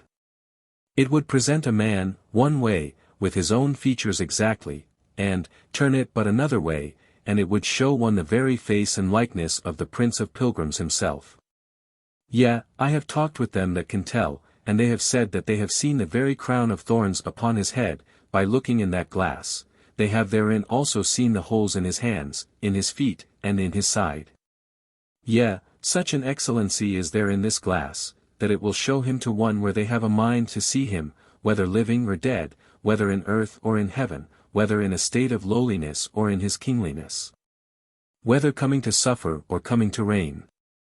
Christiana, therefore went to the shepherds apart. Now, the names of the shepherds were Knowledge, Experience, Watchful, and Sincere, and said unto them, There is one of my daughters, that I think doth long for something that she hath seen in this house, and she thinks that she shall be unhappy if she should by you be denied. Experience. Call her, she shall assuredly have what we can help her to. So they called her, and said to her, Mercy, what is that thing thou wouldst have? Then she blushed, and said, The great glass that hangs up in the dining-room. So Sincere ran and fetched it, and with a joyful consent it was given her.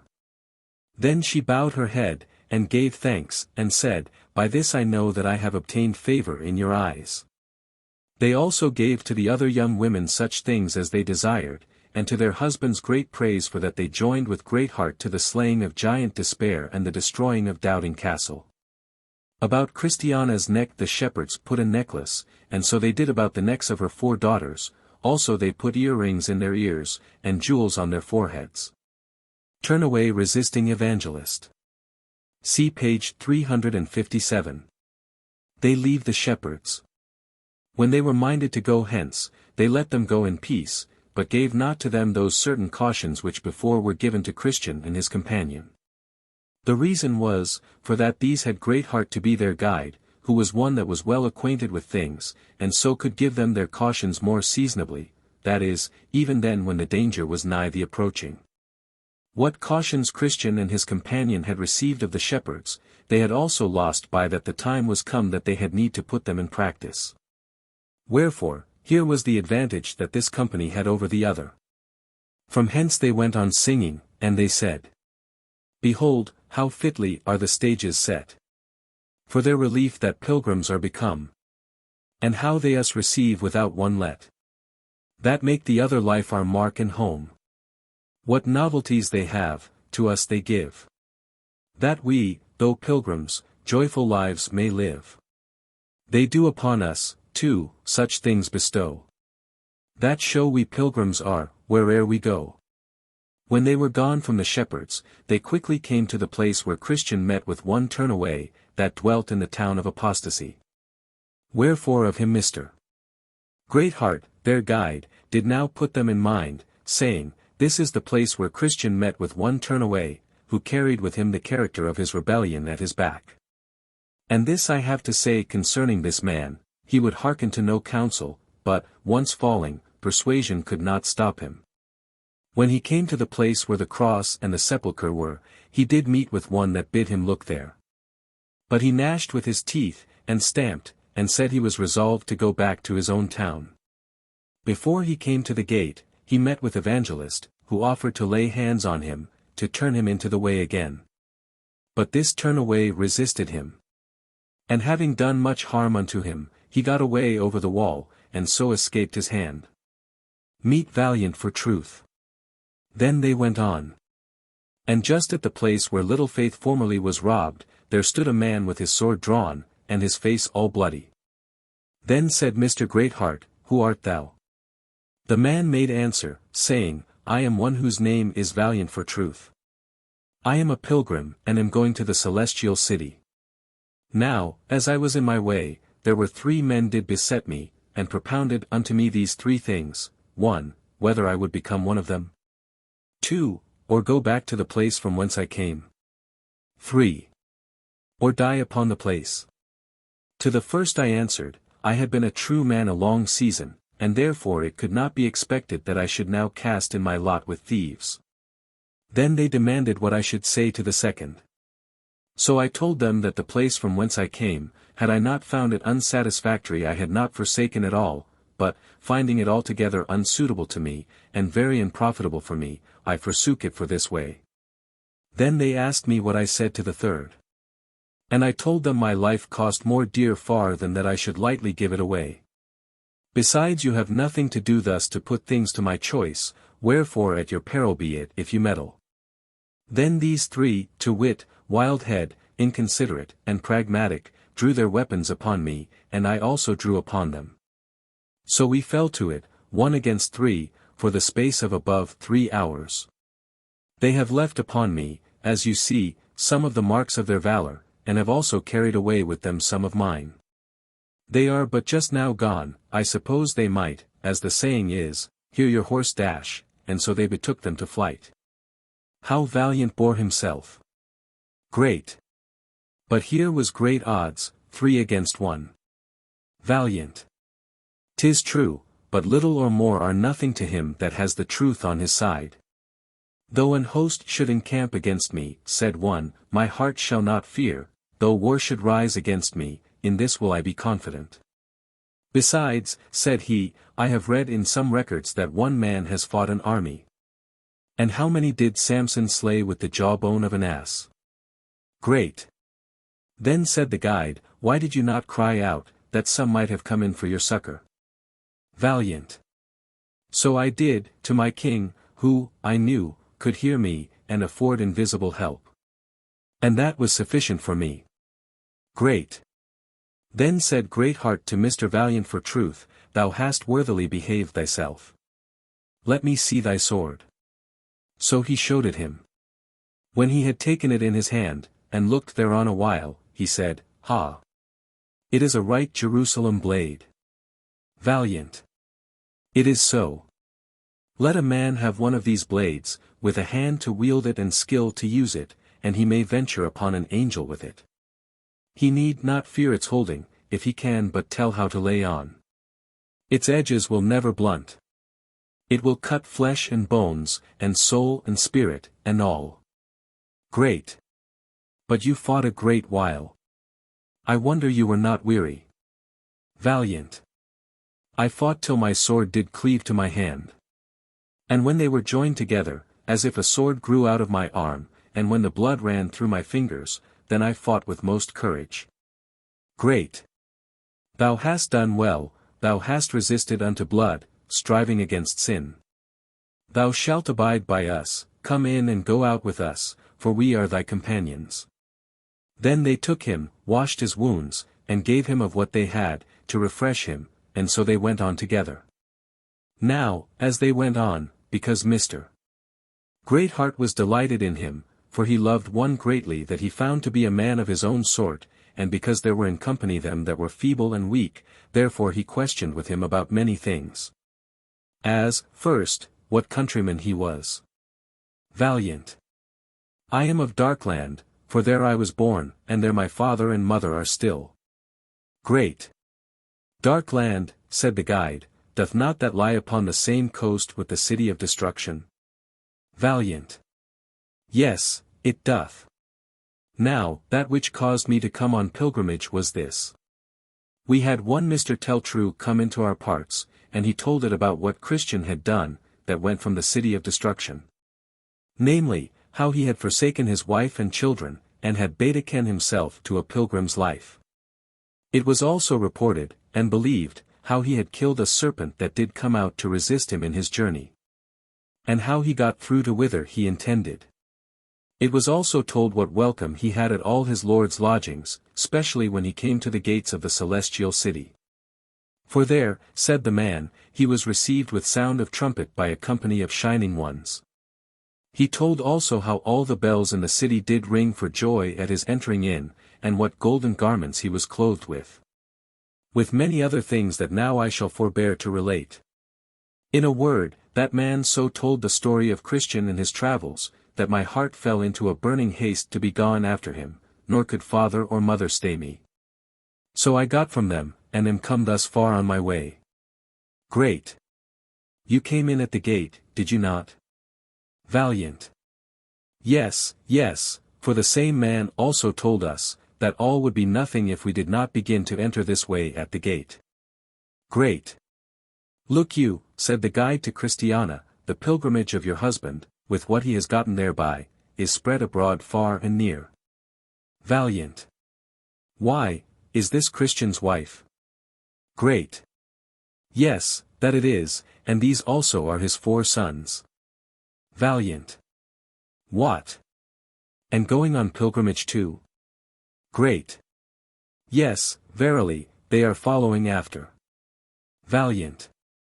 It glads me at heart. Good man, how joyful will he be when he shall see them that would not go with him, yet to enter after him in at the gates into the city. Great. Without doubt it will be a comfort to him, for, next to the joy of seeing himself there, it will be a joy to meet there his wife and children. Valiant. But, now you are upon that, pray let me hear your opinion about it. Some make a question whether we shall know one another when we are there. Valiant's obstacles. Great. Do they think they shall know themselves, then? Or that they shall rejoice to see themselves in that happiness? And if they think they shall know and do this, why not know others, and rejoice in their welfare also? Again, since relations are our second self, though that state will cease there, yet why may it not be wisely concluded that we shall be more glad to see them there than to see they are wanting? Valiant. Well, I perceive whereabouts you are as to this. Have you any more things to ask me about my beginning to come on pilgrimage? Great. Yes. Were your father and mother willing that you should become a pilgrim? Valiant. Oh, no. They used all means imaginable to persuade me to stay at home. Great. Why, what could they say against it? Valiant. They said it was an idle life, and, if I myself were not inclined to sloth and laziness, I would never favor a pilgrim's condition. Great. And what did they say else? Valiant. Why, they told me that it was a dangerous way, the most dangerous way in the world, said they, is that which the pilgrims go. Great. Did they show you wherein this way is so dangerous? Valiant.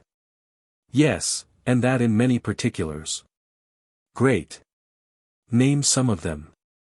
Valiant's discouragements. Valiant. They told me of the Slough of Despond, where Christian was well nigh smothered. They told me that there were archers standing ready in Beelzebub's castle to shoot them who should knock at the wicket gate for entrance. They told me also of the wood and dark mountains of the hill Difficulty, of the lions. And also of the 3 giants, Bloody Man, Maul, and Slay Good. They said moreover that there was a foul fiend haunted the valley of humiliation, and that Christian was by him almost bereft of life. Besides, said they, you must go over the valley of the shadow of death, where the hobgoblins are, where the light is darkness, where the way is full of snares, pits, traps, and gins. They told me also of Giant Despair, of Doubting Castle, and of the ruin that the pilgrims met with there. Further, they said I must go over the enchanted ground, which was dangerous. And that, after all this, I should find a river, over which I should find no bridge, and that river did lie betwixt me and the celestial country. Great. And was this all? Valiant. No. They also told me that this way was full of deceivers, and of persons that laid wait there to turn good men out of the path. Great. But how did they make that out? Valiant. They told me that Mr. Worldly Wiseman did there lie in wait to deceive. They also said that there were formality and hypocrisy continually on the road. They said also that Byens, talkative, or Demas would go near to gather me up, that the flatterer would catch me in his net. Or that, with green-headed ignorance, I would presume to go on to the gate, from whence he was sent back to the hole that was in the side of the hill, and made to go the byway to hell. Great. I promise you, this was enough to discourage you. But did they make an end here? Valiant. No, stay. They told me also of many that had tried that way of old, and that had gone a great way therein, to see if they could find something of the glory there that so many had so much talked of from time to time. And how they came back again, and befooled themselves for setting a foot out of doors in that path, to the satisfaction of all the country. And they named several that did so, as obstinate and pliable, mistrust and timorous, turn away and old atheist. With several more, who, they said, had some of them gone far to see what they could find, but not one of them found so much advantage by going as amounted to the weight of a feather. Great. Said they anything more to discourage you? Valiant. Yes. They told me of one Mr. Fearing, who was a pilgrim, and how he found this way so solitary, that he never had a comfortable hour therein, also that Mr. Despondency had like to have been starved therein. Yea, and also, which I had almost forgot, that Christian himself, about whom there had been such a noise, after all his ventures for a celestial crown, was certainly drowned in the Black River, and never went a foot farther. However, it was smothered up. Great. And did none of these things discourage you? Valiant. No, they seemed but as so many nothings to me. Great. How came that about? Valiant. Why, I still believed what Mr. Teltrue had said, and that carried me beyond them all. Great. Then this was your victory, even your faith. Valiant. It was so. I believed, and therefore came out, got into the way, fought all that set themselves against me, and, by believing, am come to this place. Who would true valor see? Let him come hither. One here will constant be. Come wind, come weather. There's no discouragement. Shall make him once relent. His first avowed intent. To be a pilgrim. Whoso beset him round. With dismal stories. Do but themselves confound. His strength the more is. No lion can him fright. He'll with a giant fight. But he will have a right. To be a pilgrim. Hobgoblin nor foul fiend. Can daunt his spirit. He knows he at the end. Shall life inherit. Then, fancies fly away. He'll fear not what men say. He'll labor night and day. To be a pilgrim. Chapter 9. The Enchanted Ground. By this time they were got to the enchanted ground, where the air naturally tended to make one drowsy.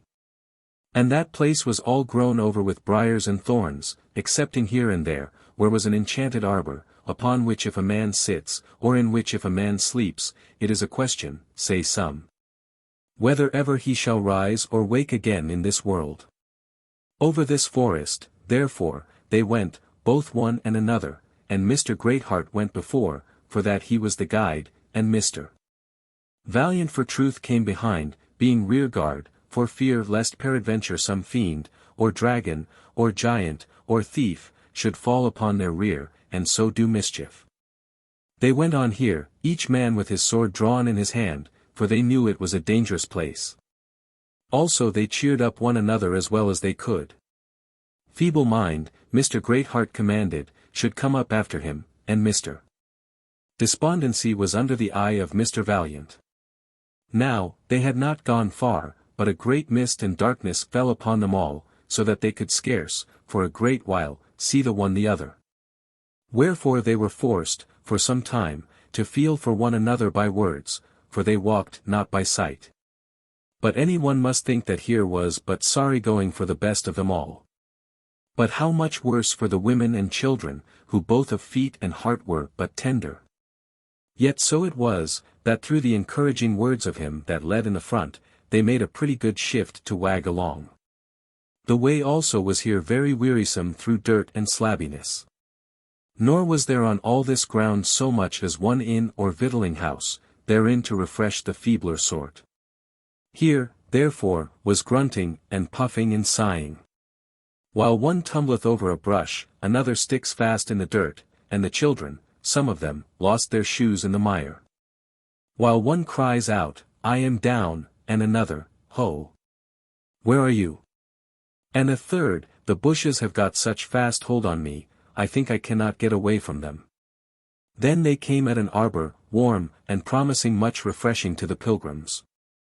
For it was finely wrought above head, beautified with greens, furnished with benches and settles. It also had in it a soft couch, whereon the weary might lean. This, you must think, all things considered, was tempting. For the pilgrims already began to be foiled with the badness of the way, but there was not one of them that made so much as a motion to stop there. Yea, for aught I could perceive, they continually gave so good heed to the advice of their guide, and he did so faithfully tell them of dangers, and of the nature of dangers when they were at them, that usually, when they were nearest to them, they did most pluck up their spirits, and hearten one another to deny the flesh. This arbor was called the Slothful's Friend, on purpose to allure, if it might be, some of the pilgrims there to take up their rest when weary. I saw then in my dream, that they went on in this their solitary ground, till they came to a place at which a man is apt to lose his way. Now, though when it was light their guide could well enough tell how to miss those ways that led wrong, yet, in the dark, he was put to a stand. But he had in his pocket a map of all ways leading to or from the celestial city. Wherefore he struck a light, for he also never goes without his tinderbox, and takes a view of his book or map, which bids him be careful in that place to turn to the right-hand way. And had he not here been careful to look in his map, they had, in all probability been smothered in the mud. For, just a little before them, and that at the end of the cleanest way too, was a pit, none knows how deep, full of nothing but mud, there made on purpose to destroy the pilgrims in. Then thought I with myself, who that goeth on pilgrimage but would have one of those maps about him, that he may look, when he is at a stand, which is the way he must take. They went on then in this enchanted ground till they came to where was another arbor, and it was built by the highway side. And in that arbor there lay two men, whose names were Heedless and Too Bold. These two went thus far on pilgrimage. But here, being wearied with their journey, they sat down to rest themselves, and so fell fast asleep. When the pilgrims saw them, they stood still, and shook their heads, for they knew that the sleepers were in a pitiful case. Then they consulted what to do, whether to go on, and leave them in their sleep, or to step to them, and try to awake them. So they concluded to go to them and wake them, that is, if they could. But with this caution, namely, to take heed that themselves did not sit down nor embrace the offered benefit of that arbor. So they went in and spake to the men, and called each one by his name, for the guide, it seems, did know them. But there was no voice or answer. Then the guide did shake them, and do what he could to disturb them. Then said one of them, I will pay you when I take my money. At which the guide shook his head. I will fight so long as I can hold my sword in my hand, said the other. At that, one of the children laughed. The land of Beulah. Then said Christiana, what is the meaning of this? The guide said, they talk in their sleep. If you strike them, beat them, or whatever else you do to them, they will answer you after this fashion. Or, as one of them said in old time, when the waves of the sea did beat upon him, and he slept as one upon the mast of a ship, when shall I awake? I will seek it yet again. You know, when men talk in their sleep, they say anything, but their words are not governed either by faith or reason. There is an unsuitableness in their words now, as there was before betwixt their going on pilgrimage and sitting down there. This, then, is the mischief of it, when heedless ones go on pilgrimage, 'tis 20 to 1 but they are served thus. For this enchanted ground is one of the last refuges that the enemy to pilgrims has. Wherefore, it is, as you see, placed almost at the end of the way, and so it standeth against us with the more advantage. For when, thinks the enemy, will these fools be so desirous to sit down as when they are weary? And when so like to be weary as when almost at their journey's end?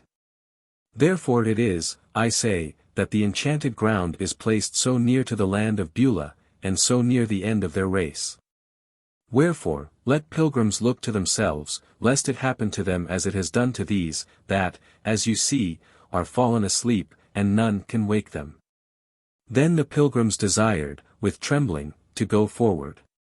Only they prayed their guide to strike a light, that they might go the rest of their way by the help of the light of a lantern. So he struck a light, and they went by the help of that through the rest of this way, though the darkness was very great. But the children began to be sorely weary, and they cried out to him that loveth pilgrims to make their way more comfortable. So, by that they had gone a little farther, a wind arose that drove away the fog, so the air became more clear. Yet they were not off, by much, of the enchanted ground, only now they could see one another better, and the way wherein they should walk.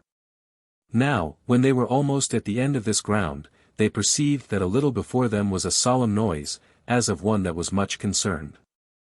So they went on, and looked before them. And behold, they saw, as they thought, a man upon his knees, with hands and eyes lift up, and speaking, as they thought, earnestly to one that was above.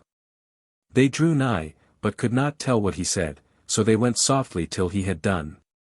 When he had done, he got up, and began to run towards the celestial city. Then Mr. Greatheart called after him, saying, So ho, friend. Let us have your company, if you go, as I suppose you do, to the celestial city. So the man stopped, and they came up to him.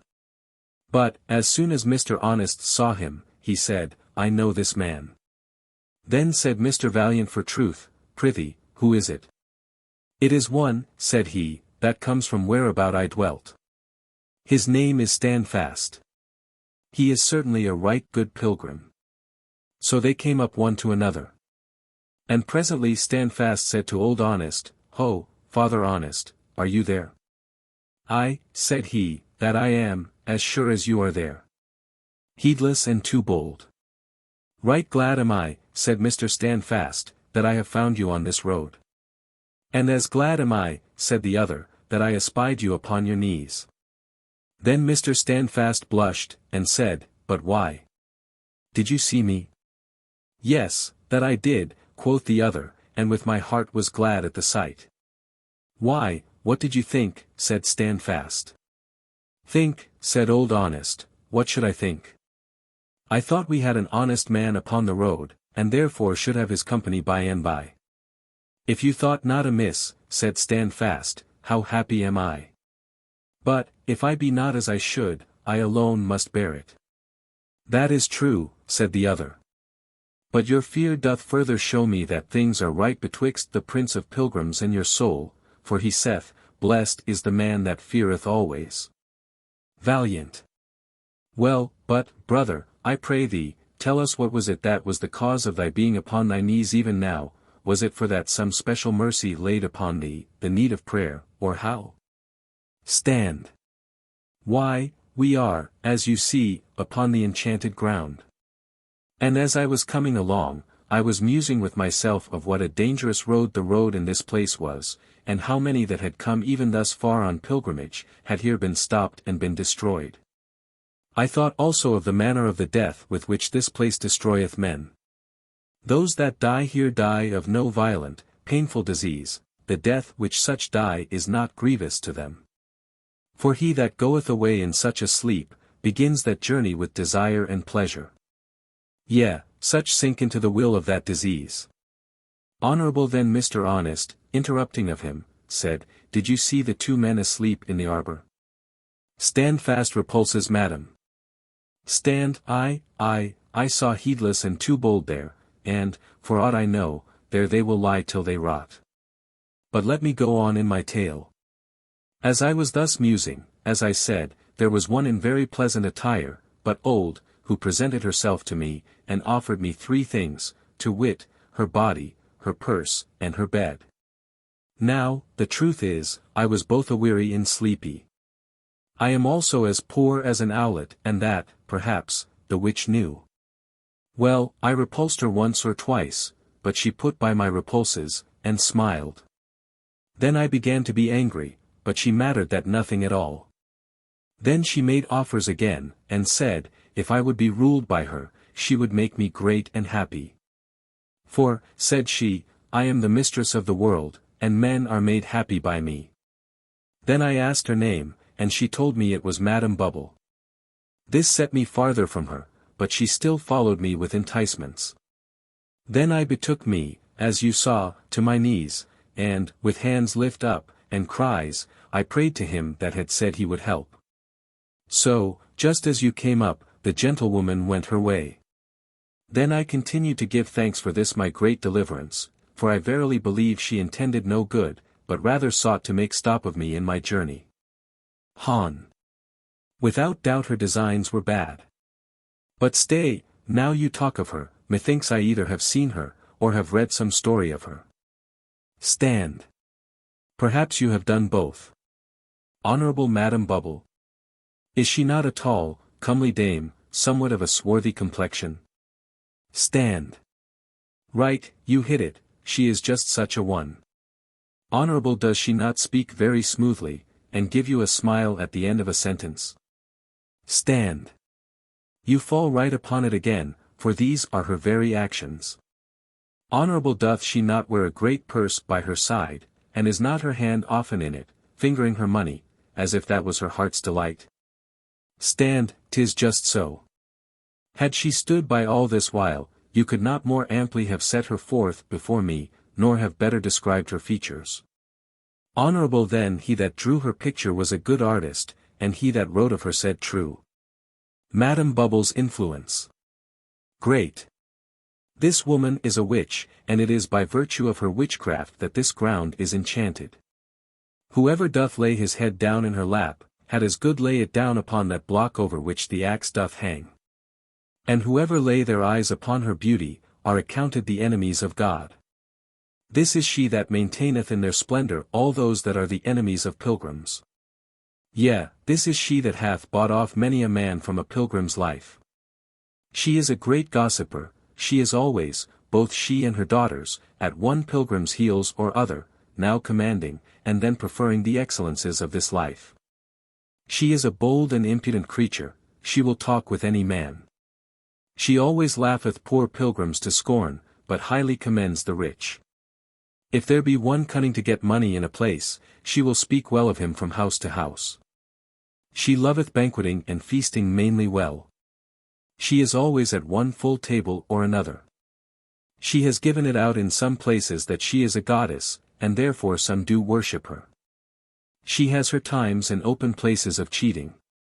And she will say and avow it, that none can show a good comparable to hers. She promiseth to dwell with children's children, if they will but love her and make much of her. She will cast out of her purse gold like dust, in some places and to some persons. She loves to be sought after, spoken well of, and to lie in the bosoms of men. She is never weary of praising her gifts, and she loves them most that think best of her. She will promise, to some, crowns and kingdoms, if they will but take her advice, yet many hath she brought to the halter, and 10,000 times more to hell. Stand, oh, said Mr. Standfast, what a mercy it is that I did resist her. For whither might she have drawn me? Great. Whither? Nay, none but God knows whither.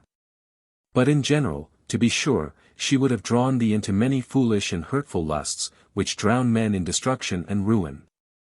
'Twas she that set Absalom against his father, and Jeroboam against his master. 'Twas she that persuaded Judas to sell his Lord, and that prevailed with Demas to forsake the godly pilgrim's life. None can tell of the mischief that she doth. She makes variance betwixt rulers and subjects, betwixt parents and children, betwixt neighbor and neighbor, betwixt a man and his wife, betwixt a man and himself, betwixt the flesh and the heart. Wherefore, good master, stand fast, be as your name is, and when you have done all, stand. At this course there was among the pilgrims a mixture of joy and trembling, but at length they brake out, and sang. What danger is the pilgrim in? How many are his foes? How many ways there are to sin? No living mortal knows. Some of the ditch shy are, yet can lie tumbling in the mire. Some, though they shun the frying pan, do leap into the fire. Chapter 10. The Pilgrims at Home. After this, I beheld until they were come unto the land of Beulah, where the sun shineth night and day. Here, because they were weary, they betook themselves a while to rest. And because this country was common for pilgrims, and because the orchards and vineyards that were here belonged to the king of the celestial country, therefore they were permitted to make bold with any of his things. But a little while soon refreshed them here, for the bells did so ring, and the trumpets continually sound so melodiously, that they could not sleep, and yet they received as much refreshing as if they had slept their sleep never so soundly. Here also the noise of them that walked in the streets was, More pilgrims are come to town. And another would answer, saying, And so many went over the water, and were let in at the golden gates, today. They would cry again, There is now a legion of shining ones just come to town, by which we know that there are more pilgrims upon the road, for here they come to wait for them, and comfort them after all their sorrow. Then the pilgrims got up, and walked to and fro. But how were their ears now filled with heavenly voices, and their eyes delighted with celestial visions. In this land they heard nothing, saw nothing, felt nothing, smelt nothing, tasted nothing, that was offensive to their stomach or mind. Only when they tasted of the water of the river over which they were to go, they thought that it tasted a little bitterish to the palate, but it proved sweeter when it was down. In this place there was a record kept of the names of them that had been pilgrims of old, and a history of all the famous acts that they had done. It was here also much spoken of, how the river to some had had its flowings, and what ebbings it had had while others have gone over. It has been in a manner dry for some, while it has overflowed its banks for others. In this place, the children of the town would go into the king's gardens, and gather nosegays for the pilgrims, and bring them to them with much affection. Here also grew camphire, with spikenard, and saffron, calamus, and cinnamon, with all the trees of frankincense, myrrh, and aloes, with all chief spices. With these the pilgrims' chambers were perfumed while they stayed here. And with these were their bodies anointed, to prepare them to go over the river, when the time appointed was come. Christiana receives message. Now, while they lay here, and waited for the good hour, there was a noise in the town that there was a messenger come from the celestial city with matter of great importance to one Christiana, the wife of Christian the pilgrim. So inquiry was made for her, and the house was found out where she was. So the messenger presented her with a letter, the contents whereof were, Hail, good woman! I bring thee tidings that the Master calleth for thee, and expecteth that thou shouldest stand in his presence, in close of everlasting life, within these 10 days. When he had read this letter to her, he gave her therewith a sure token that he was a true messenger, and was come to bid her make haste to be gone. The token was an arrow, with a point sharpened with love, let easily into her heart, which by degrees wrought so effectually with her, that at the time appointed she must be gone. When Christiana saw that her time was come, and that she was the first of this company that was to go over, she called for Mr. Greatheart, her guide, and told him how matters were. So he told her he was heartily glad of the news, and could have been glad had the post come for him. Then she bid that he should give advice how all things should be prepared for her journey. So he told her, saying, Thus and thus it must be. And we that are left will accompany you to the riverside. Then she called for her children, and gave them her blessing, and told them that she yet read with comfort the mark that was set in their foreheads, and was glad to see them with her there, and that they had kept their garments so white. Lastly, she gave to the poor that little she had, and commanded her sons and her daughters to be ready against the messenger should come for them. When she had spoken these words to her guide and to her children, she called for Mr. Valiant for truth, and said unto him, Sir, you have in all places shown yourself true-hearted. Be faithful unto death, and my king will give you a crown of life. I would also entreat you to have an eye to my children. And if at any time you see them faint, speak comfortably to them. For my daughters, my sons' wives, they have been faithful, and a fulfilling of the promise upon them will be their end. But she gave Mr. Standfast a ring. Then she called for old Mr. Honest, and said of him, Behold an Israelite indeed, in whom is no guile.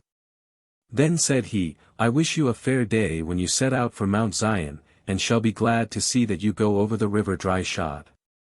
But she answered, Come wet, come dry, I long to be gone, for, however the weather is in my journey, I shall have time enough when I come there to sit down and rest me and dry me. Then came in that good man, Mr. Ready to Halt, to see her. So she said to him, Thy travel hitherto has been with difficulty, but that will make thy rest the sweeter. But watch and be ready, for, at an hour when you think not, the messenger may come. After him came in Mr. Despondency and his daughter much afraid, to whom she said, You ought with thankfulness for ever to remember your deliverance from the hands of giant Despair and out of Doubting Castle. The effect of that mercy is that you are brought with safety hither. Be ye watchful, and cast away fear, be sober, and hope to the end. Then she said to Mr. Feeble Mind, Thou wast delivered from the mouth of giant Slaygood, that thou mightest live in the light of the living for ever, and see thy king with comfort. Only I advise thee to turn thee of thy aptness to fear and doubt of his goodness, before he sends for thee, lest thou shouldest, when he comes, be forced to stand before him for that fault with blushing. Christiana crosses the river. Now, the day drew on that Christiana must be gone. So the road was full of people to see her take her journey.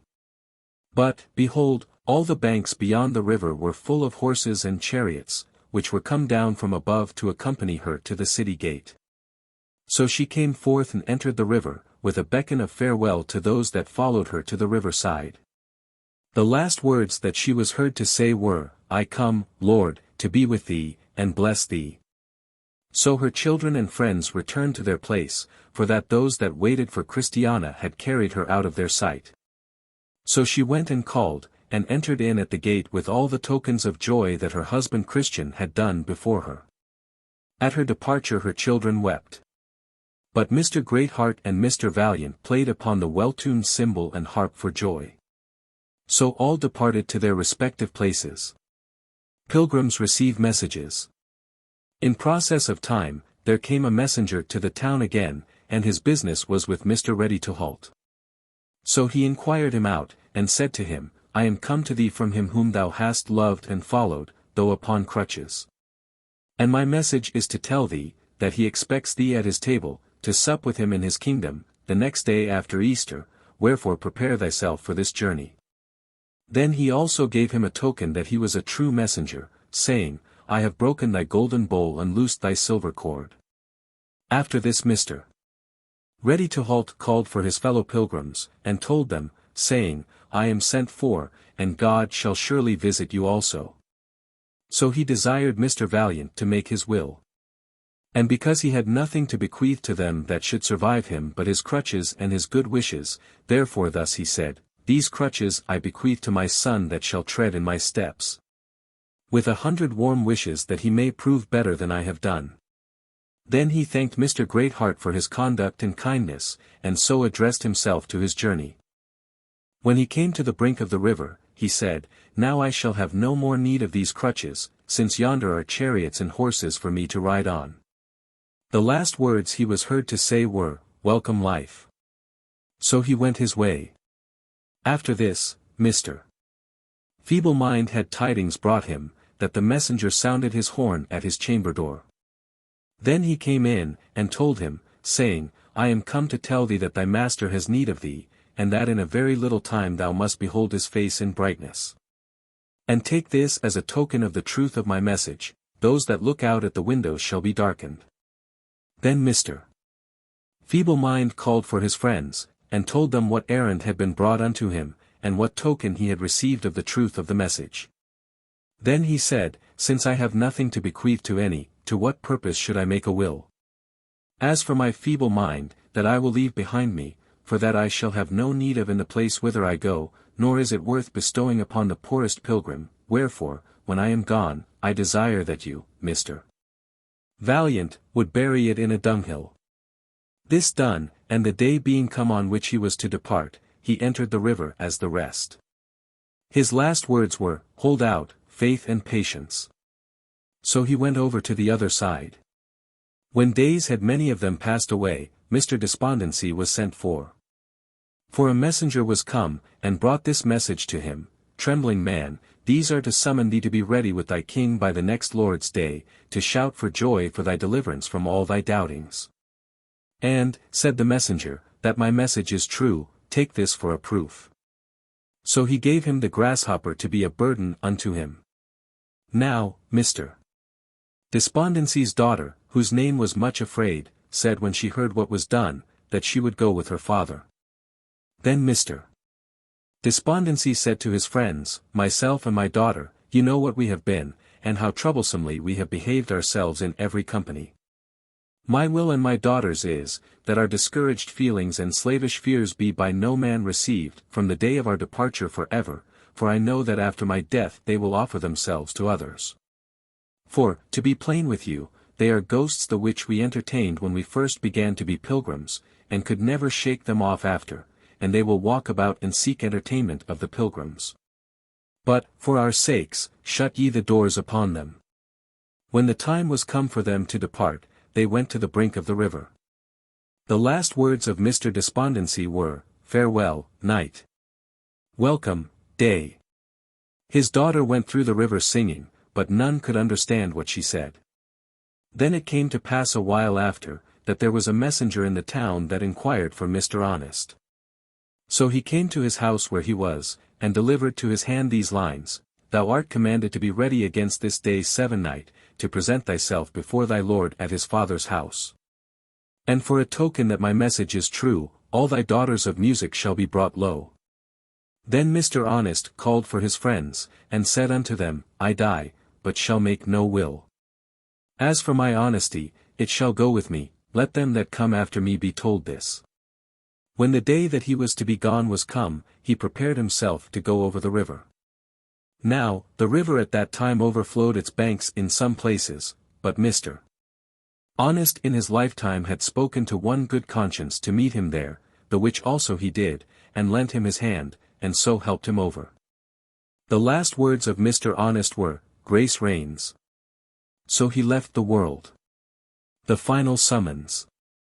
After this, it was noised abroad that Mr. Valiant for truth was taken with a summons by the same messenger as the other, and had this for a token that the summons was true, that his pitcher was broken at the fountain.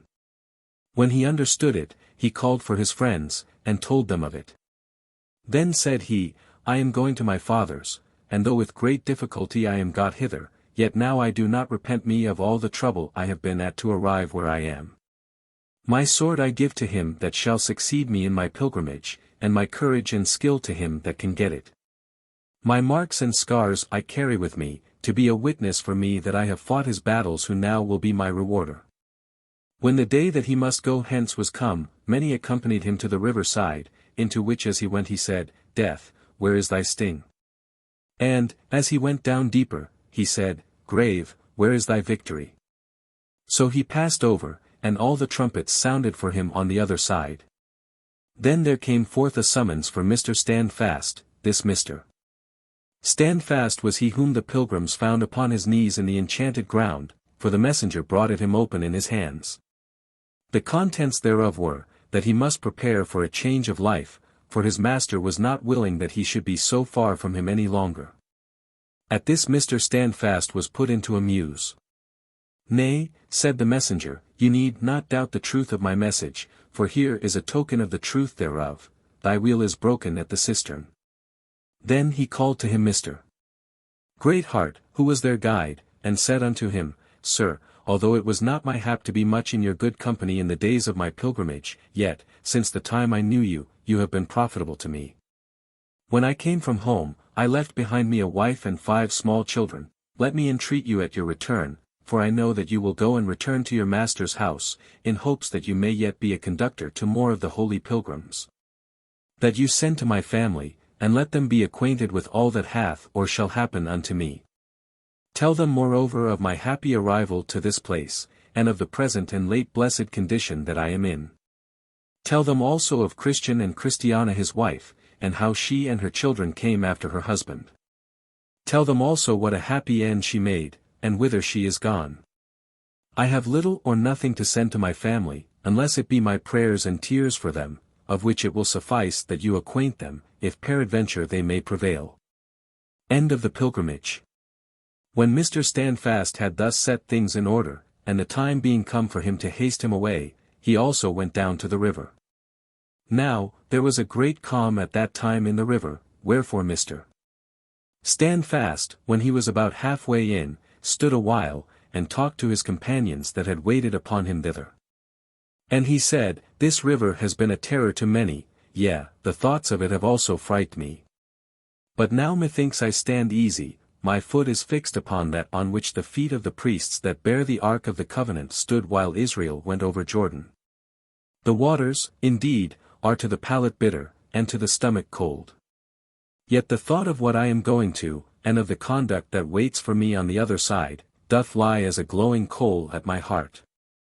I see myself now at the end of my journey, my toilsome days are ended. I am going to see that head which was crowned with thorns, and that face which was spit upon for me. I have formerly lived by hearsay and faith, but now I go where I shall live by sight, and shall be with him in whose company I delight myself. I have loved to hear my Lord spoken of, and wherever I have seen the print of his shoe in the earth, there I have coveted to set my foot too. His name has been to me as a perfume box, yea, sweeter than all sweet smells. His voice to me has been most sweet, and his countenance I have more desired than they that have most desired the light of the sun. His word I did use to gather for my food, and for medicine against my faintings. He has held me, and hath kept me from my sins, yea, my steps hath he strengthened in his way. Now, while he was thus speaking, his countenance changed, his strong man bowed under him, and, after he had said, Take me, for I come unto thee, he ceased to be seen of them. But glorious it was to see how the open region was filled with horses and chariots, with trumpeters and pipers, with singers and players on stringed instruments to welcome the pilgrims as they went up, and followed one another in at the beautiful gate of the city. As for Christian's children, the 4 boys that Christiana brought with her, with their wives and children, I did not stay where I was till they were gone over. Also, since I came away, I heard one say that they were yet alive, and so would be for the help of the church in that place where they were for a time. Shall it be my lot to go that way again, I may give those that desire it an account of what I here am silent about. Meantime I bid my reader adieu. The Little Pilgrim. The story of a little girl who tried to go on pilgrimage. In a large old house, with 2 kind aunts, the little Marian dwelt. And a happy child she was, I ween. For though at times she felt that playmates would be better far than either birds or flowers, yet her kind old aunts, and story books, soothed many lonely hours. Her favorite haunt, in the summer time, was a large old apple tree. And oft amid the boughs she sat, with her pet book on her knee. The Pilgrim's Progress was its name. And Marian loved it much. It is, indeed, a glorious book. There are not many such. She read it in her little bed, beside the winter fire, and in summer time, in the apple tree, as though she would never tire. But, unexplained, 'tis just the book to puzzle the young brain. And the poor child had no kind friend its meaning to explain. For though her aunts were very kind, they were not overwise, and only said, Don't read so, child. I'm sure you'll spoil your eyes. But Marian still went reading on. And visions strange and wild began to fill the little head. of the lonely, dreaming child. For she thought that Christian and his wife, and all their children too, had left behind their pleasant home, and done what she must do. "I'll take my Bible," said the child, "and seek the road to heaven. I'll try to find the wicket gate, and hope to be forgiven. I wish my aunts would go with me. But 'tis in vain to ask. They are so deaf and rather lame. They'd think it quite a task. No. I must go alone, I see. So I'll not let them know. Or, like poor Christian's friends, they'll say, 'My dear, you must not go.' But I must wait till some grand scheme can all their thoughts engage. And then I'll leave my pleasant home, and go on pilgrimage." She had not waited long, before, one fine autumnal day, she saw the large old coach arrive, to take her aunts away. "We're going out to spend the day," the two old ladies said. "We mean to visit Mrs. Blair. Poor soul, she's ill in bed. But, Marion, you must stay at home. For the lady's ill, you see. You can have your dinner, if you like, in the large old apple tree, and play in the garden all the day, quite happy and content." A few more parting words were said, and off the ladies went. The servants, too, were all engaged. "The day is come at last," said Marion, "but oh, I wish my pilgrimage was past." She knelt beside the apple tree, and for God's assistance prayed. Then, with her basket in her hand, forth tripped the little maid. Behind the house where Marion dwelt, far off in the distance, lay a high steep hill, which the sun at morn tinged with its earliest ray. Difficulty was its rightful name. The child had often thought. Towards this hill she turned her steps, with hopeful visions fraught. The flowers seemed to welcome her. 'Twas a lovely autumn morn. The little lark sang merrily above the waving corn. "Ah, little lark, you sing," said she, "on your early pilgrimage. I, too, will sing, for pleasant thoughts should now my mind engage." In clear, sweet strains she sang a hymn, and tripped lightly on her way, until a pool of soft, thick mud across her pathway lay. "This is the Slough of Despond," she cried. But she bravely ventured through, and safely reached the other side. But she lost one little shoe. On an old grey stone she sat her down, to eat some fruit and bread. Then took her little Bible out, and a cheering psalm she read. Then with fresh hope she journeyed on, for many miles away. And she reached the bottom of the hill before the close of day. She clambered up the steep ascent, though faint and weary, too. But firmly did our Marion keep her purpose still in view. "I'm glad, at least, the arbor's past," said the little tired soul. "I'm sure I should have sat me down, and lost my little roll." On the high hilltop she stands at last, and our weary pilgrim sees a porter's lodge, of ample size, half hid by sheltering trees. She clapped her hands with joy, and cried, "Oh, there's the wicket gate, and I must seek admittance there, before it is too late." Gently she knocks, 'tis answered soon, and at the open door stands a tall, stout man. Poor Marion felt as she ne'er had felt before. With tearful eyes, and trembling hand, flushed cheek, and anxious brow, she said, "I hope you're watchful, sir. I want discretion now." "Oh yes, I'm watchful," said the man, "as a porter ought to be. I suppose you've lost your way, young miss. You've lost your shoe, I see. Missus," he cried to his wife within, "here's a child here, at the door. You'll never see such a one again. if you live to be fourscore. She wants discretion, so she says. Indeed I think 'tis true. But I know some who want it more. Who will not own they do.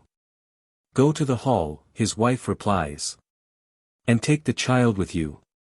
The ladies there are all so wise. They'll soon know what to do. The man complied, and led the child through many a flowery glade. Is that the palace beautiful? The little pilgrim said. There, to the left, among the trees. Why, miss, 'tis mighty grand. Call it a palace, if you please. 'Tis the finest in the land. Now we be come to the fine old porch. And this is the marble hall. Here, little lady, you must stay, while I the servants call. Tired and sad he left the child. But he quickly reappeared. And with him the lady of the house. Poor Marian's heart was cheered. Sweet little girl, the lady said, in accents soft and kind. I'm sure you sadly want some rest. And rest you soon shall find. To a room where 3 young ladies sat. The child was quickly led. Piety, prudence, and charity. To herself she softly said. What is your name, my little dear? Said the eldest of the 3. Whom Marian, in her secret thought, had christened Piety. We'll send a servant to your friends. How uneasy they must be. Admiringly she watched the child. Who, indeed, was fair to see. Around her bright and lovely face fell waves of auburn hair. As modestly she told her name. With whom she lived and where. How did you lose your way, my love? She gently raised her head. I do not think I've lost my way. The little pilgrim said. This is the palace beautiful. May I stay here tonight? They smiled and said, we're glad our house finds favor in your sight. Yes, gladly will we keep you here. For many nights to come. Thank you, said Marian, but I soon must seek my heavenly home. The valley of the shadow of death is near this house, I know. She stopped, for she saw, with great surprise, their tears began to flow.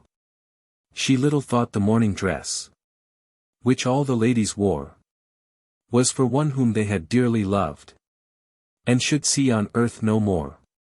Their brother had been called away, their brightest and their best.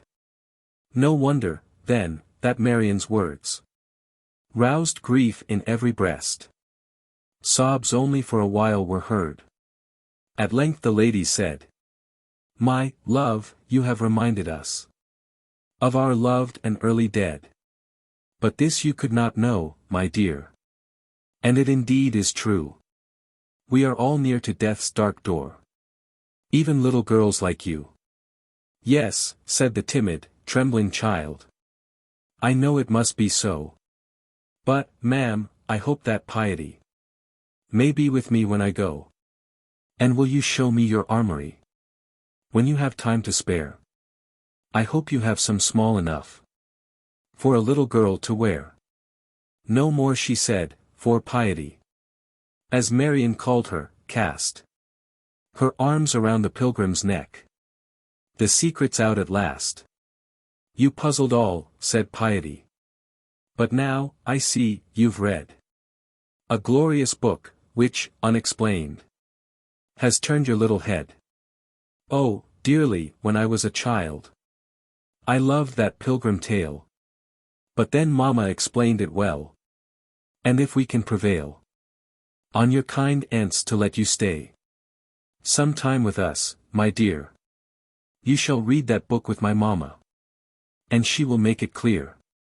Now we'll return to Marian's home and see what's passing there. The servants all had company.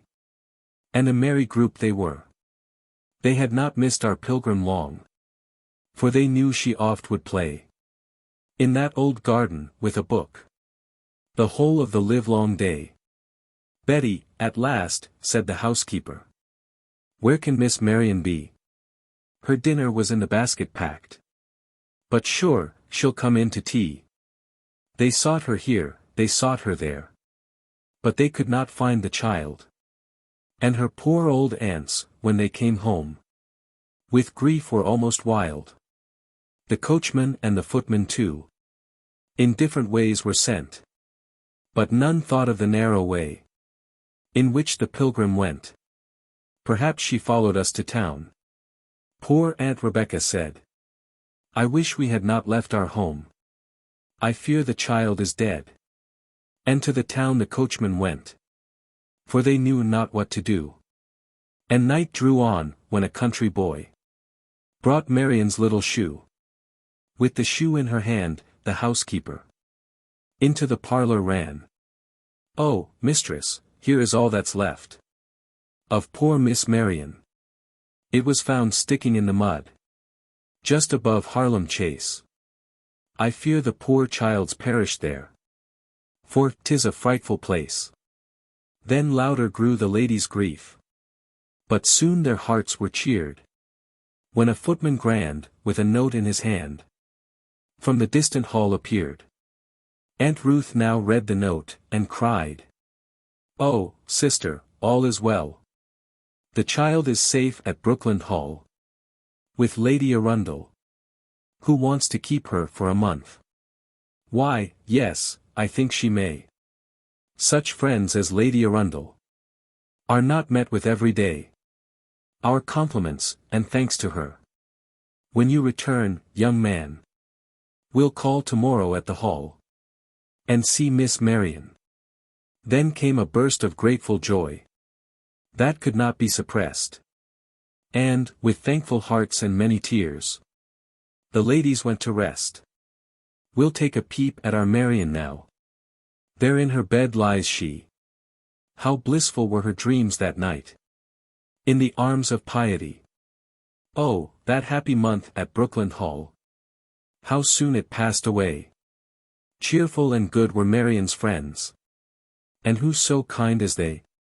And, more than all, while there she stayed, they did their best to bring the little lamb to that blessed fold, where reigns the shepherd king.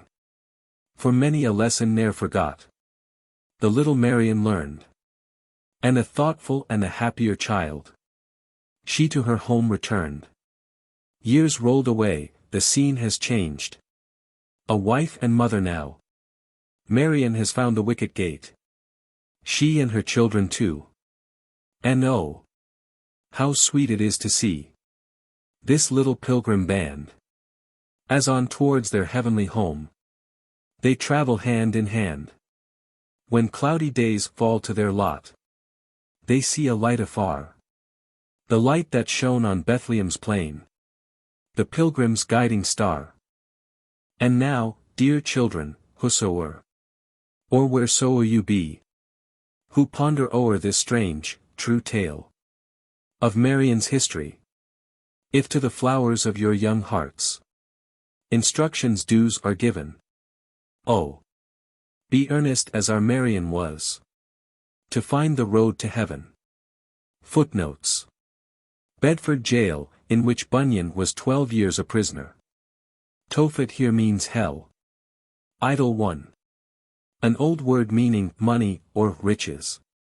This word means pleasant or delightful. Perspective glass is an old name for a telescope or spyglass. An atheist is one who does not believe that there is a God. That is, of the body and blood of Christ. An instrument of music, used in the time of John Bunyan, somewhat like a very small piano. An Old English coin, bearing the figure of an angel. The word let here means hindrance. Transcriber's note. Minor typographical errors, punctuation and inconsistencies have been silently normalized. Archaic spelling has been retained. Page 365, tell truth, has been changed to tell true.